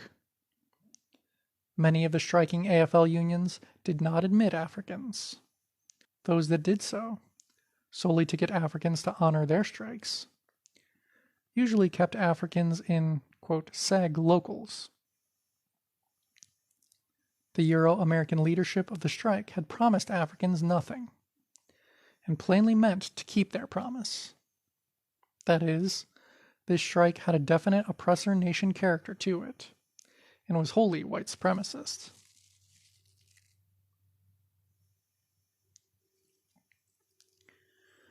Nor did the white steel strike develop separate from the continuous struggle between oppressor and oppressed nations. During the 2 previous years, there had arisen a national movement of settler workers to bar Africans from northern industry by terroristic attacks. Between 1917 to 19, there had been 20 major campaigns by settler mobs against African exile communities in the North. The July 1917 East St. Louis, quote, race riot was organized by that steel city's AFL Central Trades Council, which had called for violence to remove the, quote, growing menace of the African exile community. In 2 days of attacks, some 39 Africans were killed and hundreds injured. The hand of the capitalists was evident when the Chicago Tribune editorially praised the white attackers and told its readers that Africans were, quote, happiest when the white race asserts its superiority, end quote. Again, we see the organized Euro-American workers as the social troops of one faction or another of the imperialists.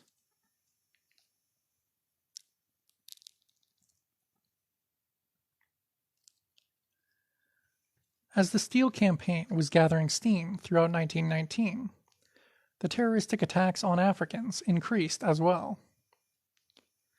In Chicago, this was the climax in the infamous July 1919 race riot, just 2 months before the strike began. Spears' Black Chicago recounts, quote, between 1917 and 19, white, quote, athletic clubs assaulted Negroes on the streets and, quote, neighborhood improvement societies bombed Negro homes. During the summer of 1919, the guerrilla warfare in turn gave way to open armed conflict. The South Side of Chicago became a battleground for racial war. The bombing of Negro homes and assaults on Negroes in the streets and parks became almost everyday occurrences. End quote.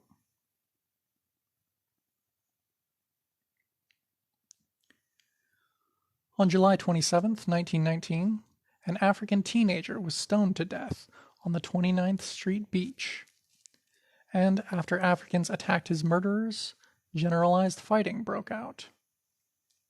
It lasted 6 days, until the Illinois National Guard was called in.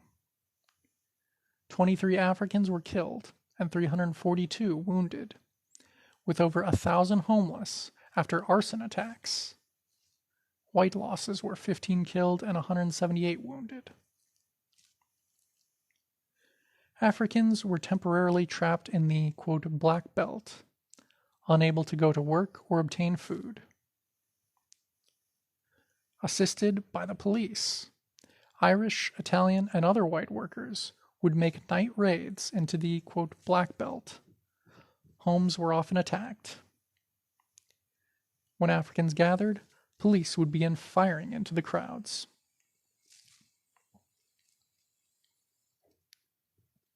The authorities did not move to, quote, restore order, incidentally, until after African World War I vets broke into the 8th Illinois Infantry Armory and armed themselves with rifles to take care of the white mobs.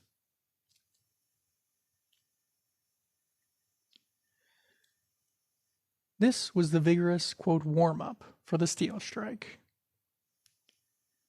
It was not surprising that the African exile communities were less than enthusiastic about supporting the strike of the same people who had spent the past 2 years attacking them. Given the history of the AFL, it was possible that an outright triumph of the AFL unions might have meant renewed efforts to drive African labor out of the mills altogether. It was typical settleristic thinking to make Africans responsible for the failure of a white strike, which was never theirs in the first place.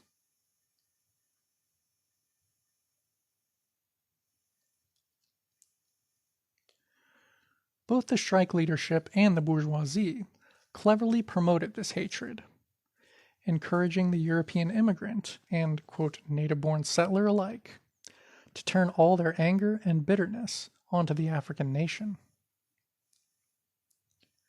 Perhaps the most interesting role was played by William Z. Foster, the chief leader of the strike. He was one of the leading, quote, socialist trade unionists of the period, and in 1920 would become a leader in the new Communist Party USA.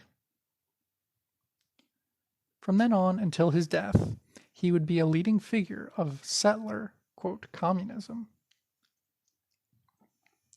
Even today, young recruits in the CPUSA and Mao Zedong thought organizations are often told to, quote, study Foster's writings in order to learn about labor organizing.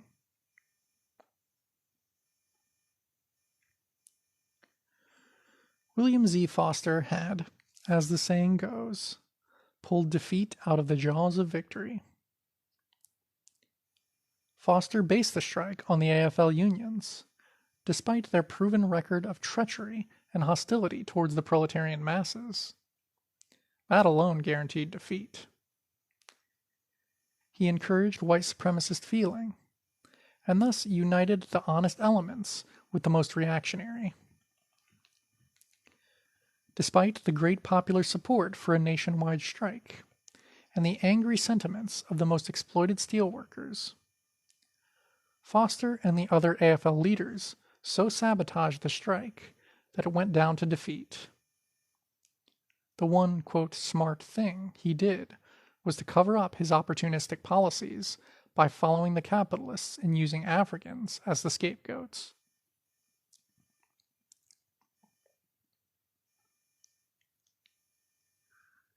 In his 1920 history of the strike, Foster, the supposed, quote, communist, repeated the lie that African workers had, quote, lined up with the bosses.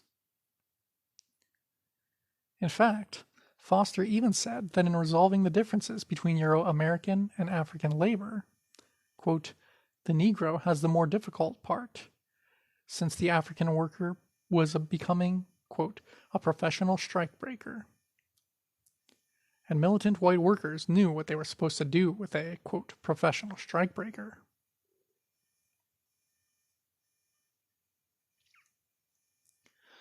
Foster's lynch mob oratory was only restrained by the formality expected of a white Euro-American, quote, communist leader. His white supremacist message was identical to, but more politely clothed, than the crude rants of the Ku Klux Klan. He warned that the capitalists were grooming Africans as, quote, as a race of strikebreakers, with whom to hold the white workers in check, on much the same principles as the Tsars used the Cossacks to keep the subjugation in balance of the Russian people. It's easy to see how Foster became such a popular leader among the settler workers.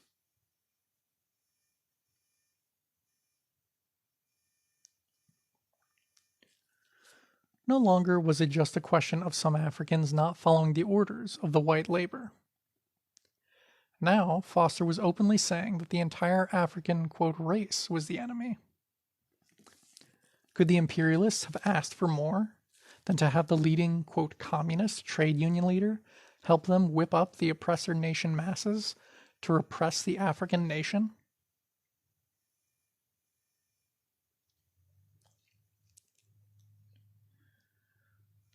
The Cossacks were the hated and feared special military of the Russian Tsar, used in bloody repressions against the people.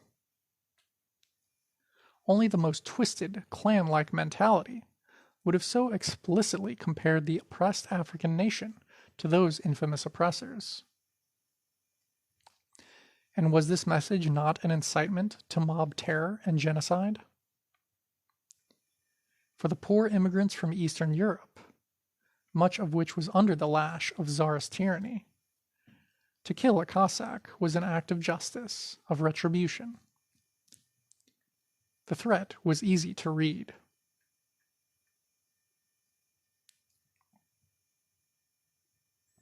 In case Africans didn't get Foster's threat, which was also being delivered in the streets, as we know, Foster made it even more plain.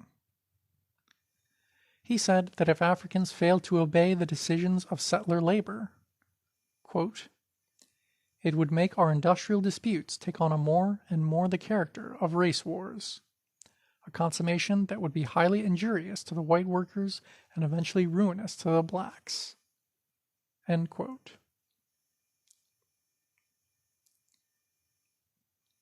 A picture. During the 1919 race riots, a white mob chases a Negro into his home and then stones him to death with bricks. He is dead by the time police arrive.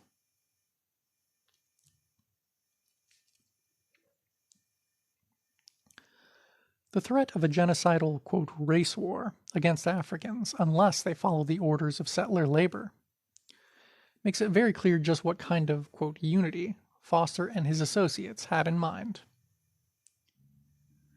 We should say that once Foster started dealing with the problem on how to build the Euro-American, quote, left, he discovered that it was much more effective to pose as an anti-racist and use, quote, soft sell in promoting a semi-colonial mentality in oppressed nationalities. Foster, the, quote, communist, declared himself an expert on civil rights, poverty in Puerto Rico, African history, and so on.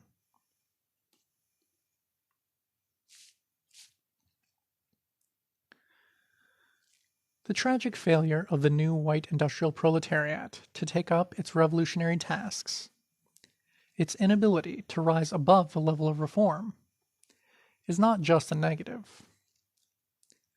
The failure was an aspect of a growing phenomenon, the Americanization of the, quote, foreign proletariat from Eastern and Southern Europe.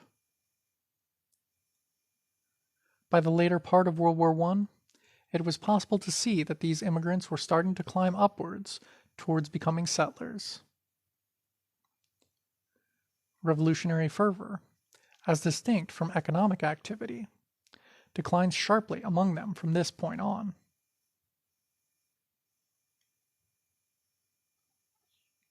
This was not a smooth process. The sharp repression of 1917 to 24, in which not only government forces, but also the unleashed settler mob terror struck out across the U.S. empire, was a cleanup campaign directed at the European national minorities. Thousands were forced out or returned home. Many were imprisoned, killed, or terrorized. Historians talk of this campaign as a, quote, Red Scare. But it was also the next to final step in purifying these, quote, foreigners, so that America could adopt them.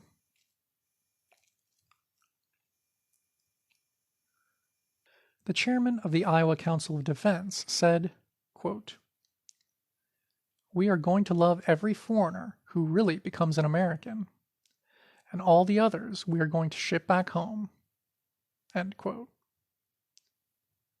A leader of the native sons of the Golden West said that immigrants, quote, must live for the United States and grow an American soul inside of him, or get out of the country, end quote.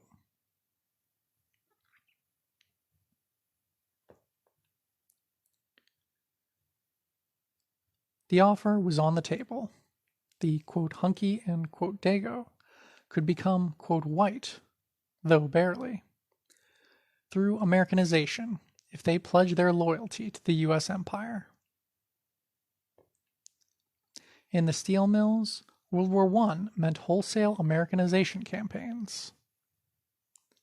Quote, Hungarian Hollow, the immigrant slum quarter in Granite City, Illinois, was renamed, quote, Lincoln Place, at the prompting of the steel companies, with festive ceremonies and speeches. By 1918, the Gary, Indiana U.S. Steel Works had over 1,000 men enrolled in evening citizenship classes. Liberty bond drives and Army enlistment offices in the plants were common. Immigrants were encouraged by their employers to join the U.S. Army and prove their loyalty to imperialism.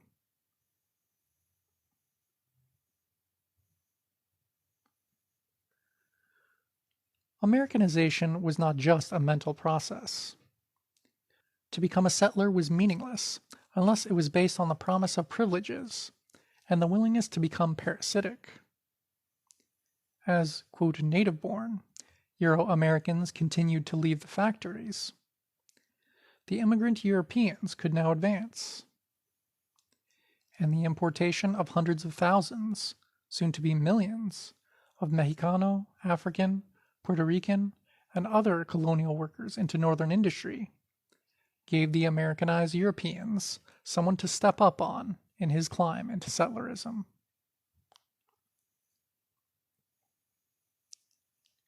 In the steel mills, Mexicanos and Africans made up perhaps 25% of the workers in Indiana and Illinois by 1925. They were the bottom of the labor there, making up for the immigrant European who had moved up or left for better things. A steel labor historian notes, beginning of long quote, meanwhile, the Eastern Europeans were occupying the lesser positions once held by the, quote, English-speaking workmen. As they rose, the numbers of Slavs in the mills shrank. At one time, 58% of the Jones and Laughlin labor force. The immigrants comprised only 31% in 1930. There were 30% fewer Eastern Europeans in Illinois Steel Company mills in 1928 than in 1912. Now largely the immediate bosses of the Negroes and Mexicans. The immigrants disdained their inferiors, much as the natives had once disliked them. The bad feeling generated by the Red Scare abated only gradually. In Gary, the Ku Klux Klan flourished. But the respectable solidity of the immigrant communities, in time, put to rest unreasoning fear. The children were passing through the schools and into business and higher jobs in the mills. Each year the number of homeowners increased, and business prospered, and the churches and societies became more substantial. The immigrants were assuming a middling social and economic position in the steel towns. End of long quote.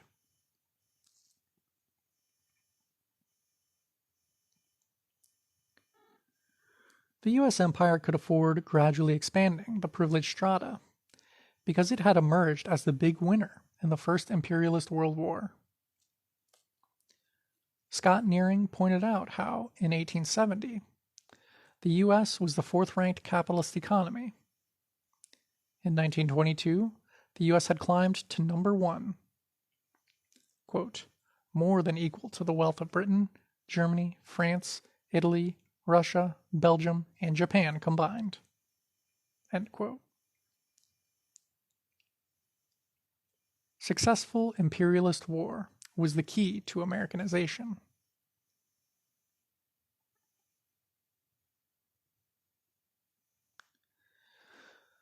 Throughout the empire, this movement of the immigrant proletarians into the settler ranks was evident. A History of Mexican Labor Importation notes, quote, in the beet fields of Colorado, as elsewhere in the West, other immigrant groups, such as the Italians, Slavs, Russians, or Irish, found that they could move up from worker or tenant to owner and employer through the use of Mexican migrants. End quote.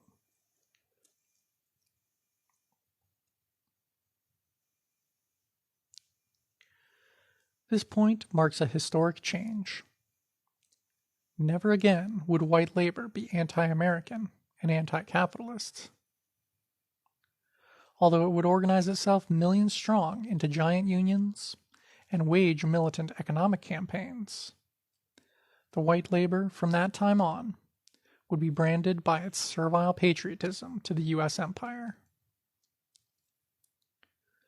As confused as the IWW might have been about revolution, its contempt for the U.S. national chauvinism was genuine and healthy. It was only natural for an organization so strongly based on immigrant labor, many of whose best organizers were not U.S. citizens, and who often spoke little or no English, to feel no sympathy for the U.S. empire. It was a tragedy that this strength was overturned, that this socialist possibility faded into a reinforcement for settlerism. And yet the contradiction between the reality of exploitation in the factories and the privileges of settlerism still remained. The immigrant masses could not be both settler and proletarian. This was the historic challenge of the CIO and the New Deal. End of section and end of chapter 6. Settlers by J Sakai. Chapter 7. The Breakthrough of the CIO.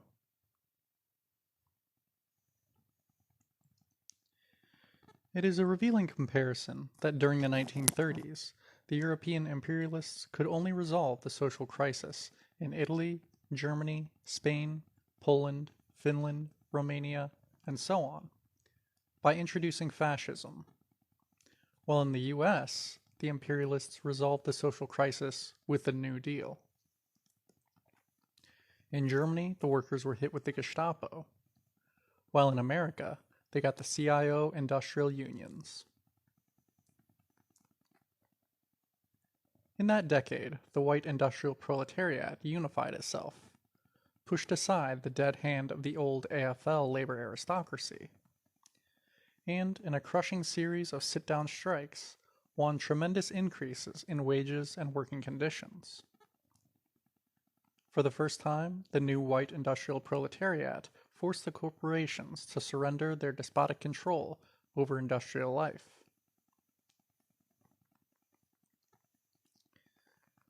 The Eastern and Southern European immigrant national minorities won the, quote, better life that Americanization promised them. They became full citizens of the U.S. empire, and, with the rest of the white industrial proletariat, won rights and privileges both inside and outside the factories. In return, as U.S. imperialism launched its drive for world hegemony, it could depend upon the armies of solidly united settlers serving imperialism at home and on the battlefield. To ensure social stability, the new government-sponsored unions of the CIO absorbed the industrial struggle and helped discipline class relations. End of introduction. Settlers, Chapter 7, Section 1. Unification of the white workers. The working class upsurge of the 1930s was not accumulated discontents. This is the common, but shallow, view of mass outbreaks. What is true is that material conditions, including the relation to production, shape and reshape all classes and strata. These classes and strata then express characteristic political consciousness, characteristic roles in the class struggle. The unification of the white industrial workforce was the result of immense pressures. Its long-range material basis was the mechanization and imperialist reorganization of production. In the late 19th century, it was still true that in many industries, the skilled craftsmen literally ran production. They, not the company, would decide how the work was done. Combining the functions of artisan, foreman, and personnel office, these skilled craftsmen would directly hire and boss their entire work crew of laborers, paying them out of a set fee paid by the capitalist per ton of piece produced, the balance being their wage profit.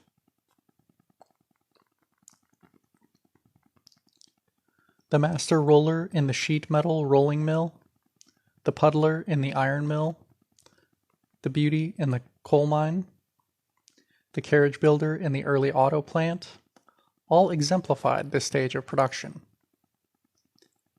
The same craft system applied to gun factories, carpet mills, stone quarries, etc., etc.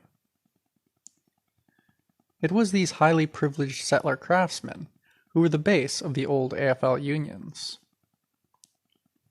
Their income reflected their lofty positions above the laboring masses. In 1884, for example, master rollers in East St. Louis earned $42 per week, a then very considerable wage, over 4 times more than laborers they bossed.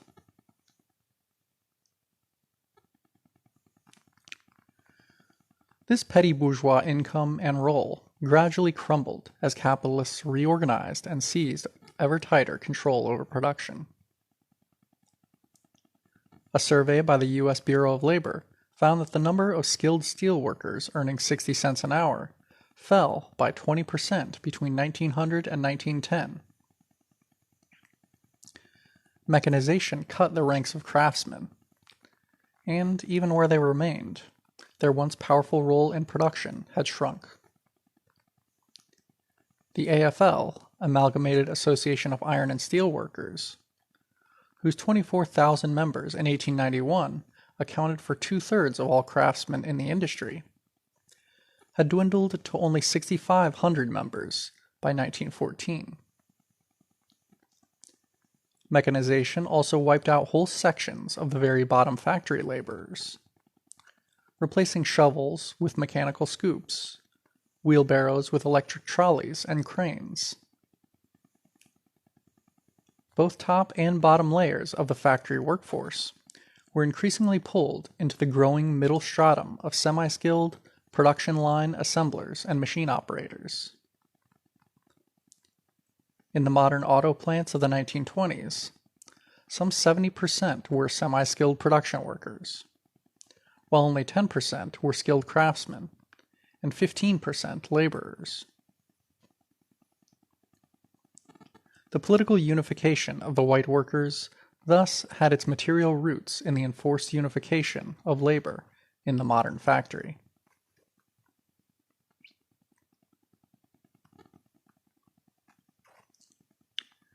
The 1929 Depression was also a great equalizer and a sharp blow to many settlers, knocking them off their conservative bias.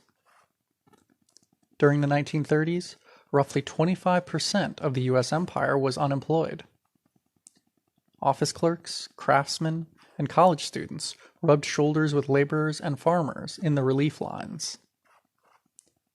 Many divisions broke down, as Midwestern and Southern rural whites migrated to the industrial cities in search of jobs or relief. In 1929, it was estimated that in Detroit alone, there were some 75,000 young men, the, quote, suitcase brigade, who had come from the countryside to find jobs in the auto plants.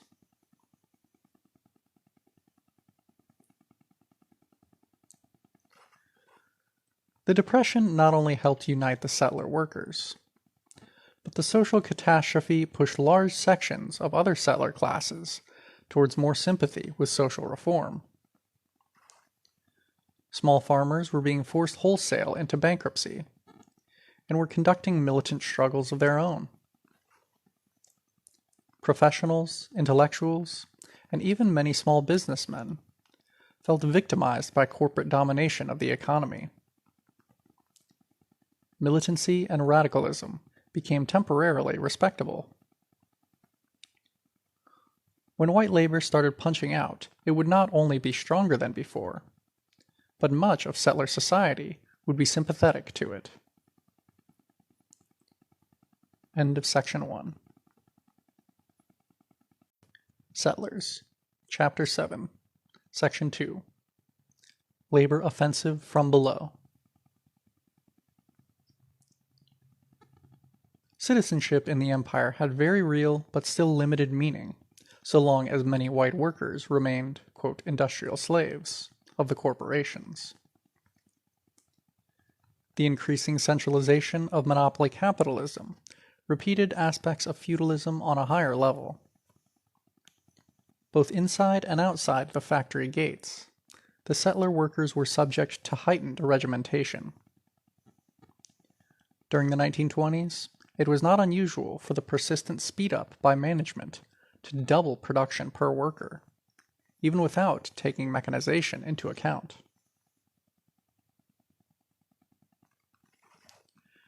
At Ford, perhaps the most extreme of the industrial despots, every 10th employee was also a company spy. Workers overheard making resentful remarks would be beaten up right on the production line by the ever-present guards. In the U.S. steel plants at Homestead, Pennsylvania, the constant spying gave rise to a common saying, quote, "If you want to talk in Homestead, you must talk to yourself." End quote.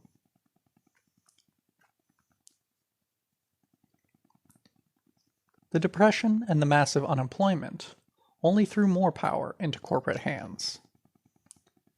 Not only were wages cut almost everywhere, but many companies laid off experienced workers and replaced them with newcomers at a fraction of the old wages.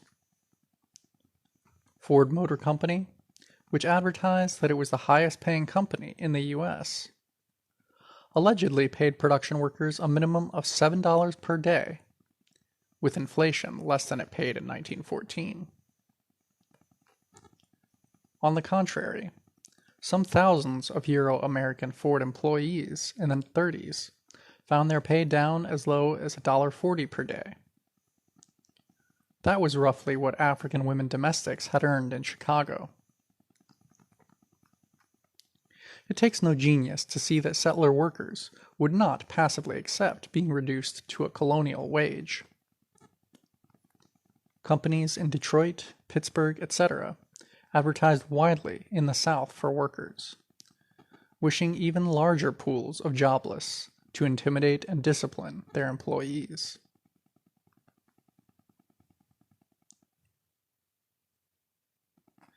The AFL unions were not only loyal to imperialism, but in their weakened state, heavily dependent on enjoying the continued favors of individual corporations by opposing any real struggle. It was for that reason that the old Amalgamated Association had betrayed the 1919 steel strike. In that same year, AFL President Gompers actually told the U.S. Senate that prohibition was a danger because alcohol was needed to get the workers' minds off rebellion.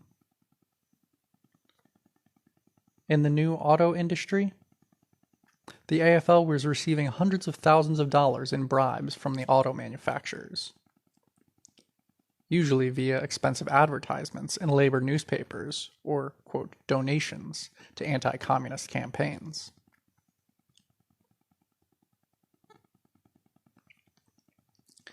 But when the dam broke, the pent-up anger of millions of Euro-American industrial workers was a mighty force.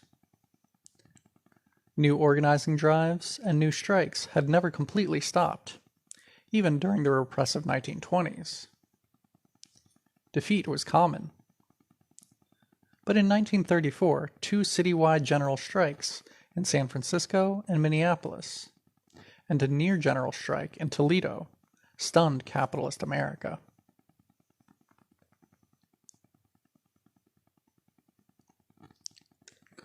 The victory of longshoremen in San Francisco and Teamsters in Minneapolis were important, but the Toledo auto workers' strike, in which thousands of unemployed supporters of the auto workers drove the Ohio National Guard off the streets in direct battle, was the clearest sign of things to come. The victory in the Auto-Light parts plant was immediately followed by Union victories at all the other major factories in town. Toledo became, in 1934, the first, quote, Union city in industrial America. The tidal wave of labor unrest affected all parts of the U.S. and all industries.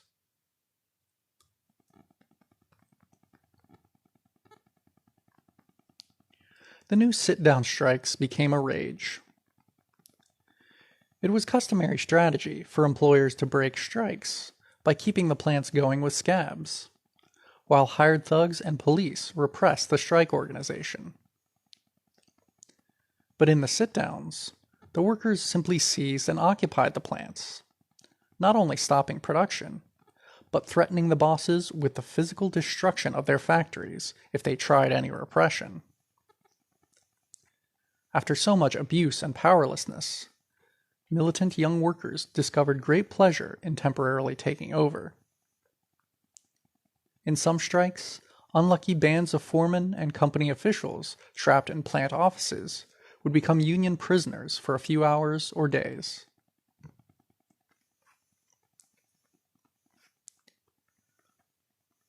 While 1935 and 36 saw sit-down strikes in the rubber plants in Akron, Ohio, in auto plants in Detroit, Cleveland, and Atlanta, it was the December 1936 Flint, Michigan sit-down strike against GM that became the pivotal labor battle of the 1930s. Flint was the central fortress of GM production, their special company town, where GM carefully kept both Africans and foreign-born immigrants to a minimum. Wages in the many Flint GM plants were relatively high for the times.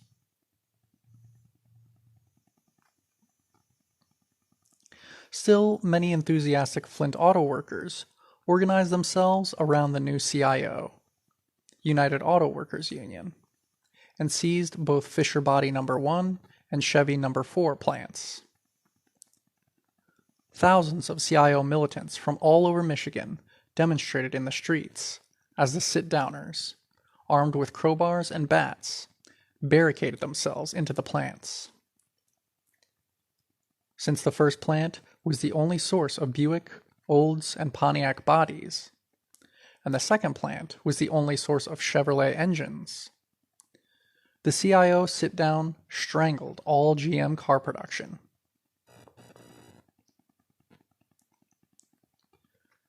After 90 days of intense struggle around the seized plants, General Motors gave in. They recognized the UAW as the union representation in 17 plants. This was the key victory of the entire Euro-American labor upsurge of the 1930s. It was obvious that if General Motors, the strongest corporation in the world, was unable to defeat the new industrial unions, then a new day had come.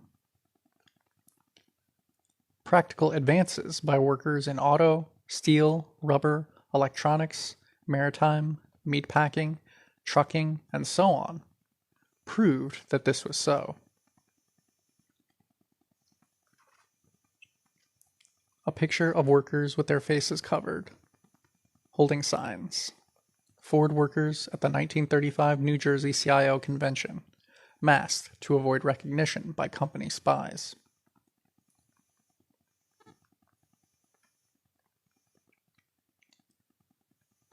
The new Union upsurge, which had begun in 1933, continued into the World War II period and the immediate post-war years. The number of strikes in the U.S. jumped from 840 in 1932 to 1,700 in 1933, 2,200 in 1936, 4,740 in 1937. By 1944, over 50% of auto workers took part in one or more strikes during the year. As many settler workers were taking part in strikes in 1944 as in 1937, at the height of the sit-downs.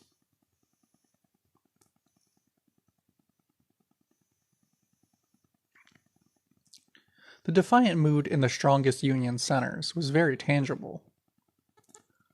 On March the 14th, 1944, some 5,000 Ford workers at River Rouge staged an, quote, unauthorized wildcat strike, in which they blockaded the roads around the plant and broke into offices, quote, liberating files on Union militants. It was common in, quote, negotiations for crowds of auto workers to surround the company officials or beat up company guards.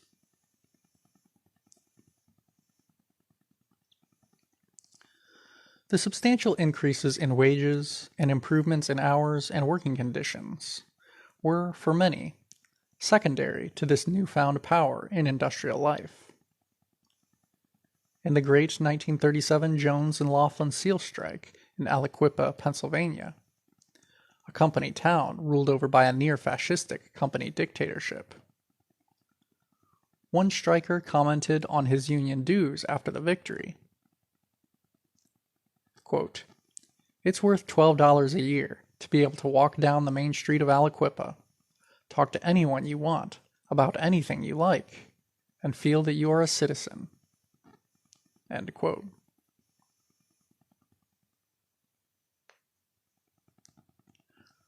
White America reorganized then into the form we now know. The Great 30s labor revolt was far more than just a series of factory disputes over wages. It was a historic social movement for democratic rights for the settler proletariat. Typically, these workers ended industrial serfdom. They won the right to maintain class organizations, to expect steady improvements in life, to express their work grievances, to accumulate some small property, and to have a small voice in the local politics of their empire.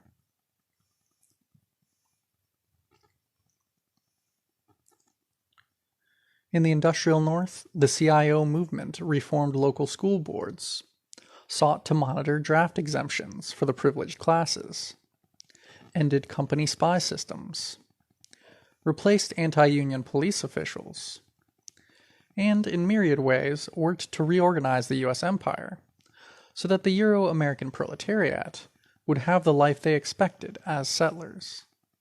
That is, a freer and more prosperous life than any proletariat in history has ever had. End of Section 2.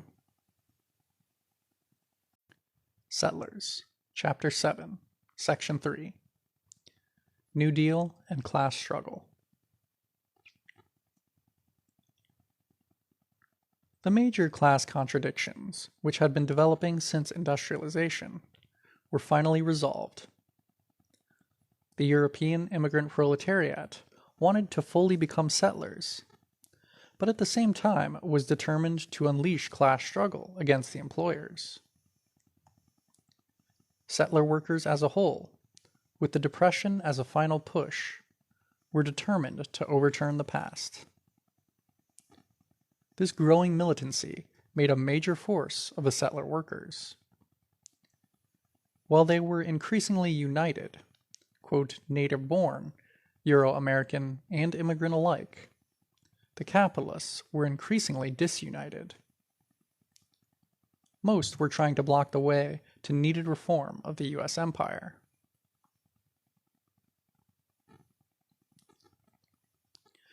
The New Deal administration of President Franklin Roosevelt reunited all settlers, old and new. It gave the European, quote, ethnic, national minorities real integration as Americans by sharply raising their privileges. New Deal officials and legislation promoted economic struggle and class organization by the industrial proletariat, but only in the settler way, in government-regulated unions, loyal to U.S. imperialism. President Roosevelt himself became the political leader of the settler proletariat, and used the directed power of their aroused millions to force through his reforms of the empire.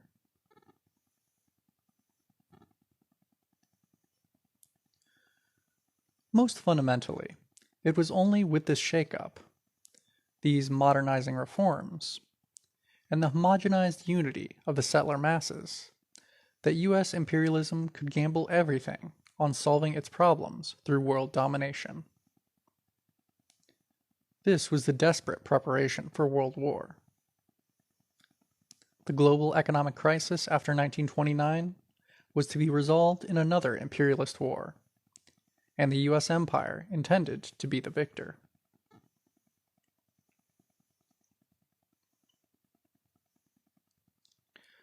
This social reunification could be seen in President Roosevelt's unprecedented third-term victory in the 1940 elections. Pollster Samuel Lubell analyzed the landslide election results for the Saturday Evening Post. Beginning of quote. Roosevelt won by the vote of labor, unorganized as well as organized, plus that of the foreign-born and their first and second generation descendants, and the Negro. It was a class-conscious vote for the first time in American history, and the implications are portentous. The New Deal appears to have accomplished what the socialists, the IWW, and the communists never could approach. End quote. Lubell's investigation showed how, in a typical situation, the New Deal Democrats won 4-1 in Boston's Charlestown neighborhood. That was a working class and small petty bourgeois, quote, ethnic Irish community. Of the 30,000 in the ward, almost every family had directly and personally benefited from their New Deal. Perhaps most importantly, the Democrats had very publicly, quote, become the champion of the Irish climb up the American ladder. While Irish had been kept off the Boston U.S. federal bench, Roosevelt promptly appointed 2 Irish lawyers as federal judges. Other Irish from that neighborhood got patronage as postmasters, U.S. Marshals, collectors of customs, and over 400 other federal positions. A picture of FDR meeting with some farm workers.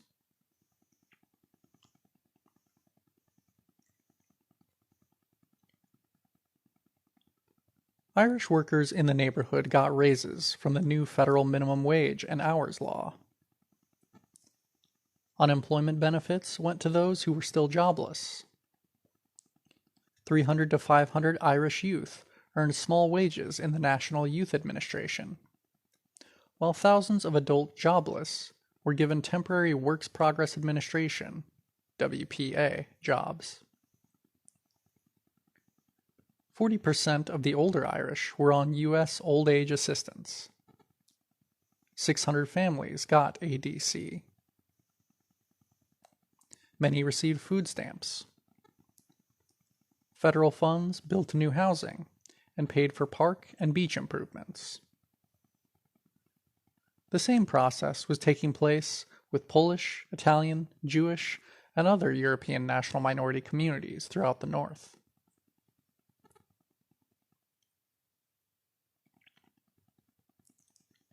It was not just a crude bribery. The Depression was a shattering crisis to settlers, upsetting far beyond the turmoil of the 1960s and 70s. It is hard for us to fully grasp how upside down the settler world temporarily became. In the first week of his administration, for example, President Roosevelt hosted a delegation of coal mine operators in the White House. They had come to beg the president to nationalize the coal industry and buy them all out. They argued that, quote, free enterprise had no hope of ever reviving the coal industry, or the Appalachian communities dependent on it.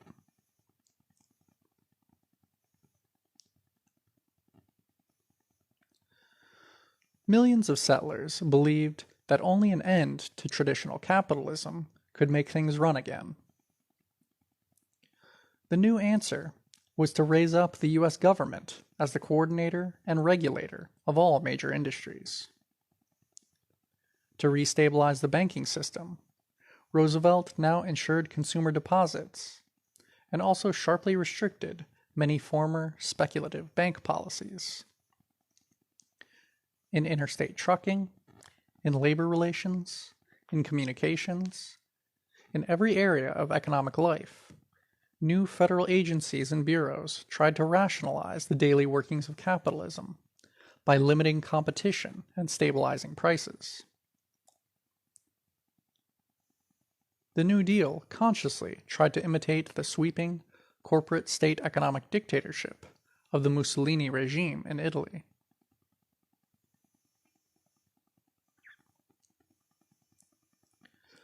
The most advanced sections of the bourgeoisie, such as Thomas Watson of IBM and David Sarnoff of RCA, backed the controversial New Deal reforms.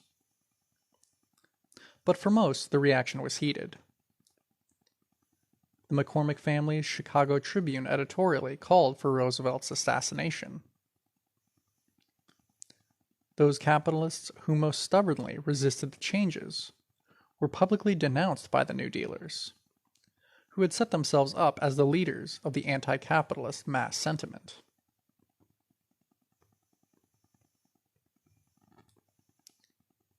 The contradictions within the bourgeoisie became so great that a fascist coup d'etat was attempted against the New Deal. A group of major capitalists, headed by Ernie DuPont of DuPont Chemicals, and the J.P. Morgan banking interests, set the conspiracy in motion in 1934. The DuPont family put up $3 million to finance a fascist stormtrooper movement, with the Remington's Firearms Company to arm as many as 1 million fascists. General Douglas MacArthur was recruited to ensure the passive support of the U.S. Army. The plan was to seize state power, with a captive President Roosevelt forced to officially turn over the reins of government to a hand-picked fascist strongman.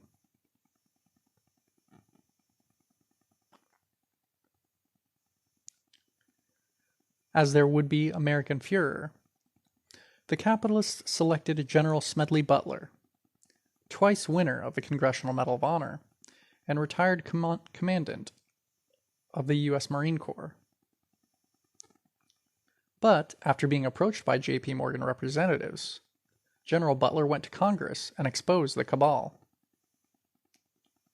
An ensuing congressional investigation confirmed General Butler's story. With the conspiracy shot down, and keeping in mind the high position of the inept conspirators, the Roosevelt administration let the matter just fade out of the headlines.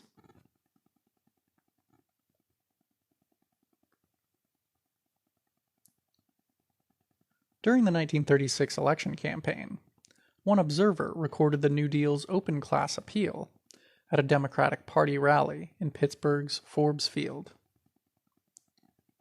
The packed crowd was whipped up by lesser politicians as they expectantly awaited the presidential motorcade. State Senator Warren Roberts recited the names of famous millionaires, pausing as the crowds thundered boos after each name. He orated, quote, "The President has decreed that your children shall enjoy equal opportunity with the sons of the rich." End quote. Then Pennsylvania Governor Earl took the microphone to punch at the Republican capitalists even more. Beginning of long quote. There are the Mellons, who have grown fabulously wealthy from the toil of the men of iron and steel, the men whose brain and brawn have made this great city. Grundy, whose sweatshop operators have been the shame and disgrace of Pennsylvania for a generation. Pew, who strives to build a political and economic empire with himself as dictator. The DuPonts, whose dollars were earned with the blood of American soldiers. Morgan, financier of war. Thousands of boos followed each name. Then, with the crowds worked up against their hated exploiters, the presidential motorcade drove into the stadium to frenzied cheering. The Observer wrote of Roosevelt's entry. He entered in an open car. It might have been the chariot of a Roman emperor. End of long quote.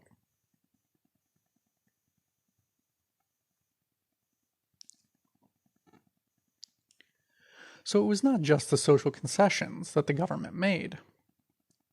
The deep allegiance of the Euro-American workers to this new leader and his New Deal movement was born in the feeling that he truly spoke for their class interests. This was no accident. Nations and classes, in the long run, get the leadership they deserve.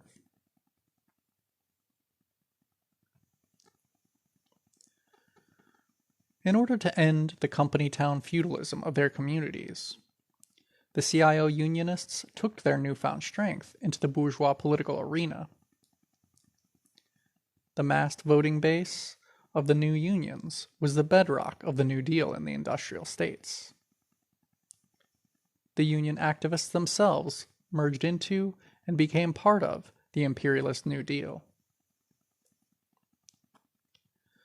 Bob Travis, the Communist Party militant who was the organizer of the Flint sit-down, proudly told the 1937 UAW convention, quote, "We have also not remained blind to utilizing the city's political situation to the union's advantage whenever possible.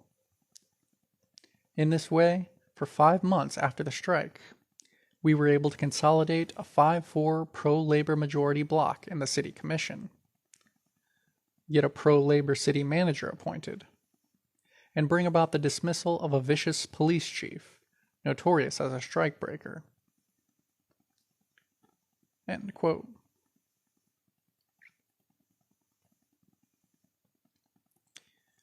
By 1958, Robert Carter, the UAW regional director for Flint Lansing, could resign to become Flint city manager. Things had come full circle. Once outsiders challenging the local establishment, then angry reformers, the union was now part of the local bourgeois political structure.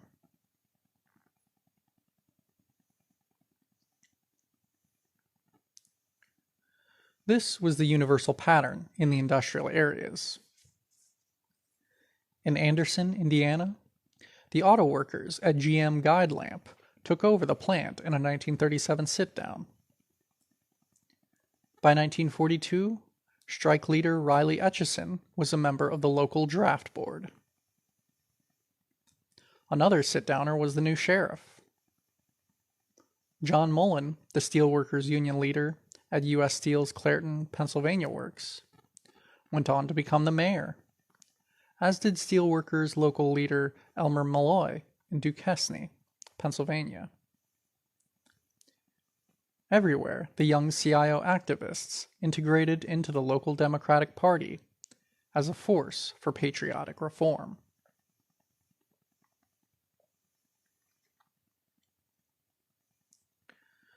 Nor was this limited to Euro-Americans. Coleman Young, mayor of Detroit, John Conyers, U.S. congressman, and many other African politicians got their start as young CIO staff members. In Hawaii, the Japanese workers in the CIO International Longshoremen's and Warehousemen's Union became the active base of the Democratic Party's takeover of Hawaiian bourgeois politics after the war. The CIO unions became an essential gear in the liberal reform machine of the Democratic Party.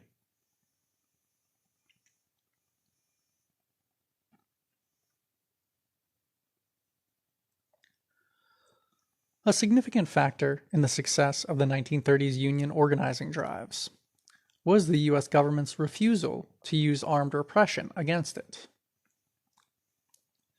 No U.S. armed repression against Euro-American workers took place from January 1933, when Roosevelt took office, until the June 1941 North American aviation strike in California. The U.S. government understood that the masses of Euro-American industrial workers were still loyal settlers, committed to U.S. imperialism. To overreact to their economic struggles would only further radicalize them. Besides, why should President Roosevelt have ordered out the FBI or U.S. Army to break up the admiring supporters of his own Democratic Party?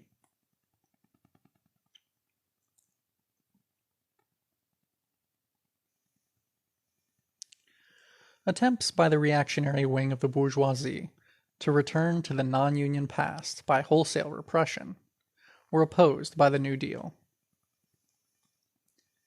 In the 1934 West Coast Longshore Strike, which in San Francisco became a general strike after the police killed 2 strikers,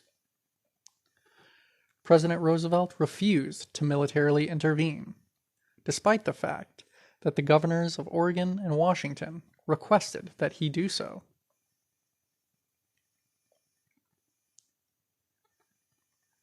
In speaking for the shipping companies and business interests on the coasts, Oregon Governor Meyer telegraphed Roosevelt that troops were needed because, quote, "We are now in a state of armed hostilities. The situation is complicated by communistic inference. It is now beyond the reach of state authorities. Insurrection, which if not checked, will develop into civil war." End quote. Roosevelt publicly scorned this demand. It is telling that at the most violent period of the strike, a picture of Roosevelt hung in the Longshoremen's Union office in San Francisco.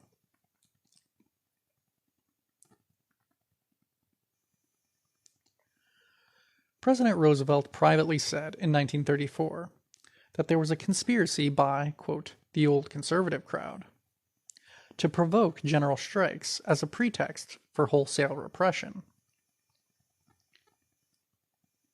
The president's confidential secretary wrote at the time that both he and U.S. Labor Secretary Francis Perkins believed that, quote, "the ship owners deliberately planned to force a general strike throughout the country, and in this way they hoped they could crush the labor movement.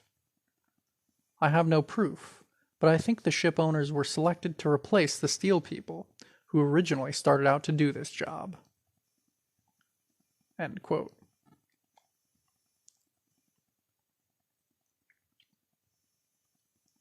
The reactionary wing of the bourgeoisie were no doubt enraged at the New Deal's refusal to try and return to the outmoded past at bayonet point.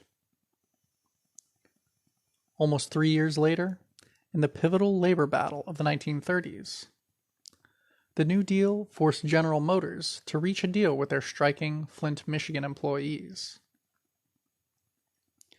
GM had attempted to end the Flint sit-down with force, using both a battalion of hired thugs and the local Flint police. Lengthy street battles with the police over union food deliveries to the sit-downers resulted in many strikers shot and beaten. 14 were shot in one day. But also in union control over the streets. In the famous, quote, "Battle of Bull's Run," the auto workers, fighting in clouds of tear gas, forced the cops to run for their lives. The local repressive forces available to GM were unequal to the task.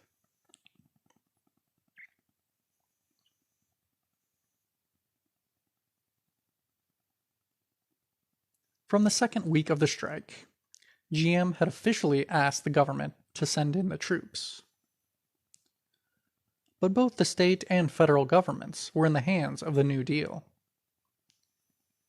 After 5 weeks of stalling, Michigan Governor Frank Murphy finally sent in 1,200 National Guardsmen to calm the street battles, but not to move against either the Union or the seized plants. Murphy used the leverage of the troops to pressure both sides to reach a compromise settlement. The governor reassured the CIO, quote, "The military will never be used against you."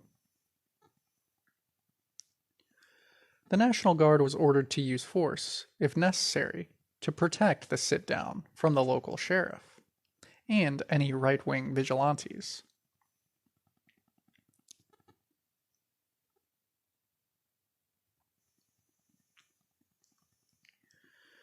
The administration had both the President's Secretary and the Secretary of Commerce call GM officials, urging settlement with the Union. Roosevelt even had the head of R.J. Reynolds Tobacco Company call his friend, the chairman of GM, to push for labor peace. The end of GM's Crush the Union strategy came on February 11, 1937, after President Roosevelt had made it clear he would not approve repression and told GM to settle with the Union. GM realized that the fight was over.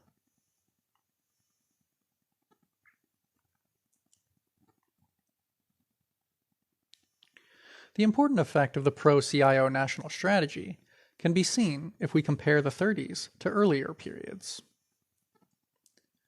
Whenever popular struggles against business grew too strong to be put down by local police, then the government would send in the National Guard or the U.S. Army. Armed repression was the drastic but brutally decisive weapon used by the bourgeoisie. And the iron fist of the U.S. government not only inspired terror, but also promoted patriotism to split the settler ranks. The U.S. Army broke the great 1877 and 1894 national railway strikes. The coast-to-coast repressive wave, led by the U.S. Department of Justice against the IWW during 1917-24, effectively destroyed that, quote, un-American movement, even without Army troops. Yet no such attempt was made during the even more turbulent 1930s. President Roosevelt himself turned to CIO leaders, in the words of the New York Times, quote, for advice on labor problems, rather than to any old-line AFL leader. End quote.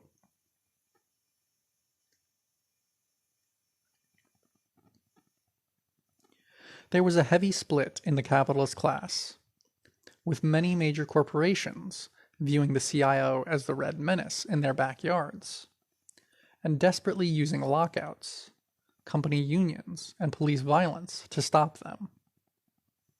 Not all, however. Years before the CIO came into being, Gerald Swope of General Electric had told AFL President William Green that the company would rather deal with one industrial union than 15 different craft unions. And when the Communist Party-led United Electric Workers, CIO, organized at GE, they found that the company was glad to make a deal.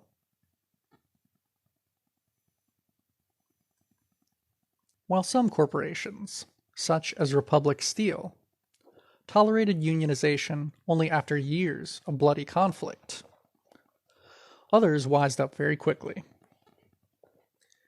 U.S. Steel tried to control its employees by promoting company unions. But in plant after plant, the company unions were taken over by CIO activists. It was no secret that the New Deal was pushing industrial unionization. In Aliquippa, Pennsylvania, Jones and Laughlin Steel, Colorado, had simply made union militants, quote, disappear. One steelworkers organizer was later found after having been secretly committed to a state mental hospital. New Deal Governor Pinchot changed all that, even assigning state police bodyguards to protect CIO organizers.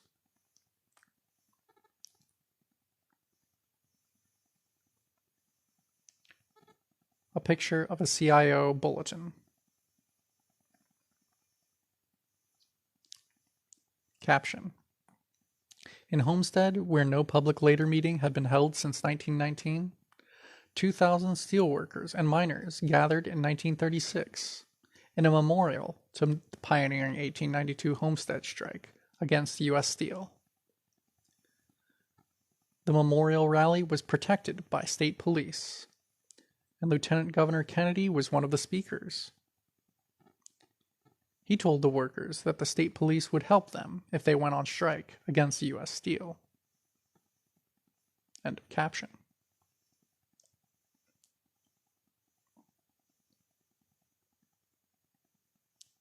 With all that, it is understandable that U.S. Steel decided to reach a settlement with the CIO. 2 weeks after the Flint sit-down defeated GM, U.S. Steel suddenly proposed a contract to the CIO.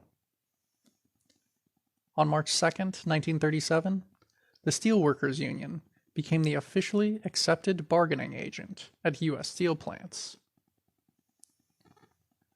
The corporation not only bowed to the inevitable, but by installing the CIO, it staved off even more militant possibilities.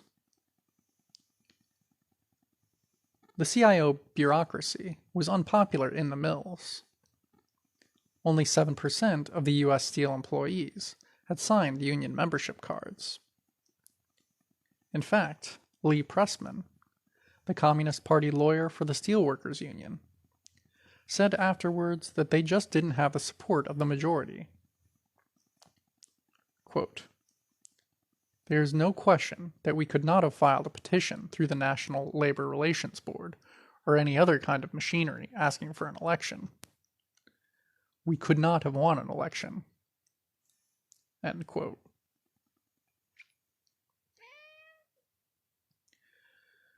At the U.S. Steel stockholders meeting the following year, Chairman Myron Taylor explained to his investors why the New Deal's pro-CIO approach worked. Quote, "The union has scrupulously followed the terms of its agreement, and, insofar as I know, has made no unfair effort to bring other employees into its ranks, while the corporation's subsidiaries, during a very difficult period, have been entirely free of labor disturbance of any kind." End quote.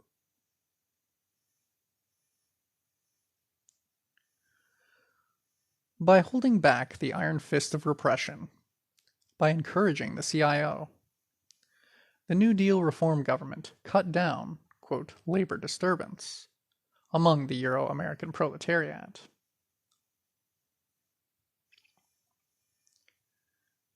It should be kept in mind that the New Deal was ready to use the most direct repression when it felt was necessary. All during the 1930s, for example, they directed an ever-increasing offensive against the Nationalist Party of Puerto Rico. Unlike the settler workers, the liberation struggle of Puerto Rico was not seeking the reform of the U.S. empire, but its ouster from their nation.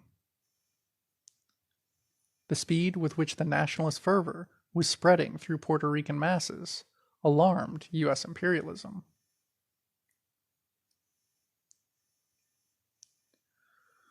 So, the most liberal, most reform-minded U.S. government in history repressed the nationalists in the most naked and brutal way.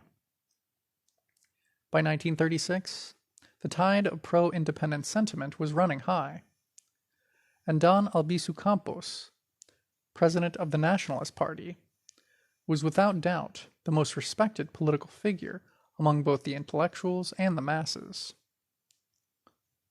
School children were starting to tear down the U.S. flag from the school flagpoles and substitute the Puerto Rican flag.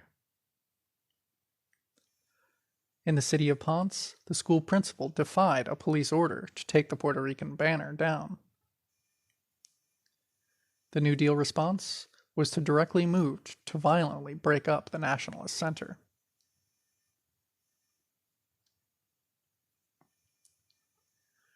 In July 1936, 8 nationalist leaders were successfully tried for conspiracy by the U.S. government. Since their first trial had ended in a deadlocked jury, the government decided to totally rig the next judge and jury. Most of the jurors were Euro-Americans, for example. That done, the nationalist leaders were sentenced to 4 to 10 years in federal prison. Meanwhile, general repression came down. U.S. Governor Winship followed a policy of denying all rights of free speech or assembly to the pro-independence forces. Machine guns were placed in the streets of San Juan.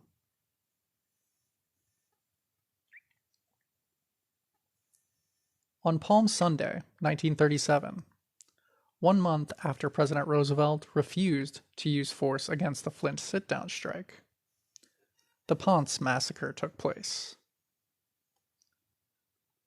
A nationalist parade, with a proper city permit, was met with U.S. police gunfire. The parade of 92 youth from the Cadets and Daughters of the Republic, nationalist youth groups, was watched by 150 U.S. police with rifles and machine guns. As soon as the unarmed teenagers started marching, the police began firing and kept firing. 19 Puerto Rican citizens were killed, and over 100 wounded. Afterwards, President Roosevelt rejected all protests and said that Governor Winship had his approval. The goal of paralyzing the pro-independence forces through terrorism was obvious.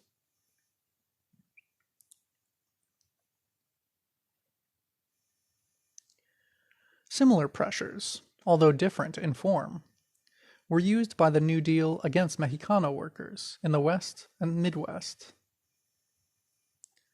There, mass roundups in the Mexicano communities and the forced deportation of 500,000 Mexicanos, many of whom had U.S. residency or citizenship, were used to save relief funds for settlers, and, most importantly, to break up the rising Mexicano labor and national agitation.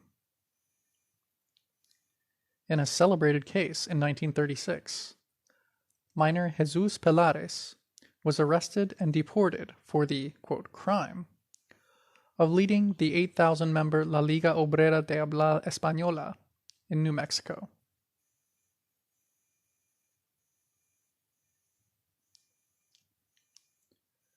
The U.S. government used violent terror against the Puerto Rican people and mass repression against the Mexicano people during the 1930s. But it did nothing like that to stop Euro-American workers, because it didn't have to. The settler working class wasn't going anywhere.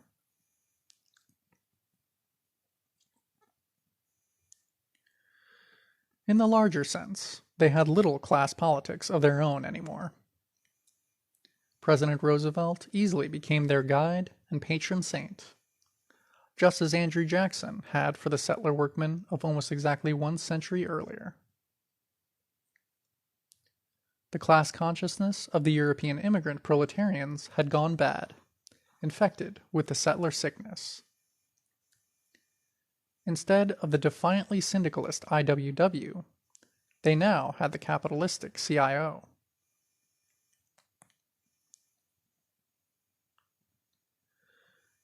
This reflected the desires of the vast majority of Euro-American workers. They wanted settler unionism, with a privileged relationship to the government and, quote, their New Deal. Settler workers accepted each new labor law passed by the imperialist government to stabilize labor relations.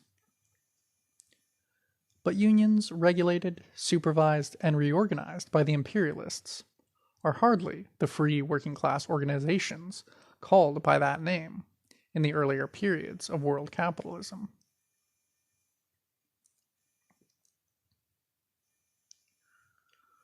One reason that this CIO settler unionism was so valuable to the imperialists was that, in a time of labor upheaval, it cut down on uncontrolled militancy and even helped calm the production lines. Even the, quote, left union militants were forced into this role. Bob Travis, the Communist Party leader of the 1937 Flint sit-down, reported only months after besting General Motors, quote, "Despite this terrifically rapid growth in membership, we have been able to conduct an intensive educational campaign against unauthorized strikes, and for observation of our contract, and in the total elimination of wildcat actions during the past 3 months." End quote. Fortune, the prestigious business magazine, said in 1941, quote, "Properly directed, the UAW can hold men together in an emergency.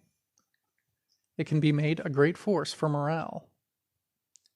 It has regularized many phases of production. Its shop stewards, who take up grievances on the factory floor, can smooth things as no company union could ever succeed in smoothing them." End quote.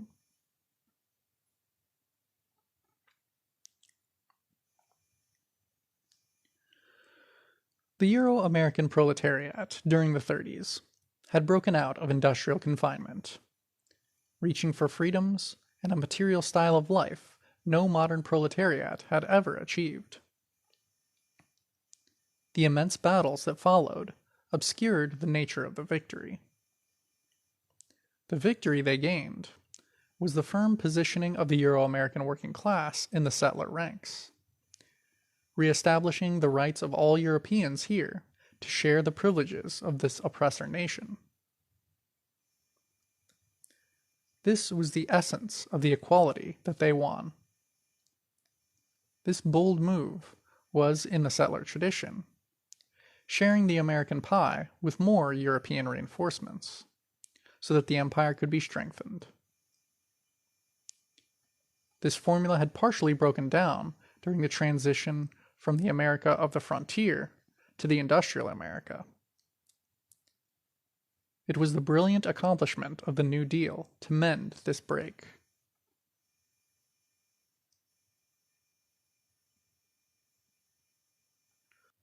Beginning of long quotation from Carrie McWilliams Watches a Mass Deportation.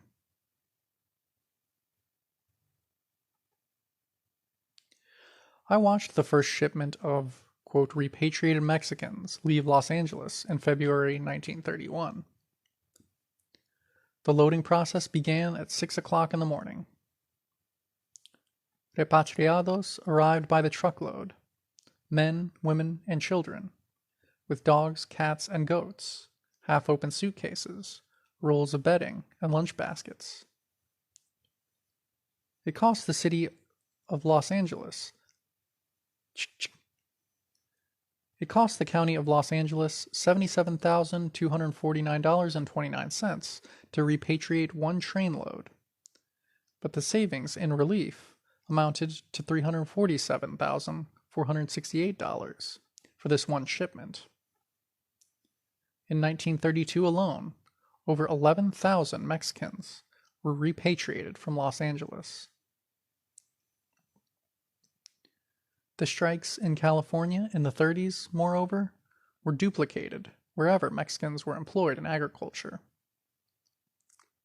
Mexican field workers struck in Arizona, in Idaho and Washington, in Colorado, in Michigan, and in the lower Rio Grande Valley in Texas.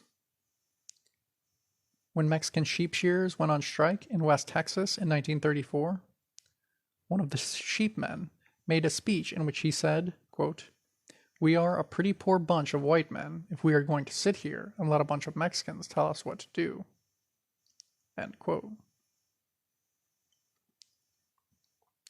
With scarcely an exception, every strike in which Mexicans participated in the borderlands in the 30s was broken by the use of violence, and was followed by deportations.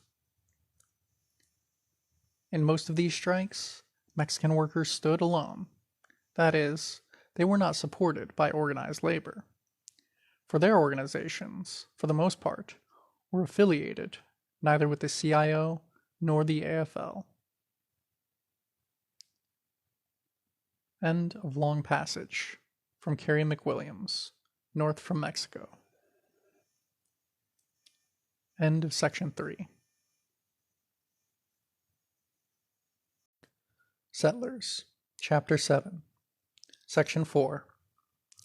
The CIO's Integration and Imperialist Labor Policy.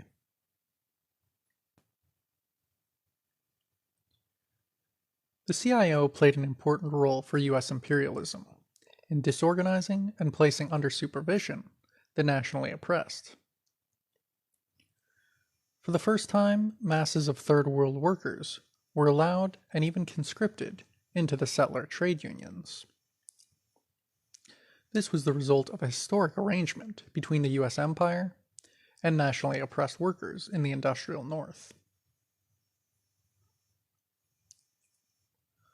On one side, this limited, quote, unity ensured that Third World workers didn't oppose the new settler industrial unions and were safely absorbed as, quote, minorities under tight settler control. On the other side, hungry Third World proletarians gained significant income advances and hopes of job security and advancement. It was an arrangement struck out of need on both sides, but one in which the Euro-American labor aristocracy made only tactical concessions while strengthening their hegemony over the empire's labor market.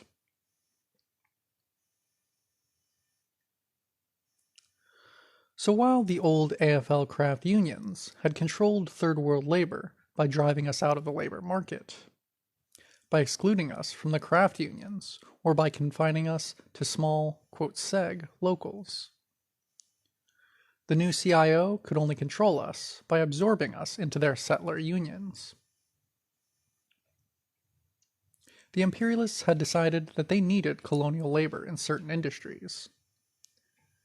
Euro-American labor could not, therefore, drive the nationally oppressed away in the old manner. The colonial proletarians could only be controlled by disorganizing them, separating their economic struggles from the national struggles of their peoples, separating them from other Third World proletarians around the world, absorbing them as, quote, brothers of settler unionism, and placing them under the leadership of the Euro-American labor aristocracy. The new integration was the old segregation on a higher level, the unity of opposites in everyday life.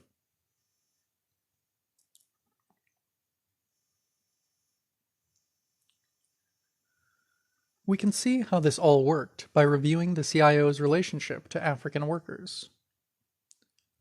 Large African refugee communities had formed in the major northern industrial centers. Well over 1 million refugees had fled northwards in just the time between 1910 to 24, and new thousands came every month. They were an irritating presence to the settler North. Each refugee community was a foreign body in a white metropolis, like a grain of sand in an oyster. And just as the oyster eases its irritation by encasing the foreign element in a hard, smooth coating of pearl, settler America encapsulated African workers in the hard white layer of the CIO.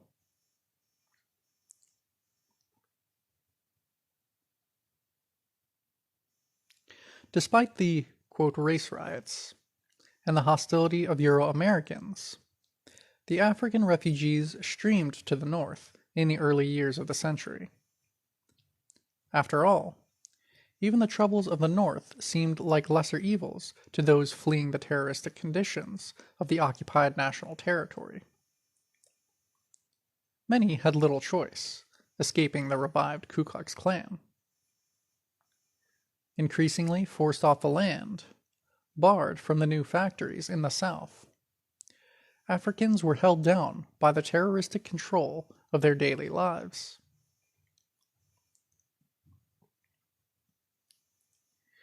Each night found the Illinois Central Railroad mending its way northward through Louisiana, Mississippi, and Tennessee, following the Mississippi River up to the, quote, promised land of Gary or Chicago. Instead of sharecropping or seasonal farm labor for, quote, Mr. John, African men during World War I might get hired for the elite Chicago jobs as laborers at Argo Cornstarch or International Harvester.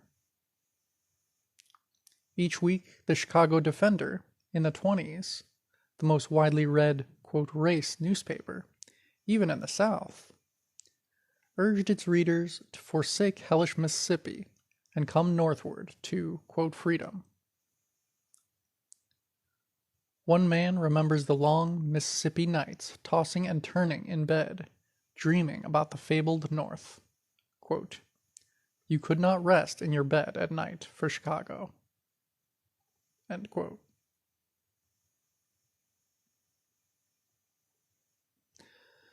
The refugee communities were really small New African communities, where the taut rope of settler domination had been partially loosened.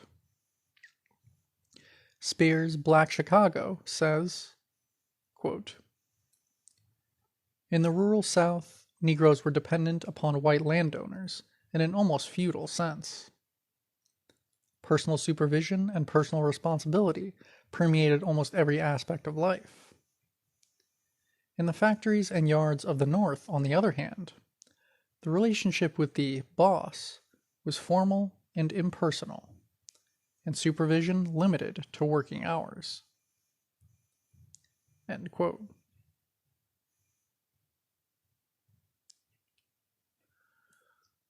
While there was less individual restriction, African refugees were under tight control as a national group.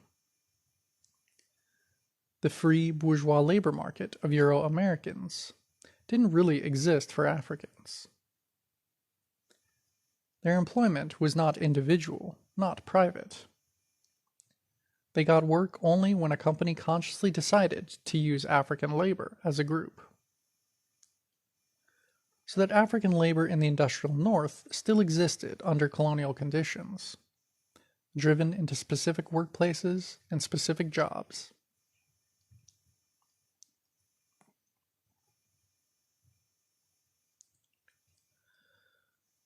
Africans were understood by the companies as dynamite, extremely useful and potentially very dangerous. Their use in northern industry was the start, though little understood at the time, of gradually bringing the new European immigrants up from proletarians to real settlers.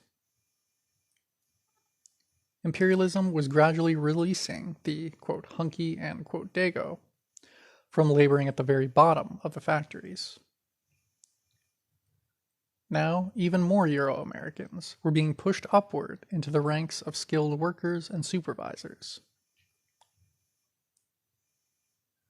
And if the African workers were paid more than their usual colonial wages in the South, they still earned less than, quote, white man's wages. Even the newest European immigrant on the all-white production lines could look at the African laborers and know his newfound privileges as a settler.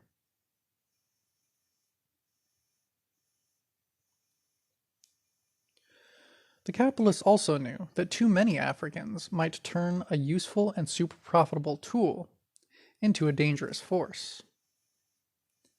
African labor was used only in a controlled way, with heavy restrictions placed on it. One Indiana steel mill superintendent in the 1920s said, quote, when we got up to 10% black employees, I said, no more colored without discussion.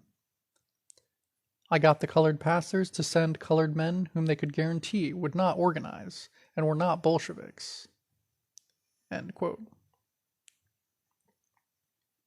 This was at a time when the Garvey movement, the All-African Labor Unions, and the growth of Pan-Africanist and revolutionary forces were taking place within the African nation.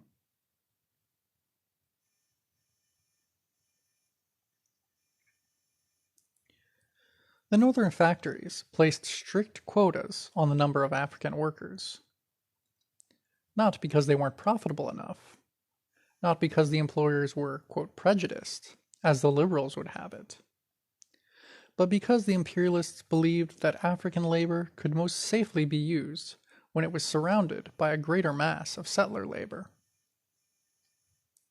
In 1937, an official of the U.S. Steel Works in Gary admitted that for the previous 14 years, corporate policy had set the percentage of African workers at the mill to 15%.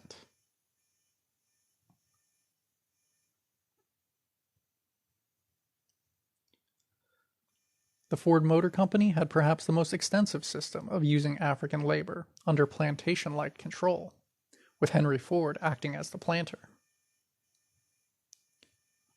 A special department of Ford management was concerned with dominating not only the on-the-job life of African workers, but the refugee community as well. Ford hired only through the African churches, with each church being given money if its members stayed obedient to Ford. The company also subsidized African bourgeois organizations. His African employees and their families constituted about 1/4 of the entire Detroit African community. Both the NAACP and the Urban League were singing Ford's praises and warning African auto workers not to have anything to do with unions. One report on the Ford system in the 1930s said, beginning of quote, "There is hardly a Negro church, fraternal body, or other organization in Ford. There is hardly a Negro church, fraternal body, or other organization in which Ford workers are not represented. Scarcely a Negro professional or businessman is completely independent of income derived from Ford employees. When those seeking Ford jobs are added to this group, it is readily seen that the Ford entourage was able to exercise a dominating influence in the community." End quote.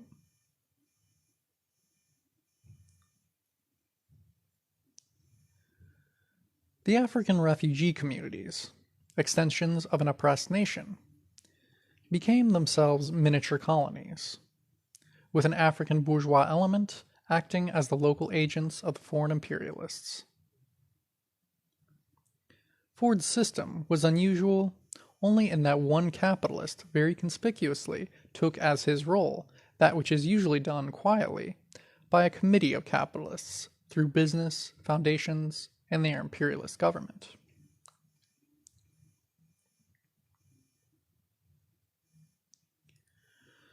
This colonial existence in the midst of industrial America gave rise to contradiction, to the segregation of the oppressed creating its opposite in the increasingly important role of African labor in industrial production. Having been forced to concentrate in certain cities and certain industries, and even certain plants, African labor at the end of the 1920s was discovered to have a strategic role in northern industry, far out of proportion to its small numbers. In Cleveland, Africans comprised 50% of the metalworking industry. In Chicago, they were 40 to 50% of the meatpacking plants. In Detroit, the African auto workers made up 12% of the workforce at Ford, 10% at Briggs, 30% at Midland Steel Frame.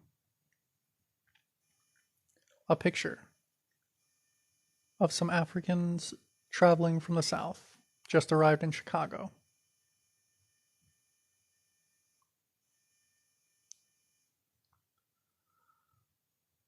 Overall, African workers employed in the industrial economy were concentrated in just 5 industries: automotive, steel, meatpacking, coal, railroads. The first four were where settler labor and settler capitalists were about to fight out their differences in the 30s and early 40s. And African labor was right in the middle.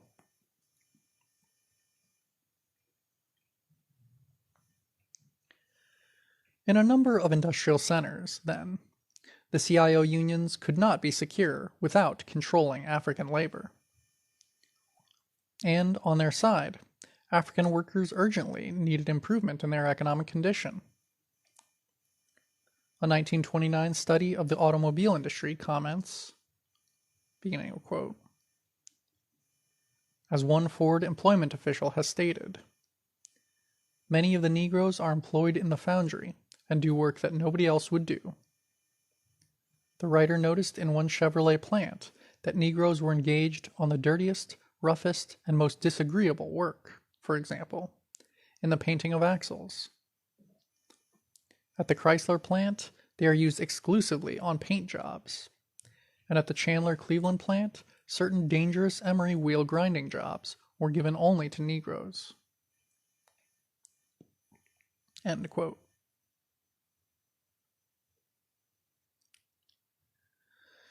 In virtually all auto plants, Africans were not allowed to work on the production lines, and were segregated in foundry work, painting, as janitors, drivers, and other, quote, service jobs. They earned 35 to 38 cents per hour, which was 1/2 of the pay of the Euro-American production line workers. This was true at Packard, at GM, and many other companies.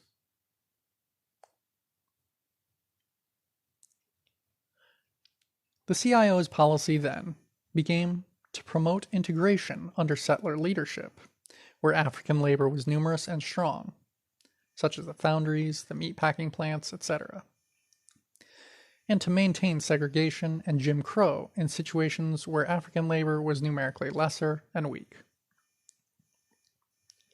Integration and segregation were but two aspects of the same settler hegemony.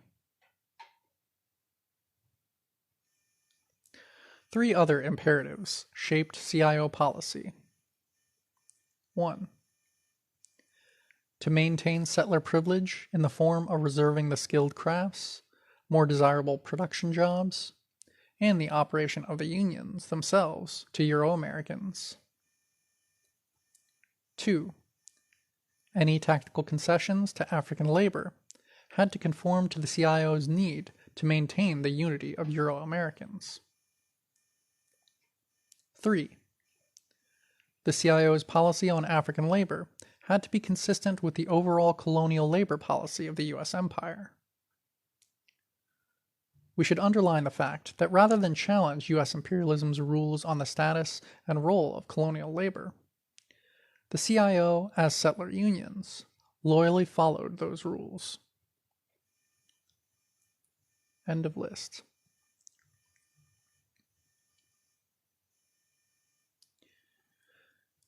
To use the automobile industry as a case, there was considerable integration within the Liberal United Auto Workers, UAW-CIO.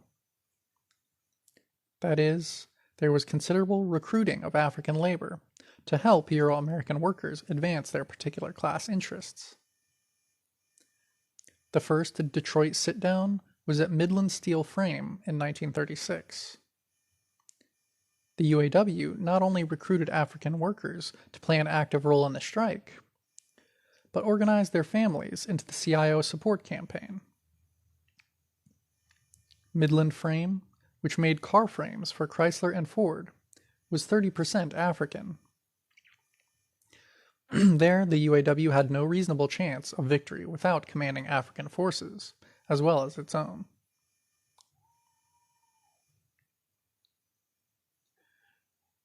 But at the many plants that were overwhelmingly settler, the CIO obviously treated African labor differently.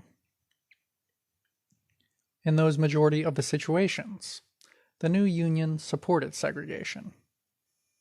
In Flint, Michigan, the General Motors plants were Jim Crow. Africans were employed only in the foundry or as janitors, at substandard wages. Many, of course, did other work, although still officially segregated and underpaid as, quote, janitors.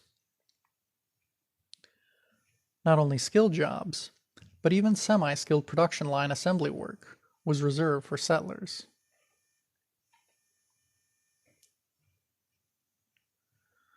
While the UAW fought GM on wages, hours, civil liberties for settler workers, and so forth, it followed the general relationship to colonial labor that GM had laid down,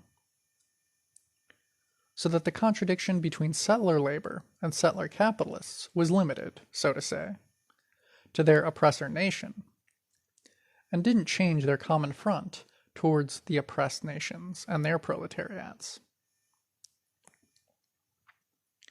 At the time of the Flint sit-down victory in February 1937, the NAACP issued a statement raising the question of more jobs.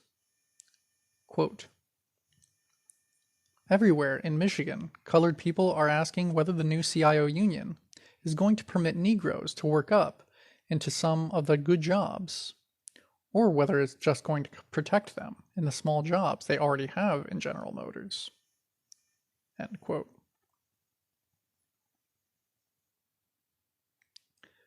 That was an enlightening question. Many UAW radicals had already answered yes. Wyndham Mortimer, the Communist Party USA trade union leader, who was first vice president of the new UAW-CIO, left behind a series of autobiographical sketches.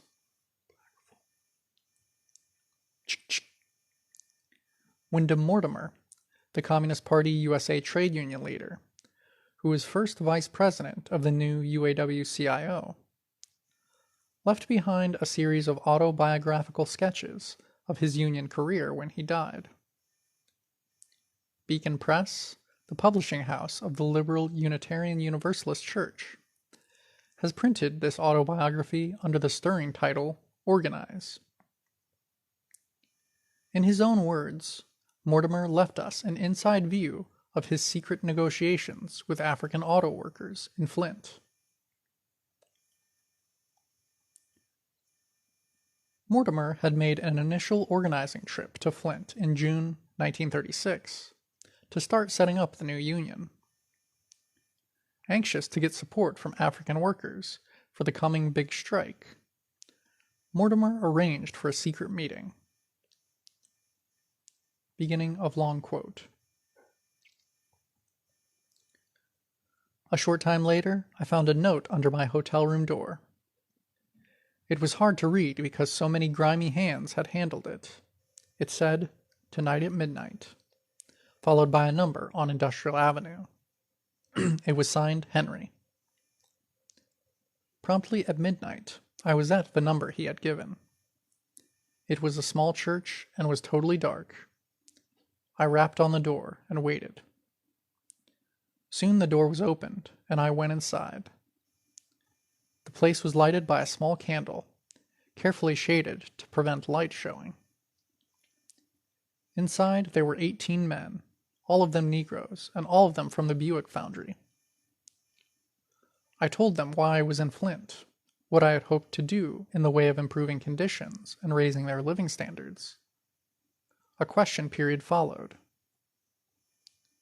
The questions were interesting in that they dealt with the union's attitude toward discrimination and with what the union's policy was towards bettering the very bad conditions of the Negro people.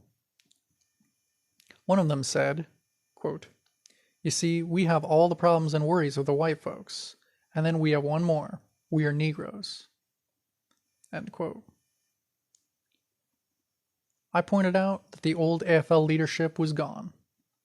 The CIO had a new program, with a new leadership, that realized that none of us was free unless we were all free. Part of our program was to fight Jim Crow. Our program would have had a much better chance of success if the Negro worker joined with us and added his voice and presence on the union floor. Another man arose and asked, quote, "Will we have a local union of our own?" I replied, "We are not a Jim Crow union, nor do we have any second-class citizens in our membership." The meeting ended with 18 application cards signed and $18 in initiation fees collected. I cautioned them not to stick their necks out, but quietly to get their fellow workers to sign application cards and arrange other meetings. End of long quotation.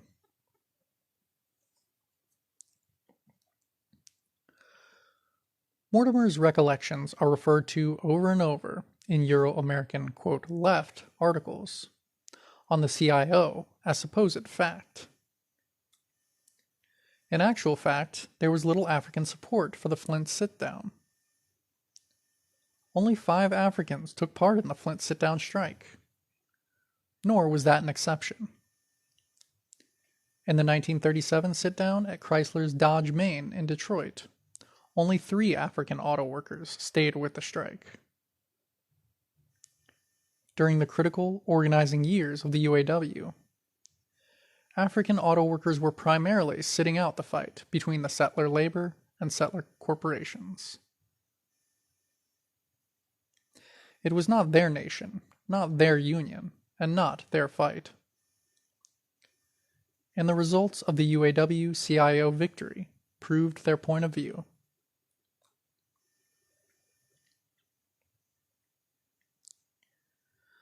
The Flint sit-down was viewed by Euro-American workers there as their victory, and they absolutely intended to eat the dinner themselves.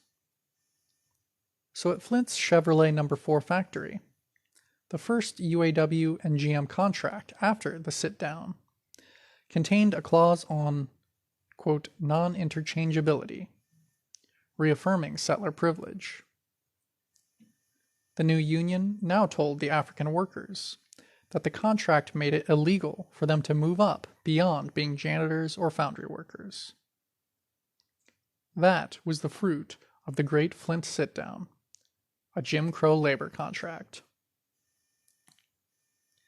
The same story was true at Buick, exposing how empty were the earlier promises to African workers.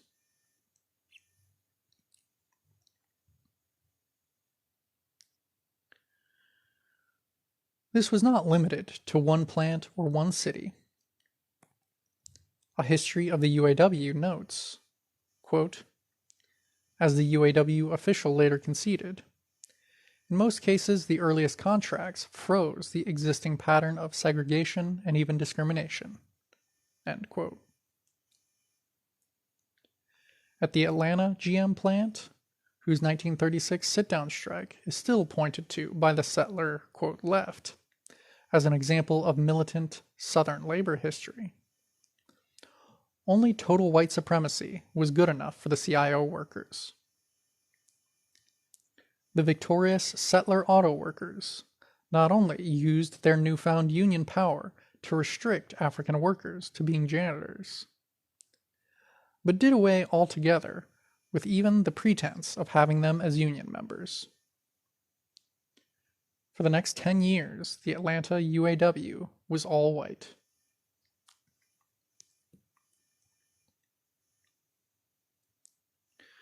So, in answer to the question raised in 1937 by the NAACP, the true answer was no. The new CIO Auto Workers Union was not going to get Africans more jobs, better jobs, an equal share of jobs, or any jobs.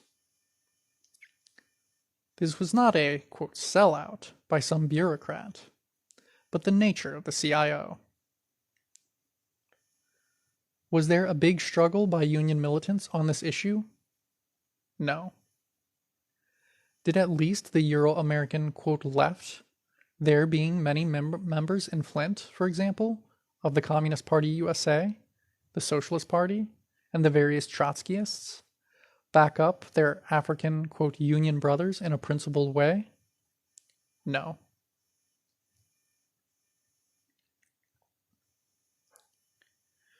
It is interesting that in his 1937 UAW convention report on the Flint victory, Communist Party USA militant Bob Travis covered up the white supremacist nature of the Flint CIO. In his report, which covers even such topics as union baseball leagues, there was not one word about the African GM workers and the heavy situation they faced.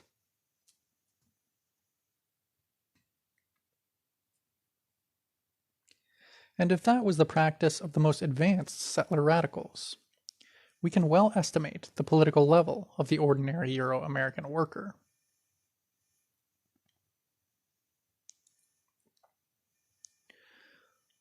Neither integration nor segregation was basic. Oppressor nation domination was basic. If the UAW-CIO practiced segregation on a broad scale, it was equally prepared to use integration.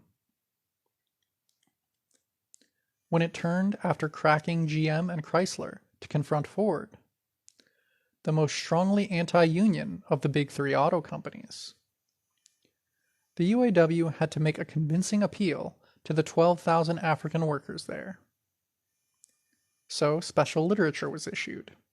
African church and civil rights leaders negotiated with, and, most importantly, African organizers were hired by the CIO to directly win over their brothers at Ford.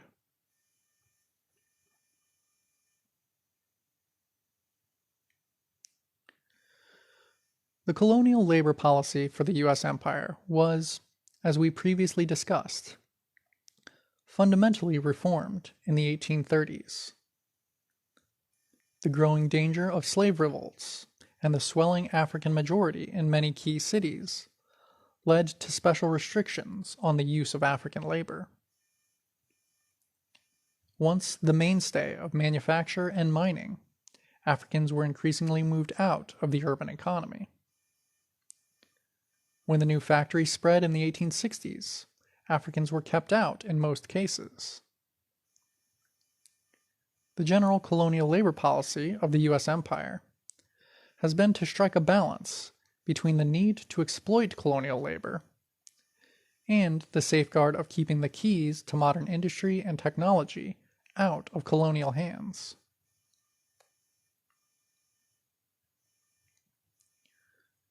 On an immediate level, African labor, as colonial subjects, were moved into or out of specific industries as the U.S. Empire's needs evolved.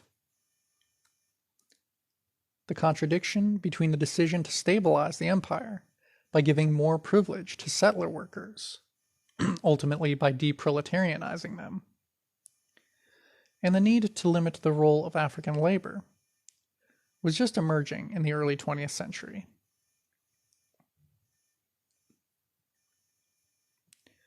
So, the CIO did not move to oppose open, rigid segregation in the northern factories until the U.S. government told them to during World War II. Until that time, the CIO supported existing segregation, while accepting those Africans as union members who were already in the plants. This was only to strengthen settler unionism's power on the shop floor. During its initial 1935 to 41 organizing period, the CIO maintained the existing oppressor nation oppressed nations job distribution. Settler workers monopolized the skilled crafts and the mass of semi-skilled production line jobs, while colonial workers had the fewer unskilled labor and broom-pushing positions.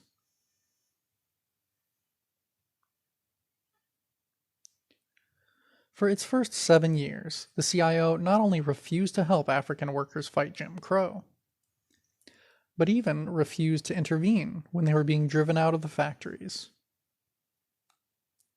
Even as the U.S. edged into World War II, many corporations were intensifying the already tight restrictions on African labor.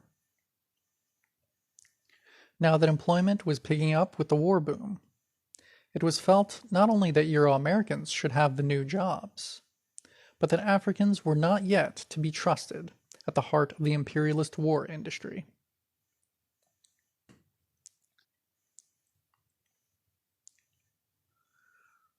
Robert C. Weaver of the Roosevelt administration admitted, quote, "When the defense program got underway, the Negro was only on the sidelines of American industry. He seemed to be losing ground daily." End quote. Chrysler had decreed that only Euro-Americans could work at the new Chrysler tank arsenal in Detroit.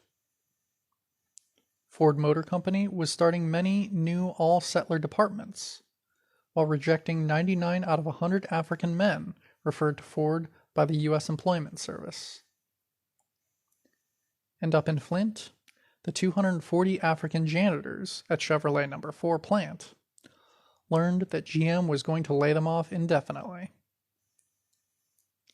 During 1940 and early 1941, while settler workers were being rehired for war production in great numbers, African labor found itself under attack.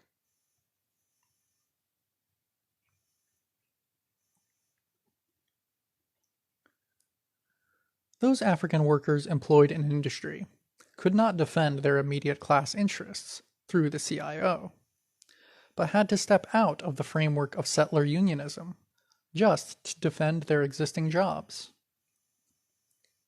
In the summer of 1941, there were 3 African strikes at Dodge Main and Dodge Truck in Detroit. The African workers at Flint Chevrolet No. 4 staged protest rallies and eventually won their jobs.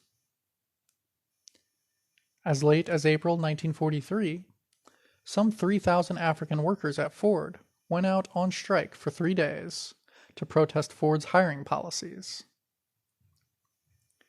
The point is that the CIO opposed African interests because it followed imperialist colonial labor policy. And when African workers needed to defend their class interests, they had to do so on their own, organizing themselves on the basis of nationality.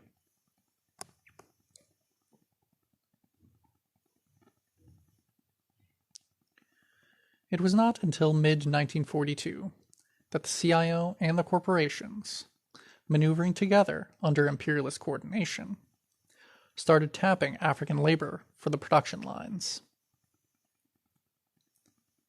As much as settlers disliked letting masses of Africans into industry, there was little choice. The winning of the entire world was at stake in a, quote, rule or ruin war. As the U.S. Empire strained to put forth great armies, navies, and air fleets to war on other continents, the supply of Euro-American labor had reached the bottom of the barrel. To U.S. imperialism, if the 1.5 million African workers in war industry helped the empire conquer Asia and Europe, it would be well worth the price.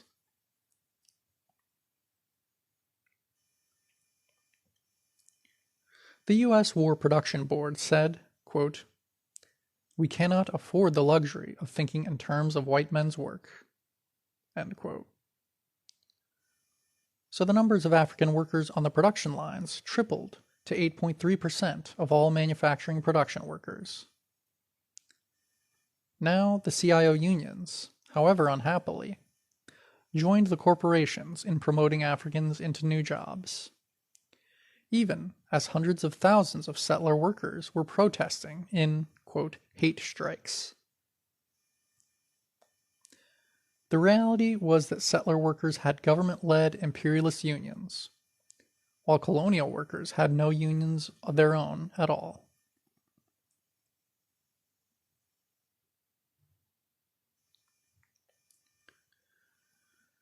During World War II, the CIO completed integrating itself by picking up many hundreds of thousands of colonial workers. Many of these new members, we should point out, were involuntary members. Historically, the overwhelming majority of Africans who have belonged to the CIO industrial unions in the past 40 years never joined voluntarily. Starting with the first Ford contract in 1941, the CIO rapidly shifted to, quote, union shop contracts. In these contracts, all new employees were required to join the union as a condition of employment. The modern imperialist factory in most industries quickly became highly unionized, whether any of us liked it or not.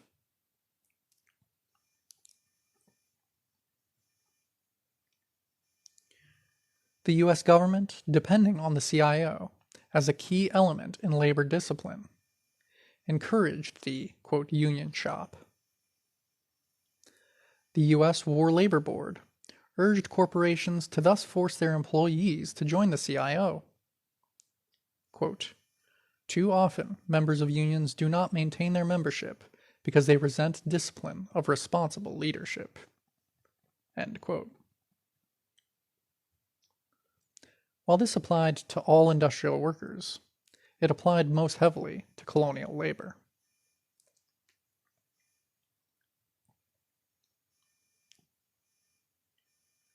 The government and the labor aristocracy were impatient to get colonial workers safely tied up. If they were to be let into industry in large numbers, they had to be split up and neutralized by the settler unions, voluntarily or involuntarily.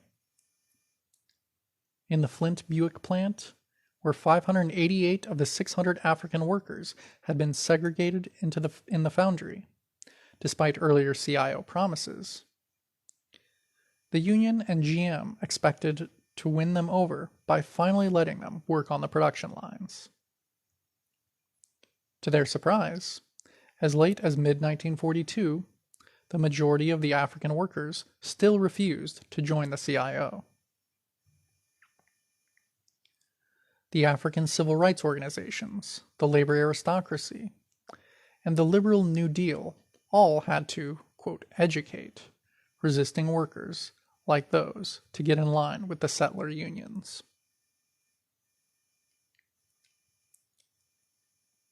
The integration of the CIO, therefore, had nothing to do with increasing job opportunities for Africans or building, quote, working-class unity. It was a new instrument of oppressor nation control over the oppressed nation proletariats. End of chapter 7. Settlers by J Sakai. Chapter 8. Imperialist War and the New American Order. Section 1. G.I. Joe defends his supermarket. A picture of FDR selling war bonds. Full cooperation of organized labor in efforts to win World War II was enlisted by President Roosevelt. Roosevelt insisted that labor be represented on the War Labor Board as equals with business to help maintain both production and labor standards and to settle disputes. Labor's drive to sell revenue-raising war bonds was symbolized in this poster representation to Roosevelt at the White House by then AFL President William Green and Secretary Treasury George Meany. Quote, the Saturday Evening Post ran a series by GIs on what I am fighting for. One characteristic article began, quote, I am fighting for that big house with the bright green roof and the big front lawn. End quote.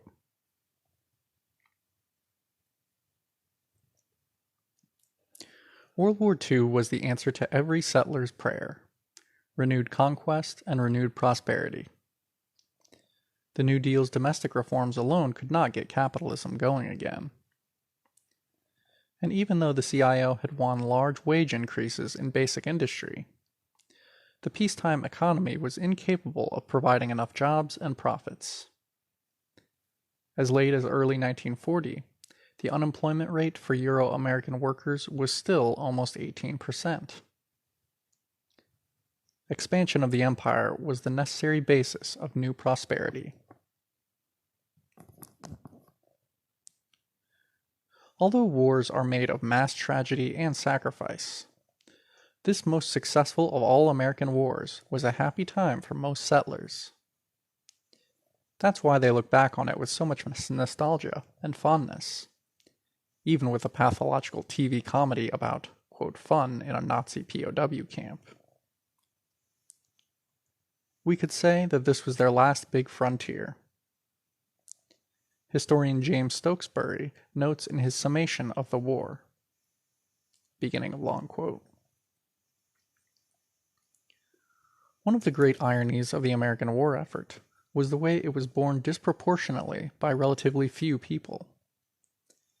In spite of the huge numbers of men in service, second only to Russia among the Allies, only a limited number of them saw combat. For the vast majority of Americans, it was a good war, if there can be such a thing. People were more mobile and prosperous than ever before. The demands of the war brought the United States out of a deep depression, created new cities, new industries, new fortunes, a new way of life." End quote.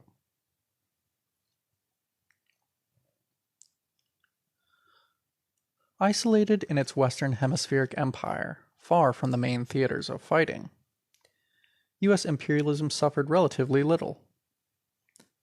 As the great powers were inevitably pulled into a global war of desperation, each driven to solve its economic crisis by new conquests, America hung back. It hoped, just as in World War I, to wait out much of the war and slip in near the end to take the lion's share of the kill.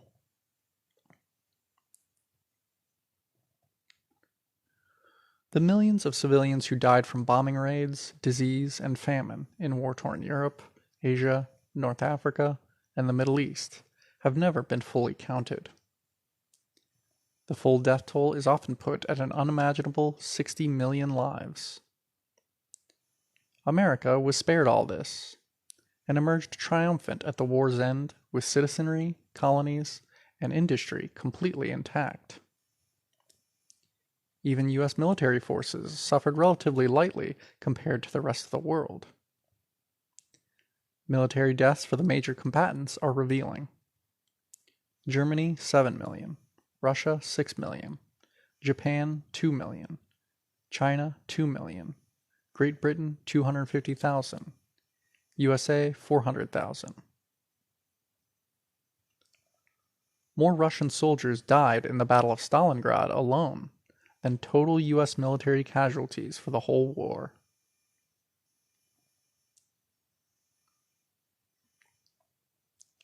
The war boom kicked depression out. Factories were roaring around the clock. The 16 million soldiers and sailors in the armed forces had left places everywhere for the unemployed to fill. The general prosperity that characterized American society all the way up to the 1970s began right there, in the war economy of World War II. The war years were such a prosperous upturn from the Depression that the necessary propaganda about, quote, sacrificing for the war effort had a farcical air to it.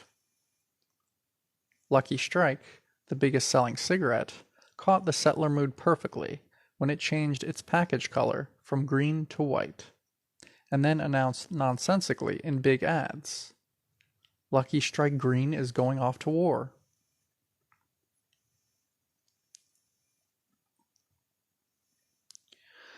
Average family income went up by 50% compared to the Depression years. In New York City, average family income rose from $2,760 to $4,444 between 1938 and 1942. Nor was this just a paper gain. A historian of the wartime culture writes, quote, "Production for civilian use, while diminishing, remained so high that Americans knew no serious deprivations. At the peak of the war effort in 1944, the total of all goods and services available to civilians was actually larger than it had been in 1940. End quote.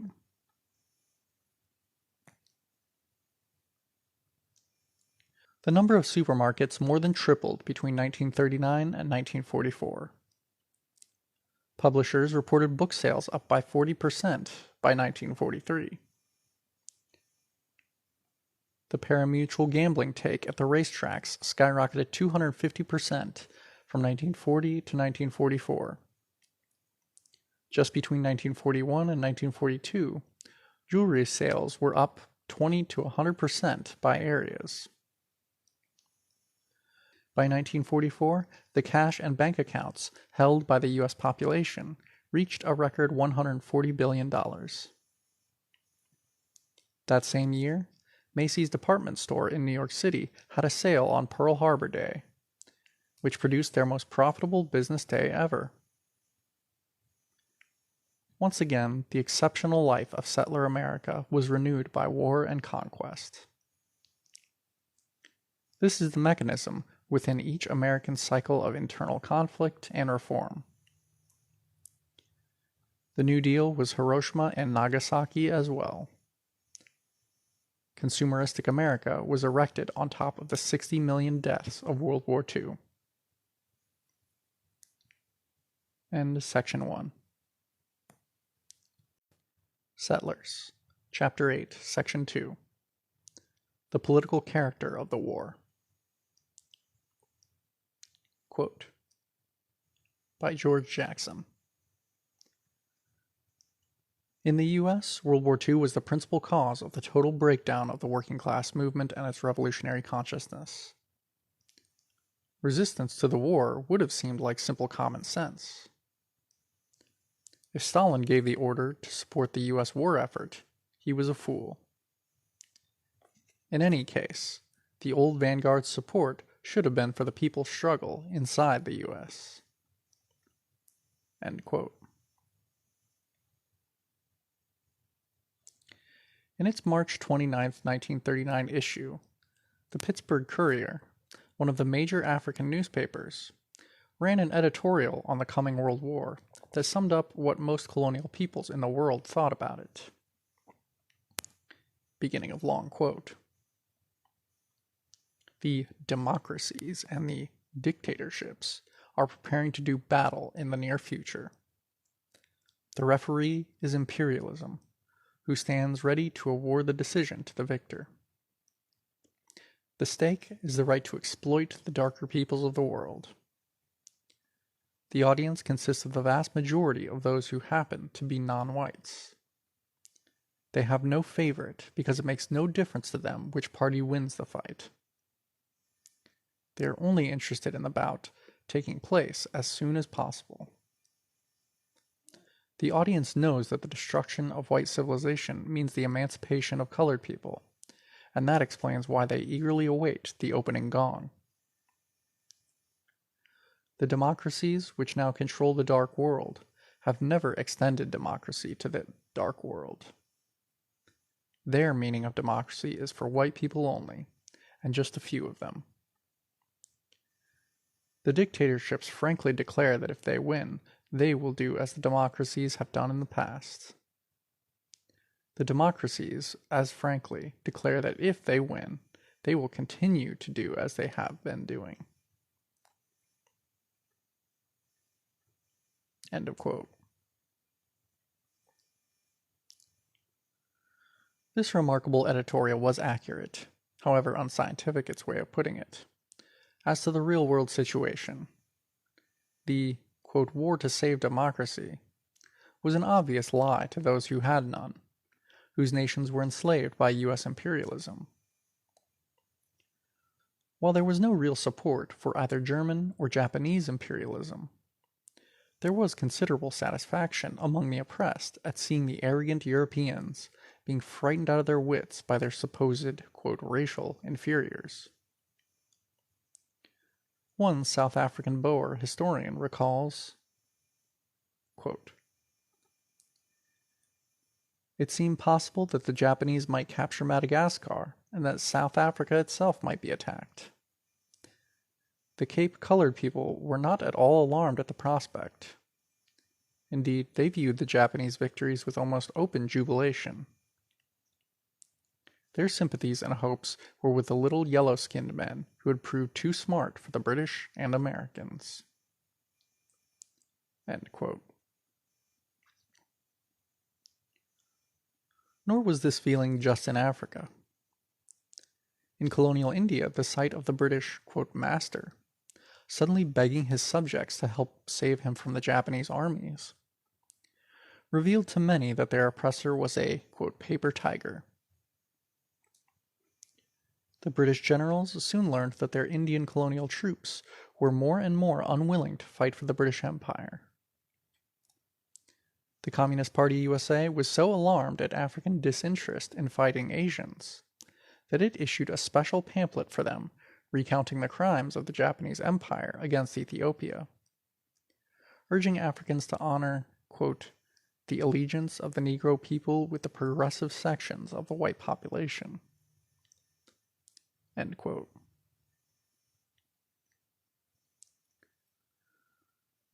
The sociologist St. Clair Drake relates how even among U.S. Empire forces in the Pacific, African GIs would loudly root for the Japanese Zero fighters overhead in the aerial dogfights against U.S. settler aviators. Robert F. Williams says that as a youth he heard many African veterans returning from the Pacific express sympathy for the Japanese soldiers, and even say that the Japanese tried not to fire at Africans. And studying the U.S. propaganda posters of dark-skinned Japanese trying to rape blonde Euro-American women, Williams saw a connection to settler propaganda against Africans. None of this was any approval for Japanese imperialism, but an expression of dissociation from the Euro-American oppressor. To the oppressed masses of the U.S., British, Dutch, French, German, and other Western empires, this war was not their war.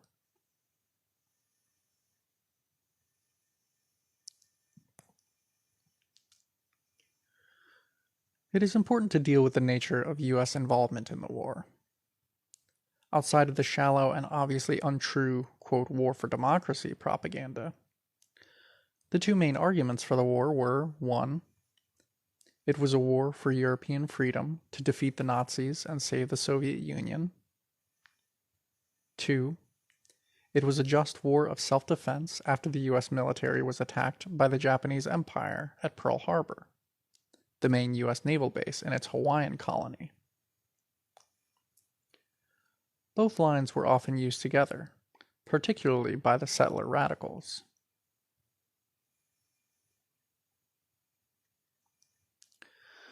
Perhaps the U.S. Empire could have led a, quote, crusade in Europe to defeat Nazism, but it didn't.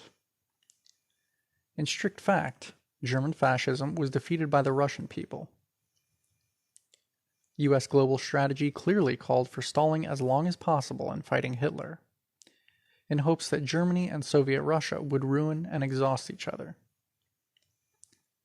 As late as April 1943, Soviet forces were fighting 185 Nazi divisions, while the U.S. and British empires were together fighting 6. The heart and muscle of the German army, almost 250 divisions, got destroyed on the Eastern Front against the Russian people. That's why the Russian military lost 6 million troops fighting Germany, while the U.S. lost 160,000.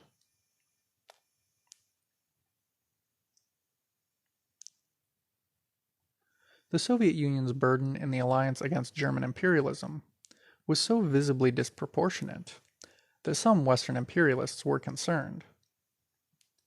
South African General Jan Christian Smuts warned in 1943, quote, "To the ordinary man, it must appear that it is Russia who is winning the war. If this impression continues, what will be our post-war position compared to that of Russia?" End quote. Finally, in the last 6 months of the war, the Allies landed 2 million soldiers in France in order to get in on the German surrender and control as much of Europe as possible. Those US and British divisions faced a vastly inferior German opposition, only 40% as large as the Allied force, because the bulk of Hitler's forces were tied up with the main war front against Russia.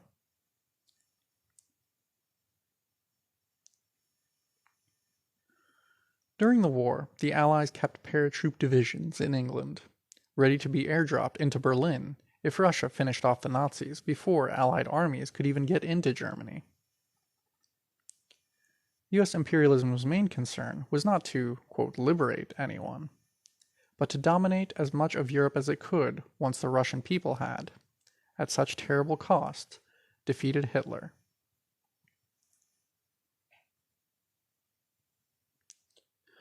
American war plans included being careful not to interfere with the Nazis' genocidal sterilization of Europe.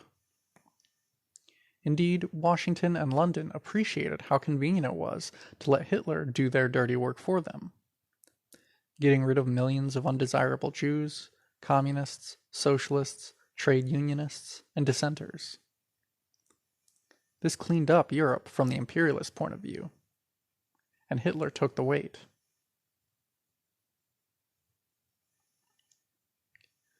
The Allies were notorious in blocking Jewish evacuation from the path of the oncoming Nazi conquest. Roosevelt refused to lift restrictions on Jewish immigration. As the war approached, on April 23, 1939, the U.S. State Department announced that quotas were so, quote, filled, that Jewish immigration was to be halted except for special cases. Desperate German Jews were told that they had to wait a minimum 6 years until 1945. The New Deal's vicious attitude was displayed in their mocking statement that Jewish, quote, applicants of Polish origin, even those who spent most of their life in Germany, will have to wait at least 50 years, end quote, to obtain entry visas to the U.S. The same day, the Roosevelt administration announced that no tourist visas to America would be issued to German Jews. Only those Germans with, quote, Aryan passports could greet the Statue of Liberty.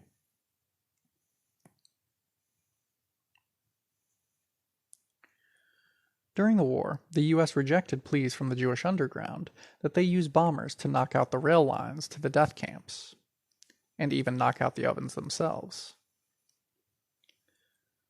Yet, on September 13, 1944, the U.S. 15th Air Force bombed the I.G. Farben industrial complex right next to Auschwitz death camp. A few bombs fell in Auschwitz itself, killing 15 SS men and 40 other fascists. Although this proved the U.S. military's ability to strike at the Nazi death camps, U.S. imperialism still refused to interfere with the genocide. And this was when the Nazis were feverishly slaughtering as many as possible. At Auschwitz, as many as 24,000 per day. U.S. imperialism posed as being anti-fascist, but it was U.S. imperialism which had helped put Nazism into power. Henry Ford was an important early backer of Hitler, and by 1924 had started pouring money into the tiny Nazi party. Ford's portrait hung on the wall in Hitler's party office. Every birthday until World War II, Ford had sent Hitler his personal greetings and a gift of money. Even during the war, the Ford Motor Company delivered vital parts to the German army through neutral Switzerland.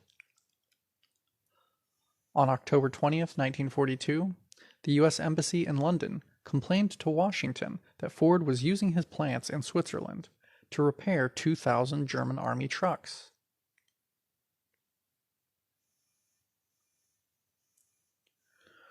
Ford was just one example out of many. GM President William Knudsen told a press conference on October 6, 1933, that Nazism was, quote, the miracle of the 20th century. GM in Germany contributed 0.5% out of all its employees' wages as a weekly mass donation to the Nazi Party.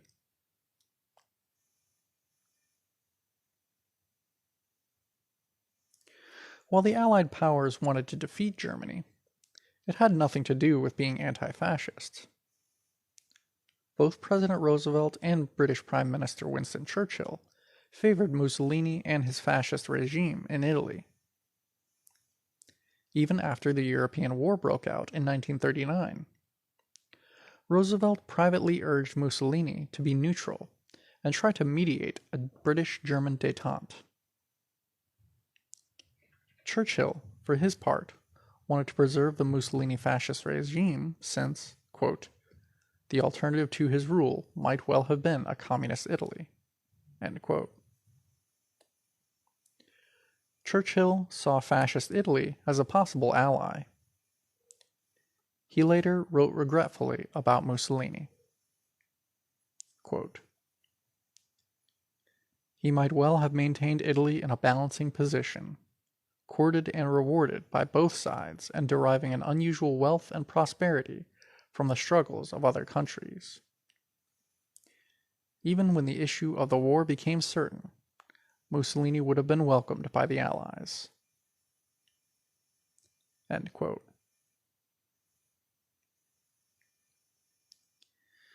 In Italy, Greece, and other nations, the, quote, liberating U.S. British forces put the local fascists back into power, while savagely repressing the anti-fascist guerrillas who had fought them.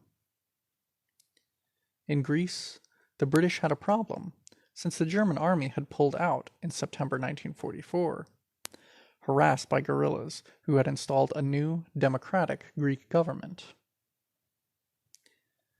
The Allies invaded already liberated Greece in order to crush the independent government. Greece was, quote, liberated from democracy and returned to being a fascist neo-colony of Britain and the U.S. The mercenary collaborators and the fascist, quote, security battalions, organized by the German occupation, were preserved by the British Army, which used them to conduct a campaign of terrorism against the Greek people. By 1945, the British were holding some 50,000 anti-fascist activists in prison. The Allies killed more Greek workers and peasants than the Germans had.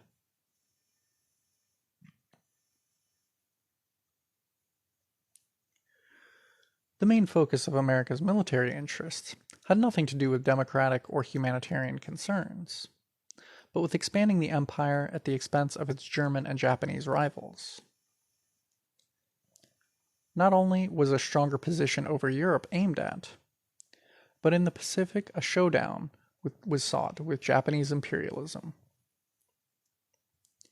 In the 1930s, both U.S. and Japanese imperialism sought to become the dominant power over Asia. Japan's 1937 invasion of China — Korea was already a Japanese colony — had upset the Pacific status quo. Giant China had long been an imperialist semi-colony, shared uneasily by all the imperialist powers. Japan broke up the club by invading to take all of China for itself. The Roosevelt administration, the main backer of Chiang Kai-shek's corrupt and semi-colonial Kuomintang regime, was committed to a decisive war with Japan from that point on.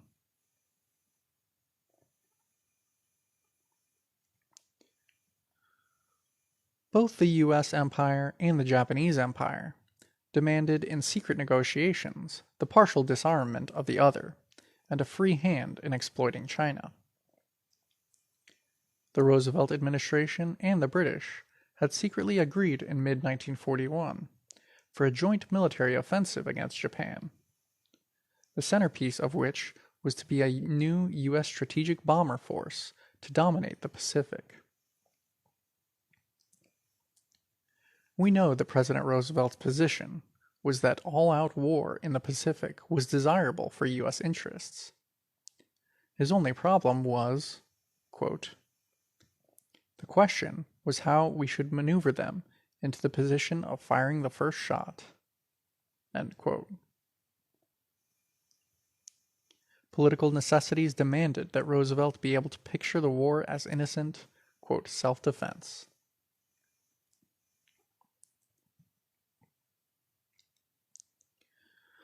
The New Deal started embargoing strategic war materials, notably scrap iron and petroleum, going to Japan. There was a coordinated Western campaign to deny Japanese imperialism the vital oil, rubber, and iron its war machine needed. With 21 divisions bogged down trying to catch up with the Red Army in China, Japanese imperialism had to either capture these necessary resources in new wars or face collapse. The move was obvious.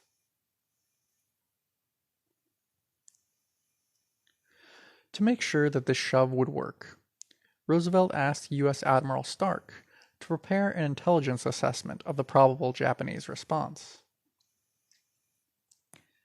In his memo of July 22, 1941, over 4 months before Pearl Harbor, Admiral Stark reassured Roosevelt that Japan would be forced into a, quote, fairly early attack to seize British Malayan rubber and Dutch Indonesian oil, and that an attack on the U.S. Philippine colony was, quote, certain.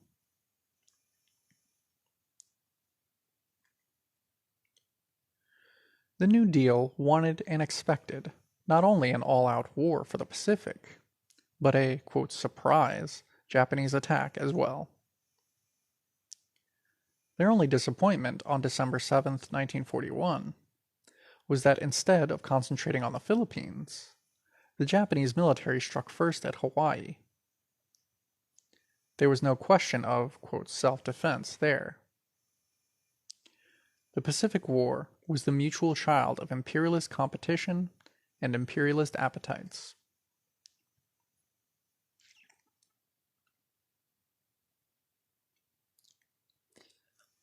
To President Roosevelt, the prize was worth the risks.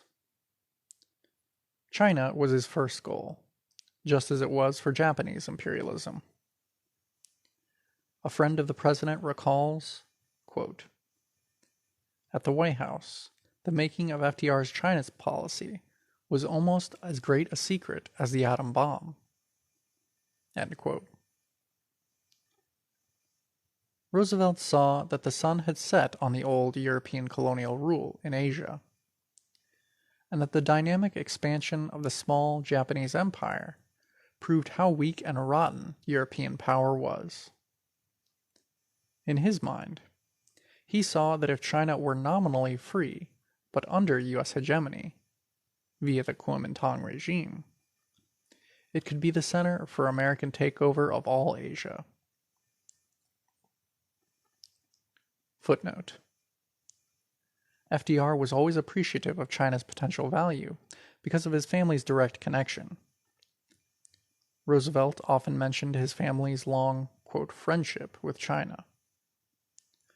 On his mother's side, the Delano family fortune was made through a leading role in the opium trade in 19th century China. End footnote.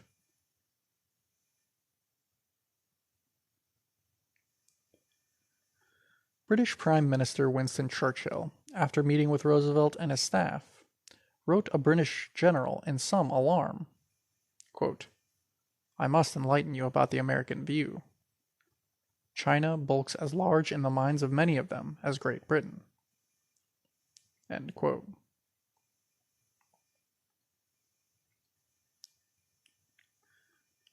Some confusion about the nature of the Second Imperialist World War has arisen among comrades here because the war was also a patriotic war of national defense in some nations. Both China and the USSR, invaded and partially occupied by Axis powers, made alliance with competing imperialists of the Allied powers. There is nothing surprising or incorrect about that. Taking advantage of this, the revisionists claimed that democratic-minded people in all nations, therefore, should support the Allied powers. But why should the anti-colonial movement in an oppressed nation that was invaded and occupied by the US, or France or Great Britain, support its own oppressor? One might just as well argue that the Chinese people should have supported the Japanese occupation during World War II because Mexico was oppressed by US imperialism. In fact, the Japanese Empire advanced such lines of propaganda.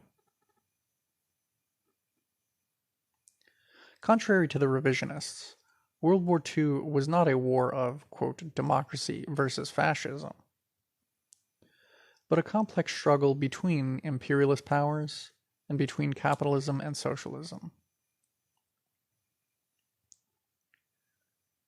The New Deal was prepared to do whatever necessary to modernize and stabilize U.S. imperialism's home base, because it was playing for the biggest stakes in the world. In the Pittsburgh Courier's words, quote, "The stake is the right to exploit the darker peoples of the world." End section 2. Settlers, Chapter 8, Section 3. The War on the, quote, home front.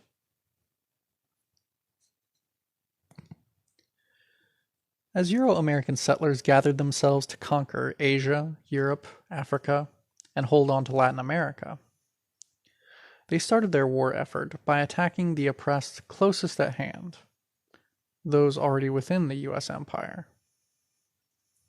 In Puerto Rico, the colonial occupation tightened its already deadly hold on the masses, so that their very lives could be squeezed out to help pay for the U.S. war effort.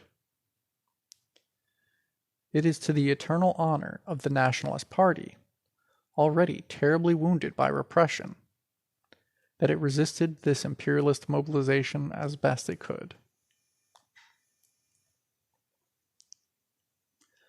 The Nationalist Party denounced the military conscription of Puerto Rican youth, who were to be cannon fodder for the same U.S. Army that was oppressing their own nation.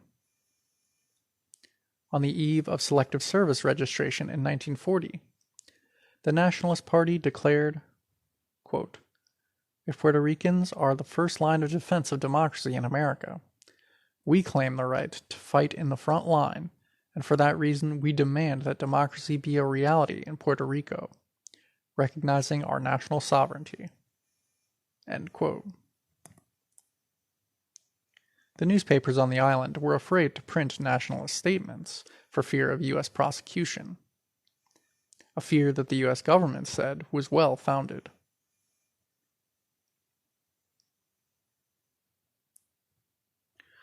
Some members of the Nationalist Party began openly refusing to register for the draft.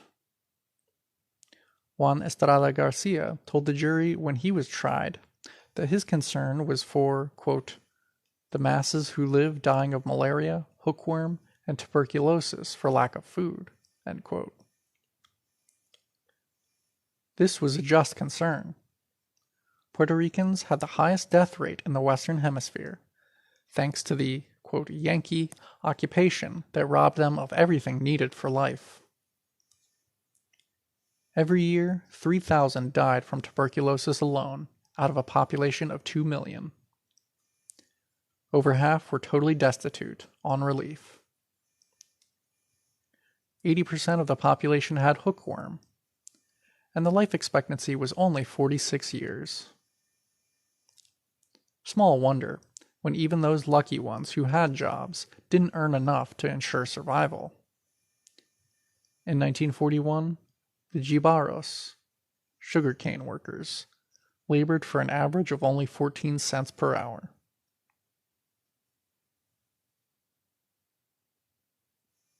A picture of U.S. soldiers stationed in Puerto Rican streets. A picture of U.S. soldiers marching down a Puerto Rican. A picture of U.S. soldiers marching down a street in Puerto Rico. Puerto Rico's strategic location in the Caribbean made it a key island in the region's defenses. But to Puerto Ricans, the U.S. soldiers stationed there were an occupying force. Loud, exploitative, violent, granted privileges denied to most Puerto Ricans.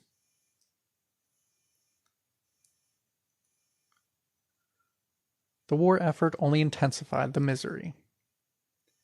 The relative prosperity that delighted Euro-Americans with the war was reversed in Puerto Rico.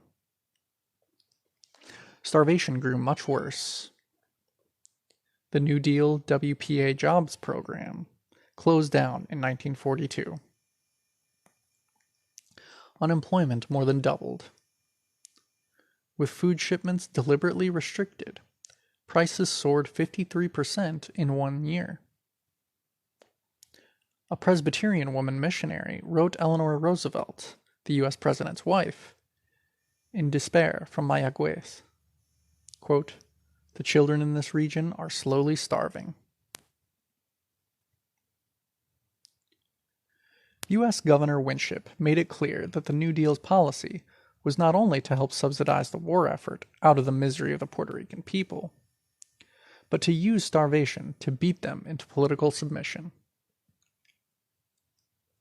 In his 1939 report, Winship proudly announced that the colonial administration was already extracting millions of dollars from starving Puerto Rico for the coming war.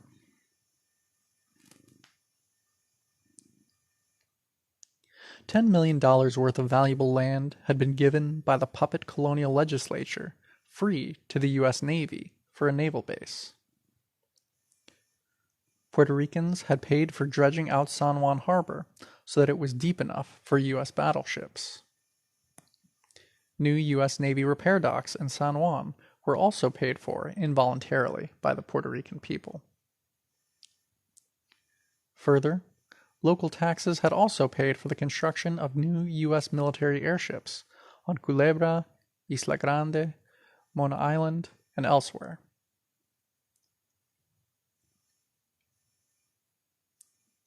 In desperately poor Puerto Rico, the local taxes collected by the imperialist occupation forces were used for their own military needs, rather than clinics or food. This policy was actually quite common for World War II. For example, both the Nazi and Japanese armies also forced the local inhabitants in conquered areas to support military construction for them. The U.S. imperialists were in good company.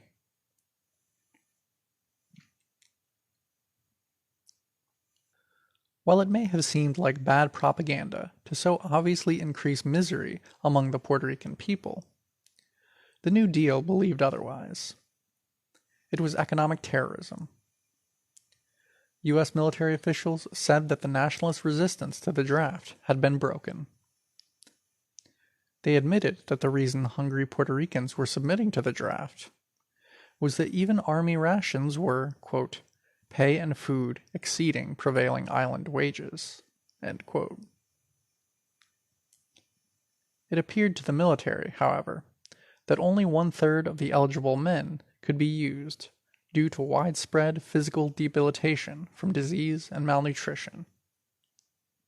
Still, America's, quote, war to save democracy was off to a good start.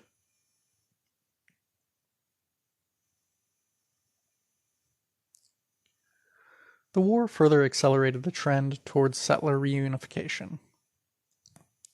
The stormy conflicts between settlers in the 1930s had a healing effect, like draining a swollen wound. The war completed the process. Fascist and, quote, communist, liberal and conservative alike, all joined hands to follow their bourgeoisie into battle.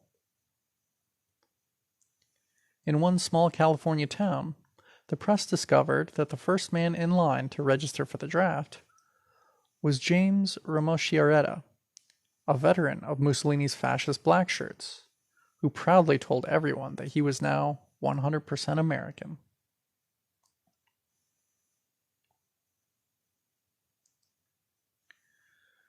The impact of America's entry into the war snapped the Italian and German communities right into line. The Italian-American petty bourgeoisie had been both loyally pro-U.S. imperialism and pro-fascist Italy. Up to Pearl Harbor, 80% of the Italian community newspapers had been pro-fascist, with almost every Italian store in New York having a prominent picture of the Italian dictator Mussolini. Only the radical political exiles, most of them trade unionists who fled Italy just ahead of the blackshirts, were openly anti-fascist.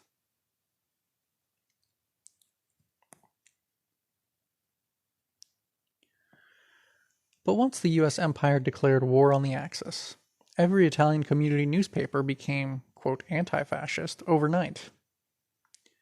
Every Italian was now, quote, 100% American. In recognition, Italian citizens in the U.S. were removed from the, quote, enemy alien category by President Roosevelt on Columbus Day, 1942.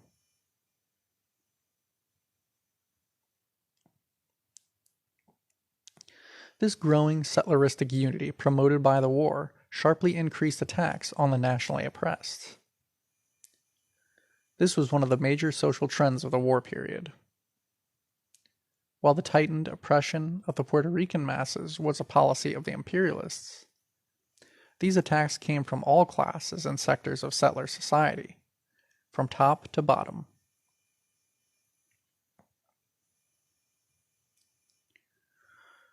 On the West Coast, the settler petty bourgeoisie, primarily farming interests and small merchants, used settler chauvinism and the identification of Japanese as members of a rival imperialist power to plunder and completely remove the Japanese population.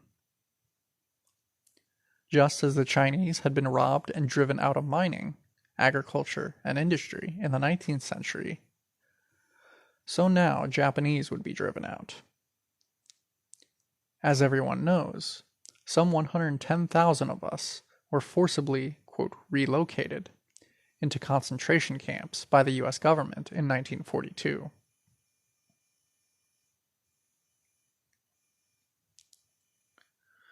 Settler rule had restricted and hemmed in Japanese labor into the national minority economy of specialized agriculture, wholesale and retail food distribution, and domestic labor.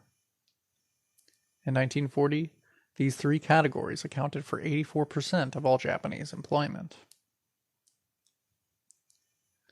But even this little was too much for the settler petty bourgeoisie on the West Coast.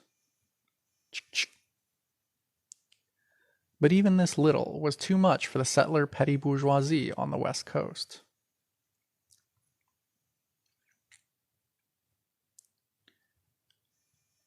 The Euro-Americans not only wanted the Japanese removed as competitors, but they wanted to take over and, quote, annex the agricultural business so painstakingly built up by the Japanese farmers.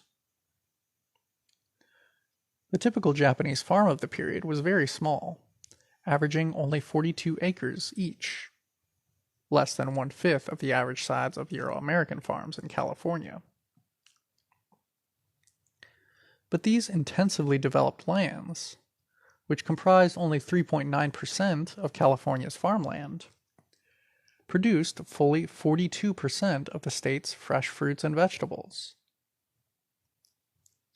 The settler farm lobby wanted our business, which was too valuable to be left to the, quote, Japs.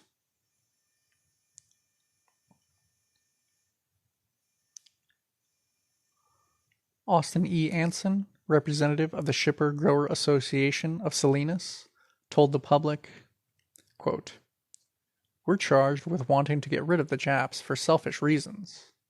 We might as well be honest. We do." End quote. Through their political influence, these interests got U.S. Senator Hiram Johnson to pull together the West Coast congressional delegation as a bloc and push through the concentration camp program.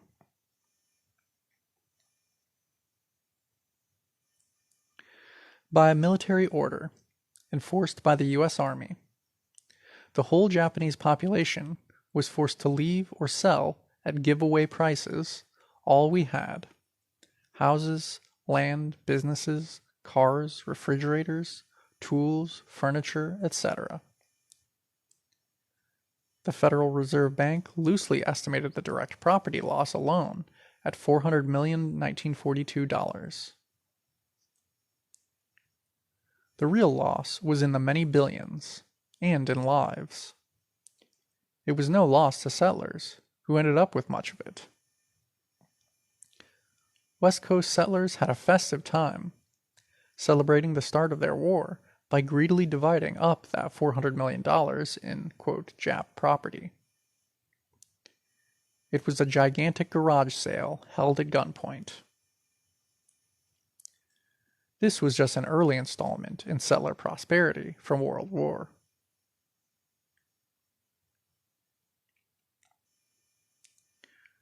For Hawaii, a U.S. colony right in the middle of Asia, no such simple solution was possible. Early government discussions on removing and incarcerating the Japanese population quickly floundered.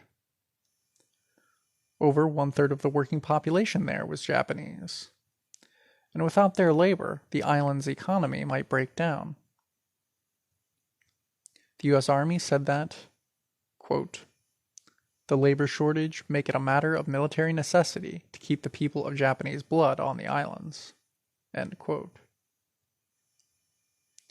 Army and Navy officers proposed that the Japanese be kept at work there for the U.S. Empire, but treated, quote, "as citizens of an occupied foreign country." End quote. A picture of a Burma Shiv sign reading, quote, "Slap the Jap with iron scrap."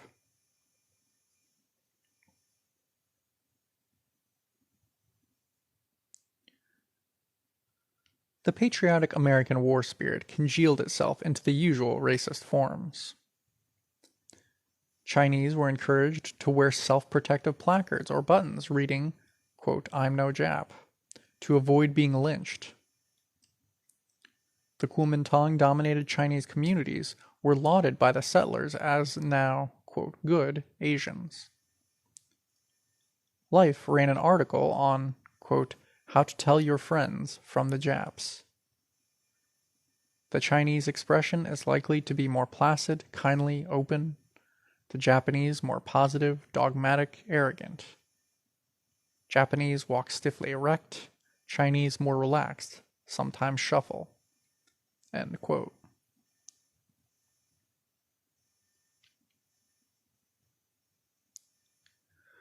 Of course, these imaginary differences only express the settler code, wherein hostile or just victimized Asians were, quote, "bad," whereas those they thought more submissive, who, quote, "shuffle," were temporarily, quote, "good." Every effort was made to whip up settler chauvinism and hatred, an easy task. The famous war indoctrination film, quote, "My Japan," produced by the Defense Department, opens to an actor portraying a Japanese soldier bayoneting a baby, with the commentary that all Japanese, quote, "like to kill babies." German fascist propaganda about the, quote, "racial crimes of the Jews" was no more bizarre than American propaganda for its own war effort.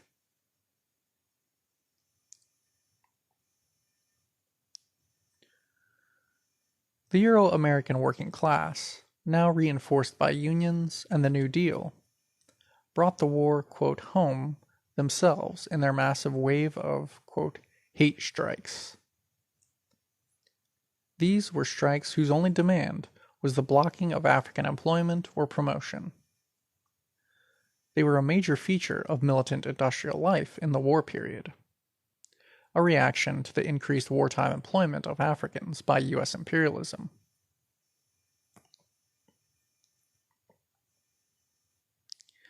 In the auto industry, which was the heart of war production, the, quote, "hate strikes" started in October 1941. There were 12 major such strikes in auto plants just in the first 6 months of 1943. Dodge, Hudson, Packard, Curtiss-Wright, Timken Axle, and many other plants witnessed these settler working class offensives. The UAW-CIO and the Detroit NAACP held a, quote, "brotherhood rally" in Detroit's Cadillac Square to counteract the openly segregationist movement. That rally drew 10,000 people. But shortly thereafter, 25,000 Packard workers went out on, quote, "hate strike" for 5 days. An even bigger strike, staged by UAW Local 190, brought 39,000 settler auto workers to stop the threatened promotion of 4 Africans.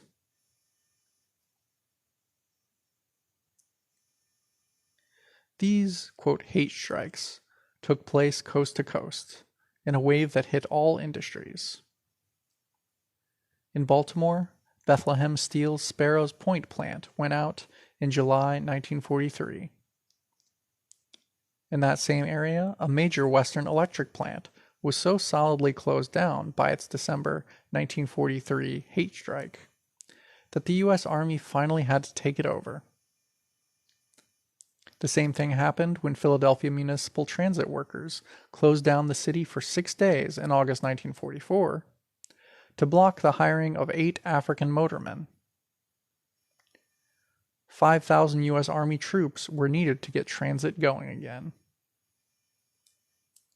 The U.S. government calculated that just in the spring of 1943 alone,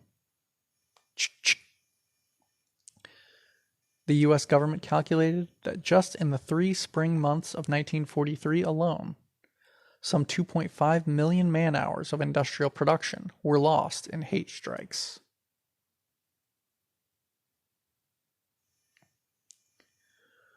Mob violence against the oppressed was another war phenomenon, particularly by Euro-American servicemen. They now constituted an important temporary stratum in settler life, drawn together by the millions and organized into large units and bases. Attacks by settler sailors, marines, and soldiers on Chicano-Mexicanos, Africans, and Asians on the West Coast grew larger and larger in 1943. The climax came in the, quote, Zoot Suit riots in East Los Angeles on the nights of June 2nd through 7th. They were so named because the Euro-Americans were infuriated that the, quote, hip clothing styles of Chicano-Mexicano youth expressed disrespect for, quote, American culture. Groups of settler servicemen would beat up and cut off the clothing of Chicano-Mexicano men.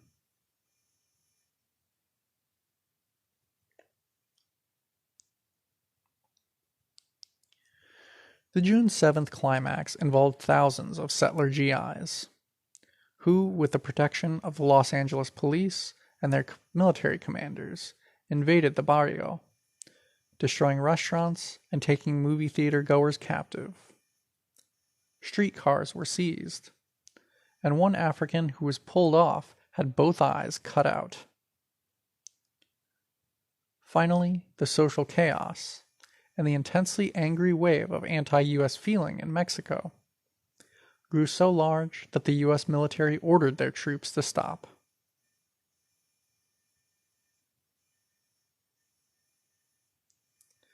Similar incidents took place throughout the U.S. Sailors from the Naval Armory near Detroit's Belle Isle Park joined thousands of other settlers in attacking Africans, resulting in the citywide fighting of the 1943 Detroit race riot. 25 Africans and 9 settlers were killed, and many hundreds seriously wounded.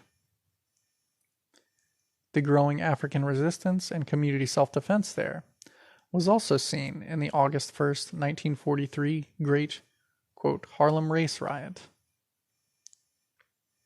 Oppressed communities in the major urban areas had now grown so large that ordinary settler mob attacks were less and less successful. The New Deal didn't need the northern industrial cities burning with insurrection, and so moved to, quote, cool things.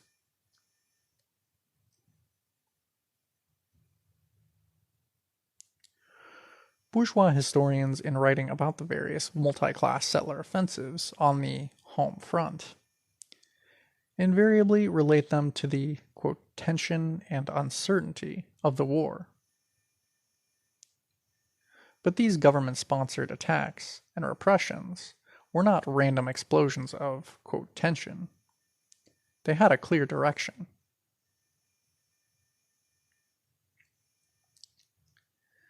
It is easy to see this by contrasting the above events to the treatment of the thousands of German POWs brought to the U.S. after their defeat in North Africa. These enemy soldiers met no mob violence or other attacks from, quote, tense Euro-Americans. In fact, the German army prisoners were widely treated with hospitality and respect by Euro-Americans, and fed and housed like settlers. Many were let out on, quote, work release to join the civilian U.S. economy, with some even going off on their own to live on small Midwestern family farms.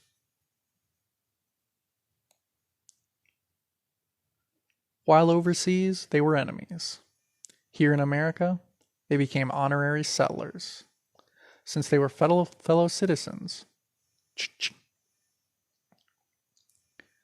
While overseas, they were enemies. Here in America, they became honorary settlers, since they were fellow citizens of European imperialist powers, in contrast to the colonial subjects. Literally, captured Nazi officers were freer than Albizu Campos or the Honorable Elijah Muhammad. One African in the U.S. Army wrote about how his unit was sent in 1942 to open Smoky Hill Army Airfield in Salinas, Kansas. They discovered, to no surprise, that they were barred from the town's best movie theater, the hotels, restaurants and grills, and so on. Their only real surprise came when they saw a restaurant serving 10 German prisoners with, quote, the distinctive high-peaked caps of Rommel's Afrika Korps. No guard was with them. End quote. The owner of the restaurant rushed over to remind them that no Africans were allowed inside. Nazi soldiers ranked far above African GIs as far as settlers were concerned.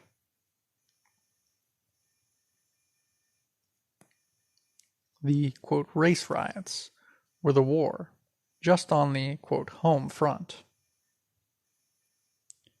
This was not the only development in the relationship between the U.S. Empire and the nationally oppressed.